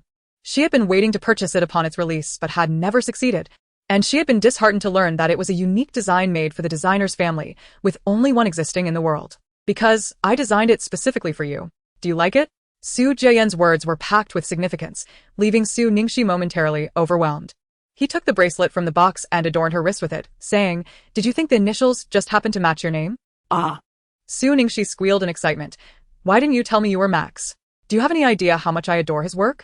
Su Jiayan calmly replied, I know. In an instant, she felt a surge of frustration, her beautiful eyes glaring at him with mock menace. How could you not tell me? He sheepishly scratched his nose. You didn't ask. Su Jiayan. She called out, using both his name and surname. All right, you two siblings, stop your chatter. It's time to cut the cake. Sheng Yunhui interjected with a hint of exasperation.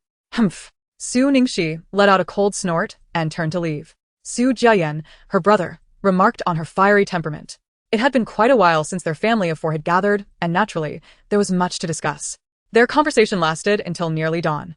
Although the hour was late, the streets remained lively, and their family's striking appearances drew considerable attention as they stood together. You aren't going to visit Grandpa? Asked Su Jiayan. Even if he doesn't say it, it's evident he misses you. Cheng Yunhui's gaze dimmed as she shook her head. No, visiting will only upset him. You should go check on him for Mom. Su Hongda, who had followed behind, noticed Cheng Yunhui's dejection and wrapped his arm around her, addressing Su Ningxi. We should be on our way. Su Ningxi raised her hand. Goodbye, Mom and Dad. As Su Hongda and Cheng Yunhui walked away, Su Jiayan remained motionless beside her. Why aren't you leaving? Su Ningxi asked, her tone laced with disdain. She had not treated him kindly that evening. Feeling he had tarnished her idol's image in her mind, he was not the person she had envisioned. Su Jiayan lightly tapped her head. You ungrateful little thing. Return my necklace. He reached for it, attempting to take it from her. I just received a call. They are almost here. You should hurry and leave. Mom and Dad are waiting. Su Ningxi urged him towards the exit.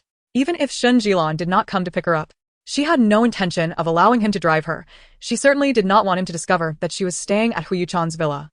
Su Jiayan ceased to press the matter. Take care of yourself then. Call me if anything comes up. Su Ningxi waved him off dismissively. I got it, now go. She watched as their car disappeared into the night. A sense of unease settled over Su Ningxi, her eyelids twitching as though forewarning her of impending misfortune. Just as she considered calling Shen Jilan, a discreet Volkswagen came to a halt before her. The window slid down, and Shen Jilan's had emerged. Masked but for his expressive eyes, wearing a cheeky grin. Beautiful lady, were you waiting for me? Su Ningxi shot him a glare before pulling open the passenger door and taking a seat. Where's the stuff I asked you to bring? She demanded. Here. Shen Jilan tossed her a bag. Su Ningxi promptly rummaged through it, applying makeup in the mirror of the passenger seat while instructing him. Get out. What if I get photographed while I'm outside? Shen Jilan protested, clearly reluctant. As a public figure, he was wary of unwanted attention. Su Ningxi disregarded his concerns. Do you want to watch me change clothes? Rest assured, I won't peek. I'll close my eyes, and if I can't see, then I won't see anything. Without uttering another word, Su Ningxi shot him a sharp look. All right, I'll get out. Shen Jilan relented under her piercing gaze. Before long, Su Ningxi finished her makeup and called out to Shen Jilan, who was lingering outside. All right, you can come back in. 40 minutes later, Shen Jilan's car arrived at the gates of the villa. As Su Ningxi descended from the vehicle, Shen Jilan followed suit, opening the trunk to retrieve an assortment of gifts for Su Ningxi. Shen Jilan's curiosity about Huo Yuchen's territory was palpable. He was eager to glimpse the dwelling of a prominent figure in the capital, his gaze frequently darting inside, wondering why he was not invited in for a brief respite. Why not? As long as you are not afraid of being pummeled by Huo Yuchen, he mused. A sudden recollection struck him. On the day he had insisted Su Ningxi go for their marriage certificate, he had been assaulted by Huo Yuchen's bodyguard. Ah. It's too late now. I shall take my leave, he said, departing. Upon returning to the villa, the clock was nearing midnight. A chilly breeze swept through, causing Su Ningxi to shiver involuntarily. She freed one hand to adjust her coat before making her way inside the villa. Inside, the servants had all retired, casting a stark contrast to the pitch-black exterior. Not wishing to disturb anyone, Su Ningxi refrained from turning on the lights and tiptoed up the stairs. Stop! A sudden voice startled her, prompting a scream as the gifts she cradled tumbled to the floor, scattering everywhere. The living room lights flickered on, illuminating every corner. The man seated on the sofa wore a chilling expression, his handsome features cold enough to lower the room's temperature several degrees. What remarkable luck she had! The only time in the past half-month she returned late, she was caught by him. She became exceedingly cautious, fearful that her tone might provoke his ire. Huo Yuchen's frosty gaze bore into her. Where have you been? He demanded. With a mocking chuckle, he continued, celebrating your mother's birthday? Su Ningxi felt a chill from his laughter, sensing something amiss in his inquiry. Did he suspect her deception? Despite her doubts, she nodded, yes. The oppressive atmosphere around Huo Yuchen deepened, revealing his realization of her propensity for deceit, a trait befitting someone from a small town. Previously, she had lied about her grandmother's surgery. Now, it was her mother's birthday. It seemed she would not shed tears until faced with the grave. With a few taps on his phone, he flung it onto the table. Now, explain this. What is it? Su Ningxi approached, picked up the phone, and her heart sank. The screen displayed a candid photograph of her and Shen Jilan, taken in his car, the angle suggestive of something more intimate. Who had taken such an infuriating shot? It was utterly unacceptable. Her gaze shifted from the photo to Huo Yuchen's face, suspicion etched across her features. Did you send someone to follow me? Chapter 72, Zhuahancheng. A mix of anger and anxiety coursed through her. If he indeed had someone shadowing her, he must also be aware of her family's birthday celebration at the hotel. Along with her true identity, Huo Yuchen shot her a disdainful glance, scoffing, Do you think I have so much free time? After she narrowly escaped harm from someone Huo Jinan had sent after her, he had considered assigning someone to protect her but ultimately chose to monitor Huo Ji's movements instead. Had it not been for Ling Yin capturing a photograph of him with that man today, he might have remained blissfully unaware. She had audaciously taken advantage of his absence to entangle herself once more with that individual, treating his previous admonitions as mere whispers in the wind. Just days after he had distanced himself from her at the hotel, severing ties with that man, he had yet to confront her, and now they were together again. Su Ningxi pondered the improbability of it all. He had no legitimate reason to have someone tail her, as that would merely suggest he was devoid of purpose. Yet how could she possess this photograph? After inhaling from a cigarette and exhaling a cloud of smoke that obscured his features, she sensed his mounting anger. I have told you before, Shinjilan is a dear friend of mine. We have grown up together and my parents hold him in high regard. He accompanied me for my mother's birthday, she explained. The discomfort on Huo Yuchen's face was palpable. It was as though she were informing him that this celebrity was her childhood companion, one whom even her parents had met. Noticing that his expression remained unyielding despite her attempts at clarification, Su Ningxi raised her hand in a gesture of assurance. Rest assured, I will not bring you shame. I promise I will avoid being photographed with him in the future. If it happens again, you may deal with me as you see fit, without any complaints. At last, Huo Yuchen's demeanor shifted. Rising from the sofa, he approached her, his towering figure casting a shadow over her. Do you still envision a future? He inquired. Deep down, he recognized that the man could never truly be interested in her, yet the thought of them potentially being together in the future stirred an intense discomfort within him. He could not bear the idea of her associating with any man other than himself. Due to their height disparity, Su Ningxi gazed up at him, feeling an unspoken pressure, and stammered, Is that not permissible? After all, he was her only male friend. Huo Yuchen retorted dangerously, What do you think? With a renewed sense of urgency. Su Ningxi replied, Of course it is not permissible, right? I also believe I should limit my interactions with him. Initially infuriated upon seeing the photograph, his anger dissipated as he observed her fear of his wrath. Softening, he found himself reluctant to punish her, ultimately choosing to deliver a stern warning instead. Remember, this is your final opportunity. Should I see you together again, I will ensure that man vanishes from Beijing. Su Ningxi nodded vigorously, assuring him she understood. She believed he was capable of following through on his threat. It seemed prudent to avoid Shinjilan until after the divorce, lest this man's fury be unleashed upon her, resulting in dire consequences. Huo Yuchen then circumvented her and ascended the stairs. Watching his retreating figure, Su Ningxi finally exhaled in relief, feeling as though she had successfully navigated this hurdle. However, after taking a few steps, Huo Yuchen abruptly halted. And one more thing. The sense of relaxation that had enveloped Su Ningxi dissolved, replaced by trepidation.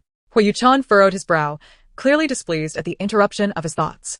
Yet, recognizing her newfound awareness, he chose to remain silent and turned away. As Su Ningxi watched his figure vanish at the staircase, she exhaled a sigh of relief and plopped down onto the sofa, striking her legs with her hands, still trembling from the shock. What was this? She abruptly lifted her gaze and noticed a box on the coffee table. Unable to suppress her curiosity, Su Ningxi opened it, revealing a delicate necklace that left her utterly mesmerized. It was simply stunning. She recognized the brand, Huasha, renowned for its high-end luxury goods, with even a single piece of jewelry fetching millions. Who could Huo Yuchen possibly be gifting this necklace to? Could it be a birthday present for himself? Did he remember her birthday today? The mere thought of such a possibility filled her heart with joy, deeming him somewhat considerate. Meanwhile, in another realm of the world, within a grand castle, a remarkably handsome man adorned in a bathrobe stood by the window, a glass of red wine in hand, gazing wistfully at the distant sky. His expression was tender, yet tinged with a hint of sorrow as he murmured, Happy birthday. Chen, what are you thinking about? A woman inquired as she embraced his waist from behind, her voice sweet and gentle. The man's previously warm gaze turned icy in an instant. He downed his wine in one gulp and spun around, callously shoving the woman who clung to him, his words devoid of warmth. Who permitted you to enter? The woman, Zhao Xinhua, was the girlfriend of Zhuhancheng. As she fell to the ground, the chilling aura emanating from him startled her. It was the first time she had witnessed such a terrifying side of him. Chen, what's wrong? You frighten me, she spoke, her tone laced with a mix of grievance and fear. Zhuhancheng, realizing his earlier outburst had been excessive, softened his demeanor and approached her, helping her to her feet. I apologize, I was lost in thought. Are you alright? Zhao Xinhua took the opportunity to embrace Zhuhancheng, burying her head in his chest. You scared me. She slightly lifted her head, attempting to kiss him, only to have him turn away. Gathering her courage, Zhao Xinhua declared, Chun, you want me, don't you? I'm ready. This time, she boldly reached for his belt. Rejected, a flicker of hurt crossed her eyes. We've been together for so long. Why won't you touch me? Are you still unable to forget her? Each time she summoned the courage to draw near him, he would push her away. Although the Zhao family could not rival the Zhou family, she was still a young lady raised with a silver spoon, not inferior to that deceased woman. Chapter 73, Attending the Birthday Banquet. Even though that woman had passed away 2 years ago, he still could not forget her.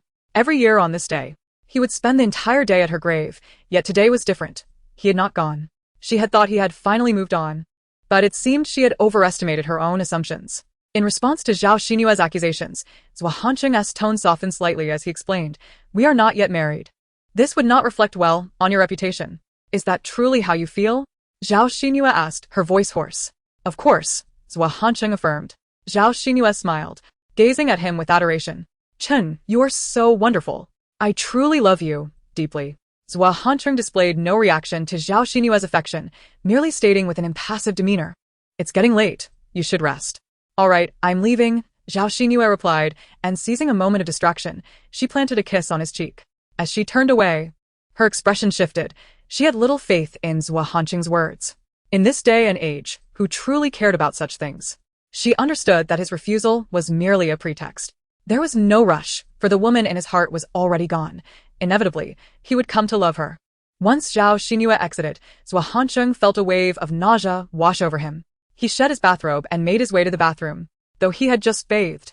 The embrace from that woman left him feeling uncomfortable, as if he longed to scrub away a layer of skin. Afterward, he picked up the phone and dialed. "Hello," came the groggy voice of Qin Shu, clearly roused from sleep. Zhao Hanqing, devoid of any guilt for disturbing another's slumber, cut straight to the chase. "When will the project here conclude? Brother, are you really calling at this hour just to ask that? It will take approximately 3 more months. 3 months is too long. Expedite the process and finish it sooner." He could not endure the charade of appearing to be a good man in front of Zhao Xinyue. Such a facade disgusted even him. Qin Shu felt on the verge of tears. "Boss, this isn't realistic. 3 months is already the quickest timeline." Zhao Hanqing simply replied, "Where there is a will, there is a way," before abruptly ending the call. Qin Shu stared at the disconnected line, exasperated. It seemed his boss had truly lost his mind. Perhaps he had forgotten the significance of this project. It was the first major undertaking since he became the head of the family, and he had made a solemn pledge before the shareholders. If this project failed, his position would be at stake. After terminating the call, Zhao Hanqing opened his photo album, filled with images of Su Ningxi, some of her alone, others of them together, and some with friends, totaling thousands. Gazing at these photographs he had perused countless times, his eyes softened with tenderness as he gently traced her face with his fingertips, whispering, "Rest assured, I shall love no one but you, nor will I marry another. Those who have hurt you will soon face their retribution." He mused aloud to Su Ningxi's photograph. "How wonderful it would have been if you had revealed your true identity back then. Perhaps we would already be engaged. How coincidental that we were betrothed in childhood. It seems our destinies are intertwined from a past life. Even if you have lost everything now, it matters not." He spoke at length to the image of Su Ningxi until fatigue overtook him and he succumbed to slumber. In the capital, Su Ningxi awaited eagerly the following day. Yet, Huo Yuchen did not present her with a gift. Not just the next day, but for several subsequent days, her anticipation turned to disappointment, and eventually to doubt. The necklace was meant for a lady. If not for her, whom had he intended it for? Ling Yin? Or could it be that he was secretly involved with another woman unbeknownst to her? The mere thought of him being unfaithful with another woman unsettled her deeply. If he dared to betray her, she would not hesitate to take drastic measures. Even if their relationship was a facade, she remained his legal wife. And the notion of being deceived was intolerable to her. In the afternoon, Luyang arrived at the villa. "Madam, the young master has sent me to fetch you." "Fetch me? For what purpose?" Su Ningxi inquired, her heart filled with confusion. "Luyang, didn't Mr. Huo inform you? He is attending a birthday party today and requires a female companion." Su Ningxi pouted, muttering to herself that he had said nothing of the sort. "Whose birthday party?" Luyang refrained from elaborating, simply stating, "You will find out once you arrive, madam." "Fine. If you choose not to divulge, I shan't press you," she conceded. Ultimately, Su Ningxi followed Luyang to a styling studio in the city center. Just as they parked, Huo Yuchen arrived from his company, timing it perfectly. They exchanged glances, but spoke not a word as they entered together. Upon entering, they were greeted by a flamboyant man. What a rare sight. "The sun must be setting in the west today. What brings you here?" He reached out as if to embrace Huo Yuchen. "Hurry, prepare a look for her," Huo Yuchen commanded, drawing the man's attention to Su Ningxi.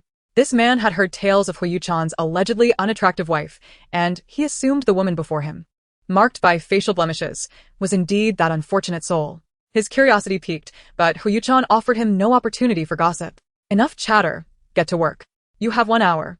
If the outcome is unsatisfactory, you might as well close your shop," Huo Yuchen stated firmly. With that, the man quickly shifted into professional mode. Aware that Huo Yuchen was a man of his word and would not hesitate to ensure his establishment faced dire consequences if he failed. Silently, the stylist grumbled to himself about Huo Yuchen's peculiar temperament, pondering why anyone would marry such an unattractive man. He turned to Su Ningxi and introduced himself. I am Alan, an international stylist. Please follow me. Thank you, Su Ningxi replied as she followed him to the back room. Alan scrutinized her figure. It was commendable, slender where it should be, fuller where it needed to be. Selecting attire would pose no challenge, but her face was a different matter.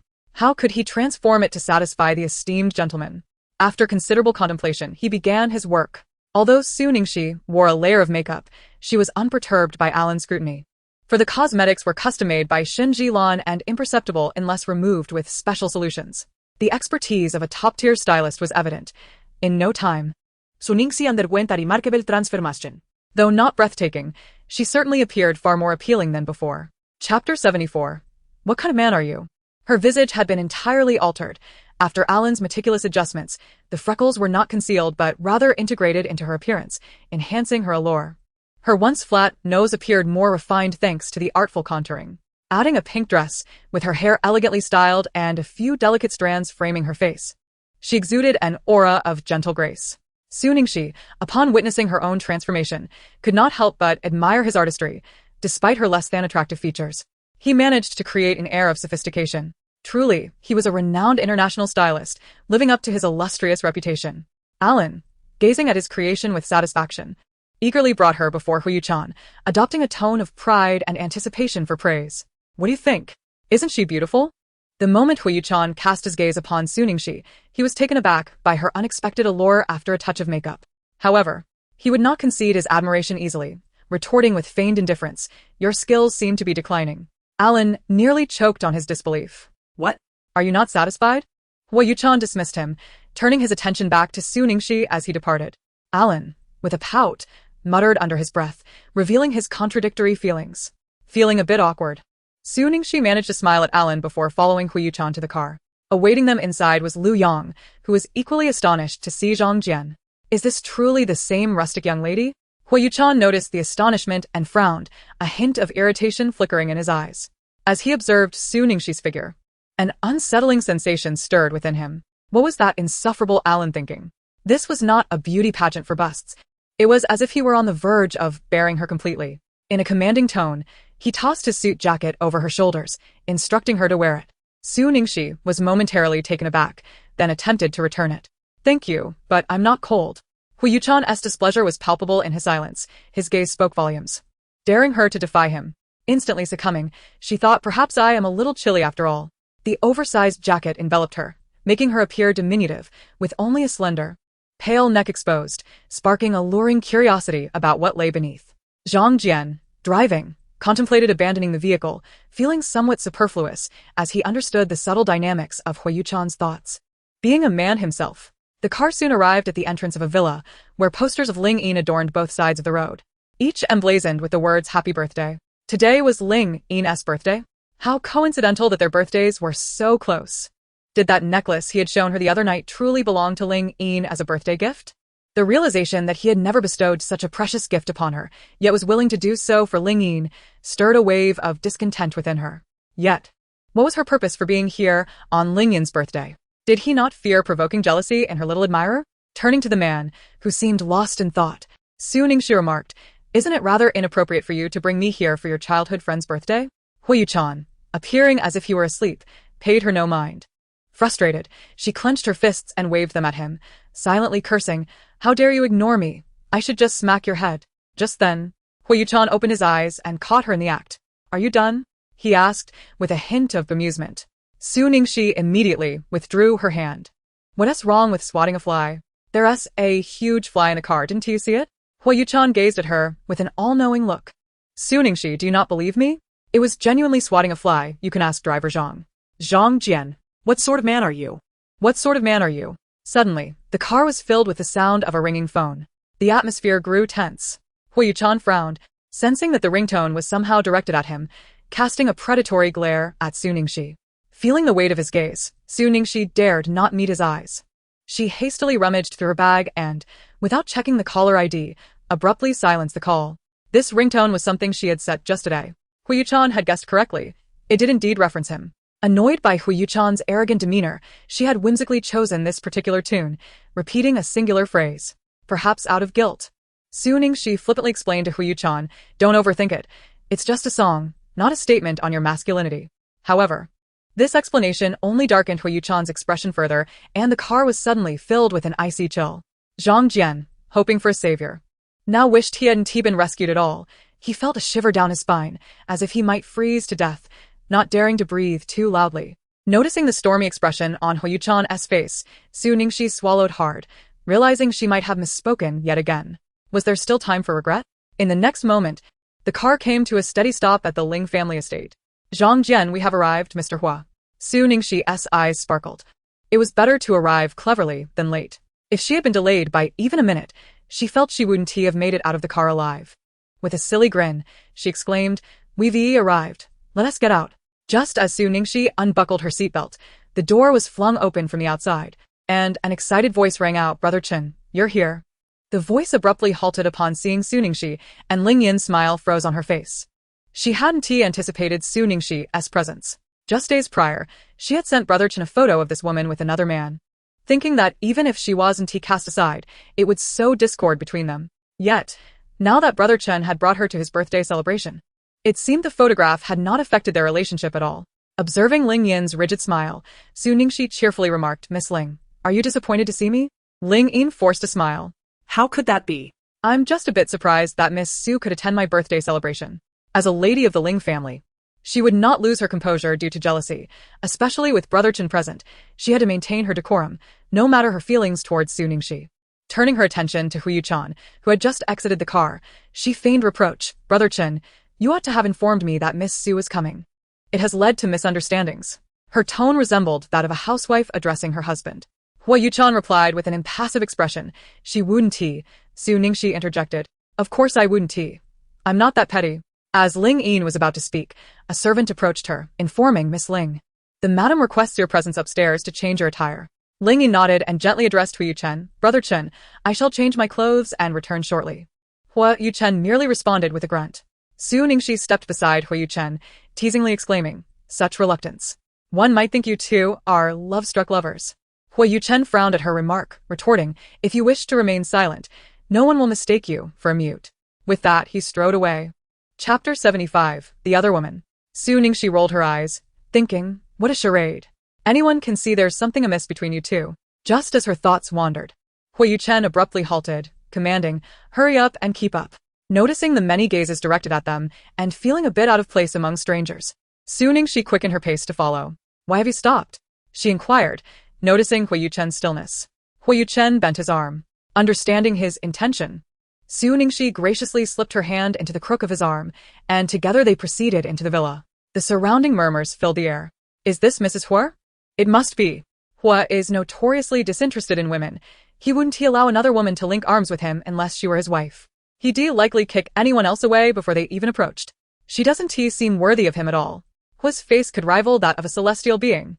She looks somewhat different from the rumors, though. Wasn't she said to be rather plain? The Huo family is wealthy. Even if she were unattractive, they could afford to enhance her looks. What good deed must that woman have done in her past life to marry such a perfect man as Huo?" Su Ningxi listened to the chatter regarding her, remaining unfazed, as if she hadn't heard a word. Since her marriage certificate with Huo Yuchen, she had grown accustomed to such remarks. Huo Yuchen led her into a room that was already bustling with people. The moment they entered, the previously lively atmosphere fell into silence, with every gaze shifting toward them. Everyone speculated about Su Ningxi's identity and her association with Huo Yuchen. "It's me. Long time no see, Yi Xiao. As for why I'm with him, you'd better ask him." Su Ningxi responded with poise, unbothered by Yi Qingfeng's scrutinizing gaze. Deftly deflecting the question to Huo Yuchen, Yi Qingfeng turned his attention to Huo Yuchen, who simply stated, "This is your sister-in-law." "Sister-in-law? Which sister-in-law?" Yi Qingfeng momentarily struggled to comprehend. Suddenly, realization dawned upon him, and he looked incredulously at the pair. "Are you saying she's your wife?" Huo Yuchen replied. "What else could it be?" Yi Qingfeng pondered, recalling that their relationship was not without evidence. He remembered the unusual behavior of Huo Yuchen during their last hotel encounter.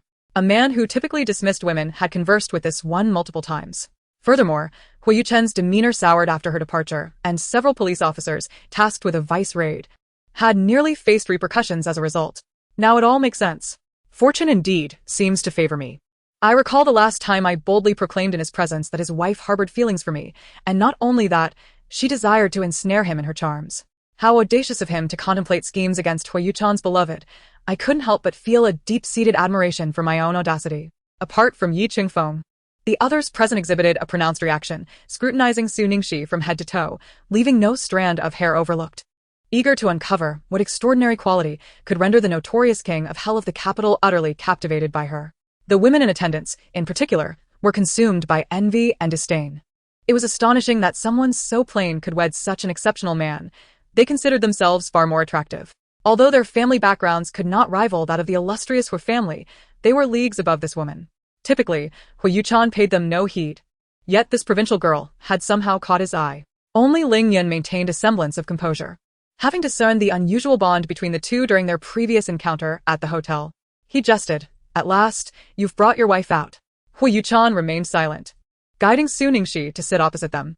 Su Ningxi glanced over at Zhao Guangguan beside Ling Yun, this being her first close encounter with her. Previously, she had only heard from Feng Xiaoxiao that Zhao was Ling Yun's mistress. Having seen her once from a distance at old Master Yi's birthday banquet, she hadn't had a clear view, but the whispers around her had labeled her the most beautiful woman in the capital. To possess such a title in the vast city was no small feat. Indeed, she was striking. With a heart-shaped face, fair skin, clad in a leopard print, plunging neckline dress, her lips painted a fiery red, and teetering on 10-inch stilettos, she radiated both innocence and allure. No wonder Ling Yun was smitten, for she indeed possessed a certain charm. Yet, one felt pity for Feng Xiaoxiao, who had loved this man for years without winning his heart. Little did she know, her fiancé was now in the company of another woman. How heart-wrenching that must be. As Su Ningxi appraised Zhao Guangguan, the latter reciprocated with a gaze filled with hostility. Turning to Huo Yuchen, she questioned, "Brother Chan, how could you be so heartless as to forget my sister so quickly?" Instantly, Huo Yuchen's countenance darkened, an icy aura enveloping the room. A profound silence descended upon the private room, with none daring to utter a word, for Huo Yuchen's expression was truly fearsome. The weight of her words left Su Ningxi bewildered. Was he not entangled with Ling Yin? How could another woman emerge, perhaps one resembling his former lover? Yet, from Zhao Guangguan's tone, it seemed Huo Yuchen had wronged someone. She continued, "What can this woman possibly compare to my sister? She's not worthy even to hold my sister's shoes. With such brilliance preceding her, I cannot fathom what drew you to this country bumpkin." Zhao Guangguan had long been aware of Huo Yuchen's marriage to a woman from the countryside and, as a daughter of a prestigious family, she looked down upon Su Ningxi with unabashed disdain. Huo Yuchen fixed Zhao Guangguan with a piercing gaze, warning, "I do not wish to hear such words again. Should there be a next time, you shall face the consequences." Zhao Guangguan wore a defiant expression, yet, constrained by the formidable presence of Huo Yuchen, she ultimately remained silent. Ling Yin discerned Huo Yuchen's irritation and interjected, "Ah Chen, please do not be upset. You know Guangguan has always been this way. She has been spoiled since childhood." Speaking without a filter. "Do not take her words to heart." Turning towards Zhao Guangguan, he added, "Apologize to Miss Su." "You want me to apologize to a country bumpkin?" Zhao Guangguan exclaimed, her voice rising several decibels. Chapter 76, Ear Studs. Ling Yun, exasperated, replied, "Be obedient." Zhao Guangguan sulked, "I refuse." Ling Yun. Su Ningxi smiled gently, seemingly unperturbed, and said, "It's perfectly fine. No need for an apology." Zhao Guangguan pouted, casting a disdainful glance at her, as if to say, "At least you have some sense." Su Ningxi, addressing Zhao Guangguan again, remarked, "You must be Feng Xiaoxiao. I've heard tales of Ling Xiao's beautiful fiancé, but I did not expect you to be so stunning in person." Her words sparked a flurry of murmurs among the attendees, as they were all aware of Zhao Guangguan's questionable background. However, due to Ling Yun's status, they refrained from voicing their thoughts. Now, with her identity exposed, they were inclined to watch the unfolding drama with intrigue. Fueled by rage, Zhao Guangguan retorted, "Are you blind? How could you mistake me for that woman?" Ling Yun's expression soured as well. Noticing Zhao Guangguan's anger, Su Ningxi instinctively shrank behind Huo Yuchen, feigning fear. With an innocent look, she asked, "Did I say something wrong?" Huo Yuchen regarded her with a knowing gaze, aware that she was merely pretending. In his recollection, this woman was not so timid. He also understood that her relationship with his good friend's fiancé was far from ordinary. It appeared she intended to embarrass Zhao Guangguan in defense of her friend. How chivalrous of her. Even though he recognized her charade, he chose not to expose it. feigning ignorance as he said, "She is not Feng Xiao. Her name is Xiao Guangguan." Feigning surprise, Suning she gasped, "What? Ling Xiao's fiancé isn't named Feng Xiao. How is it that he is with Xiao Guangguan then? Have they called off the engagement?" Xiao Guangguan struggled to maintain her composure, wishing she could silence Suning she. She yearned to clarify her position, yet found herself at a loss for words. With a resentful gaze directed at Ling Yun, she thought, if only he had severed ties with that woman sooner, she would not be in such a humiliating predicament. Ling Yun, feeling a surge of sympathy, drew her closer in a comforting embrace and turned to Suning shi. Speaking in a low voice, "I ask Miss Su to refrain from misunderstanding. Guangguan and I share a genuine love. The dissolution of our engagement with the Feng family is merely a matter of time, and we have amicably parted ways with Feng Xiao in private." "Parted ways? When did this happen?" she inquired. Why didn't Feng Xiao mention it? No wonder she has been so quiet in the group lately. Observing the tenderness in Ling Yun's gaze directed at Xiao Guangguan, which was nearly brimming with affection, Suning she felt a strange relief that Xiao had ended things with him. Marrying a man who harbored feelings for another woman would not lead to happiness. At that moment, Ling Yun approached, freshly attired, and cheerfully inquired, "What is everyone discussing?" All eyes were drawn to Ling Yun at the entrance, adorned in a flowing white gown that kissed the floor, her hair elegantly styled in an updo. Exuding grace and purity, her beautifully crafted visage radiated a charming allure. "Miss Ling is truly stunning today," someone exclaimed in admiration. Ling Yun beamed with delight, offering a heartfelt thank you. As she spoke, her gaze discreetly sought out Huo Yuchen, as she had invested considerable effort into her attire, hoping to capture the attention of the man she adored. However, disappointment washed over her. Huo Yuchen languidly held a glass of wine, swirling it in his hand, while the other rested on the back of the sofa, his legs crossed in a posture that conveyed both leisure and nobility. Ling Yun's heart raced, wishing he were hers, yet lamenting the unlikelihood of that dream. At that moment, her close friend presented a birthday gift, exclaiming, "Happy birthday, Ying! Look at the gift I prepared for you." "Thank you," Ling Yun replied joyfully, accepting the present with gratitude. As the first gift was followed by a second and third, the atmosphere buzzed with excitement. Yet suddenly, someone turned their attention to Suning shi, who was engrossed in her snacks, and said, "Miss Su, what did you prepare for Ying? Let's see it together." Surprised by the sudden attention, Suning shi looked up to find everyone staring at her, particularly the girls clustered around Ling Yun, their expressions revealing an intent to witness her embarrassment. The truth was, she had not prepared a gift. Just as she pondered how to evade the awkwardness, a voice rang out, "Lu Yong." Huo Yuchen called towards the entrance. Lu Yong entered, holding a beautifully wrapped gift box, and approached Ling Yun, presenting it to her with the words, "Miss Ling, this is a gift from Mr. Hua and the young mistress." Ling Yun gazed at the exquisite box, accepting it. Yet her heart felt heavy rather than elated. This gift was sent in the name of her beloved brother, and the thought left a bitter taste in her heart. She had initially desired to see that woman falter, but was taken aback by how fiercely her brother defended her. The surrounding women cast envious glances at Suning shi. The most unexpected reaction came from Suning shi herself. Instinctively, she turned to Huo Yuchen, surprised that he would come to her aid, suddenly finding him less disagreeable. Curiosity piqued. She wondered what gift he had prepared. Could it be the exquisite Warsaw necklace? Ling Yun extended her hand to receive the gift, her gaze drifting towards Huo Yuchen and Suning shi as she smiled and said, "Thank you for the gift from Brother Chen and Miss Su." Suning shi shifted her focus from the gift box to Ling Yun's face, replying with a smile, "You're welcome. I hope you like it, Miss Ling." Though Ling Yun felt discomfort in her heart, she managed her expression impeccably, showing no sign of displeasure, placing the box aside without any intention of opening it. At that moment, Suning she spoke up, "Miss Ling, why not open the gift and see if you like it?" Her friends joined in, encouraging her to unveil the contents, eager to discover what kind of gift the renowned young master Hua had bestowed. Ling Yun proceeded to unwrap the exquisitely packaged gift box, revealing its 3 layers with delicate care. It was unmistakably a box from the Warsaw family, and at that moment, Suning she felt a chill wash over her heart. The realization struck her that the gift she had seen at home was indeed intended for Ling Yun, which stirred a sense of imbalance within her, especially since he had not gifted her anything for her own birthday. The more she contemplated it, the angrier she became, casting a fierce glare at Huo Yuchen. Noticing her ire, Huo Yuchen furrowed his brow, perplexed by this woman's sudden outburst. Just then, a voice exclaimed, "Wow, what beautiful earrings!" Earrings? Suning she looked over to see a pair of earrings that were part of the same collection as the necklace she had seen earlier. Both new releases from the Warsaw family this year. If it was not the necklace for her, then whom did he intend to gift it? Could it be that he had another woman outside?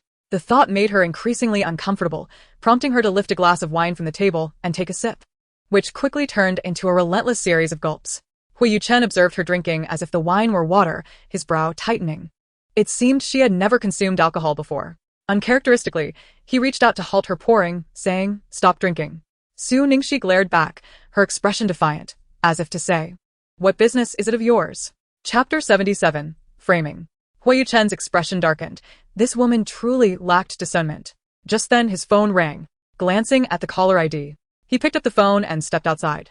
With Huo Yuchen gone, Su Ningxi, in a fit of pique, continued to drink. Time passed unnoticed until a fiery discomfort settled in her stomach. Grabbing her bag, she rose from the sofa, seeking fresh air. Not far away, Ling Yin observed Su Ningxi's departing figure with a shadowed gaze. Exiting the restroom, Su Ningxi, distracted and looking down, failed to notice someone approaching. Suddenly, she collided with another person, causing the contents of their bag to scatter across the floor. "I'm so sorry. I'm so sorry," the girl exclaimed, quickly crouching to gather her belongings. Su Ningxi recognized her as the girl she had bumped into earlier. Why was she apologizing? Perhaps the alcohol had clouded her judgment. Dismissing her thoughts, she knelt down to assist in collecting the scattered items. After handing them back, she made her way toward the hall. Upon entering, she noticed a crowd gathered nearby, curiosity piquing her interest. As she approached, she overheard a distressed voice. "I didn't take it. I clearly put it in my bag." It was the same girl she had bumped into. Moments later, Ling Yin chimed in, "Xiao Mei, search again. That was a birthday gift for my mother." The girl replied, "I've searched my bag thoroughly. It's not there. I think someone may have stolen it." At that moment, a voice from the crowd scoffed. "I think she saw that necklace, which is quite valuable, and got some ill intentions. Who would believe it was stolen?" The girl's eyes brimmed with tears as she turned to Ling Yin, pleading, "Rain, you must believe me. I truly didn't take it. Ling Yin, brother. The necklace Mom gave me has gone missing." Ling Yun frowned. He was aware that their mother had gifted a necklace to his sister. Although he had not examined it, he understood it was not inexpensive. Despite their family's financial stability, it was a token of their mother's affection for her daughter, and it should not be carelessly discarded. He inquired, "Where did you lose it? Have you searched thoroughly?" "I have looked everywhere I could, and it is still missing," Ling Yin replied, her voice slightly choked, revealing her distress. Turning to the equally anxious girl, "Xiao Mei," he asked, "think carefully. Did you encounter anyone on your way to retrieve the necklace?" "Anyone?" Xiao Mei pondered. "Which Miss Su? There are quite a few girls with the surname Su here." She continued, "I mean Mrs. Hua." Ling Yun's brow furrowed at this revelation. She was the wife of his close friend. If she were indeed involved, the situation could become quite complicated. Beside him, Zhao Guangguan felt certain that Su Ningxi was indeed the thief. It was evident that a woman of her background, unfamiliar with the ways of the world, would dare to steal in such a setting. She eagerly anticipated the moment when the truth would be revealed. Around them, whispers circulated, "Surely, it cannot be Mrs. Hua. He is so wealthy." "That may not be the case. I heard she came from a slum. Such actions are not beyond her. Who would refuse wealth? If it were truly her, it would be a disgrace to Mr. Hua." "Indeed. Look, is it Mrs. Hua over there?" Someone pointed towards Su Ningxi's direction. As the crowd turned to follow the gesture, they indeed spotted her, leading to a flurry of accusations aimed at Su Ningxi. Hearing the commotion, Su Ningxi gleaned the situation and a subtle smirk graced her lips, realizing that the encounter with the girl had not been coincidental. If her assumptions were correct, the lost necklace now lay within her bag, a perfect scene of framing and deceit. Upon catching sight of Su Ningxi, the girl named Xiao Mei's eyes sparkled with hope. She rushed towards Su Ningxi, tears brimming in her eyes, urgently asking, "Miss Su, did you see my necklace fall on the ground?" "No," Su Ningxi replied nonchalantly. Finding amusement in the unfolding drama, Xiao Mei, seemingly unconvinced, insisted, "But the only person I encountered while retrieving the necklace was you. Are you certain you did not see it?" With a gentle demeanor, Su Ningxi replied, "I truly did not." At that moment, Zhao Guangguan, eager for the spectacle, interjected, "Why not search her bag? A thief would never admit to their crime." Xiao Mei, in agreement with Zhao Guangguan, turned to Su Ningxi, "Miss Su, I apologize.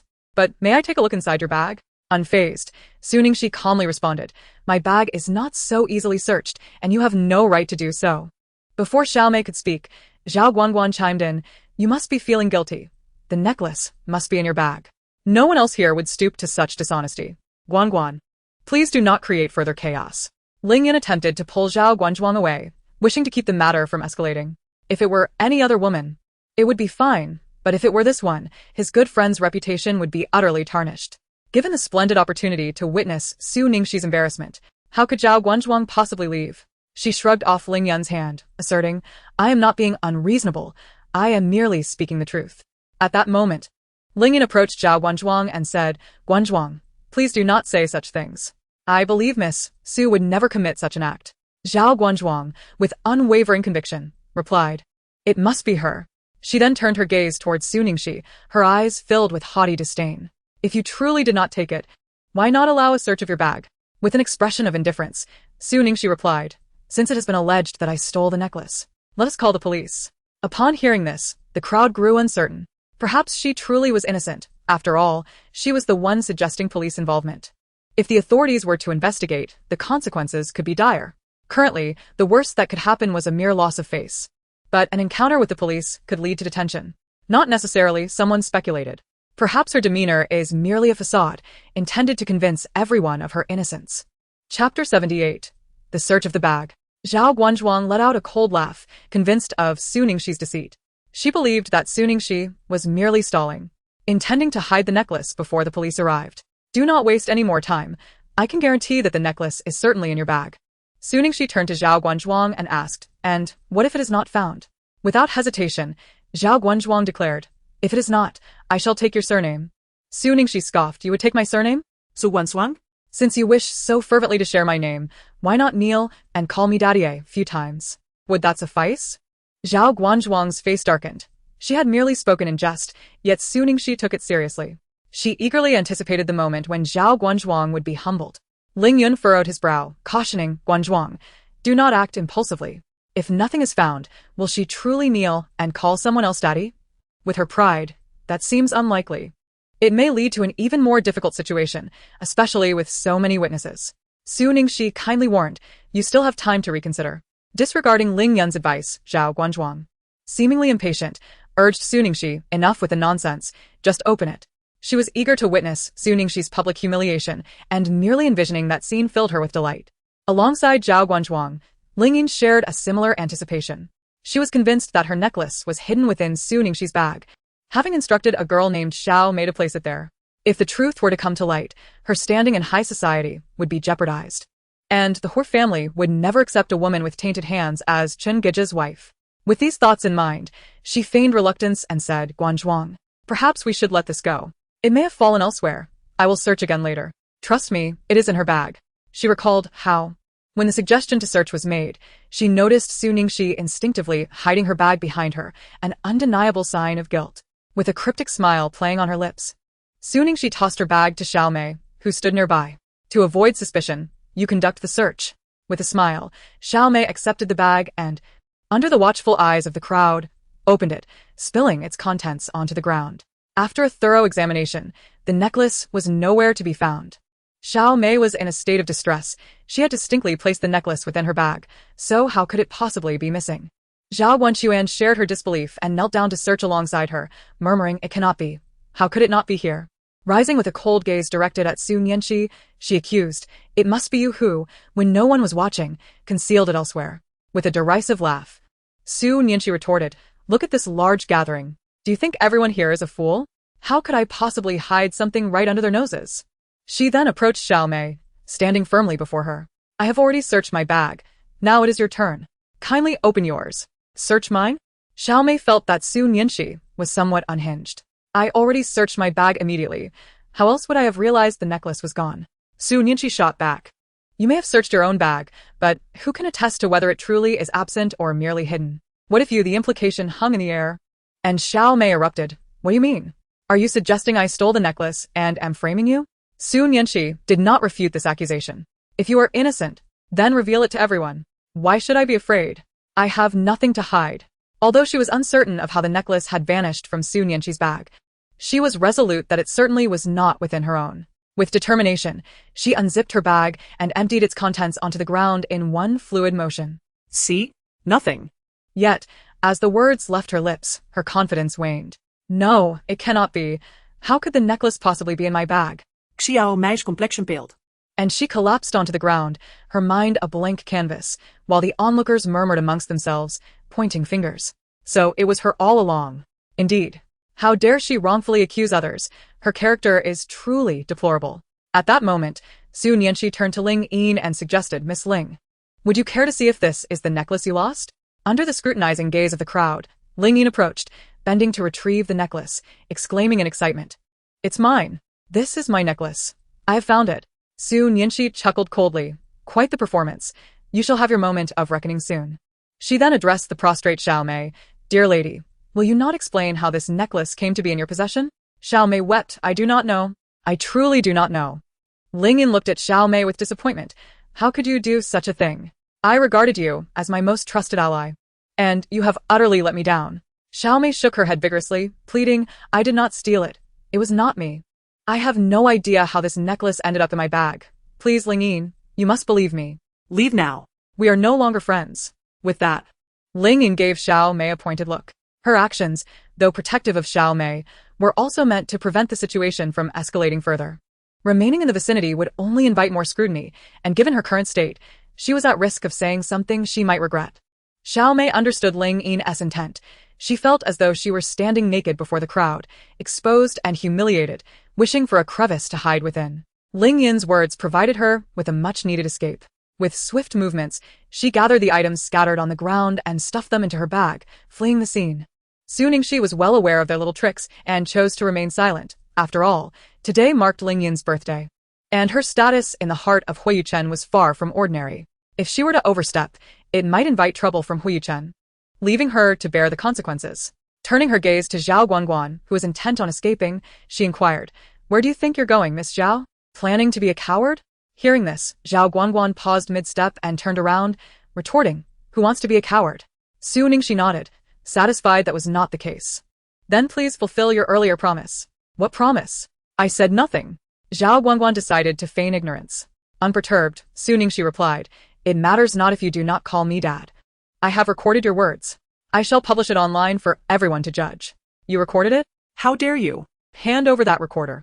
Upon realizing Su Ningxi had captured her words, Zhao Guangguan was flustered and furious. Why should I? What can you do if I refuse? You think you can take it from me? As Zhao Guangguan moved to snatch it, Chapter 79, Pregnancy. Su Ningxi stepped back, placing a hand protectively over her abdomen, warning her, I must inform you, I am pregnant. Should anything happen to the child, you'll be held accountable. Though she could not overpower Zhao Guangguan, she was confident in her ability to take her down. She aimed to provoke Ling Yin, who was watching the spectacle. After all, she was the one enamored with Huo Yuchen and sought to ensnare her. This was her way of retaliating. Indeed, upon hearing Su Ningxi's declaration, the smile faded from Ling Yin's face, her eyes reddening with unshed tears, appearing pitiful and unsteady. Ling Yin, are you alright? A friend beside her supported her. Ling Yin's mind was blank as she fixated intently on Su Ningxi's belly. Zhao Guangguan, too, halted her actions, her gaze drawn to Su Ningxi's abdomen. Su Ningxi removed her hand from her belly and deliberately exhaled, protruding her stomach. Look, 2 months long.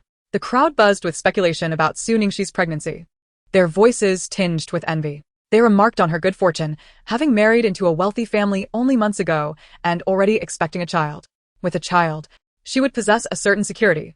Even in the event of a divorce, she would still gain something substantial. Ling Yun was equally stunned by this revelation. His good friend was to become a father? He was to become an uncle? Why had Huo Yuchen never mentioned this? This fellow had concealed not only his marriage, but also the news of his wife's pregnancy. Unbelievable. Are you serious? You've only been married for a short time. And now you're 2 months pregnant? Who would believe that? Zhao Guangguan was unwilling to accept that Su Ningxi was indeed pregnant, as she was now Huo Yuchen's wife. And comparisons with her sister were inevitable. All the happiness Su Ningxi possessed should rightfully belong to her sister. Who is she, a mere country girl, to claim such fortune? Fortune smiled upon me, as I won on my very first attempt. Yet, you and Ling Xiao spend each day together. And there seems to be no sign of change in your condition. Is there an issue on his end? Silence your tongue.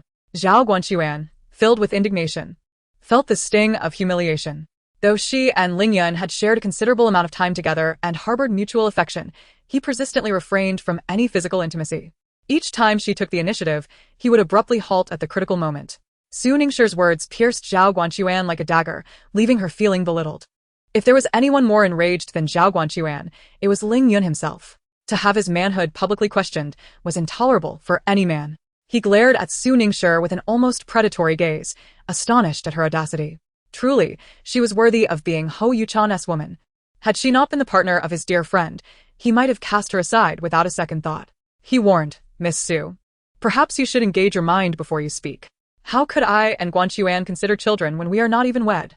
Anything is possible if you desire it. Su Ningxi retorted without restraint.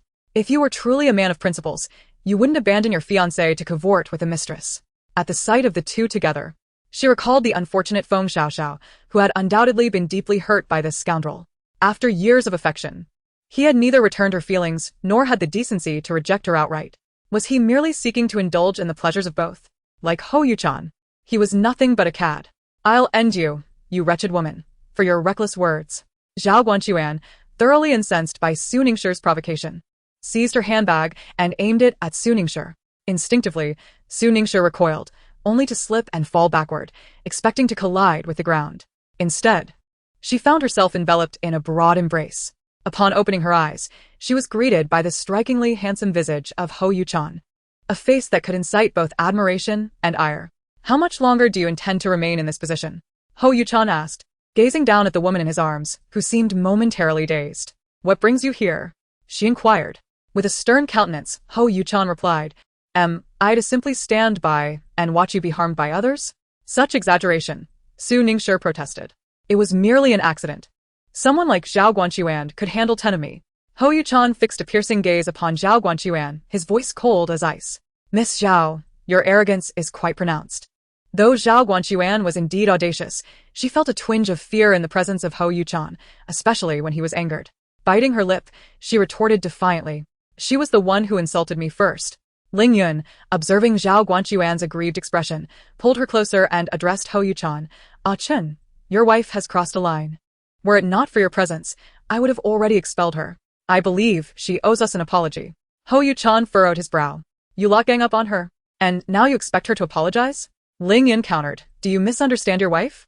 She is not one to be trifled with. You are unaware of her formidable spirit. Her sharp tongue could outmatch 2 others, and her words could incite fury. Huo Yuchen declared, I trust only what I observe. With that, he embraced Su Ningxi and turned to leave. Ling Yun watched them depart, his heart heavy. Meanwhile, Ling Yun clenched her fists tightly, her nails digging into her flesh.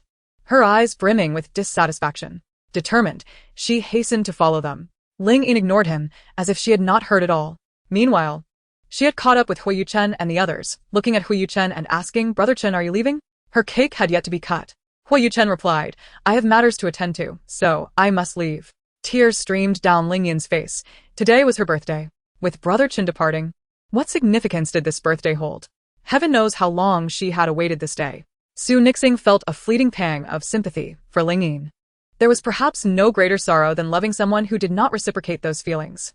As Huo Yuchen moved ahead and noticed Su Ningxi lagging behind, he coldly remarked, Aren't you coming?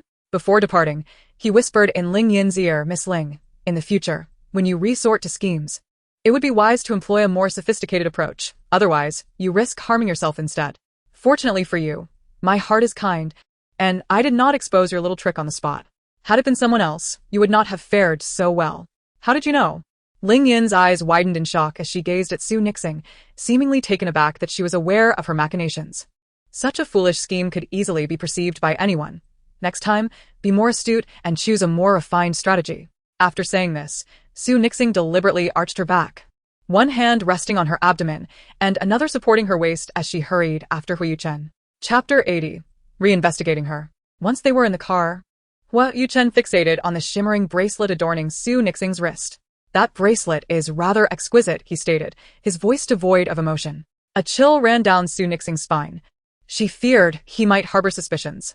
To assuage her anxiety, she lifted her wrist, swaying it before him, and calmly remarked, Indeed.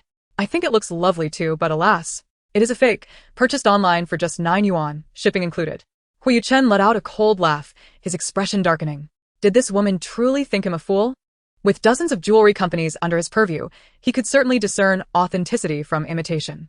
Su Ningxi felt a wave of panic at his penetrating gaze. What was that expression on his face? She could not decipher the meaning behind his scoff. Recognizing the tension, she wisely fell silent. The atmosphere grew heavy. As Huo Yuchen's countenance became increasingly fearsome, As he passed by, he offered not even a glance in her direction. Tang Chen swallowed hard and turned to Su Nixing, inquiring, "What's going on? Is he upset with you?" Su Nixing replied, "No, he is probably just dealing with some family matters." Family matters? Tang Chen was perplexed. As far as he was aware, his brother had only one uncle with no aunts, so where did this family member come from? Upon returning to her room and finding Huo Yuchen absent, Su Nixing immediately called Feng Xiaoxiao. Ling Yun had mentioned that he and Feng Xiaoxiao had privately ended their relationship, and she felt compelled to inquire. If it were true, it would surely cause her distress. After several unsuccessful attempts to reach her, she set the phone down and headed to the restroom. Meanwhile, in his study, Huo Yuchen dialed Lu Yong's number. "Hello? I need you to investigate something." After hanging up, he lit a cigarette, inhaling deeply. The smoke curled around his face, obscuring it as his mind replayed the events of the evening like a film. A dangerous smirk curled at the corners of his lips, revealing that the woman he had wed was not as simple as she appeared on the surface. Setting aside the matter of the necklace worth over 100 million, her ability to discreetly transfer the necklace from his possession to another's bag suggested a complexity beyond mere appearances. While others remained oblivious, he, standing on the second floor, had witnessed the act clearly. Such cunning was not typical of an ordinary woman. Should he uncover her deception, he would ensure she regretted ever crossing paths with him. Huo Yuchen. The state of her sleep was far from dignified, and Huo Yuchen cast a cold glance at her exposed wrist. The following day at the Huo Corporation, a firm knock resonated through the office. "Enter." Huo Yuchen's deep voice echoed. Lu Yong stepped inside, carrying a takeout box. "President Huo, it's time for lunch," he announced, placing the meal on the table in the break area. However, Huo Yuchen showed no inclination to join for lunch, coldly uttering a single word. "Throw it away." "What?" Liu Yang pauset mit arrangement. The food was quite palatable. He had always eaten from this establishment.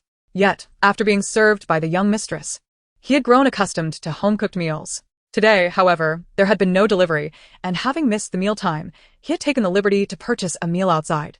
"If President Huo dislikes this, I could call the young mistress for a delivery," Lu Yong suggested tentatively. "Then why haven't you made the call?" Huo Yuchen's displeasure was evident. Lu Yong now understood. It was not merely the meal he craved, but perhaps the presence of the young mistress herself. Ah. The intricacies of a man's heart can often be more perplexing than those of a woman. Under Huo Yuchen's watchful gaze, Lu Yong retrieved his phone and dialed Su Ningxi's number. At that moment, Su Ningxi was soundly asleep, disturbed by the ringing phone.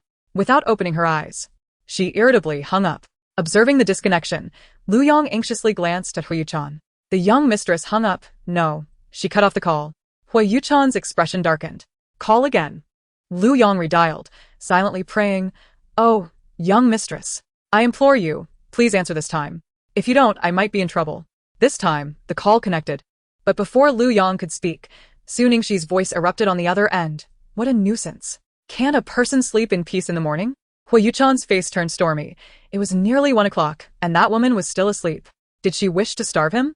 Liu Yang, Bearing the brunt of Huo Yuchen's frigid aura, suggested, "Perhaps the young mistress is still asleep.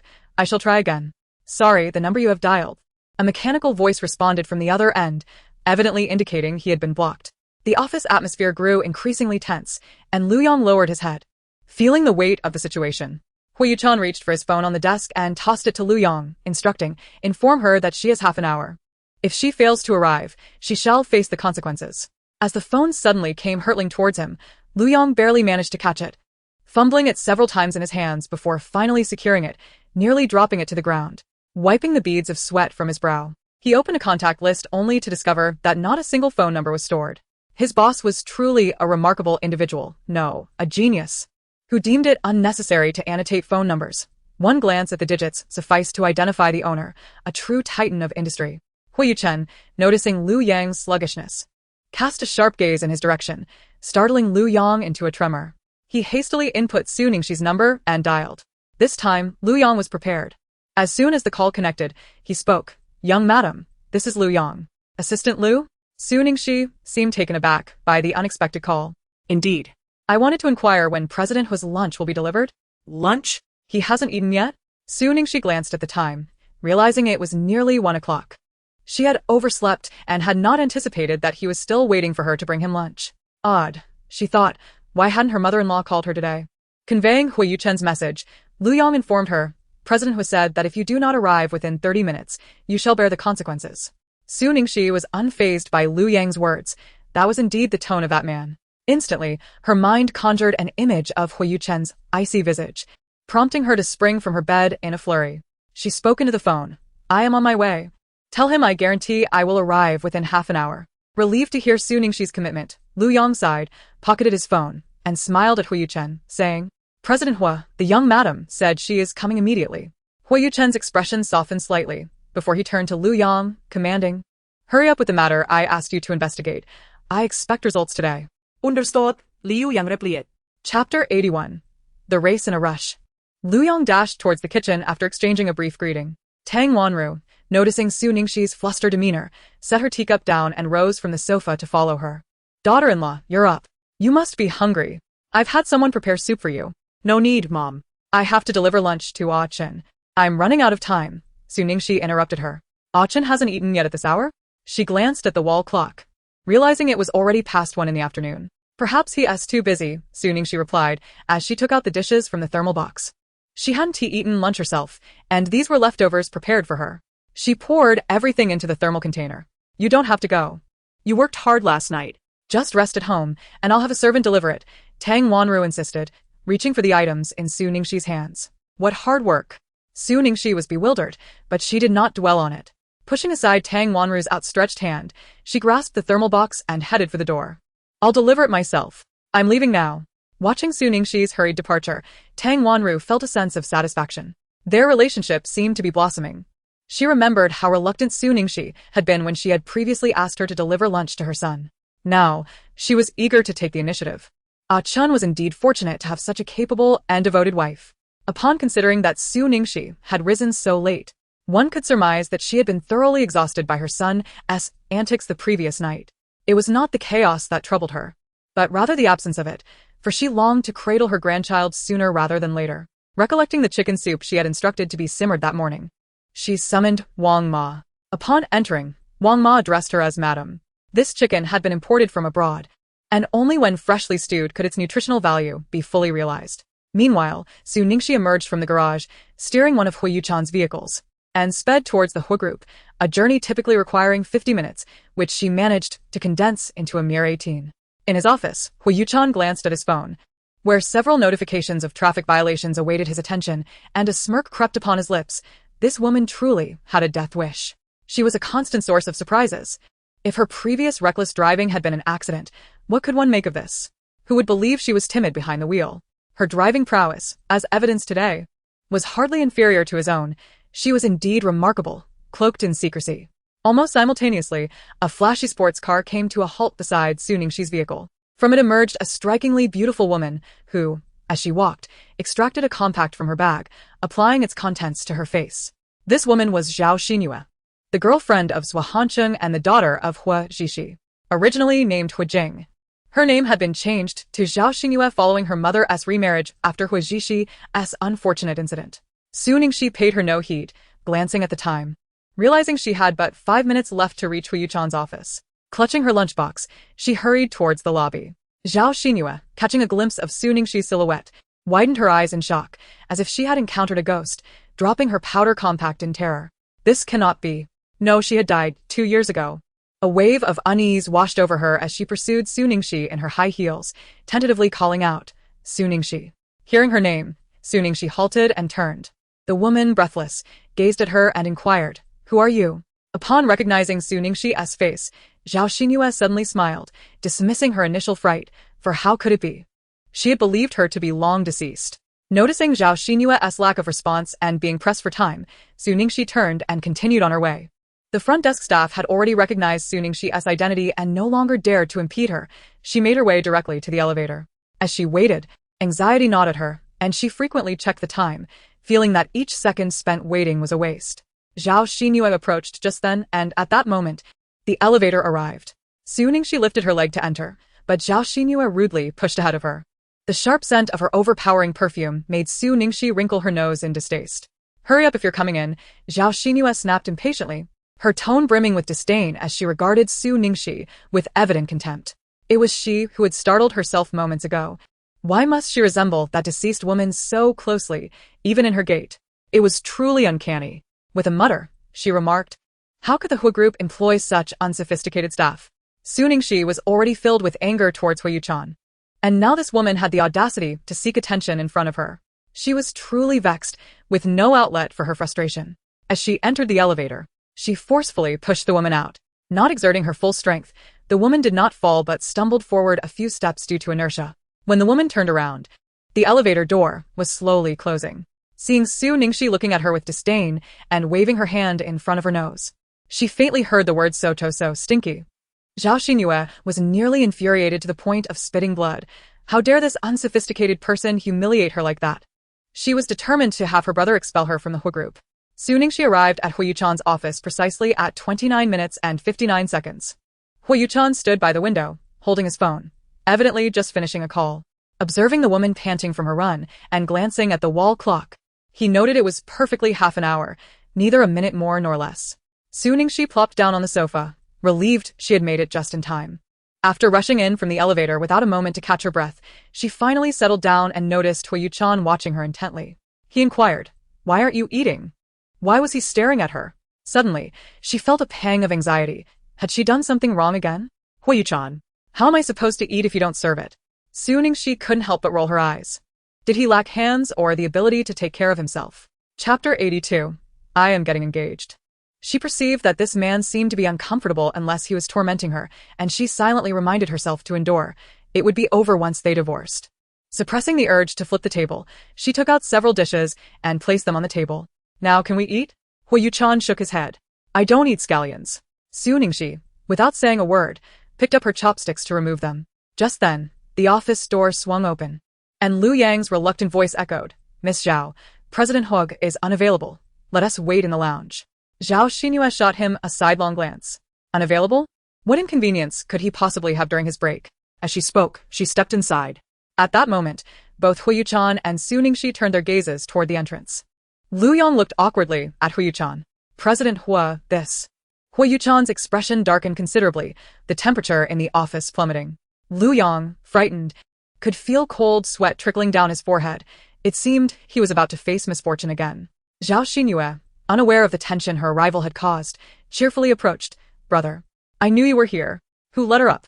Huo Yuchen's face was as dark as the bottom of a pot as he glared at Lu Yang, questioning him.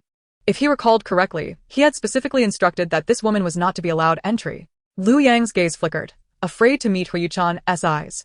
For he too was unsure how she had gained access. When he saw her, she was already at the door, and he had been unable to stop her. Seeing Huo Yuchen's evident disapproval, Zhao Xinyue, feeling indignant, retorted, "Brother, why are you so angry? I am still your sister after all. Who allowed you to come in?" Huo Yuchen spoke again, clearly unwilling to listen to her idle chatter. Zhao Xinyue, observing Huo Yuchen's darkened visage, replied candidly, "I obtained a pass from my uncle." Huo Yuchen appeared unfazed, coldly commanding, "Leave." Despite her thick skin, Zhao Xinyue felt a twinge of fear in the face of Huo Yuchen's anger and refrained from further banter. She retrieved an invitation from her bag and placed it before him, carefully stating, "I am getting engaged, and I came to deliver this invitation." As she spoke, she scrutinized Huo Yuchen's expression, but he remained impassive, showing no intention of accepting the card, not even sparing it a glance. Disheartened, Zhao Xinyue set the invitation on the table before him and turned to depart, only to suddenly spot Su Ningxi, who was watching the scene unfold. "It's you. What are you doing here?" Initially, Zhao Xinyue had only seen Su Ningxi's back. Her tone was decidedly unfriendly, her expression shifting. Upon noticing Su Ningxi's action of picking up scallions, her first reaction was to assume that Su Ningxi was a cleaning staff member tidying up. Her gaze dripped with disdain. Su Ningxi, taken aback by her presence, had not anticipated that this woman was seeking Huo Yuchen. She referred to him as brother. Could it be that she too was Huo Yuchen's sister? How many sisters does he have? Yet, it seemed he did not particularly favor this one. Looking at Zhao Xinyue, Su Ningxi wore a curious expression. "Do we know each other?" Hearing this, Zhao Xinyue shot her an exasperated glance. She considered herself quite attractive and found it unbelievable that Su Ningxi had forgotten her so quickly, having only met moments before. And she certainly did not possess a face that blended into the crowd. Rolling her eyes, she retorted, "I don't know you. Why would I remember a mere cleaner? How embarrassing." At that moment, Su Ningxi smacked her forehead. "I remember now. You are the woman who slipped in the lobby earlier." She then feigned embarrassment. "My apologies. The way you fell was a tad amusing and hardly reminiscent of your current self. Had it not been for the familiar scent of your perfume, I might not have recognized you. This comment ignited Zhao Xinyue's ire. She had not forgotten the moment when the elevator doors were about to close. And she had scorned her own appearance, exclaiming, "How dare you say that, you shameless wretch?" Her words trailed off abruptly as she was taken aback by the coldness emanating from Huo Yuchen. Su Nixing flinched at Zhao Xinyue's sudden elevation in volume. Looking bewilderedly at Huo Yuchen, "It seems your sister is upset. Did I say something wrong?" Huo Yuchen maintained his impassive demeanor, stating firmly, "She is not my sister." What? Su Nixing inquired, astonished. Zhao Xinyue, displeased by Huo Yuchen's denial of their relationship, called out brother. Her tone laced with dissatisfaction, yet tinged with a hint of petulance. "Get lost," Huo Yuchen commanded. Zhao Xinyue bit her lip, unwilling to concede, and walked away, casting a final glare at Su Nixing. Su Nixing found the hostility directed at her rather perplexing. After all, it was not she who had told Zhao Xinyue to leave. Once Zhao Xinyue had departed, Huo Yuchen picked up the invitation from the table and tossed it into the wastebasket. Su Nixing was left in a state of bewilderment. This was the Zhao family villa. As Zhao Xinyue stepped through the door, Zhao Jiming rose from the sofa, his demeanor a blend of eagerness and anticipation. "Xiaoye, how is it? Will young master Huo be coming?" Zhao Xinyue hesitated, taken aback by Jiming's unexpected presence at home. Observing his face, her gaze faltered. Deep down, she felt uncertain. While it was true that she shared a tenuous blood connection with Huo Yuchen, he had never shown her any favor. Over the years, in his relentless pursuit of ingratiating himself with a powerful Huo family, Zhao Jiming had often thrust her into Yuchen's path, only to face disdain or ridicule in return. Stammering, she struggled to articulate a response. At that moment, Zhao Jiming's biological daughter, Zhao Sisi, descended the stairs clad in casual home attire. With a sardonic chuckle, she remarked, "Is it even necessary to ask? Just look at her guilty expression. The outcome is already evident. When has young master Huo ever regarded her with any respect? How many times have we invited him for dinner, and he never once graced us with his presence?" Her tone dripped with mockery. Zhao Jiming's expression darkened in response. And he cast a pointed glance at Zhao Xinyue. Understanding that Han Hui was attempting to shield her from embarrassment, Zhao Xinyue secretly sighed in relief. "All right. "I shall head upstairs now," she replied to Jiming. Upon hearing that it was Zhao Hanqing seeking her, he chose not to press further. Zhao Sisi, feeling disgruntled at Zhao Xinyue's narrow escape, disregarded Han Hui's presence and complained, "Dad, can't you see? That mother-daughter duo is deceiving you." Silence. Zhao Jiming barked. He was acutely aware of the truth, yet Zhao Xinyue still held potential value. Even if she could not forge a connection with the illustrious Huo family, there was still the Zhuo family to consider. The Zhuo family stood as the pinnacle of opulence in Haiqing, second only to the Su family. Should Zhao Xinyue marry into the Zhuo family, the Zhao family's status would undoubtedly soar. Though the Zhao family was respectable, it paled in comparison to the likes of the Huo and Zhuo families. With this thought, his earlier gloom dissipated, and he turned to Han Hui, saying, "Sisi is still young and speaks without restraint. Do not take her words to heart." Han Hui smiled faintly. "It's nothing, after all these years together. When have you seen me hold a grudge against the children?" However, beneath her smile, she felt a mix of disdain and contempt for Zhao Jiming. She knew all too well his ulterior motives, viewing them merely as stepping stones. If not for her doubts regarding the object in his possession, she would never have married him. Each day spent facing his opportunistic demeanor filled her with revulsion. In the evening, Lu Yong entered Huo Yuchen's office with a stack of documents, his heart racing as he announced, "President Huo, here are all the materials regarding the young madam." Huo Yuchen lifted his gaze from a pile of paperwork and accepted the files from Lu Yong. The densely packed information sprawled across 5 A4 sheets. Lu Yong stood in tense silence, observing Huo Yuchen's expression, which darkened increasingly with each passing second, eventually turning frigid and sharp. Huo Yuchen read through the materials with remarkable speed, his countenance as dark as ink, enveloping the office in a palpable atmosphere of tension. Humph! With a cold sneer, he realized that she was not merely a village girl. Her true identity was that of a young lady from the esteemed Su family of Haiqing. He was well aware of the Su family, known as the wealthiest in Haiqing, with the family patriarch, Su Hongda, being a renowned entrepreneur in country, consistently ranked among the top 20 on the Forbes Billionaires list for several consecutive years. He had indeed underestimated her. A wealthy heiress could masquerade as a rustic girl without raising suspicion, and he had been thoroughly deceived. Had it not been for the billion-dollar necklace she had been seen wearing and her cunning method of substitution that piqued his curiosity, he would have remained oblivious to her ruse, perhaps even after their divorce. He then picked up the file containing several photographs, undoubtedly depicting Su Ningxi, before she donned her guise. At the first glance of these images, Huo Yuchen narrowed his eyes. It was indeed her. Memories of seeing this face at old Master Ye's birthday banquet flooded his mind, explaining why he had found their eyes so strikingly similar. How clever she was, managing to manipulate him right under his nose. Huo Yuchen, had never been so outmaneuvered in his life. Initially drawn to her unattractive facade and her status, he was now confronted with the shocking revelation that everything had been a facade. Not only was she beautiful, but her background was also extraordinary. This revelation not only infuriated his father but also, in a twisted sense, fulfilled his wishes, inciting his anger further. A dangerous smile crept upon his lips as he continued to sift through the photographs in his hands. Some captured her youthful exuberance during her university days. Others showcased her alluring charm in nightclubs, while a few depicted her graceful elegance at formal gatherings. It was at this moment that Huo Yuchen realized she possessed numerous facets. The final photograph he held was of her with a man, appearing quite intimate. The man was named Zhuo Hancheng. Coincidentally, they had once been betrothed as children, transforming Zhuo Hancheng from her ex-boyfriend into her fiancé. As for her reasons for fleeing from the engagement, only she held the answers. Setting down the photograph, he directed a piercing gaze towards Liu Yang. Liu Yang's legs weakened, nearly collapsing to the ground. He was certain that this time he was truly doomed. After his previous oversight in failing to thoroughly investigate the young lady's identity, he knew that this ruler of the underworld would not spare him. Indeed, the next moment, Huo Yuchen spoke, offering him a chance to explain. As his trusted assistant, Liu Yang was akin to his right-hand man, and such a significant misunderstanding was unacceptable, leaving him quite displeased. Wiping the beads of sweat from his forehead, Liu Yang admitted, "It is my fault. I am willing to accept any punishment." He refrained from elaborating on his miscalculation, thankful that the young lady posed no immediate danger. Had she been a woman with ulterior motives, the consequences of Huo's marriage to her would have been dire. Yes, it was clear that Huo had demoted him, yet he bore no resentment, recognizing it as the inevitable outcome. After Liu Yang departed, Huo Yuchen's gaze fell upon the photographs of Su Ningxi with other men on the table, which struck him as utterly irksome. Grasping one tightly, the veins in his fists bulged as if he intended to crush the individuals within. Wait a moment, Zhuo Hancheng? That name seemed familiar. The conditioned reflex led him to glance at the trash bin, where the invitation he had discarded still lay. Bending down to retrieve it, he noted that the cover bore the name and photo of Zhuo Hancheng, which explained why it seemed familiar. He had indeed encountered it here.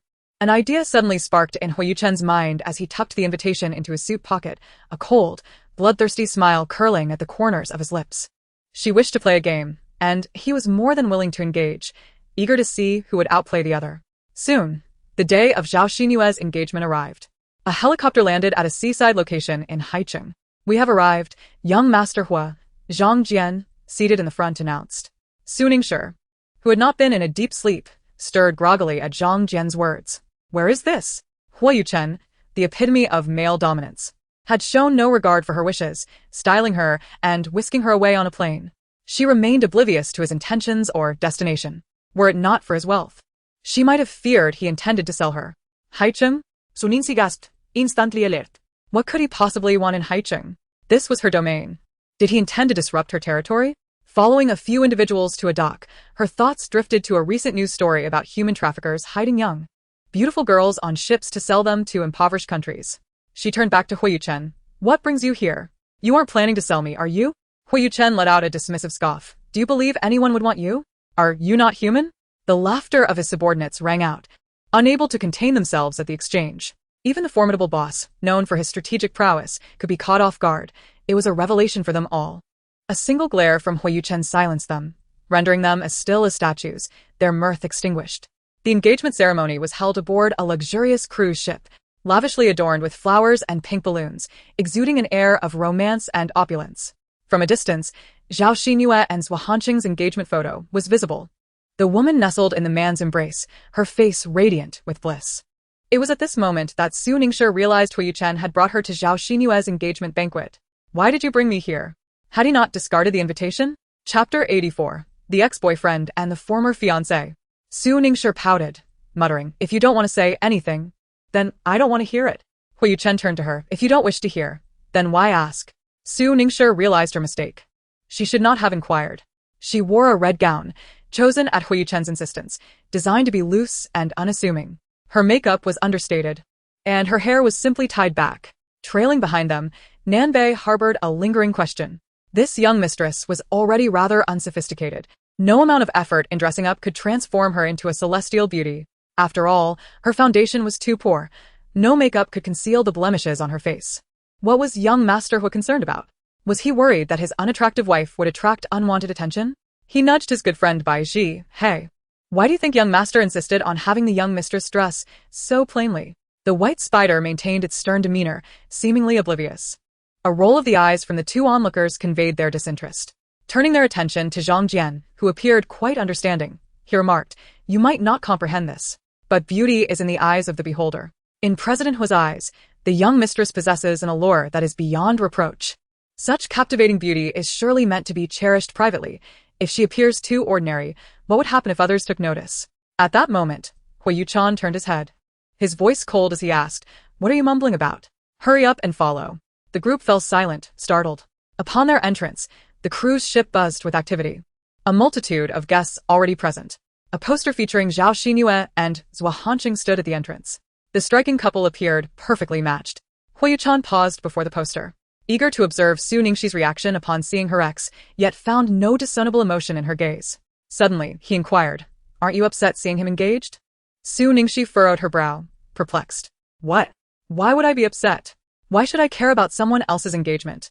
Huo Yuchen dismissed her confusion as feigned ignorance, sneering. "Let us see how long you can keep up this facade. I hope you remain equally composed when you encounter him in person." Su Ningxi pondered the man's strange behavior, suspecting he must have suffered from cabin pressure on the flight. Throughout their journey, the murmurs of the crowd surrounded them. "Miss Zhao is so fortunate to marry into the Zhua family, a top-tier aristocracy. Who wouldn't he envy that? I heard Master Zhua dotes on her immensely. Have you seen this cruise ship? It's quite something. What is so special about the cruise ship? Miss Zhao adores the sea. So Master Zhua lavishly purchased this vessel as a gift for her." A chorus of admiration followed. "Wow, Master Zhua is so romantic. Miss Zhao is incredibly lucky. This cruise ship must be worth at least 4 to 500 million. 4 to 500 million? That's nothing. The Zhua family is among the elite in Haiqing, second only to the Su family. To them, that's merely a drop in the ocean." Su Ningxi discerned several key phrases. The Zhua family, top-tier aristocracy. The Zhua family? Which Zhua family? Was her former fiancé's surname Zhua? Could it possibly be the same individual? Regardless, she felt no concern, for in her current state, she doubted even her own mother would recognize her. However, she found the Zhua heir quite appealing and nudged Huo Yuchen, saying, "I never expected your cousin to be so underwhelming, yet her taste in men is commendable." As she walked, she overheard the most frequent comments about the man being not only wealthy but also exceptional, handsome, and capable, with a romantic flair that seemed rare indeed, nearly extinct. Huo Yuchen's expression darkened. Unaware of the discontent her words had stirred within him, Su Ningxi continued, "The young master of the Zhua family is indeed a paragon among men. It's a pity he has taken a liking to your cousin." Huo Yuchen's expression grew even grimmer. "A paragon among men, you say? If he is so remarkable, then why did she flee from the wedding?" Upon observing his darkened expression, Su Ningxi felt a sense of foreboding, suspecting that her mention of his sister had irked him. She hastily clarified, "I did not intend to speak ill of your cousin. I merely meant—" Silence, he interjected, his displeasure evident. He was uncertain of what further words might escape her lips and feared he might lose control and strangle her. To extol the virtues of her former boyfriend and fiancé in front of her current husband was an audacious act indeed. Su Ningxi mused that his temperament was exceptionally volatile, likely only tolerable to herself. Truly, good men seemed to belong to others. Glancing at the men around her compared to him was disheartening. He was prone to anger, perpetually wearing a scowl, as if she owed him vast sums of money. Out of 365 days in a year, he spent 366 with a grim visage, devoid of any romantic inclination. If he ever exhibited a hint of romance, it would either signify he had lost his senses or fallen under some spell. Wow. "Mr. Huo is here." An exclamation pierced the air, drawing the attention of those nearby. All eyes fixated on Huo Yuchen, who instantly became the center of attention, almost as if he were the lead character of the day. "Mr. Huo is so handsome. This is my first time seeing him in person. Indeed, I find him even more attractive than Mr. Zhua. Of course, Mr. Huo is the most handsome man in our country, if not the world. It would be nearly impossible to find another man as striking as he." Upon hearing this, Su Ningxi scoffed in disagreement. "The world? That is quite an exaggeration. Surely, if all men were to perish, he would remain the sole survivor." While she conceded he was good-looking, she felt his character left much to be desired, and his temperament was far from agreeable. If one were to focus solely on his appearance, perhaps even she, a fairy in her own right, might be swayed. Noticing her gaze linger upon him, Huo Yuchen remarked, "Wipe your drool." What did he mean? Did he imply she was salivating at the sight of him? Even if she acknowledged his attractiveness, she wouldn't stoop to such levels of admiration. Rolling her eyes in disdain, she thought, narcissism is a malady that requires treatment. The whispers continued, "Is that woman beside Mr. Hui's wife? I heard she was quite plain, and I didn't believe it until now. He could have chosen anyone. Look at her figure. She resembles a silkworm, lacking neck and waist. It's truly baffling how Mr. Huo could fall for such a woman. He could find someone far better in any crowd. This woman is squandering the beauty of such a handsome man. She must have saved the galaxy in her past life to be worthy of marrying someone as exceptional as Mr. Huo." Su Ningxi's lips twitched in irritation. "I resemble a silkworm? I am the one who has squandered him? I saved the galaxy in a past life? What nonsense! Were she truly a galactic savior? The heavens would not have burdened her with a man prone to sudden outbursts. No, she must have committed some grave transgressions in a previous life to deserve this fate. Let her encounter this cold-hearted man surnamed Huo for the entirety of her life. Not only is he emotionally unpredictable, but his displeasure could even lead to her being cast into a tiger's den, jeopardizing her very existence." Chapter 85, Missing Her Intensely. Following in the wake of Huo Yuchen, they arrived at the cruise ship's grand hall amidst the whispers of the crowd. The hall was bustling with even more guests, and as soon as they entered, they spotted Zhuo Hancheng and Zhao Xingyue attending to their visitors. They appeared rather well matched from afar. Wherever there are people, gossip flourishes.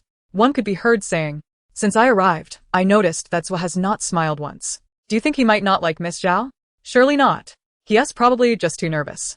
If he didn't like her, why would he be engaged to her? Indeed, it seems impossible. I heard that Zhuo abandoned his fiancée, with whom he had a childhood engagement, just for Miss Zhao a few months ago." The engagement banquet of the Zhuo and Su families had garnered the attention of half of Haicheng. It even trended on social media, yet on the day of the engagement, for reasons unknown, the banquet was abruptly cancelled. Is that so? I thought it was said that Miss Su had fled from the engagement. How did it turn into Zhuo abandoning her? Su Ningxi's lips twitched. The gossip had taken on an increasingly absurd nature. As a legitimate daughter of the Su family, when had she been branded a love child? And why was she now described as dark and plump? It was at that moment Su Ningxi realized that the male protagonist of today's engagement, the man everyone deemed exceedingly admirable, was none other than her former fiancé, whom she had cast aside. Instinctively, she glanced towards Zhuo Hancheng. It was her first time seeing him in person, and indeed, he was strikingly handsome with a temperament that seemed far more agreeable than that of the man surnamed Huo. Alas! She suddenly felt as if she had discarded a sweet watermelon only to pick up a handful of wild sesame seeds. Huo Yuchen displayed no reaction to the gossip. Meanwhile, Zhao Xingyue, who was attending to the guests, was momentarily taken aback upon spotting Huo Yuchen, believing her eyes were deceiving her. After confirming his presence multiple times, her hands trembled with excitement as she recalled his attitude during her last invitation delivery, thinking he would not attend. It seemed he still held her, his sister, in regard. Excitedly, she turned to Zhuo Hancheng, saying, "Chen, my elder brother has arrived. Come, let me introduce you." She then linked her arm with Zhuo Hancheng's and approached Huo Yuchen. "Brother, you're here. This is my fiancé, Zhuo Hancheng." She then introduced Zhuo Hancheng. "Chen, this is my brother I told you about." Zhao Xinyue's voice brimmed with pride. She stood beside two magnificent men, one being her fiancé and the other her blood-related elder brother, figures that others could only dream of reaching. Huo Yuchen regarded Zhuo Hancheng with a smile that did not reach his eyes, merely uttering a congratulatory remark. Having perused the files, he recalled that he and Su Ningxi had been together for 2 years until a tragic accident occurred 2 years prior. This man believed Su Ningxi had perished, even constructing a tomb in her honor. If one day he were to discover that the woman he cherished was not only alive but had nearly been engaged to him, only to end up marrying another, the scene would surely be quite entertaining. Zhuo Hancheng then shifted his gaze towards Su Ningxi, who was standing beside Huo Yuchen.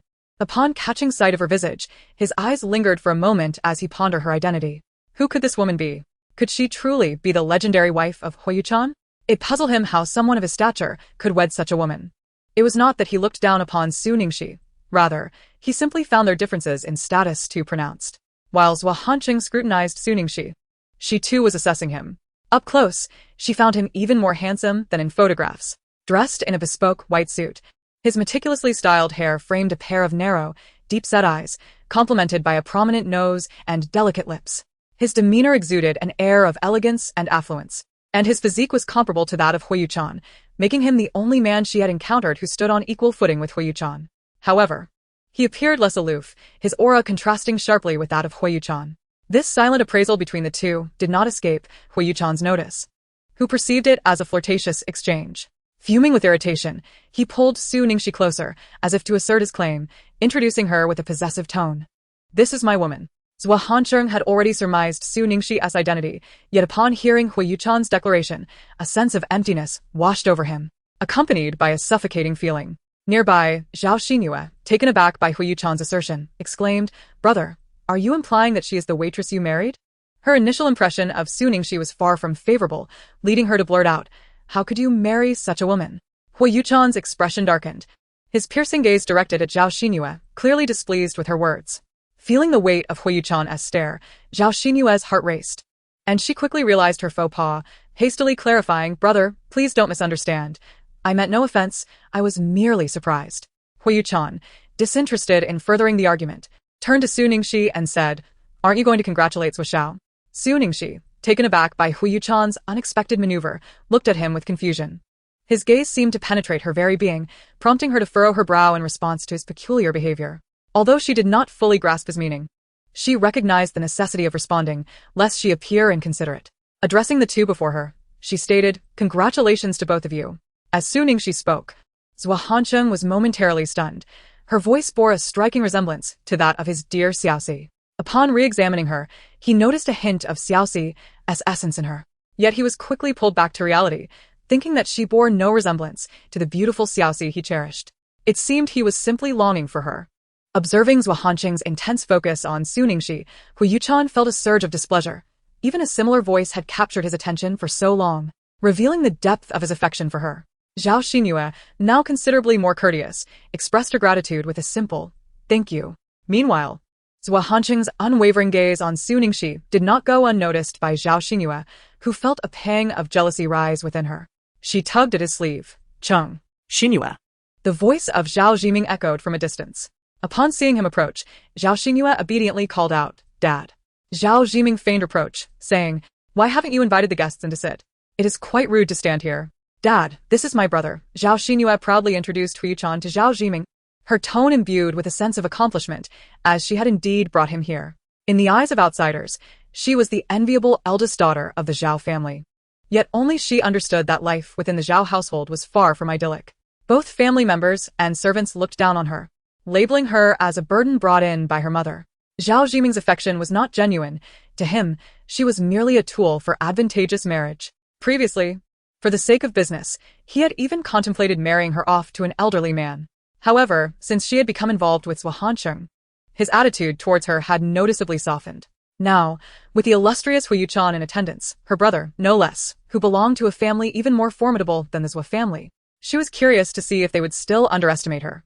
Zhao Zhiming had indeed approached only after noticing Huo Yuchen, and he was pleasantly surprised that his foster daughter had managed to invite him. It seemed she still had some value, and he was relieved he hadn't expelled her, lest he suffer considerable loss. Extending a warm hand towards Huo Yuchen, Zhao Zhiming greeted him with a familiar tone. "Welcome, welcome." The endearing address made Huo Yuchen uncomfortable. He frowned and showed no intention of reciprocating the gesture. An awkward tension permeated the air, prompting Nanbei to explain, "Mr. Zhao, I apologize, but young master Huo prefers not to have unfamiliar individuals call him by name." Zhao Zhiming chuckled. "It appears I have been rather presumptuous." He then inquired, "Shall I escort Mr. Huo inside?"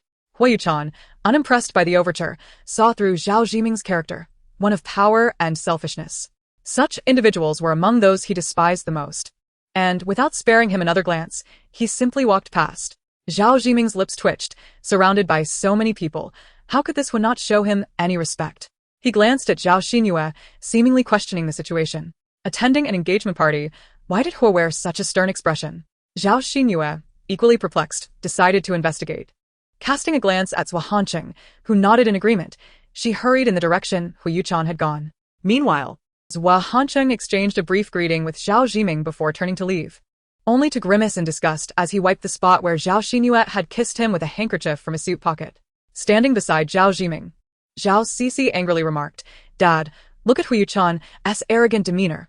It's infuriating. The Zhao family is not lacking. Why must we fawn over him? Zhao Zhiming, seeking an outlet for the frustration he felt from Huo Yuchen, shouted back at Zhao Cixi. He was, of course, furious. As the esteemed head of the Zhao family, having navigated the tumultuous waters of business for decades, it was the first time he had encountered such disdain, particularly from a younger individual, and one he could ill afford to offend. Zhao Cixi, having been unjustly berated, was thoroughly disheartened. She had initially intended to speak ill of Huo Yuchen, hoping to provoke her father's ire and redirect his frustration onto Zhao Xinyue. After all, it was Zhao Xinyue who had invited Huo Yuchen. Little did she know she had inadvertently placed herself in the line of fire. Zhao Zhiming, being a seasoned veteran in his 50s, swiftly reined in his emotions, adopting a facade of delight as he mingled among the various merchants. They all praised him for raising such a fine daughter.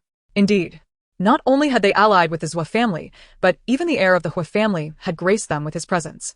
With the support of these two influential families, the Zhao family could stride confidently through Haicheng without fear. Those who had previously looked down upon him now eagerly approached to pay their respects. He relished the flattering attention, his smile broadening. Meanwhile, Huo Yuchen led a few individuals to a private room on the second floor, where Zhao Xinyue, eagerly trailing behind, was halted by Nan Bei. "Miss Zhao, please hold on. Our young master requires some rest." A wave of disappointment washed over Zhao Xinyue. She had assumed that his presence at her engagement party indicated some affection for her as a sister, yet he maintained the same indifferent demeanor towards her. Inside the room, Su Ningxi was intently engrossed in a game, showing not a trace of sorrow on her face. Could it be that she truly had amnesia? Investigations revealed that the car accident 2 years prior had caused her selective amnesia. She remembered everything except for that man. Today, he had brought her along to test her. If she had indeed forgotten, then his own pretense had been too convincing. After playing a few rounds, Su Ningxi felt a twinge of boredom and decided to step outside for some fresh air. The cruise ship was vast and exquisitely decorated, and she wandered aimlessly. Xiao Shi. Suddenly, a voice called out to her. Turning around, she was met with the handsome and gentle visage of Zhou Hancheng. Had she truly heard him call her name? Surely, she must have misheard. After all, he might not even recognize her. "Mr. Zhou," Su Ningxi greeted him warmly. Upon seeing her face, the light in Zhou Hancheng's eyes dimmed, and he forced a self-deprecating smile, realizing how deluded he must be.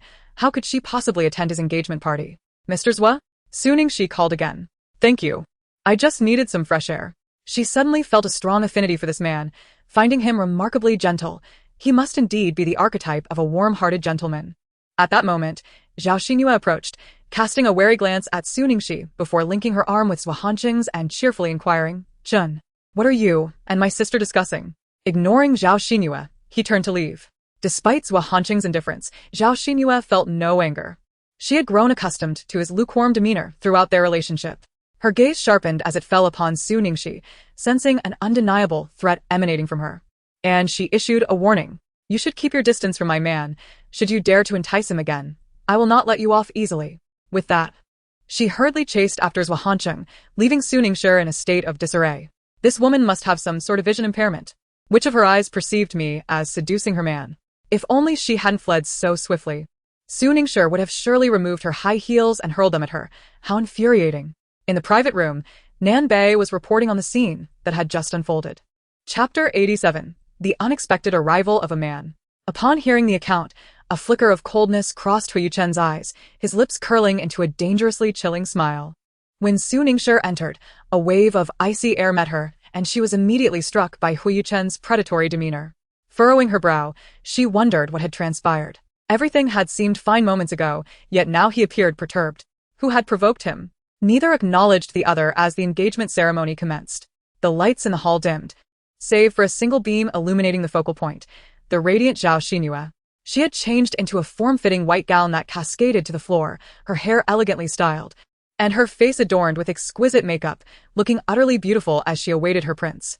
The spotlight cast a path leading directly to the other end of the hall, where Zhou Hancheng, clad in a white suit, walked towards Zhao Xinyue, his expression inscrutable. The projector on the stage displayed their photographs, accompanied by a melodious tune, creating an idyllic atmosphere. Zhou Hancheng reached Zhao Xinyue, extending his hand, and just as she shyly raised her own to meet his, a sudden voice shattered the enchanting moment. "Wait." The abrupt interruption drew all eyes in the hall. A handsome man stood, his face contorted with rage as he addressed Zhao Xinyue. "Xinyue, You claimed you wouldn't marry him. You said the one you loved was me. A cacophony erupted in the hall. What was happening? Zhao Xinyue didn't he truly love Huo Yuchen? Her affections lay with this man? Then why was she engaging in this union? Zhao Xinyue, taken aback by the man's presence at her engagement, swayed slightly, nearly losing her balance, her mind a blank in that moment. Huo Yuchen observed her reaction. A smirk of cold mockery gracing his lips. Her retribution had finally arrived. He reveled in watching her plummet from grace, eager to witness her fall from the heights of her former glory. Huo Yuchen remained silent. The more flustered she appeared, the more satisfaction he derived. Should she truly be entangled with another man, she would never cross the threshold of the Zhao household. Such disgrace was unacceptable to them. Zhao Xinyue shook her head repeatedly. I don't know him. I don't recognize this person. Angrily, she turned to the man. What nonsense are you spouting? I don't know you. Why are you trying to ruin me? She had been so foolish to entangle herself with someone of such lowly standing, never anticipating he would dare confront her. The man wore an expression of profound hurt. You claim not to know me? We have been together for 2 years, and now you assert that I am a stranger? What do you take me for? Merely a tool to assuage your loneliness? The weight of his words stirred a flurry of whispers around them, fingers pointing and eyes scrutinizing Zhao Xinyue. Sensing the precariousness of the situation, Zhao Xinyue grew increasingly anxious. Silence. If you continue to spout such nonsense, I shall call the police. Zhao Zhiming, ever proactive, had summoned security, fearful that this man might disrupt the engagement banquet. He instructed the guards, remove this individual at once. As the security personnel dragged the man away, he hurled curses at Zhao Xinyue. You wretched woman, may you meet a miserable end. Watching the man being escorted out, Zhao Xinyue felt a pang of regret. Had she foreseen his intrusion at her engagement celebration, she would have dealt with him beforehand, narrowly averting a threat to her happiness. Only when he had disappeared from view did she turn to Huo Yuchen, her eyes glistening with tears as she implored, Yuchen, please believe me. I truly do not know this man, nor do I comprehend who might have sent him to harm me. Her gaze remained fixed on his face, anxious not to miss any flicker of emotion. Huo Yuchen maintained his indifferent demeanor, replying, I naturally believe you, seeing no sign of doubt on his face. Zhao Xinyue finally exhaled in relief, her gratitude evident as she said, thank you for believing in me. Yet, in a corner of her mind, a malicious glint flickered. Once the engagement banquet concluded, her foremost task would be to eliminate that wretched man, for his presence would always pose a threat. Mrs. Zhao, observing her son's willingness to trust Zhao Xinyue, became agitated.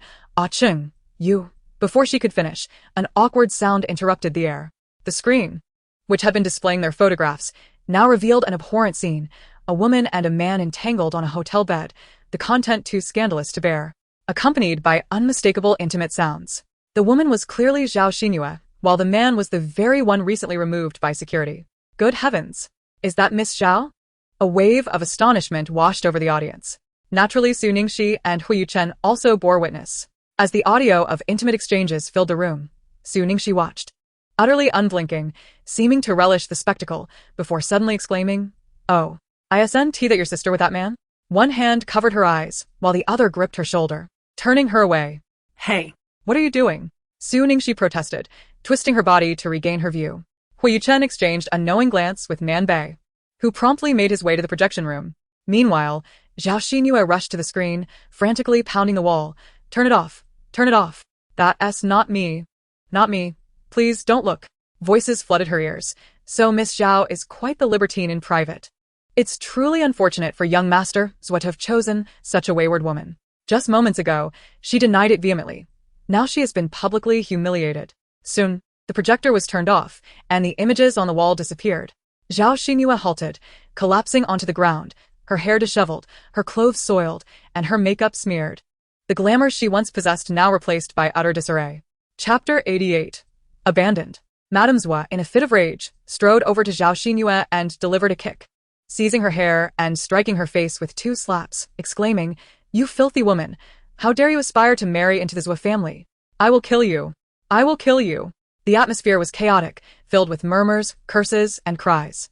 Witnessing Zhao Xinyue's beating, Su Ningxi glanced at the unmoving man beside her. Your sister is being beaten. Won't you help? Huo Yuchen cast her a sidelong glance, remaining silent. Su Ningxi was overwhelmed with questions.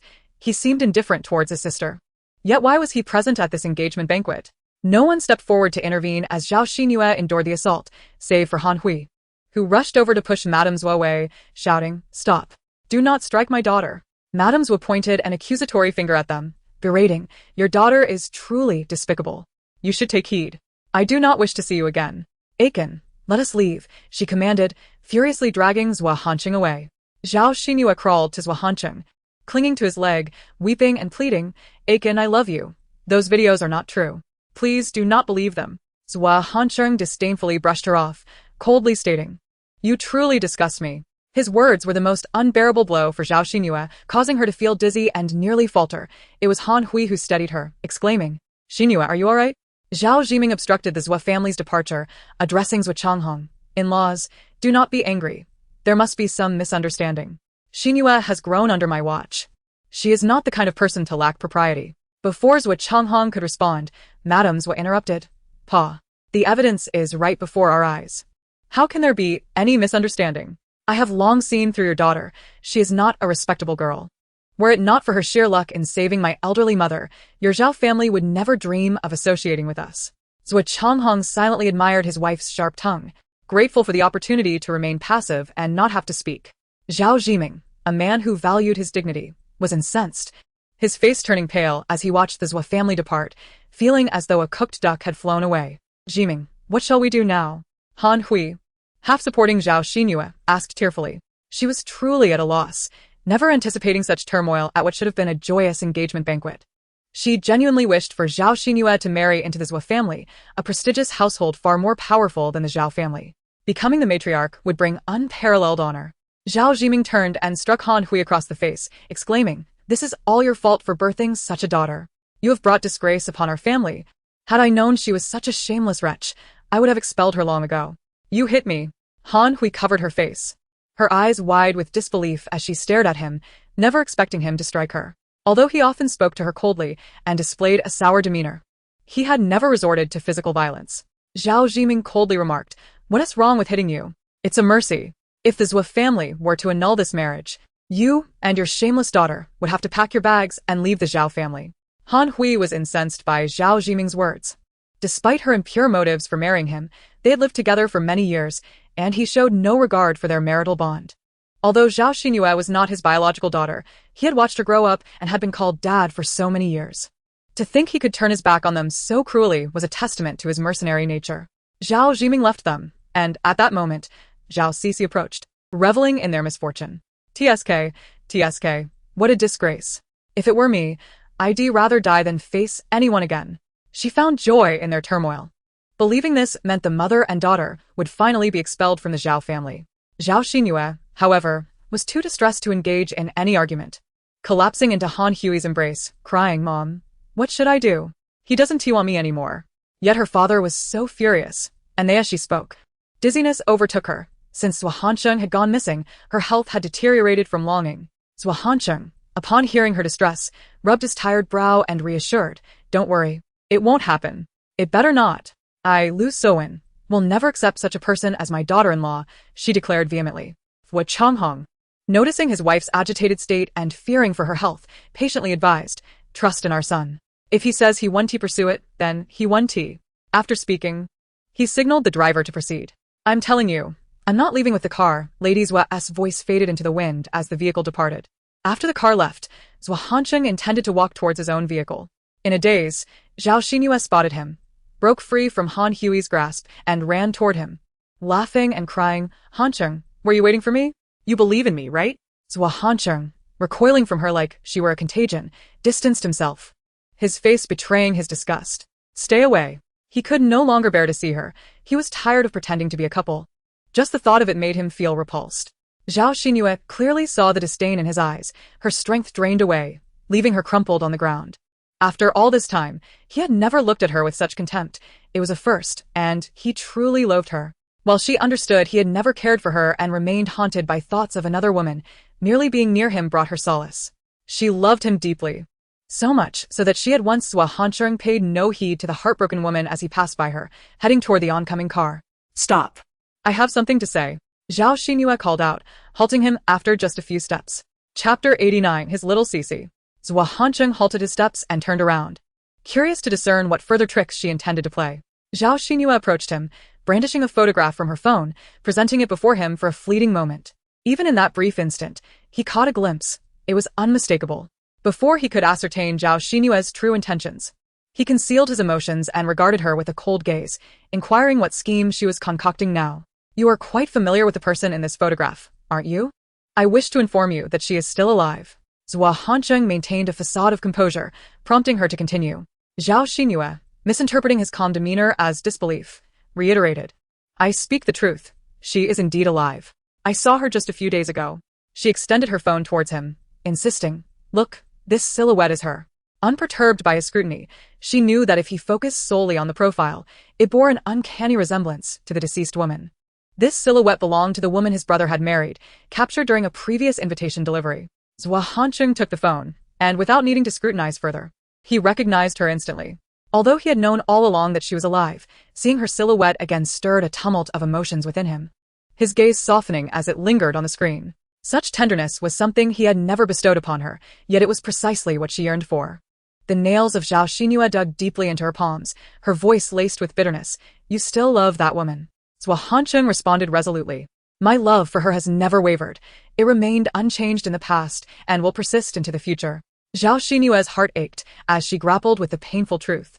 She had anticipated this outcome, yet hearing it spoken aloud was nearly unbearable. With tears in her eyes, she confronted him. You clearly love her deeply. Why then did you consent to be with me? Zhao Hansheng let out a derisive laugh, replying with a hint of sarcasm. Why did I choose to be with you?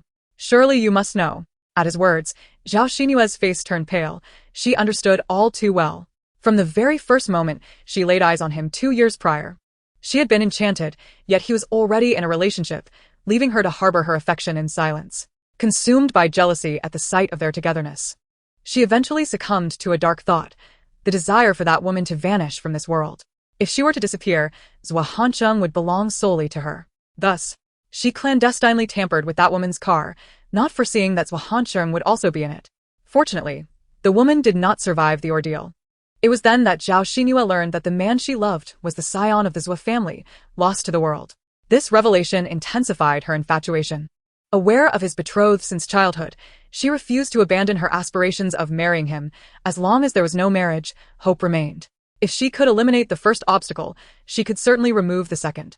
However, the woman from the Su family was remarkably fortunate, fleeing on the very day of their engagement, leading to the dissolution of the betrothal. Soon after, Zhuo Laotai learned of her feelings for Zhao Hansheng and urged him to be with her. Initially, he resisted, but Zhuo Laotai, undeterred, resorted to threats on her own life, compelling him to relent. You have no idea how much Zhuo Laotai cherishes me. If she discovers you, and I have shattered our engagement, are you not concerned for her health? Do not exploit the matter of grandmother any longer. Zhuo Hansheng interrupted her, a surge of anger manifesting on his face.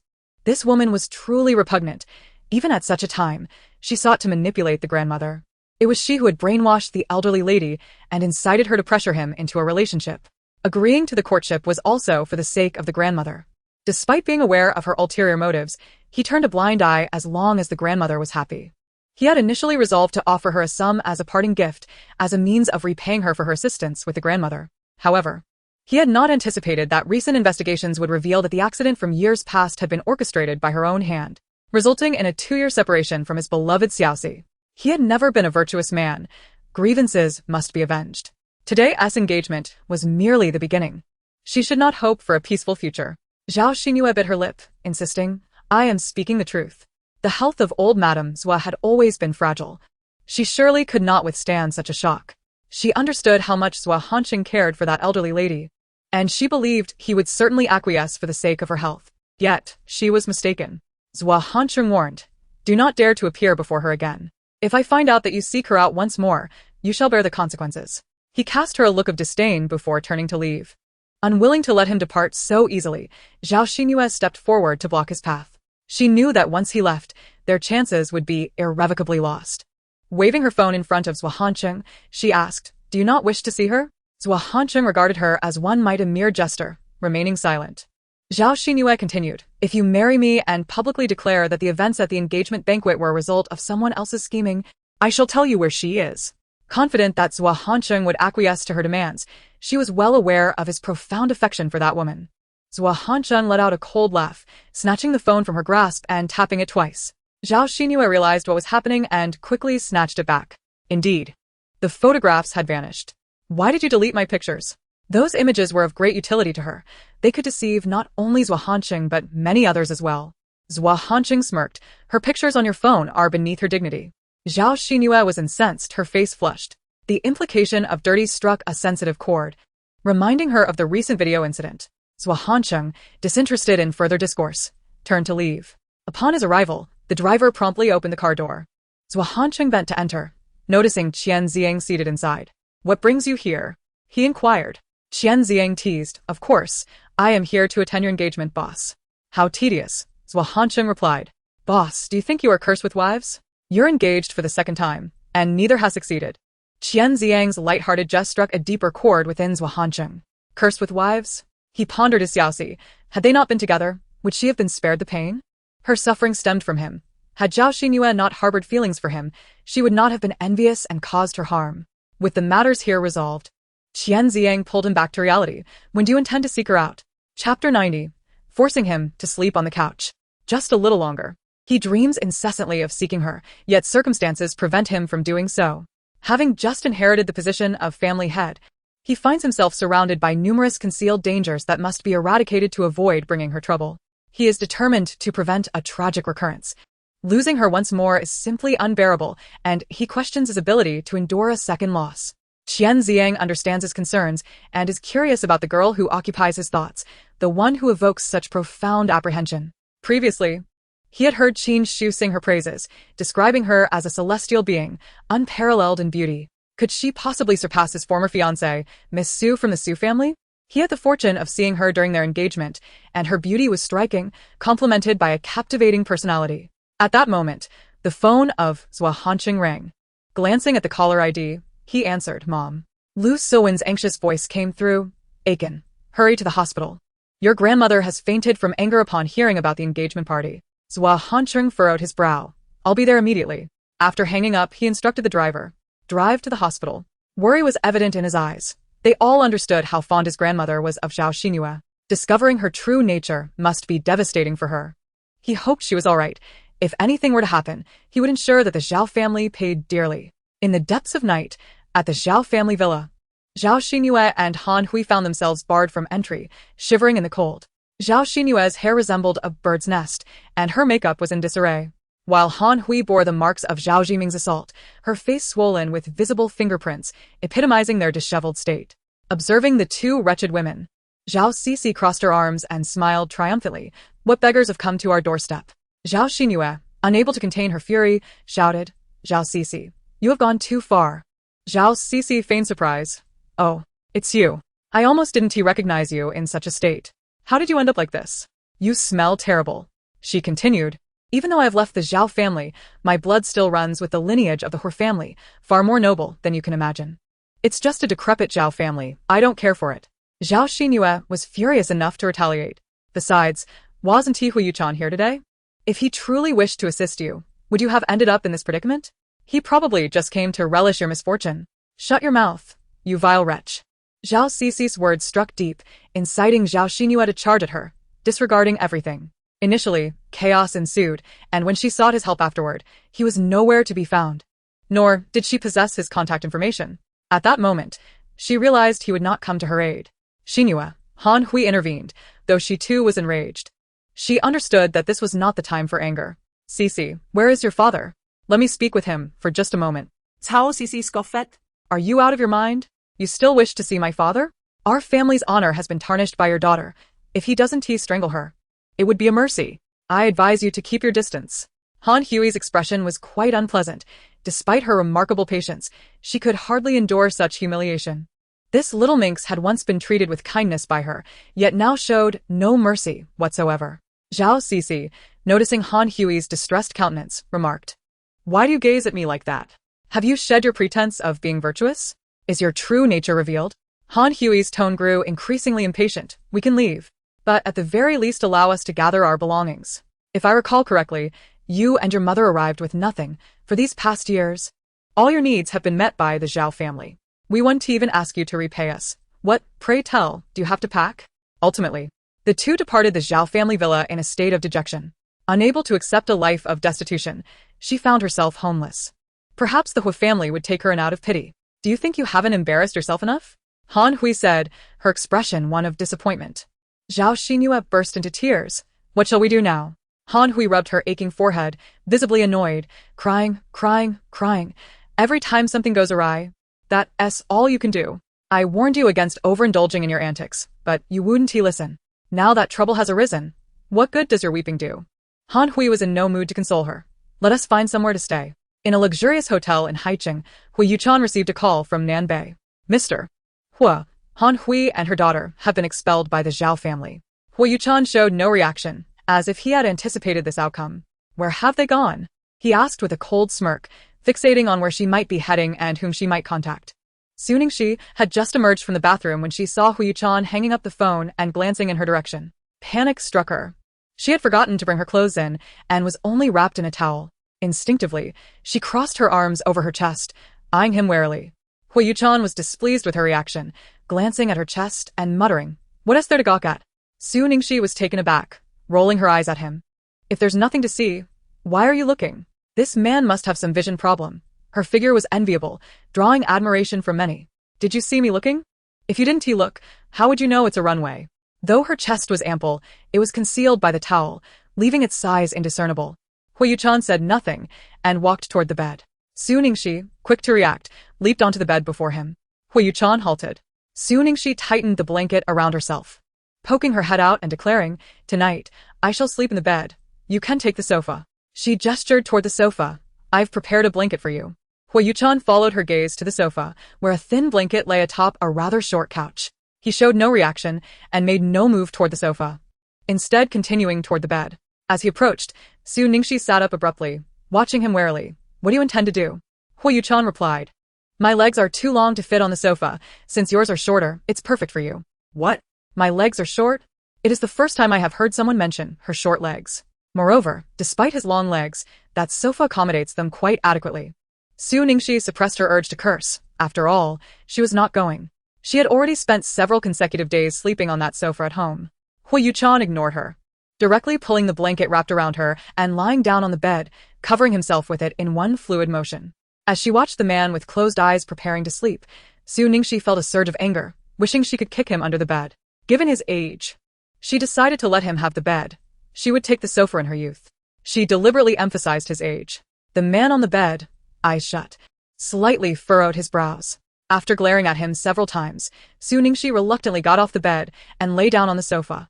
It infuriated her. She had anticipated a comfortable bed after coming out, only to find herself back on the sofa. This was all that wretched man's fault. Couldn't he have booked a suite with 2 rooms? It was not as if he could not afford it. To Su Ningxi, it seemed that Huo Yuchen was intentionally making her uncomfortable. However, given that this was a high-end hotel, the sofa was still quite comfortable. And Su Ningxi soon drifted off to sleep. Huo Yuchen, on the other hand, found himself unable to sleep. He got up and went to the bathroom. Examining himself in the mirror, he didn't seem that old. At the age of 28, he was in the prime of his life. Unable to resist, he called Ling Yun, asking, "Am I old?" Ling Yun, already asleep, groggily answered the call. Upon hearing this, he thought his ears had deceived him and checked his phone, wondering if he had misheard. His good friend, who usually maintained a cool demeanor, wouldn't ask such a childish question. "What do you mean old?" After posing the question, Huo Yuchen regretted it. He felt as though he had been infected by the carefree nature of that silly woman, leading him to ask such a trivial question. "Never mind. I'll hang up." Ling Yun, staring at the call that had ended abruptly, found it utterly perplexing, thinking that he must have drunk too much in the middle of the night. Meanwhile, in another hotel, Han Hui swiped her room card and entered. Upon seeing the man who had just emerged from the shower, she rushed over and hugged him, burying her head in his chest. "Dongge, I've missed you so much." Hua Jidong tossed aside the towel he was using to dry his hair, grasped her chin with one hand while wrapping the other around her waist, grinning lecherously. "Oh really? What do you miss about me? Stop it." Han Hui playfully hit his chest a couple of times, her cheeks flushed. Han Hui, already beautiful and well-maintained, exuded a sweet, alluring voice that made Huo Jidong feel as if his very bones had melted. Unable to restrain himself any longer, he held her head and kissed her. From the living room to the sofa, and then to the bed, it was unclear how long they had been entangled before Huo Jidong finally released her. The next morning, Han Hui gazed at the man sleeping beside her, feeling an immense sense of happiness. This was the man she had loved for most of her life, and she would do anything for him. The man seemed to sense her gaze and slowly woke up. As she gazed at the man awakening, Han Hui smiled gently. "Dongge, you're awake. I shall prepare breakfast for you." However, Huo Jidong swiftly rose from the bed, declaring, "There's no need. I must leave." "You are leaving?" Huo Jidong remained silent, his actions speaking louder than words as he donned his attire under Han Hui's watchful gaze. A wave of disappointment washed over Han Hui, and she lamented, "Can't you stay with me for just one day?" Their encounters were rare, and he was departing so abruptly. Listening to Han Hui's complaints, Huo Jidong wore an expression of impatience, as if the person who had shared the night with him was a stranger. At his age, he found meddlesome women particularly vexatious. Had she not been of some use to him, he would have dismissed her long ago. Han Hui shook her head anxiously. "You know, I did not come to you for money. I wanted to." Her face fell in dejection. She had intended to seize this opportunity to escape the Zhao family. After spending over a decade there, she had yet to find the elusive item she sought, and her confidence was waning. Yet, she could not bear to disappoint Huo Jidong. Could it be that the item was no longer within the Zhao family? She had scoured every nook and cranny, struggling to fathom where Zhao Jiming might have concealed such a valuable possession. Huo Jidong's countenance shifted, his tone laced with menace. "What did you say?" Sensing his rising ire, Han Hui quickly clarified, "What I meant to say is it possible that Zhao Jiming may have sold it?" Her heart raced as she spoke. The item Huo Jidong had tasked her to find was a red jade bracelet, a token of the Huo family patriarch. Years ago, the late patriarch had intended to pass the family leadership to Huo Zishi, entrusting him with its safekeeping. Upon learning this, Huo Jidong was incensed. He believed himself just as capable as Huo Zishi, yet the elder had chosen to favor him. A man of ambition, Huo Jidong could not accept this bias. After acquiring the red jade bracelet from Huo Zishi, it was discovered before he could deliver it, resulting in a tragic accident that left Huo Zishi in a comatose state. The Huo family had never held Han Hui in high regard, and following Huo Zishi's misfortune, their animosity toward her deepened, leading to her and Zhao Xinyue's expulsion from the Huo household. Fortunately, they were unaware of the true cause of Huo Zishi's accident, attributing it to a quarrel between her and her husband. Stripped of resources and seeking refuge among former friends, they found themselves shunned, as if they were bearers of a plague. During that time, the red jade bracelet remained in her possession, and each day was fraught with anxiety. In the biting cold of winter, they endured hunger and frost, with occasional kind souls offering meager coins, which Han Hui used to buy food for Zhao Xinyue, denying herself sustenance. Eventually, she could bear it no longer and collapsed by the roadside, only to awaken later at the Zhao family home. It was Zhao Jiming who had saved her, but the bracelet had mysteriously vanished. She longed to inquire if he had taken it, yet she refrained, fearing that the truth about Huo Zishi's accident, sparked by her own theft, would be revealed. To recover the bracelet, she found herself compelled to marry Zhao Jiming, and for years, she had searched in vain, yet success continued to elude her. Increasingly, she felt that the bracelet could not possibly belong to Zhao Jiming, otherwise, she would have been aware of it. Chapter 92, The Vegetative State. Han Hui's heart sank as she realized that the item Huo Jidong had asked her to find was a red jade bracelet, the family emblem of the Huo clan.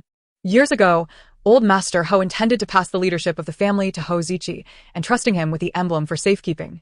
Upon learning this, Huo Jidong was incensed. He believed himself to be no less capable than Huo Ziqi, yet the old man showed favoritism by bequeathing the leadership to Huo Ziqi. How could someone as ambitious as Huo Jidong accept such bias? After obtaining the red jade bracelet from Huo Ziqi, it was discovered before he could deliver it, and in the ensuing chaos, Huo Ziqi suffered a car accident that left him in a vegetative state. The Huo family, already predisposed to dislike her, loathed her even more after the incident, ultimately expelling her and Zhao Xinyue from the family.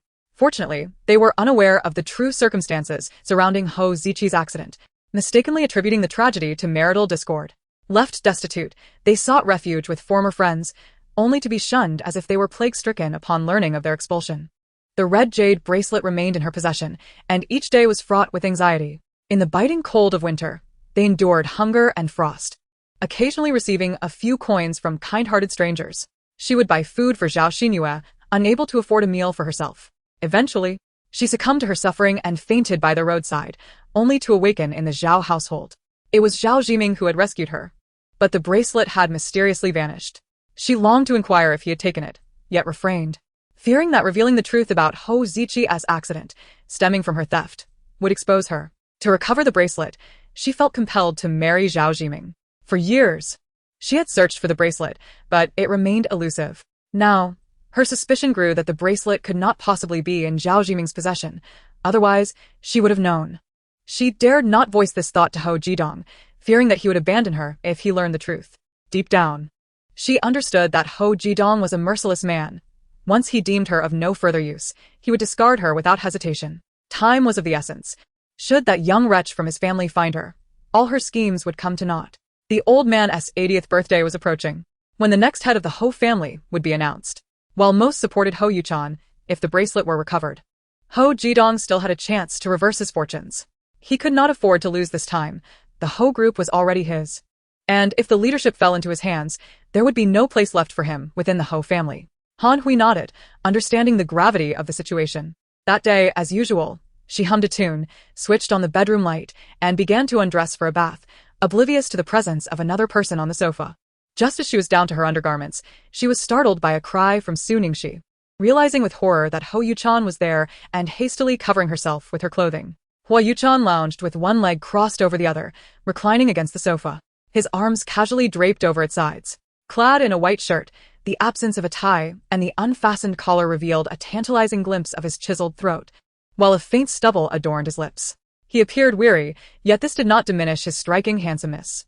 The mere thought of potentially being exposed to him left her feeling utterly distressed, her voice laced with a hint of complaint. Only then did Huo Yuchen rise gracefully and approach her, dangerously inquiring, "Where have you been?" Sensing the gravity of the situation, Su Nixing's eyes darted around. As she spoke, she scrutinized Huo Yuchen's expression, yet the master of facial control exhibited no discernible change. Internally, however, Huo Yuchen felt an unusual emotion stir within him. He knew she was a woman of many lies, yet he found her words oddly gratifying. Standing before her, he observed her cleverly disguised face, searching for any flaw but finding none, as if her features were inherently flawless. Su Nixing felt uneasy under his gaze, her demeanor guarded. "Why are you looking at me like that? Your makeup skills are quite impressive," Huo Yuchen remarked with a seemingly amused expression. Ah? Su Nixing was perplexed. Having just emerged from a shower, she had not applied any makeup. Was it possible he had uncovered something? Anxiously, she touched her face, relieved when Huo Yuchen passed her and entered the bathroom. Watching the door close behind him, she exhaled in relief and hurried to her vanity to inspect her reflection. Finding no irregularities, she finally relaxed. Yet, what did his earlier comment imply? Surely, he hadn't discovered her facade. Given his temperament, if he realized she had deceived him, he would have surely confronted her rather than maintaining such composure. For reasons unknown, a sense of unease lingered within her. She pulled out her phone and sent a message to the group chat. "What should I do? I feel like Huo has figured something out. He just said my makeup skills are good. I can't shake the feeling there's more to it." Lan Ling responded, "No way." Feng Xiaoxiao queried, "Are you sure?" Su Nixing replied, "Not sure," followed by a sighing emoji. Feng Xiaoxiao advised, "If you're uncertain, don't overthink it. Perhaps you're just scaring yourself." Lan Lang en Gao. "Don't be afraid. Even if he discovered something, it's fine. Use your beauty to win him over." Shin Jilan sent a voice message, stating it's simple. Just strip down, snuggle into his arms, and act coy. There's nothing between a couple that a good night's sleep can't resolve. Su Nixing countered. "That one work. He has no interest in women." After spending considerable time with him, she felt she understood him somewhat. Initially, she suspected he had a relationship with Ling Yin, but observing his demeanor towards others suggested she may have overthought it. Perhaps he was still haunted by the memory of his ex-girlfriend. As she pondered this, another voice message from Shun Jilan arrived, filled with disbelief. "He's not interested in women? Are you implying Huo Yuchen prefers men? Is he gay?" Su Ningxi was entirely absorbed in her phone, completely oblivious to the fact that Huo Yuchen had emerged from the bathroom. Unfortunately for her, he had overheard Shin Jilian's words quite clearly. Instantly, his expression darkened. "Who told you that I like men?"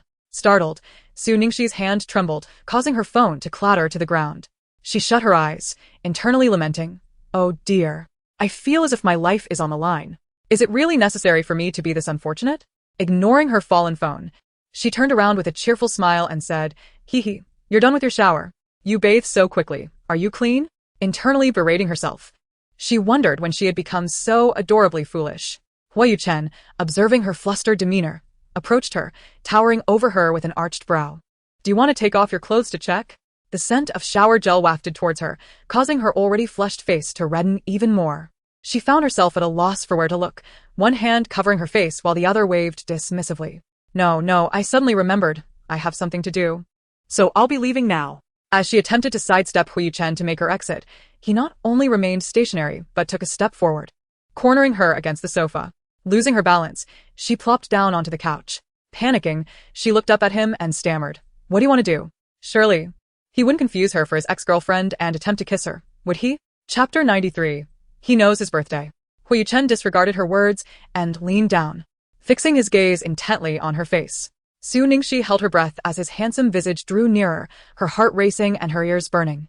All right, given his striking looks, I shall concede this one time and allow him a kiss, she thought, steeling herself and instinctively closing her eyes, awaiting the anticipated kiss.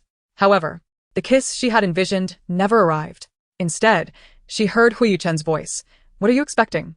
Startled, she opened her eyes to find him gazing at her with a meaningful expression, showing no intention of kissing her. Her face flushed crimson, embarrassment washing over her. "Oh my, This is mortifying. I feel humiliated beyond measure, as if I've embarrassed myself in front of my grandmother." She had never felt so humiliated before and could swear this was the first time in her life. With a determination fueled by embarrassment, she stammered, "Don't misunderstand. It's just that you were suddenly so close, and it startled me." Huo Yuchen did not call her out on her flustered words. Instead, he bent down to retrieve her phone from the floor. Su Ningxi. So, he was merely picking up her phone. Why did he have to mislead her into thinking otherwise? Huo Yuchen, showing little interest in her protests, held her phone and inquired, "What is the password?" It's my birthday," she replied casually, only to realize she had unwittingly divulged her password. She then reached for the phone, demanding, "Why do you want to look at my phone? Give it back." Attempting to reclaim her phone from Huo Yuchen was futile. He held it high above her reach. As she leapt in vain, resembling a clown, Huo Yuchen remained utterly composed. Finally, Su Ningxi simply gave up and sank onto the sofa, thinking that if he wanted to watch her, he could do so. She believed he must be unaware of her birthday. However, she miscalculated. She observed as Huo Yuchen tapped a few times on his phone, unlocking it. To her astonishment, he indeed knew her birthday. Unsure whether to feel joy or sorrow, she silently prayed that nothing inappropriate would be shared in the group chat. Just as Huo Yuchen was about to open WeChat, his phone rang. He walked over, picked up his phone, and frowned as he answered. "What is it?" After listening to the response from the other end, his expression suddenly turned grave. "I will be there shortly," he stated. Once he hung up, he rushed to change his clothes at the coat rack and left hastily. Shouldn't he be pleased to leave? He was free and unencumbered. Yet he felt an unexpected emptiness within, as if he did not genuinely wish for him to depart. That day, Su Ningxi was in the living room chatting with Tang Wanru when her phone chimed with a notification. Upon checking, she saw a message from an unfamiliar number, accompanied by a photo. The image depicted none other than Huo Yuchen and another woman, appearing quite intimate, akin to a couple in the throes of romance. Instantly, the color drained from Su Ningxi's face, her mind buzzing with a void, momentarily forgetting how to react. "What's wrong?" Tang Wanru inquired, noticing her pallor. Without responding, Su Ningxi clutched her phone and hurried upstairs. Tang Wanru felt that something was amiss and called out after her several times, but Su Ningxi was oblivious. Her mind consumed by the glaring photo. She quickly dialed Huo Yuchen, and the call was promptly answered by Ling Yin. "You saw the photo, didn't you?" Su Ningxi steadied her emotions, striving to keep her tone as natural as possible. "What do you mean by sending me such a picture?" Ling Yin, sensing Su Ningxi's silence, continued, "Do not be too alarmed, Miss Su. Perhaps Brother Chen still loves you. After all, they broke up years ago. Thank you for your well-meaning reminder, Miss Ling. But I did not expect you to have the time to meddle in others' affairs. You're not so young anymore. You cannot constantly fixate on another's husband. No matter how good someone else's husband may seem, he has been used by someone else. Do you enjoy picking up what others have discarded?" Ling Yin, enraged by Su Ningxi's rebuke, shouted, "Su Ningxi, do not be ungrateful. I was merely trying to help you. Whether your intentions are good is only known to you." Su Ningxi retorted before abruptly ending the call. She had no desire to waste time on such a scheming person. Did he seek out this woman last night? Or had he been with her all along? She longed to call Huo Yuchen and inquire about the identity of that woman. Yet, given their relationship, she lacked the standing to question him. Even if he were to keep one or several women outside, it was his prerogative, and she had no right to intervene. Did she? The pain that welled up within her heart revealed the undeniable truth. She had developed feelings for that man. She had always believed herself to harbor disdain for him, yet now she could no longer deceive herself. She had, without a doubt, fallen for him. What was she to do now? How much better it would have been had she never come to Yun City, had she never crossed paths with him. As the night deepened and her heart felt increasingly stifled, she summoned Feng Xiaoxiao and Lanling to the bar. After all, there was no problem that a drink could not resolve. A subtle smile graced Su Ningxi's lips. This was precisely the effect she sought. After all, that scoundrel had been flirting with other women, igniting her ire, and she might just be tempted to bestow upon him a metaphorical green hat. Ignoring the myriad of curious glances that surrounded her, she strode into the private room. Upon seeing Su Ningxi for the first time, Lanling and Feng Xiaoxiao exchanged puzzled glances. What was going on? Feng Xiaoxiao wondered if perhaps Su Ningxi had undergone some sort of transformation.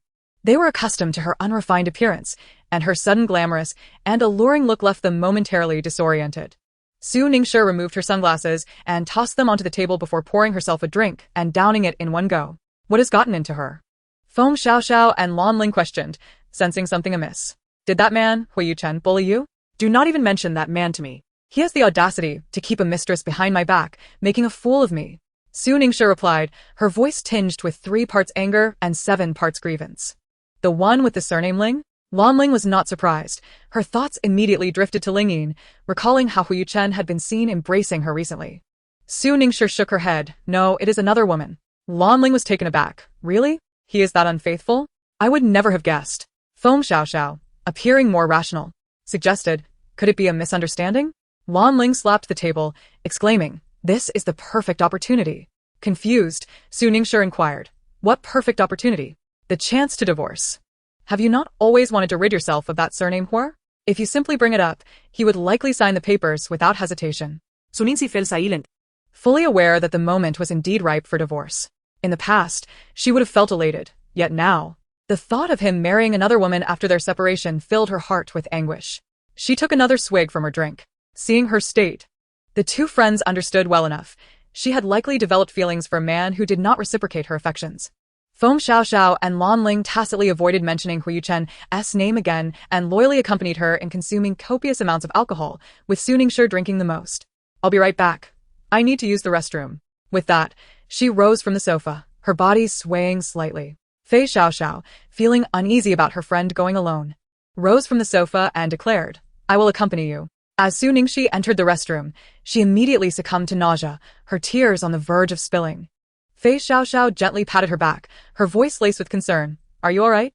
Su Ningxi took a deep breath and waved her hand dismissively. At that moment, Fei Xiaoxiao's phone rang, displaying an unfamiliar number. Casting a wary glance at Su Ningxi, she stepped aside to answer the call. Exasperation evident as she ran her fingers through her hair and moved outside. Ningxi searched in vain for Su Ningxi. Her presence akin to a droplet of water crashing into a hot pan, igniting a frenzy within the bar, with catcalls and shouts reverberating around her.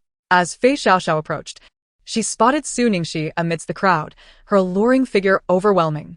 Gritting her teeth, Fei Xiaoxiao pushed her way through, only for Su Ningxi to change course, sprinting toward the stage where the singing was taking place. Suddenly, her exuberant voice rang out, silence. Everyone listen closely. I am in high spirits today, and I shall cover the expenses for everyone present tonight. Before she could finish her proclamation, Fei Xiaoxiao hastily covered her mouth, apologizing, I'm sorry, she's drunk. I am not drunk. What I say is true. I have plenty of money. Su Ningxi retorted. Fei Xiaoxiao thought to herself that it might be best to knock her out and carry her away. She certainly resembled a nouveau riche in that moment. She forcibly pulled Su Ningxi away, but before they could advance further, a group of unruly men blocked their path, one of them leering and saying, Where are you off to? How about I accompany you ladies? Fei Xiaoxiao shielded the intoxicated Su Ningxi behind her, casting a disdainful glare at the leading man with bleached hair. Get lost. The man smirked, licking his lips. Beautiful ladies tend to have tempers. But I find that appealing. He reached out, attempting to touch Fei Xiaoxiao's face. As she was supporting Su Ningxi, she couldn't defend herself at that moment. Just as the man's hand was about to make contact, a strong grip seized his wrist, followed by a pained scream. My hand. It's broken. The man writhed in agony, nearly rolling on the ground. Fei Xiaoxiao looked up to see a strikingly handsome man with an air of cold elegance standing there. Evidently the one who had incapacitated the lecherous man. The companions of the injured man hurried to assist him, anxiously inquiring, Are you all right, brother? Fuming, the man with bleached hair bellowed, Get him. How dare he break my hand? I'll make sure he enters standing and exits horizontally. The group lunged at the man, But he swiftly subdued them, leaving them sprawled on the floor, coldly admonishing, "Scram." Terrified, the assailants scrambled away, and Fei Xiaoxiao, supporting Su Ningxi, stepped forward to express her gratitude. "Thank you." The man, retracting his menacing aura, regarded Fei Xiaoxiao with a gentle demeanor. "No need for thanks. Are you both all right?" "We're fine." "My friend is merely inebriated. We shall take our leave now." As she attempted to bypass him, the man grasped her wrist, causing her to flinch. Sensing her surprise, he quickly released her, inquiring softly, "Do you need assistance?" The man watched as Feng Xiaoxiao and her companions departed, a shadow crossing his gaze. She had indeed forgotten him. Feng Xiaoxiao accompanied Su Ningxi to retrieve her bag from the private room before they exited the club. Wan Ling encountered a friend and decided to stay behind, not joining them. Su Ningxi, initially inebriated, was revived by a sudden evening breeze as they hailed a cab by the roadside. Feng Xiaoxiao helped her into the back seat, but as she stepped inside, a firm grasp on her wrist yanked her back. Turning around, she was met with Ling Yun's fierce countenance. Who was that man she had been speaking to moments ago? Chapter 95. Zhao Xinyao. He had witnessed her conversing with another man upstairs, which incited his displeasure. In just a few days apart, she had found someone new. The thought of her being with another man ignited a fury within him, his emotions spiraling out of control as he envisioned tearing her away from that man. Despite swearing to himself that he would no longer love her, seeing her still caused him heartache, his eyes stinging with unshed tears. The driver kindly inquired, "Aren't you waiting for your friends?" Su Ningxi replied, "No need." The complications regarding her relationship with Ling Zhaozhao would likely take time to unravel. It was best for her to leave for now. She sent a message to Feng Xiaoxiao before reclining in the back seat, drifting into slumber. Uncertain of how long she had slept, she was roused by the driver. Groggily, she descended from the vehicle and made her way towards the villa. The guard at the entrance, unfamiliar with Su Ningxi's face, did not impede her. As she accessed the door with her fingerprint, stumbling inside, she had yet to fully enter when Uncle Wang, passing through the courtyard, spotted her. Seeing a beautiful stranger wobbling into the villa, Uncle Wang inquired, "May I ask who this young lady is?" Su Ningxi cheerfully greeted, "Good evening, Uncle Wang." Uncle Wang, recognizing her familiarity, pondered briefly and realized he did not know her. "And you are?" Burp. Su Ningxi let out a drunken belch, chuckling. "Uncle Wang, you're quite amusing." Having been away for only a few hours, he was pretending not to recognize her, displaying a rather humorous demeanor. At that moment, Huo Yuchen emerged upon hearing the commotion. Upon seeing Su Ningxi's face, he froze. This was the first time he had beheld her true visage since learning of her identity, and she was just as striking as she had been 2 years ago. His heart raced like that of a youthful admirer. Su Ningxi, oblivious, continued forward, her high heels faltering as she nearly stumbled. Mistaking Huo Yuchen for Huo Yuchen, she unleashed a torrent of insults. Huo Yuchen, bewildered, wondered when he had become the scoundrel. When had he ever had another woman? Uncle Wang observed, "Does the second young master know this lady?" "Yes, she's a friend," Huo Yuchen replied dismissively. He helped Su Ningxi up and led her outside, fully aware that her intoxication rendered her unaware of how she appeared at the villa. If his brother discovered this, he could only imagine the consequences. When Su Ningxi awoke, it was the following morning, her head pounding from the hangover. Struggling to rise from the bed, she paused, suddenly realizing something was amiss. Where was she? As she descended from her bed, freshly groomed, a knock echoed through the room. Upon opening the door, she was met by the sight of Huo Yuchen standing before her. Su Ningxi's expression faltered momentarily, for she realized her face was devoid of makeup. Surely, he wouldn't mistake her for the woman who had pilfered from him. Studying her emotions, she composed herself and inquired, "What brings you here, sir?" "Stop pretending. I am fully aware, sister-in-law." Huo Yuchen elongated the term with noticeable emphasis as he stepped inside. Su Ningxi. So he was already aware. Resigned to the truth, she approached him and asked, "When did you find out?" "From our last conversation at the villa. That was when I ascertained the truth." She had anticipated this. "Will you disclose this information?" This was her primary concern. "If I intended to speak of it, I would have done so long ago. I wouldn't have assisted you last night either." "Assisted me? Thank you." She was genuinely surprised that Huo Yuchen had extended his help, considering he had always held a disdain for her. As for the previous night, when he brought her to the hotel, she recalled nothing of it. "Now, you may enlighten me as to why you disguised yourself to marry my brother." Su Ningxi refrained from divulging the entire truth and instead sighed. "I am also a wretched soul. Born in the countryside, my father favored sons over daughters and never held any affection for me. A few months ago, he attempted to marry me off to a wealthy man in his 50s, whose temperament was as unpleasant as his age. I secretly fled during the engagement, fearing they would find me, and thus I disguised myself and escaped here, only to unexpectedly encounter your brother. Noticing Huo Yuchen's furrowed brow as he absorbed her words, she was uncertain if he believed her. She added earnestly, I speak the truth. You know your brother's character. If he were not willing, how could I possibly compel him to marry me? Huo Yuchen believed Su Ningxi, for he understood his brother well. Indeed, no one could force him into actions he despised. Yet, he could not fathom why his brother would choose to marry Su Ningxi. If it were due to love, he found that notion utterly unbelievable. This realization only fortified his silent determination to protect Su Ningxi, as he too was a child neglected by his father. Her words evoked a sense of shared suffering within him. When Su Ningxi observed Huo Yuchen's expression, she discerned that he likely accepted her narrative. Embarrassed, she touched her nose, never anticipating that Huo Yuchen could be so naive. How would he react when he discovered her deception? Huo Yuchen's demeanor toward her had softened considerably. He was no longer scowling, likely out of sympathy for her unfortunate plight. On that day, news of Zhao Xinyao, the eldest daughter of the Zhao family, returning from her studies piqued Su Ningxi's interest. Chapter 96. He has returned. The surname Zhao instinctively led her to believe that this Zhao Xinyao was indeed the sister of Zhao Guangguan. Typically disinterested in such news, she inexplicably clicked on the article. Upon doing so, she recognized a familiar figure. She was the same person depicted in the photograph sent by Ling Yin. So, her name was Zhao Xinyao. The woman is strikingly beautiful, adorned in a flowing white gown that brushes the floor, her features exquisite and elegant, her smile gentle. She bears a resemblance to Zhao Guanwen, who is reputed to be the most beautiful woman in the capital. However, she finds Zhao Xinyao even more alluring. Su Ningxi's heart becomes a whirlpool of emotions. Such beauty must surely be cherished by the man surnamed Hua. In the afternoon, Huo Yuchen, who had vanished for several days, suddenly reappeared.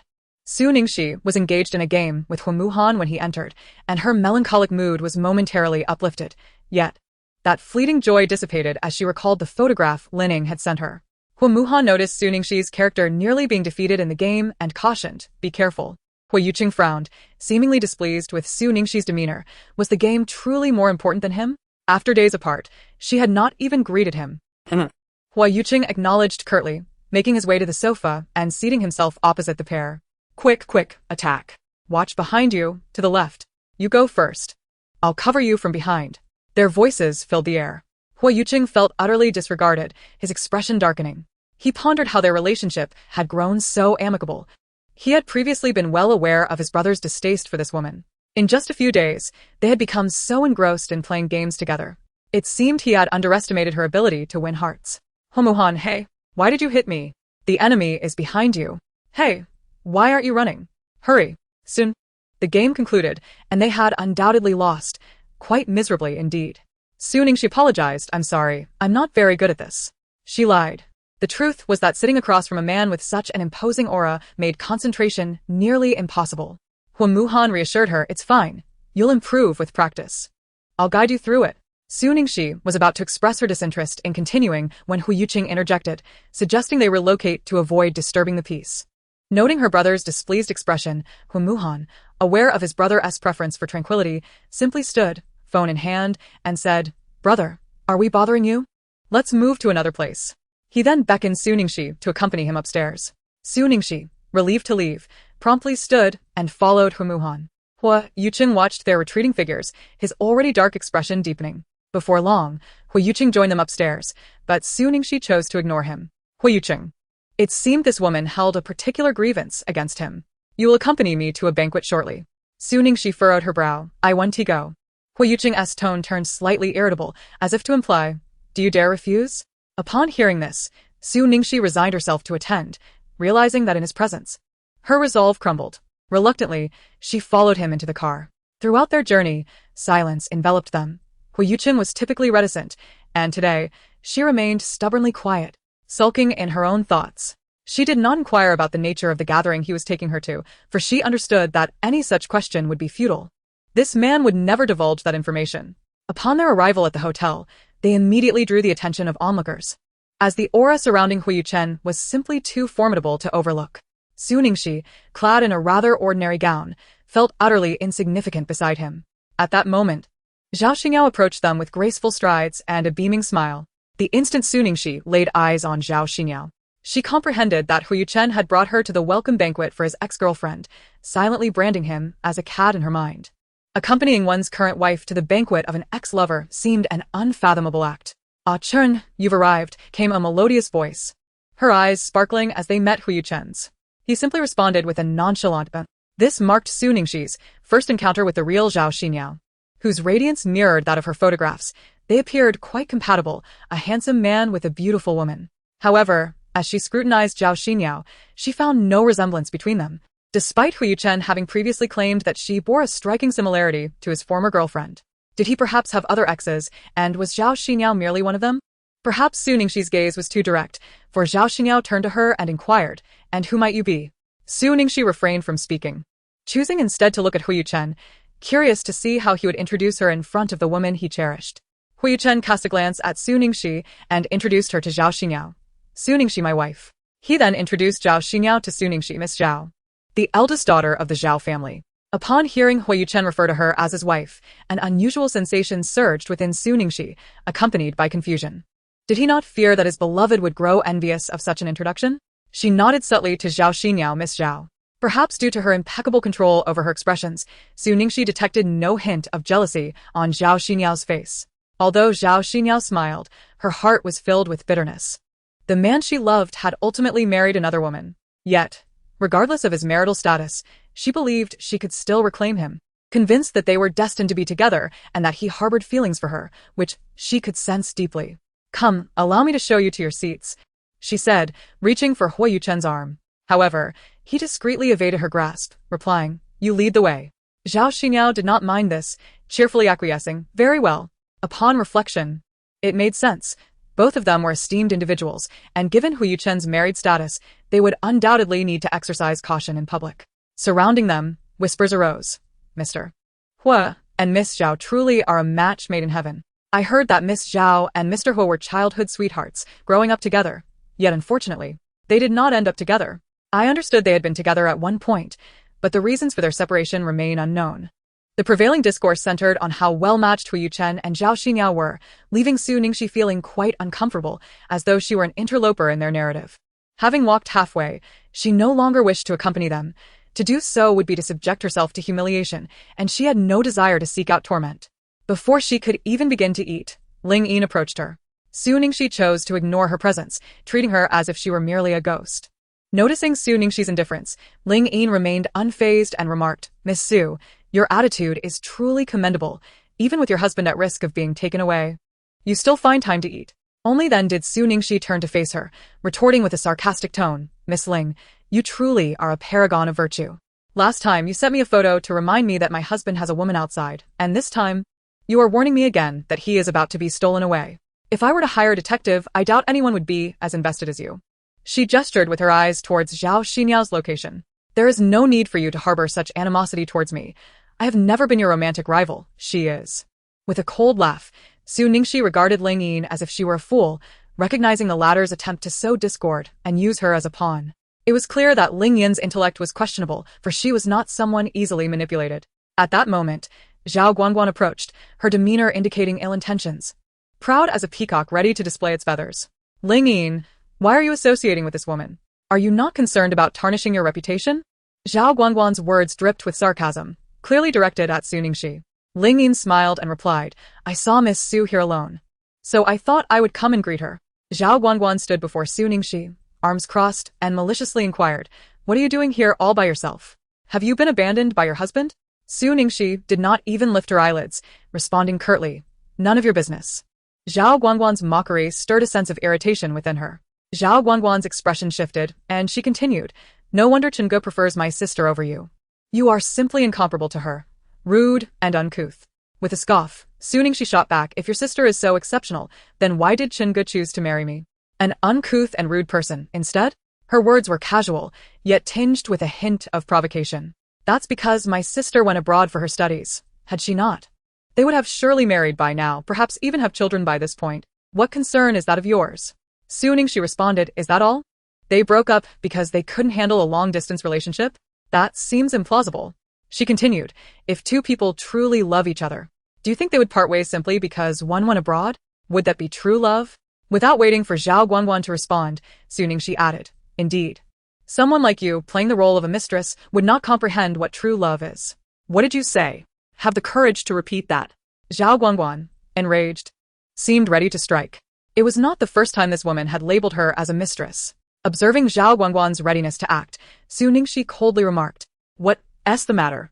You dare to indulge in such behavior but cannot face the consequences? You wish to be a harlot, yet seek to uphold a facade? I'll kill you, you wretched woman." Zhao Guangguan exclaimed, about to make a move, but Ling Yin intervened, saying, "Guangguan, let it go. There are too many witnesses here." Upon hearing those words, Zhao Guangguan glanced around and indeed noticed that many eyes were fixed upon her. She reined in her emotions somewhat and, looking at Su Ningxi, lowered her voice to deliver a stern warning. "I shall reiterate, I am not a mistress.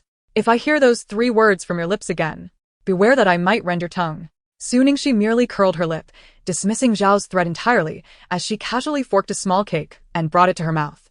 Zhao Guangguan, incensed by such disregard, felt a pang of frustration, were it not for the multitude surrounding them. She would have relished the chance to pounce and deliver a sound thrashing. Convinced that physical confrontation was unwise, she resolved to employ her words instead, hoping to provoke this rustic girl into a fit of rage. Su Ningxi shot her a disdainful glance, and Zhao had to concede that her words bore a semblance of truth. Had she not been aware of the reasons behind Huo Yuchen's marriage to her, she might have even believed it. However, she could not entirely dismiss the notion that perhaps his marriage served a dual purpose, to vex his father while simultaneously irritating his ex-girlfriend. If that were indeed the case, then she was unwittingly serving as a rather effective outlet for his frustrations. Unbeknownst to her, Zhao glanced at a pair not far off. Zhao Xinyao sat beside Huo Yuchen, her demeanor shy as she gazed up at him, seemingly entranced by whatever was being said by the person across from them, while Huo Yuchen maintained a neutral expression. It lacked the icy demeanor he exhibited when in Zhao's presence, rendering the scene oddly warm. A pang of discomfort gripped Su Ningxi's heart, a sharp sensation that left her feeling unsettled. Noticing her silence, Zhao Guangguan followed her gaze and witnessed the same scene. A smug grin spreading across her face as she taunted, "Brother Chan and my sister truly make a perfect pair." With that, she set her plate down on the table and turned to leave, her appetite thoroughly spoiled by the 2 women's antics. Zhao Guangguan had initially intended to be angry with Su Ningxi, yet unexpectedly, she found herself more enraged. "Su Ningxi, stop right there," she exclaimed, attempting to block her path. Her voice was loud enough to draw attention from several onlookers. Ling Ying grasped her arm, saying, "Guangguan, don't be angry, let it go." Fuming, Zhao Guangguan retorted, "She is utterly insufferable. If she dares to insult me, that's one thing, but to speak ill of my sister, I will make her pay dearly for it." Ling Ying, upon hearing this, felt a scheme brewing in her mind. Zhao Guangguan's words resonated deeply within her. Chapter 98. The unmasking during the last birthday celebration. The incident with the necklace had already caused her enough embarrassment, but to add insult to injury, she had deceived herself into believing she was carrying Brother Chan's child. Upon realizing the truth, she had descended into a state of depression for several days, nearly succumbing to rage, so intense it felt as if it could burst forth. As a proud scion of the Ling family, being toyed with by a mere country bumpkin was a grievance she held close to her heart. After Su Ningxi departed, she made her way to the expansive courtyard behind the hotel, which was beautifully landscaped, featuring rockeries, lush lawns, trees, and even a swimming pool. Although she was clad in formal attire, she felt surprisingly comfortable as a gentle breeze swept through, invigorating her senses. The area was bustling with a few other guests, and she strolled along a winding path until she settled by the poolside. Little did she know that as her thoughts wandered, danger was stealthily encroaching upon her. Suddenly, a pair of hands reached out toward her. "Ah!" She gasped, and then, splash. A piercing scream accompanied by the sound of splashing echoed through the courtyard. Someone had fallen into the water. A crowd quickly gathered, their curiosity piqued. Her gown was drenched, the delicate fabric clinging to her form, and with so many onlookers, she was bound to be exposed. A flicker of dark realization crossed her mind. Who could harbor such malice? They either wished to freeze her to death or to humiliate her utterly. Wasn't he that the woman who had just arrived with young Master Huo? A gasp emerged from the crowd. Indeed, that was Mrs. Huo. How could she have ended up in the water? The commotion grew louder. Su Ningxi surveyed the increasing throng around her, her heart racing in panic. How was she to ascend from this predicament? In her mind, she cursed the ancestors of the wretch who had pushed her into the water.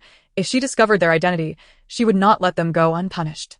Just as despair settled in, a figure leaped into the water. Before she could discern their features, she heard someone on the shore call out Aiken.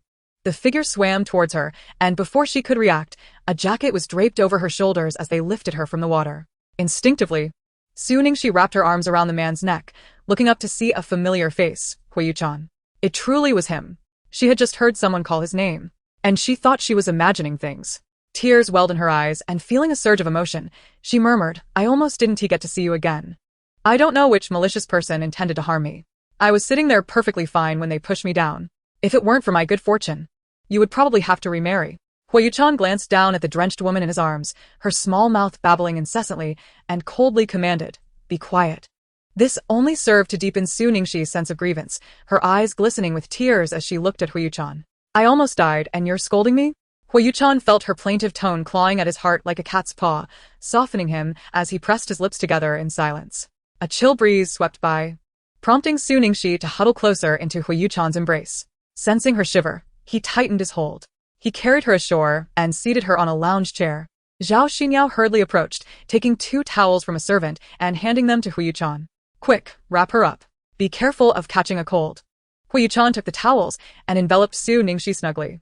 At that moment, Ling Yin rushed over, her face etched with worry as she spotted the soaked Huo Yuchen. "Brother Chen, are you alright?" Huo Yuchen coolly replied, "Iemme fine." Ling Yin's gaze turned to Su-Ningxi, consumed by jealousy. How could Brother Chen abandon his image to jump into the frigid water to save her? She had witnessed his urgent demeanor from above. Achoo! Su-Ningxi let out a loud sneeze, quickly wiping her face with the towel.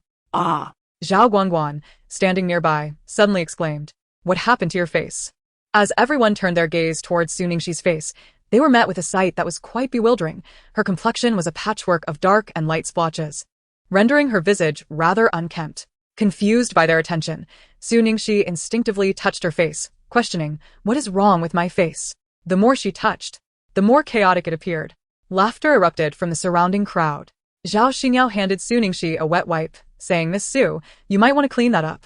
Gratefully, she accepted it, oblivious to the impending revelation, and began to wipe her face. In no time, her exquisitely beautiful features were unveiled to the assembly. Gasps of astonishment filled the air as one exclaimed, "Wow, she is stunning." It became evident that the wife of young Master Huo was incredibly beautiful, her looks overshadowing the renowned beauty Zhao Guangguan of the capital. It was no wonder Huo Xiao chose to marry her. She was breathtaking, especially with those enchanting eyes. Even as a woman, I felt a flutter of admiration. Was I not quite normal? As the murmurs swirled around her, Su-Ningxi sensed the disquiet and quickly covered her face. Surely, the cosmetics she used today were at fault. Her usual products had run out, and today she had resorted to the ones gifted by Xin Jilan on her birthday. Oh, that deceitful friend. She had bestowed upon her non-waterproof, subpar makeup. What was she to do now? A glance at Huo Yuchen revealed a stoic expression, betraying nothing of his thoughts. Yet, she understood that his silence indicated his displeasure. The more composed he seemed, the angrier he was. Alas! She felt as if she were in dire straits. Zhao Xinyao's initial shock at Su-Ningxi's appearance quickly morphed into a shadow of envy. She had always been confident in her looks, with her and Zhao Guangguan often hailed as the beauties of high society. However, upon witnessing Su-Ningxi's striking visage, she begrudgingly admitted that the latter surpassed them both in allure. With skin that glowed and features that were nothing short of perfection, she felt a pang of insecurity. Previously, she had been confident in her chances of winning Huo Yuchen's affections, but now, doubt crept in. She had once questioned why he would marry someone so seemingly plain. But now, clarity dawned upon her. Su-Ningxi was far from unattractive. She was, in fact, stunning. Zhao Guangguan and Ling Yin, upon seeing Su-Ningxi's face, were similarly consumed by jealousy and resentment, especially when they heard others remark that Su-Ningxi was more beautiful than the capital's top beauty. Zhao Guangguan felt an urge to mar her face. Seated there, Su-Ningxi resembled a lotus emerging from the water. Her fair skin, enveloped in a white towel, appeared even more luminous. A few damp strands of hair clung to her face, and her beautiful eyes reflected a hint of panic and confusion. Chapter 99. Who is this woman? Such a woman naturally evokes a protective instinct in men. Even Huo Yuchen, who had long been acquainted with her true appearance, felt his heart flutter. Achoo! Su-Ningxi sneezed a few times. She instinctively clung to his neck, too timid to utter a word, nestling against him like a docile lamb. Observing this, Zhao Xinyao stepped forward and suggested, "Aiken, perhaps you should carry Miss Su to the private room to change into another outfit." Wearing damp clothing can easily lead to a cold. Zhao Xinyao gazed at the retreating figure of Huo Yuchen, who was carrying Su Ningxi, her hands instinctively tightening at her sides. Ling Yin, however, let out a sigh of relief. It was she who had instructed someone to push Su Ningxi into the water. If Huo Yuchen were to investigate, it would inevitably lead back to her. Seeing that Huo Yuchen had departed, she had no desire to linger, and bid farewell to Zhao Guangguan before leaving. Zhao Guangguan looked at Zhao Xinyao, who was fixated on the direction Huo Yuchen and the others had taken, though they were already out of sight. Approaching her, she inquired, "Sister, do you still love him?" Zhao Xinyao furrowed her brows at the question. "Guangguan, what are you talking about? Achan is already married. Speaking like this can easily lead to misunderstandings. What is wrong with saying it? If you like him, just take him for yourself. Marriage isn't an absolute after all." Zhao Xinyao sternly replied, "Do not speak of such things again," before turning to leave. Meanwhile, Huo Yuchen directly placed her into the car, tossing her a piece of clothing. Change into this. He then stripped off his own clothes and began changing in front of Su Ningxi. At that moment, she was entirely preoccupied with how to explain herself to him and failed to notice when he changed his trousers as well. Once Huo Yuchen had changed, he saw that Su Ningxi remained seated, unmoving. "Do you need help getting undressed?" he asked, his brow furrowing with evident displeasure at the thought of having to exit the vehicle. Just as he was about to speak, Su Ningxi sneezed twice, prompting him to descend from the car with a darkened expression. Soon, Su Ningxi had changed, and as Huo Yuchen got back into the car, an uncomfortable silence enveloped them. Eventually, unable to bear the quiet any longer, Su Ningxi took a deep breath and cautiously began to explain. I didn't mean to deceive you." Huo Yuchen turned to look at her, silent but clearly indicating that he awaited her explanation. "I was born in the countryside. My parents favored boys over girls and never cared for me." She recounted the words she had previously shared with Huo Moxing, verbatim.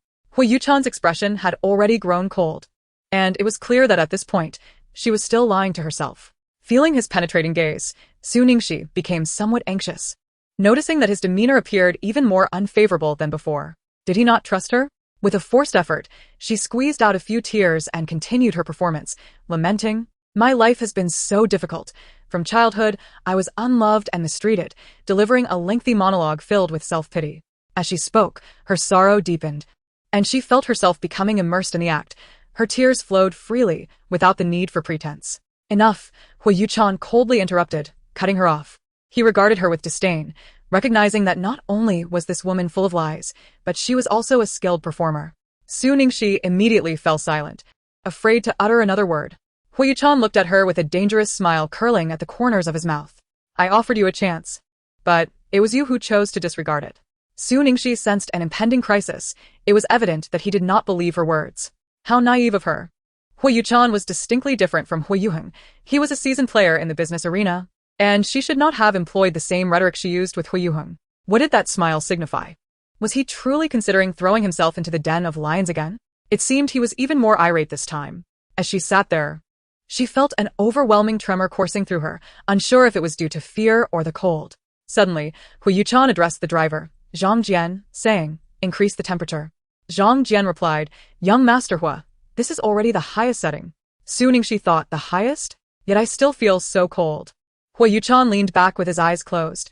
She dared not speak, contemplating how she might escape this predicament. Jumping from the vehicle was out of the question. Seeking assistance? Yet it appeared no one nearby could contend with this man. Her mind raced, thoughts spiraling into chaos, until she succumbed to sleep in the back seat. Upon arriving at the villa, Huo Yuchen exited the vehicle and closed the door, only to discover that Su Ningxi remained asleep. He let out a cold laugh. Pretending to be unconscious would not absolve her of the consequences of deceiving him. With a stern expression, he approached and opened her door, urging her to exit. Su Ningxi did not respond, lost in a deep slumber. Huo Yuchen finally discerned that her face had taken on an unusual flush, and her breathing was somewhat labored. Frowning, he placed his hand on her forehead to check her temperature. "Hot," he muttered. "Damn it, this woman has a fever." Su Ningxi sensed someone touching her, her brow furrowing slightly. Without hesitation, Huo Yuchen lifted her from the car and carried her toward the villa. This embrace stirred Su Ningxi from her slumber, and in her dazed state, she whimpered, "Where are you taking me? My head hurts so much. Please don't throw me into the den of lions. I feel awful." As he walked, Huo Yuchen replied, "You have a fever." Upon hearing that her daughter-in-law was unwell, Tang Wanru immediately grew anxious, exclaiming, quickly, "Take her to the room. I will call Yuchen." Just then, Tang Wanru caught sight of Su Ningxi's face. Wait. Huo Yuchen halted, turning to face her. This woman had just buried her head in his son's chest, unable to see her face, mistaking her for her daughter-in-law. Yet, as the woman turned, the face she beheld was both beautiful and unfamiliar. In Chapter 100, Huo Yuchen stood up for her. His expression was far from pleasant. He felt as though he had been thrust into the role of a heartless scoundrel. At that moment, Su Ningxi nestled closer into Huo Yuchen's neck, murmuring "mommy" repeatedly.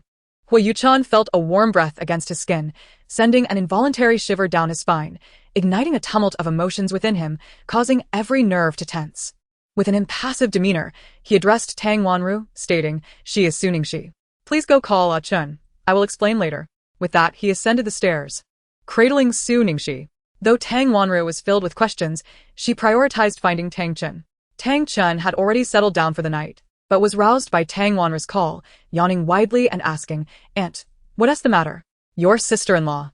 Tang Wanru initially intended to refer to her sister-in-law, yet she remained uncertain whether that person was indeed Su Ningxi. Thus, she stated, "Bring along your companion and follow me." The two proceeded to the master bedroom, where Huo Yuchen had already placed the individual onto the bed. Su Ningxi lay there, repeatedly expressing her discomfort due to the heat. Upon seeing the woman sprawled on the bed, Tang Chun was taken aback.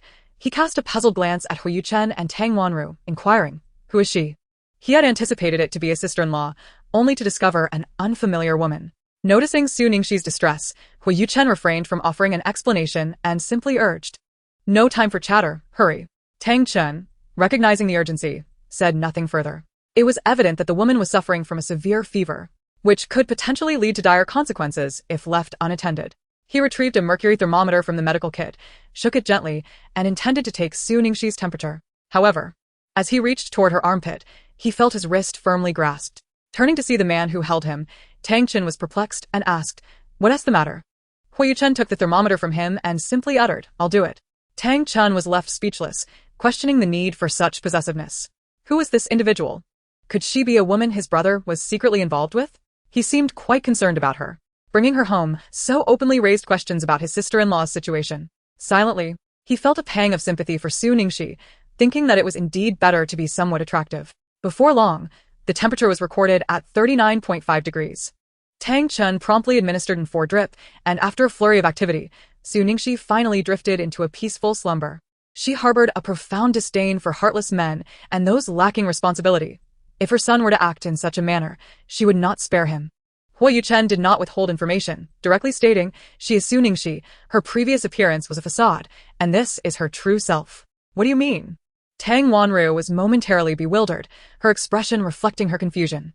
Huo Yuchen remained silent, allowing her to gradually absorb the revelation, which was undoubtedly shocking to anyone. "Are you implying that she was once exceptionally beautiful but chose to disguise herself as an unattractive woman to lurk beside you?" Tang Wanru's mind raced with the implications of a grand conspiracy.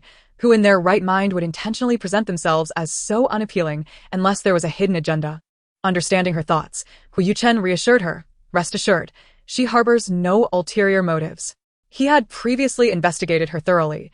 She had come to the capital to escape an unwanted marriage, masquerading as a village girl to evade her family's pursuit. However, Huo Yuchen chose not to share these details with Tang Wanru. Her cheeks flushed.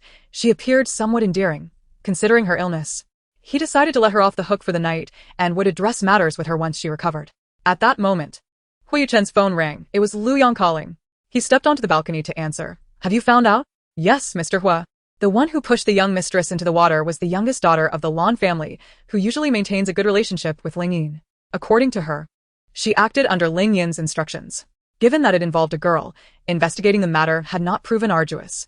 A bit of intimidation was all it took for her to confess. Huo Yuchen inquired, "Which Lan family?" "In a modest yet affluent household engaged in the furniture business. The past 2 years have witnessed a flourishing enterprise, likely yielding considerable profits." A dangerous glimmer clouded Huo Yuchen's expression as he commanded the complete eradication of this establishment from the capital within 3 days. It mattered not who they were. Those who dared to touch his people would inevitably face consequences. As for Ling Yin, he knew well that this was not her first attempt to target the woman in his family. Considering her previous act of self-sacrifice to save him, he had afforded her an opportunity. His woman could only be bullied by him. Others were not permitted to intrude. After ending the call, he reached out to Ling Yun, who, at that moment, was drenched in sweat and entirely preoccupied, lacking the capacity to answer. Hearing the phone ring, Feng Xiaoxiao, gasping for breath, nudged the man sprawled atop her, urging, The phone is ringing." Ling Yun, engrossed in the moment, held her hand firmly against his chest and leaned in to kiss her once more. His proficiency in such matters rendered Feng Xiaoxiao's senses dizzying. Fortunately, the phone rang only once. Time slipped away in a flurry of passion. Though exhausted, Feng Xiaoxiao found no respite in sleep as she turned to gaze at the slumbering Ling Yun. A bittersweet ache filled her heart. She had loved this man for a decade, spent 3 years together, yet he had always harbored affection solely for Zhao Guangguan. She reached out, yearning to trace his brow and remember his gentle features, which only softened in slumber, for he had never bestowed her with kindness while awake. Just as her fingers approached, Ling Yun seemed to sense her intent, rolling over to embrace her, murmuring, "Guangguan, don't stir." Feng Xiaoxiao froze, his words piercing her heart like a dagger, leaving her in anguish. She had dared to hope, when he drunkenly sought her out at night, she imagined he longed for her, unwilling to part. But the reality was far harsher. A bitter smile crept upon her lips as she chastised herself for her folly. With a forceful shove, she extricated herself from Ling Yun's embrace, a fire igniting within her, her movements lacking any pretense of gentleness. Ling Yun, startled awake by her abrupt departure, emerged from his stupor, rubbing his throbbing head as he struggled to regain clarity. Upon noticing Feng Xiaoxiao, he paused, bewildered. "What are you doing here?" Feng Xiaoxiao, poised to head to the bathroom, halted, turning her head with a cold smile. "Please, young masterling, do take note.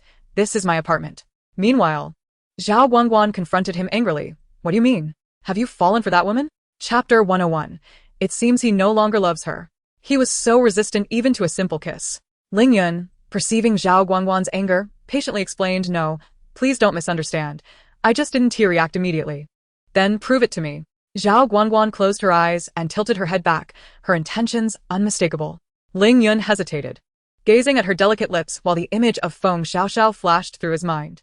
She would never behave so petulantly. She always presented herself as understanding when they were together. After a prolonged wait, Zhao Guangguan opened her eyes to find him lost in thought. Enraged, she struck him on the head with her bag, weeping as she scolded, "You truly no longer love me. I want to break up." As she stormed towards the villa, a sense of headache enveloped Ling Yun, leaving him uncertain whether it was due to Zhao Guangguan's outburst or something else entirely. In the past, he would have chased after her to soothe her anger, yet today, an inexplicable reluctance held him back. It was then that he became acutely aware that, for some time now, his affections for Zhao Guangguan had waned. Overwhelmed by a tumult of emotions, he found himself inexplicably driving to Feng Xiaoxiao's apartment. Gazing at the illuminated window above, his mood darkened further, prompting him to reach for several bottles of alcohol from his car and indulge. Eventually, intoxicated, he ascended to her apartment.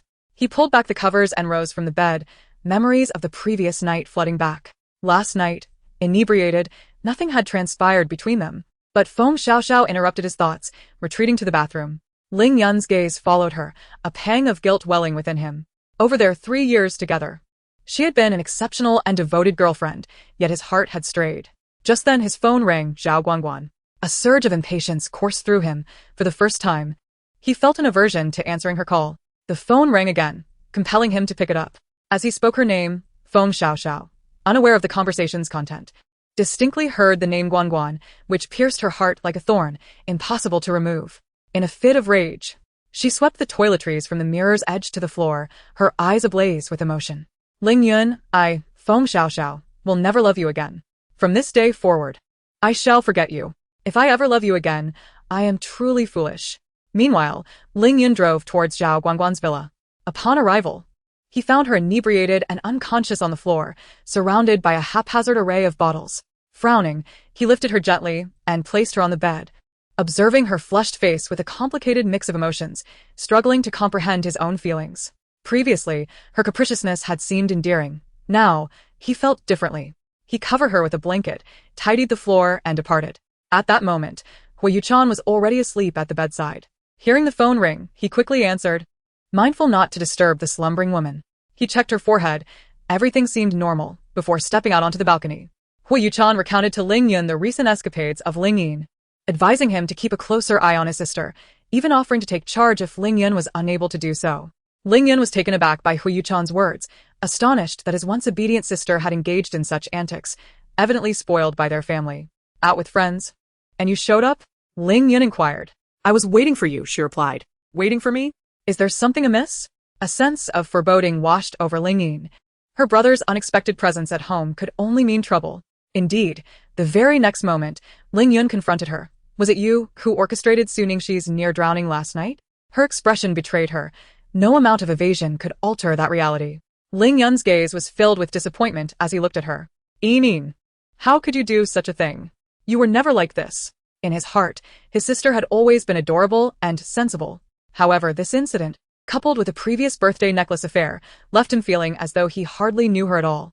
He was aware that the last incident was a scheme she orchestrated to frame another woman, and it was aimed at the same individual.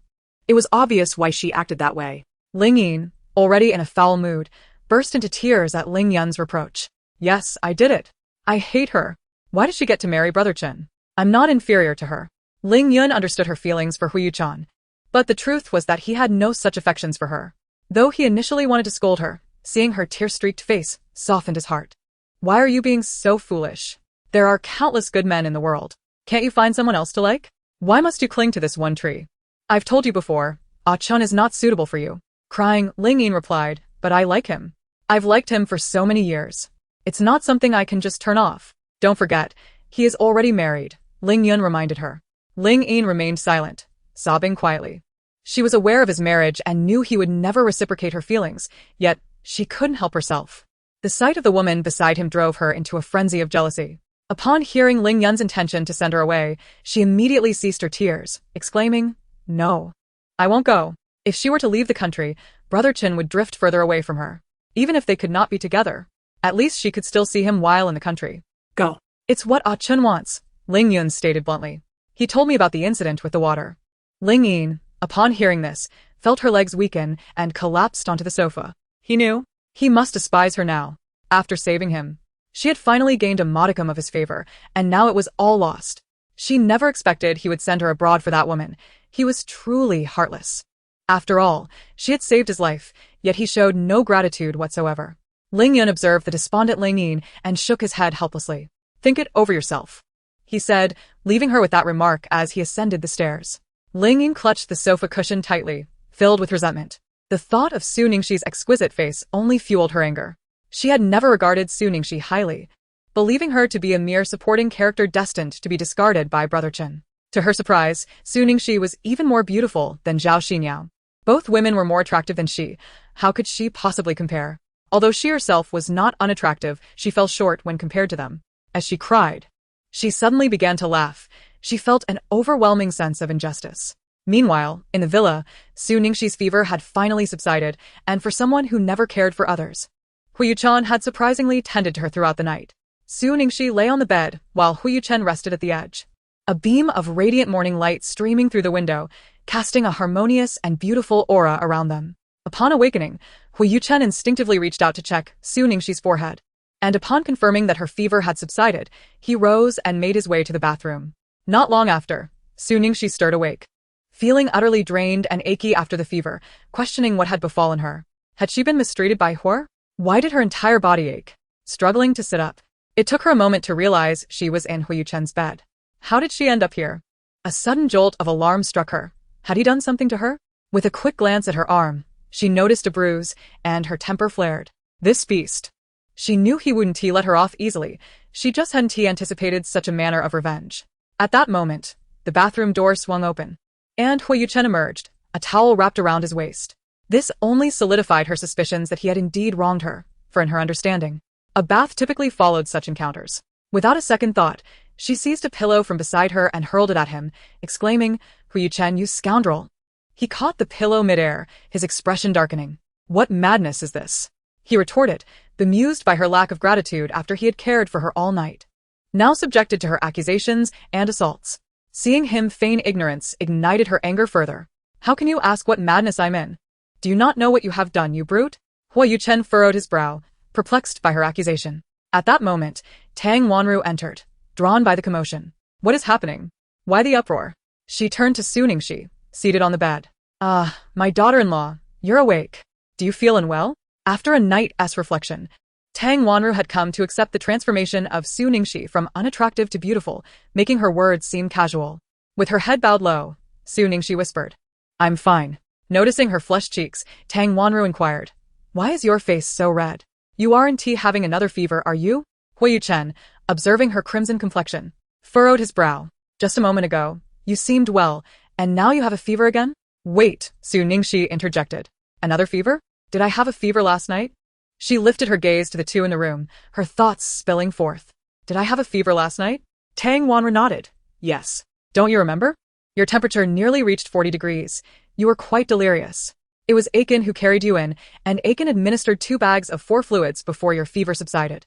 2 bags of 4 fluids? Reflexively, Su Ningxi glanced at her arm and realized the bruise was a remnant from the 4. The aches in her body were a consequence of the fever. What had she been thinking? Was there anything more humiliating? Her face felt as if it were on fire from the embarrassment. Nevertheless, one must concede that the man possessed a semblance of humanity, for he did not cast aside his ailing self due to the deception she had inflicted upon him. Tang Wanru, filled with concern, approached to offer a comforting touch.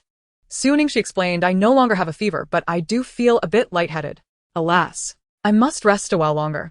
With that, she collapsed onto the bed, closed her eyes, and pulled the blanket over herself. "Then please rest well.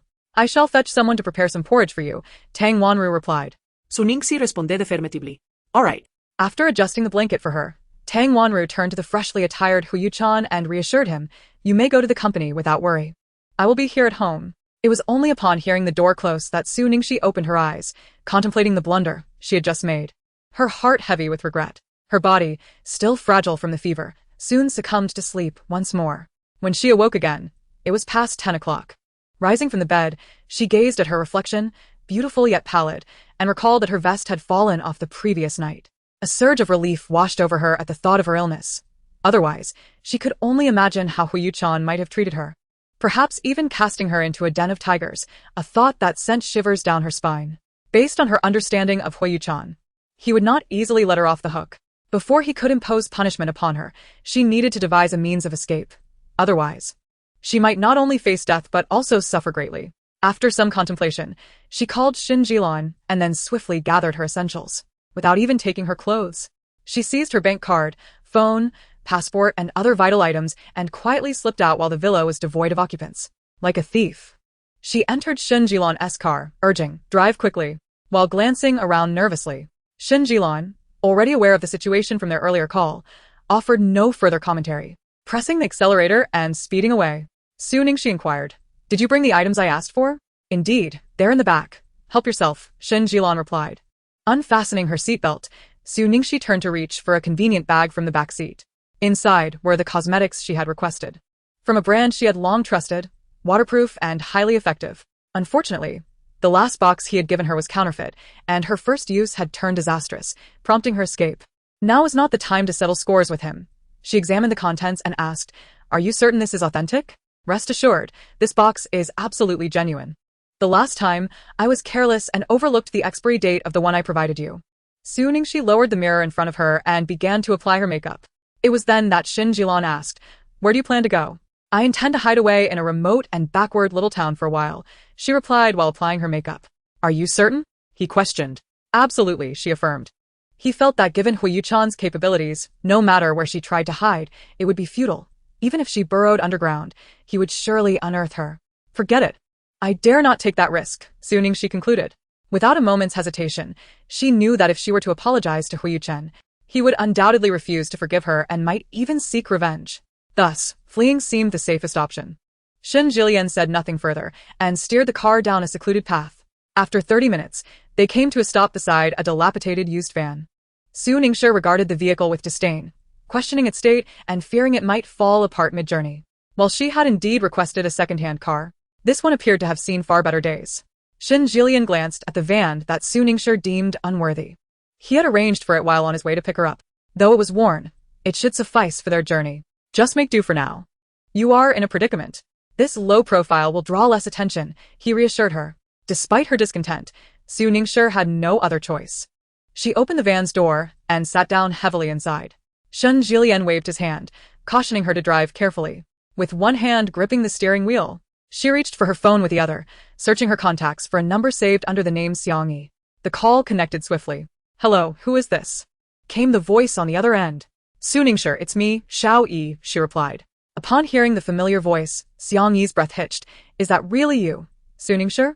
"Indeed it is." Xiang Yi nearly dropped his phone in shock, exclaiming, Amitba, please, do not seek me out. We are good friends, and I have never wronged you. I will burn more paper money for you, and you can eat whatever you desire. Just take care of yourself over there. Goodbye." He hung up in a panic, still reeling from the shock of receiving a call from someone he believed had perished 2 years prior. Suningsher, bewildered by his erratic response and the sudden disconnection, attempted to call him again. The phone was answered once more. "Suningsher, why did you hang up?" What do you mean by that? Xiang Yi, now more composed, inquired. "Is it truly you, Suningsher? I thought you were dead." He recalled the accident from 2 years ago, where, despite her boyfriend's attempts to save her, she had not survived. "What? Am I dead? What have I ever done to you to deserve such a curse?" she retorted, incredulous. Xiang Yi, still skeptical, pressed on. "Are you genuinely alive?" Suningsher's lips twitched in exasperation. "If not me, then whom are you speaking to, a ghost?"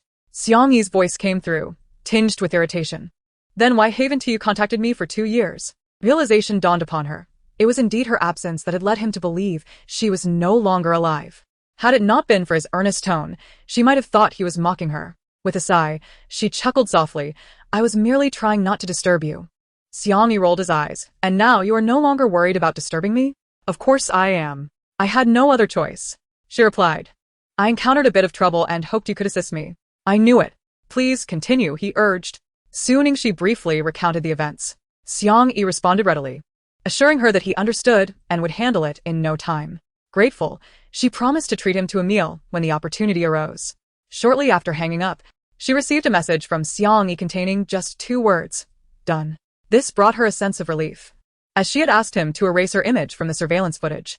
Xiang Yi was a renowned hacker abroad, a friendship forged during their gaming endeavors, and they shared a strong bond. Although Suningsher had lost her memory, she had merely forgotten about Zhuhancheng and those associated with him. Thus she still remembered Xiang Yi. The matter concerning the surveillance was resolved, allowing her to proceed without concern, humming a tune as she drove towards her destination. Her destination was a small village in Guangcheng. She had researched online and learned that it was impoverished, lacking even basic internet access, making it difficult for anyone with the surname Huo to track her down there. After a grueling 7-hour drive, she arrived in Guangcheng, only to discover that the poverty was even more severe than she had anticipated. Not only was the internet poor, but the transportation was also inadequate. The roads were riddled with potholes, narrow and winding. Despite considering herself a competent driver, she remained cautious on such treacherous terrain. Suddenly, her van screeched to a halt, nearly throwing her out of her seat. A dark figure had darted abruptly into her path, prompting her to slam on the brakes. Upon closer inspection, she realized it was a wild boar. Such encounters were not uncommon in these remote areas, but this one had appeared quite unexpectedly, right in front of her vehicle. Had she not reacted in time, she might have collided with the creature. As the wild boar scurried away, her heart raced. She had narrowly avoided a disastrous encounter. After a moment, her heartbeat settled, but just as she was about to continue her journey, she discovered that her van had broken down. Frustration washed over her. This truly was a day devoid of good fortune. She pressed the accelerator and patted the van, playfully asking, "Hey, buddy, you still with me? Let us get moving." Yet, the van remained stubbornly still. Infuriated, she exited the vehicle and kicked it, exclaiming, "What terrible timing for a breakdown." She contemplated calling for a tow truck, but her phone had no signal whatsoever. In that moment, she truly understood the meaning of being abandoned in the wilderness. Just as she was about to abandon the vehicle, a car approached from a distance. "Hello, do you need assistance?" called a strikingly handsome man with dark features. This was none other than Sun Yiran, dispatched by Huo Yuchen to find her. Seeing someone arrive filled Suningsher with hope. Indeed, it seemed that fate had not entirely forsaken her. Yes. She eagerly nodded, feeling an urgent need for help. She walked over and climbed into Sun Yiran's car, unafraid of the possibility that he might be a con artist. After all, most scammers nowadays were after money or seduction. At the very first glance, Suningsher discerned that he was not a man lacking in wealth. As for seduction, that was utterly implausible, for she had adorned herself in a most unflattering manner, to the point where her own reflection was a source of discomfort. With Sun Yiran's assistance, Suningsher arrived at a quaint hotel in a rural area. While conversing in the car, upon discovering that they both hailed from the capital, an overwhelming sense of camaraderie enveloped them, akin to old friends reunited. Despite having known each other for scarcely 2 hours, Sun Iran appeared to have developed an immunity to the informal title she had bestowed upon him. For throughout their brief acquaintance, Su Ningxi had affectionately referred to him as Sun Sun on multiple occasions. Initially, he had expressed a desire for her to address him differently. Yet she playfully opted for Little Sun Sun, leading him to believe she was jesting, though her demeanor betrayed no hint of mockery. Take note, Sun Iran instructed, relaying a series of numbers. This is also my WeChat ID. Su Ningxi entered the number, struggling several times before successfully connecting, all the while lamenting the abysmal signal in this desolate place. Sun Iran saved her number, annotating it with the name Hongdan, which she had just mentioned in the car. The name struck her as peculiar, though she could not quite place why. After Sun Iran departed, Su Ningxi consumed a light meal, took a shower, and succumbed to slumber, her body still weary from the fever and the long journey that had nearly exhausted her. Meanwhile, at the Huo family villa in the capital, tranquility reigned, as they remained oblivious to Su Ningxi's absence. Having not seen her for an afternoon, they presumed she had merely recovered from her cold and gone out for leisure. Upon opening her wardrobe, they found everything he had prepared intact, save for her few drab garments, which had vanished without a trace. It was evident that she had fled. Huo Yuchen's expression darkened instantly. How dare she escape? No one had ever managed to defy him and emerge unscathed. He vowed to find her and ensure she faced severe consequences for her insolence. While his anger simmered, a flicker of concern arose within him. What if he could not locate her? The thought alone ignited an inexplicable turmoil in his heart. He wasted no time in searching Su Ningxi's exit records on his computer. Nothing? That indicated she was still within the country. He promptly dialed Nanbei, instructing him to dispatch a search party. He would scour the entire nation, if necessary, to reclaim her. Not one to remain idle. He retrieved 2 bottles of his prized vintage wine and a painting valued in the millions, making his way to the Sheng family residence. Upon arrival, he found Sheng Mu engrossed in a video game, while the other members of the Sheng family had already retired for the night. When the butler ushered Huo Yuchen inside, Sheng Mu could hardly believe his eyes. This was Huo Yuchen? It marked Sheng Mu's first encounter with the man. Despite the tenuous ties between their families, connections primarily fostered by their grandfathers, as the younger generation had never interacted due to the disparity in their ages. However, Sheng Mu had heard numerous tales of Huo Yuchen and was quite curious about him, perceiving him as a remarkable individual. Yet, he wondered why he had come. Laden with gifts, could it be that he had taken an interest in his sister? Previously, I had heard from his sister that during her blind date with Huo Yuchen, she was not impressed by him. Given the current circumstances, it seems that Huo Yuchen has taken a liking to her sister. However, wasn't it said that he was married? Oh, how perplexing. Mr. Huo, is there something you need? Sheng Mu inquired tentatively. Huo Yuchen addressed Sheng Mu, come here. Though Sheng Mu was uncertain about what he wanted, he approached nonetheless. You are Sheng Mu? Although it was a question, he was already convinced of Sheng Mu's identity. Sheng Mu nodded, affirming yes. He pondered. Could it be that he was here for her? Then he heard Huo Yuchen ask, is Su Ningxi your cousin? Sheng Mu suddenly realized, you are looking for Sister Ningxi? It made sense.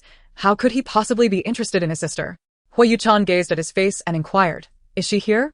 Saying no. She doesn't live with us. She has always been staying with her friends. Upon hearing that Su Ningxi was absent, Huo Yuchen's demeanor darkened, and he rose from the sofa, saying, I apologize for the disturbance. Ha! Even after Huo Yuchen left, Sheng Mu remained bewildered. Had he said something wrong? Huo Yuchen exited the Sheng residence and made a call to Nanbei. Soon, the voice on the other end responded, Young Master Huo, have you found any leads? Nanbei's response was lacking in confidence. Not yet. Is there no trace in the surveillance footage? Yes. This was the first time Nanbei had encountered such an elusive matter. Typically, he could locate someone within 2 hours. Huo Yuchen instructed, have a few people keep an eye on her friends. Deep down, he understood that given her cautious nature, it was unlikely she would seek out her friends. Yet it was a glimmer of hope.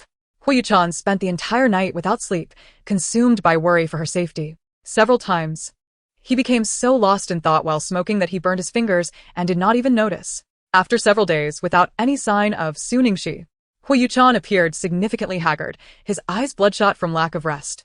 He even began to entertain the notion that Su Ningxi had cast some spell on him. Her absence filled his mind.